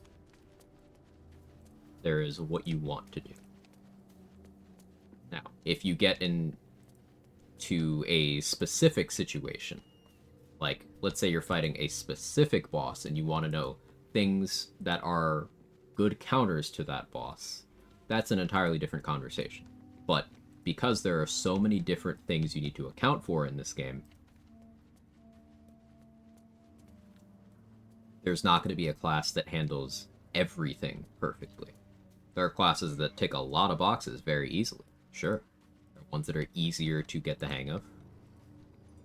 There are ones that you require a little less knowledge to use, but none of that is going to be best, strongest, whatever, however you want to put it. Routing Act 1 or repeat playthroughs is a slog until you can find a cadence you're comfortable with. Everyone does Act 1 a little bit differently. Yeah, Sir Serp was absolutely right. Everyone does Act 1 a little bit differently. And Act 1 is really... Some people don't like the early game, understandably, because you don't have a lot you can do other than just get XP. But it is a foundational part of the run.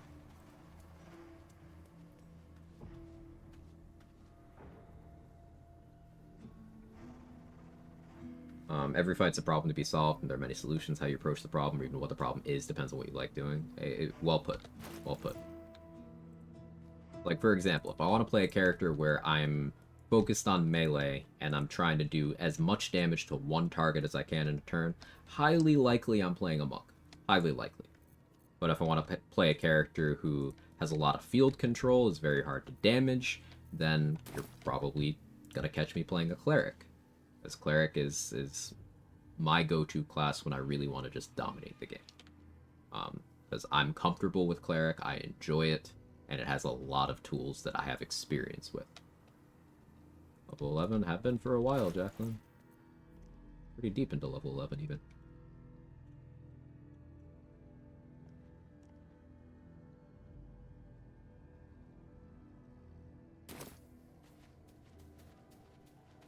Baldur's Gate lies ahead.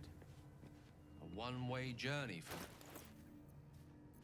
I'm gonna be so encumbered.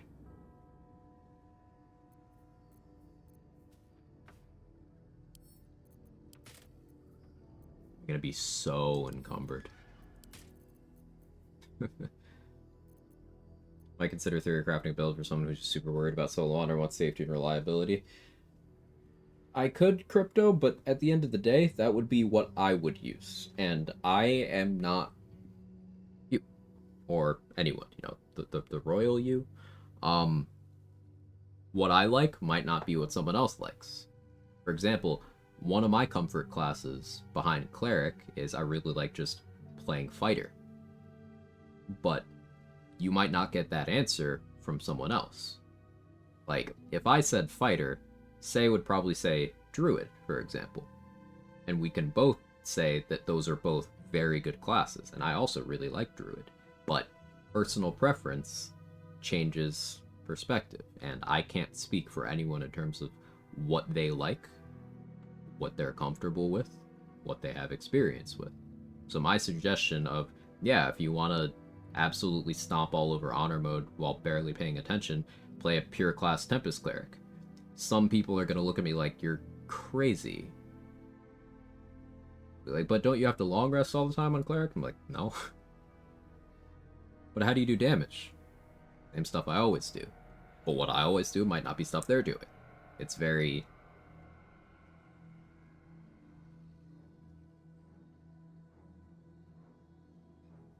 feel used as a cleric, just don't know how to use it.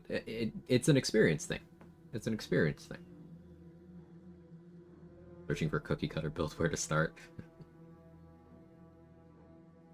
The best way for you to, and I hate the word best, by the way, the best way for you to get some insight from an experienced player into what you could maybe be playing that suits you is to give them an idea of what kinds of things you like doing. So, like, do you like martial classes? Do weapon attacks? Do you like spellcaster builds? Do you like support builds? Do you like having a lot of movement speed? Do you like locking down one area of the battlefield and just kind of vibing there? Do you like playing a summoner? How much do you care about roleplaying? Do you like throwing things? Yeah, that's a big one. Like easy classes, don't have to strategize too much, like and go start kicking butts. It's not the greatest game for me. No, that's good information. I like one. So, sounds like fighter would be a great class for you, particularly champion fighter. Champion subclass fighter. Because what champion does, the entire premise of that class is it's simple. You attack thing with weapon. That's your entire class. You take weapon you like, because you're proficient with all of them. You attack thing. That's it. Not a lot of confusing things on your hotbar. See this very crowded hotbar I have? A champion doesn't have that, because you don't get any active features other than the basic fighter stuff. You just hit things until they die, and you're very good at it. Champion might be good for you. Inspire me to stream an anti-challenge run. Make solo honor as easy as possible. I'd love to see you do that, Crypto. I still haven't been able to catch one of your streams. I keep going to sleep at the worst possible time.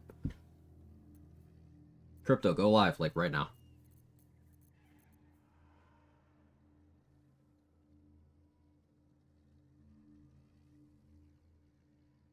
Like crowd zone control and RP? Cool. Crowd zone control, RP. Bard would suit that pretty well. You could flavor Bard a few ways. You could do a couple flavors of Wizard and Cleric that suit that. But just from that line that Leftist Revolt said about their preferences, we were able to narrow down the class options to full casters that have some good CC effects. And Vouch had a level 12 champion fighter. You also jump around like you have enhanced sleep on champion. Yeah, it's very good. Bonk bonk, action surge, bonk bonk. Fine solo because Chrono's 90% honor mode speedrun is pretty hard. Yeah, speedrunning is an entirely different beast from challenge running. Challenge running, you're trying to experience the whole playthrough, right? Speedrunning, you are doing the objectively most efficient thing at every possible point, which narrows the field of what you're using a lot. And it's not about experiencing the game, it's about completing it. So different goals, but I do have a lot of respect for the things that speedrunners, especially in this game, have figured out. They're on a different level. For instance, don't like having to go rest after every fight. I think by long resting and losing quests and stuff like that. I don't like long resting either. Yeah, my suggestion for you, Lilac, is try champion fighter. Fighter, and then at level 3, you pick your subclass, pick a champion, and whatever weapon you like, kill thing with it. That's the entire gameplay loop. You don't need to long rest until you feel like it. You don't have any resources that are renewable except for your action surge, which you can just use sparingly. You can use short rest potions to get it back. You just go until you feel like not going. You get 4 feats too. Yeah, fighters get 4 feats, so you just get good passive features. Champions get 2 fighting styles. Other fighter subclasses only get 1. Champions get 2. Some people just want the dice. Yeah, some people just want the dice too. Crash has 4 feats. Listen here, you little shit. Don't you start Alright, fine. We'll go to camp, see what everybody wants here.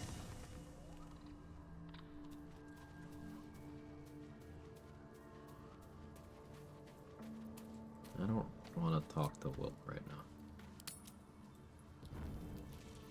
Let me go to bed. At once. We're not just fighting for our cure. Yeah, sure.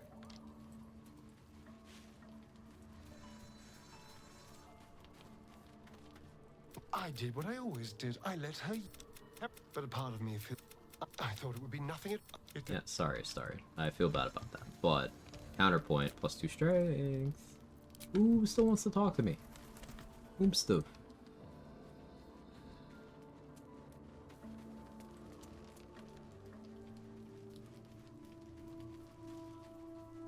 Ooh. Oh, it's Aelin. I've tried Fighter solo honor mode. Damn, yeah, 4 feet sounds comfy. you know about Fighter's great. Big question, how do I spoke get of an my elf that has the past half-orc passes? being Leave the teeth chased popping out, by man, with triple damage crits. So, it's not a triple damage crit. no one about I think that. you have a Almost no. misunderstanding of how that feature works. But I certainly didn't share that And the with way you. you do that is you There make is a nothing I half-orc, can and tell then you you that just you do use not disguise already know self to look yourself. like whatever They other race trained you you want. well, trained you hard. Chiseled away any part of you that did not fit their plan. And if that They made you forget. doesn't work for you, then I you don't chose need the to do half-orc that. passive. For the mission to protect Shaz. Secrets. Yes, that is an old song. Speedrunning is closest to making goddess Baldur's cares Gate more 3 for an her action precious game. Planning's secrets still than she there. does her If you don't enjoy it devotees. and are just good at executing what Get people to the plan, you might get point. results. I'm not saying it's When bad you the other way freed around, me, just another way you to have severed fun, a do bond impressive things playing the between game. me Right, and it's an that entirely dark different thorn. skill set A bond to of pain. routing a challenge run. His, inflicted on me. That's not to say When I laid eyes on speedrunners you, couldn't be good challenge I runners, sensed because a they similar absolutely could. bond. You, Some of the skills are tethered transferable, to but two it's different others. things. Someplace distant. Let me help you remember. You feel Shadowheart's mind. Your mind joins with Shadowheart's. And My parent. you have been forewarned for. And see the. Okay, Shadowheart's got her terrible spear. Aelin zoomed the fuck off. Okay. What did she say?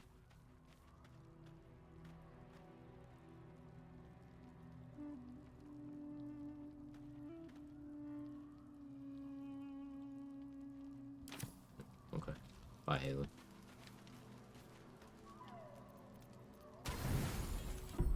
Alright, bye, buffs. Elminster's visit weighs heavy on your mind. His is a face you did not expect to see again.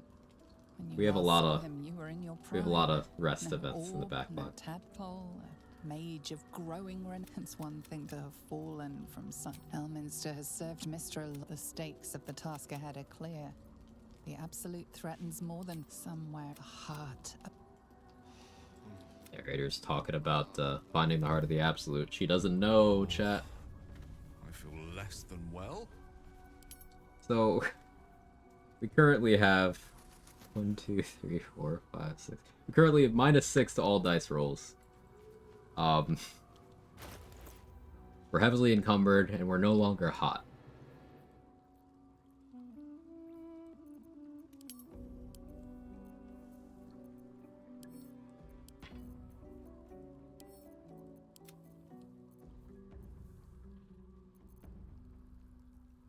Aelin just not here anymore? I was wondering how you get the... Oh no, she's here. Okay. There's dialogue indicating Aelin just fucked off after Act 2. And I've had it play before in the run where I beat the game backwards, so I never did Act 2 when I was doing Act 3. But I don't know how to trigger it. Get that many blood debuffs because I had 6 of the potions active at once. They're not mutually exclusive. You could drink all 20 at once. And it's funny.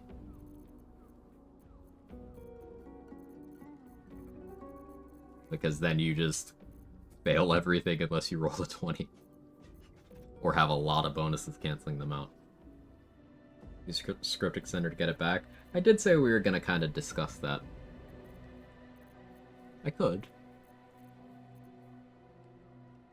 I never bought Mighty Cloth from Tally. I suppose I still can.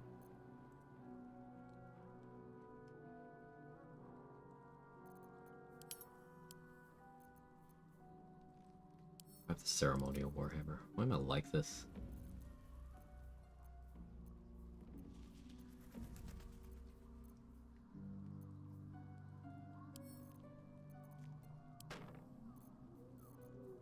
Get it back in time for blood and hungover Hotzicle Gale. Yeah, fancy. It's bad. It's bad. We got the shits. Why do I have that many thieves tools? Oh, I stole from Barkus like a lot. That would do it.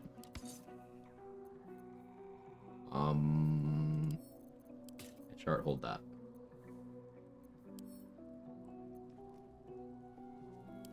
Sorry, hold that.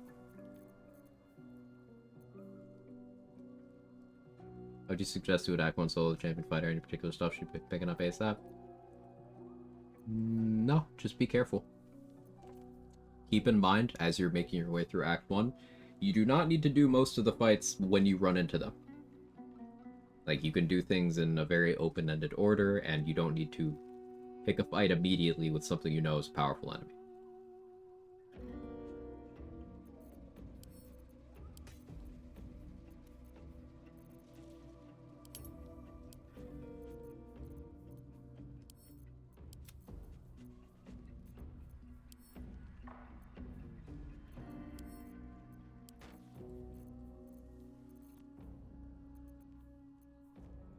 I'm gonna do something I would normally never.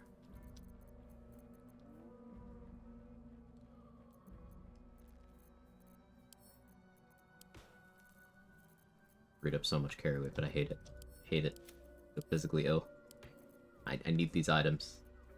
I need these items. I'm hoarding, but I need these items. You don't understand. I need to have these items on me.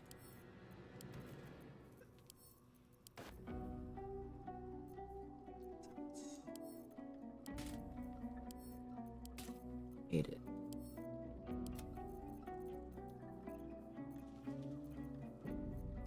We're almost through. It's almost over.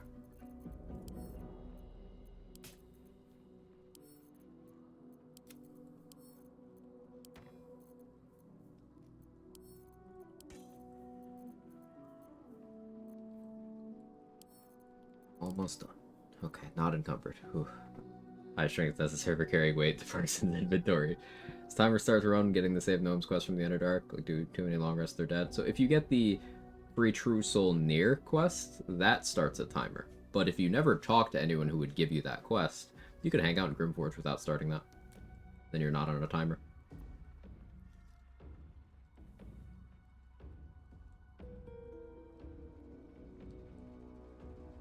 Everburn Blade's nice on champion. No, it's not. Everburn Blade is only as nice as having a weapon versus not having a weapon is nice. The Everburn Blade is a dipped in fire greatsword, which loses to a dipped in fire longsword. You can get a candle and a longsword on the Nautiloid. That does not make the Everburn Blade good. It is an option that exists. The most impactful part of getting the Everburn Blade is making it so Zalk doesn't have it, if you're trying to milk XP out of the Nautiloid fight. The Everburn Blade is not a good weapon, and we need to stop pretending it's a good weapon.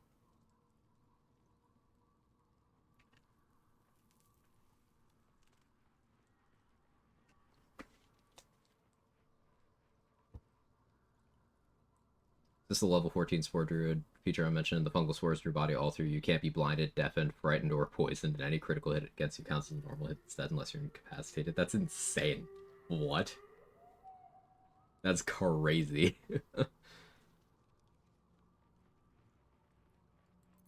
Use the wiki. Yeah, unlike a lot of other games, BG3 wiki, BG3 has a good wiki. A lot of games don't.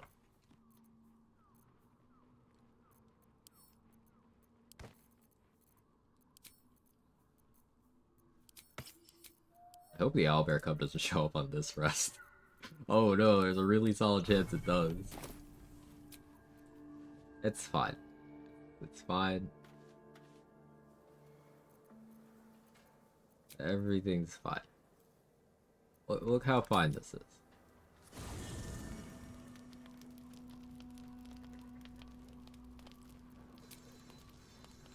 Who wants to talk to me? You don't want to talk to me while I have these debuffs. No, I'm not talking to you, Shark. I don't want you to change your hair.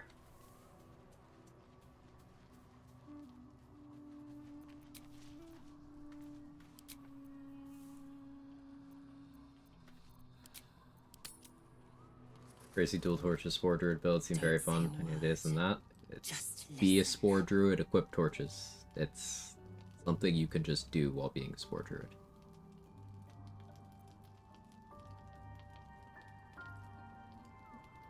A parasite grips my mind. I forgot we're romancing Lae'zel. I legitimately forgot. I am gnawed by an even greater torment. Your species reason up to monoclass cleric. Yeah. My thoughts are hallowed ground. Is she trying to fight me while I have that? The Blark, thanks so much for tier 1 for 6 months in advance. That's massive. I really appreciate it. And the wind over your head. Thank you so much. See your face. Dance with me. Yeah, let's fight. Go on. Best. She was waiting. You deserve it. Thank you. Ursha, you hope you didn't put explosives in her inventory. I don't think I did. How damn it, Lae'zel.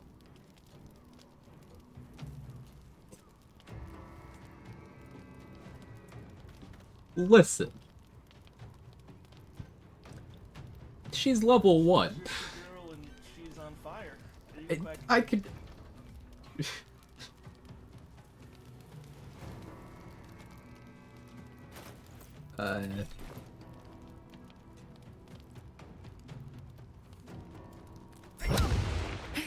Okay.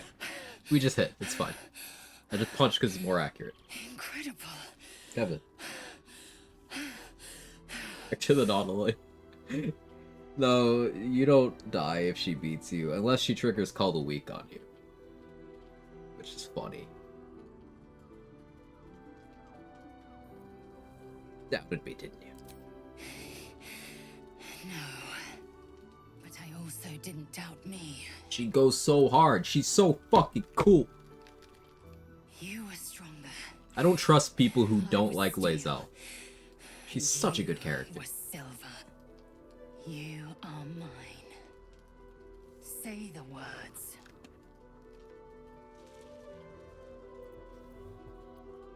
Show me. She's very true to her brand. She is. Jacques Fonashdu, source of my bruises. Oh, both my cats are there.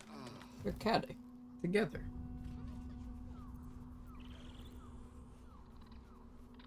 Very good take. Sometimes you gotta forcefully express appreciation of underappreciated characters. Like, I might find Will boring and never really feel the desire to talk to him, but he's a good man and people who want to just murder him are weird. And Lae'zel is a complex character who gets a very good story arc, and people who kill her because they don't like her nose are weird.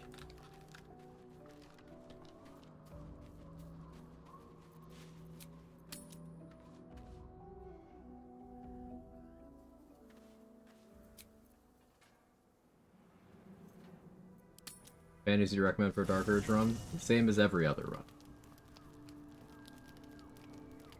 Again, Lilac, you're trying to narrow things down based on having someone else make some decisions for your run for you before doing it. Whatever ones you think are coolest.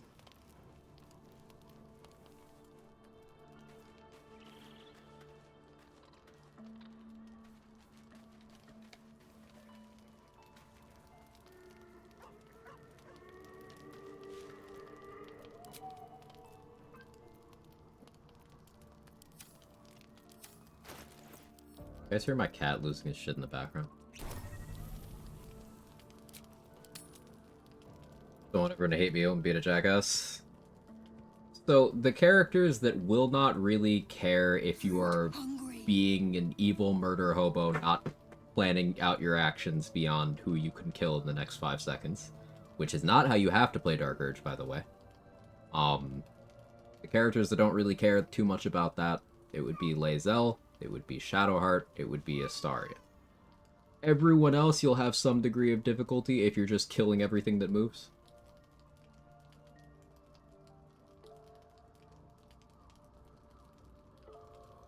but like, you don't have to just mindlessly kill everything that moves. Even on an evil run, doing that is stupid. Unless you're doing it purely for the roleplay, then by all means, go ahead. Want bite? Food? No.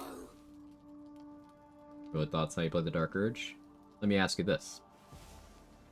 Why? What made you think that? Or did you just decide that with no information?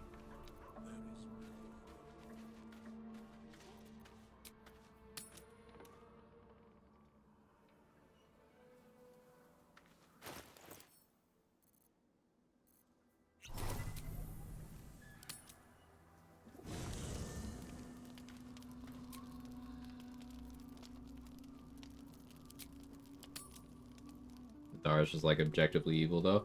Here's the thing, Regiment, if you're killing everything that moves thoughtlessly, you don't recruit Minthara, because you kill her. That's the thing. So like, if you're trying to do a thematic evil run, if you want the actual token evil teammate, you have to kind of think a little. Read Evil, so I thought Kill, Murder, Everything, never played a Dark Urge run. So, you as the player still have agency. Dark Urge is written well enough that you could play it as just a complete psychopath killing everything. You could play Dark Urge as a character who's trying to fight said urges. It could be anything in between. You could be an evil mastermind type who's playing the long game. But like, you as the player are still in the driver's seat. It's not like the game is going to take control from you for the entire time and just put you in fights with everything that exists. No, that's not your character doing that. That's you doing that. So you have control. Do what you want to do. Best thing in BG3 is you can play it however you like. Agreed. Don't make me say it. Go ahead and say it. I was thinking it.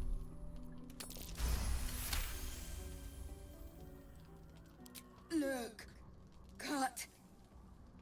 Yeah, I would second what Revan said. You're stuck in a loop thinking about stuff.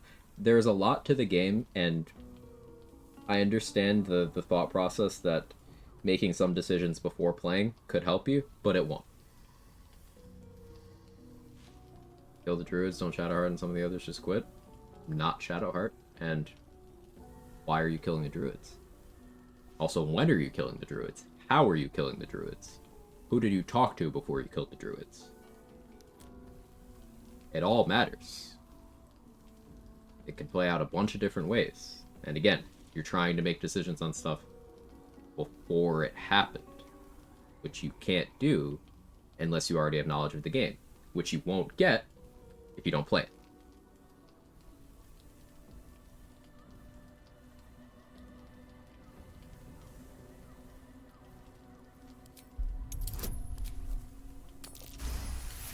Seven, really. But my character chose to... Good. Strong. Teeth. Strong. Fight. Win. Said the thing. Two.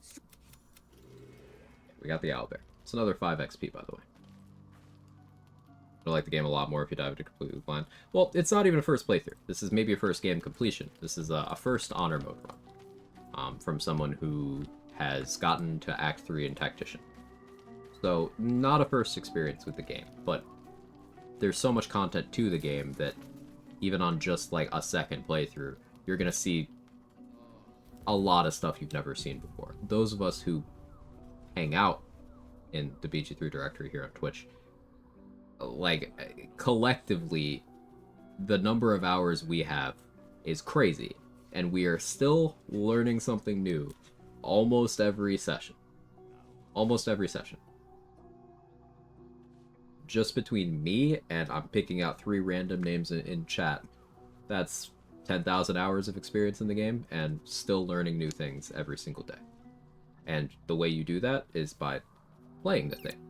That's what makes it so great.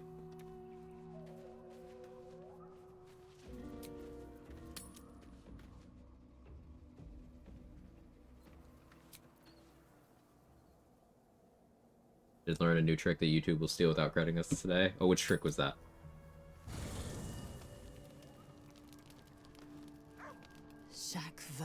stew. I thought I'd seen that, but now... But to be bathed in your warmth. As truthful thus far now. What'd she say? Battle.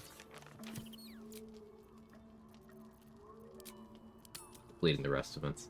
Have to resist the quick save temptation. That's my personal dark urge. Why do you have to resist the quick save temptation? Did someone tell you you're not allowed to do that? Because, like, the only rules that matter for your run are the ones you impose. If you want to play the game on custom honor so you can load saves, then do that. Quick save like every time after roll dies. Even if you're not reloading your saves, that's just good policy because this game crashes sometimes, especially post patch 7. It's not particularly stable. Saving's a good habit. The new Wrath Armor strat, right. Yeah, that'll be on YouTube Shorts without crediting you. I give it a week.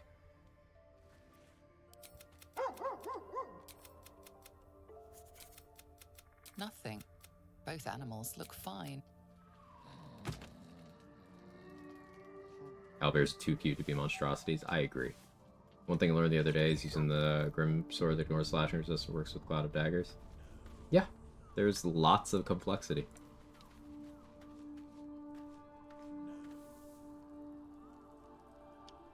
We're always learning new things.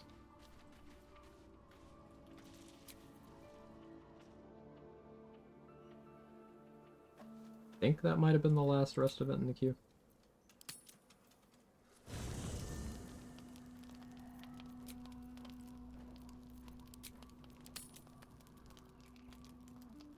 Raphael armor strat. Yeah, Say has come up with 2 different new Raphael strats in the last couple days. To make it more accessible on level 1 runs. And less class restricted.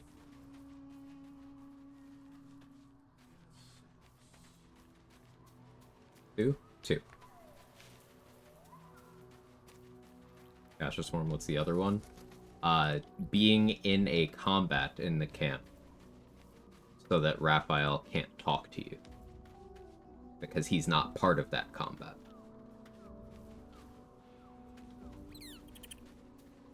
They can explain it better.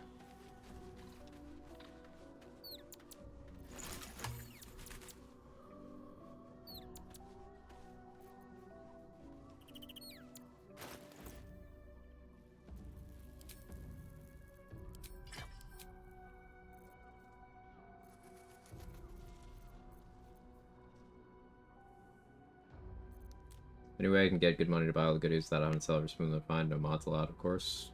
There's an entire skill for that. Sleight of hand. You can steal stuff from people. Pickpocket. You get good dexterity, good sleight of hand, and you pick your targets carefully, and you can make a lot of money doing that.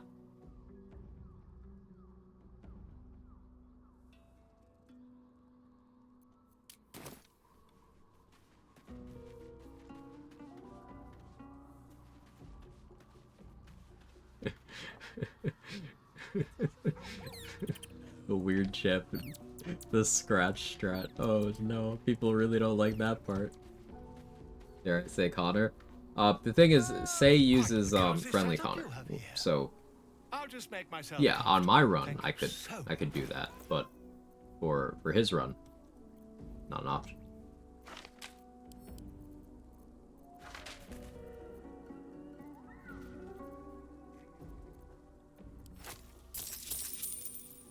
So the thing about Volo right now is, I actually need him dead, but I want to wait until after I've saved him in Act 3, I guess, and I don't want to piss off Aelin. Not yet, anyway. I can't let Raphael still talk to you while you're in combat, I just can't be bothered to rehearse the speech, damn it. Yeah, Hostile Connor would work. You could use Scratch, probably use the Owlbear Cub. Use Volo, you could use Barkus. You could maybe even use Halcyon, but the game might start treating him as dead if you knock him out in that capacity, or, you know, finish the fight. still live? I shouldn't be. I never met a skeleton before. Are you... I would not linger in this land. I would not linger in this land over long. But as I heard my party because I want my shit back. Golden Scimitar is a good weapon. I would not linger in this land. You're sure? Yeah. Where am I sleep? I'll sleep probably. One other thing, are there any particular spots where it shouldn't be long resting for quest interactions? Safe to like long rest as much as you want. As long as Gale is not a corpse somewhere, you can long rest as much as you want. So, like, if Gale is out in the world, as long as he's not dead somewhere, you're good to rest as much as you want. I'm being deliberately vague. Gale finally found his mistress on the way to Act 3. Find out next time on Quag and Ball Z. Yeah, dead in the portal is fine.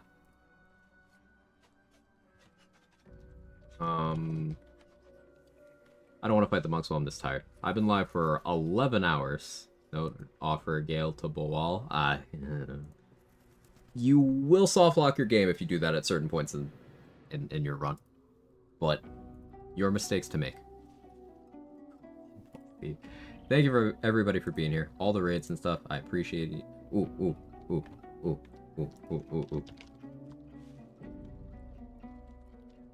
So excited to do this raid. Jesse the Goblin is great. They are just... You'll see. They're a super fun person. The community over there is super chill, but also extremely degenerate. So you'll see why I love them. If you have my emotes, feel free to jiggle. If not, that's okay too. But yeah, I think you're really gonna like it over there. They got the piss dice, now romancing Basil. I missed getting the piss dice. I wanted to be there. Damn it. But I knew they would do it. I'm gonna rub it in that they did do it without me. But yeah, I had something else I was gonna say. Lost the train of thought. Thank you so much, everybody, for being here. All the new people, welcome in. Hope to see more of you. I will be live tomorrow. What day of the week is tomorrow even? Is tomorrow Tuesday? Yeah, I'll be live 10-ish a.m. Eastern. A Romance Lays Love, Made Shadowheart, is that even possible? Yes. It's also, I love it. I ship it. But yeah, have a good one, everybody. Bye-bye.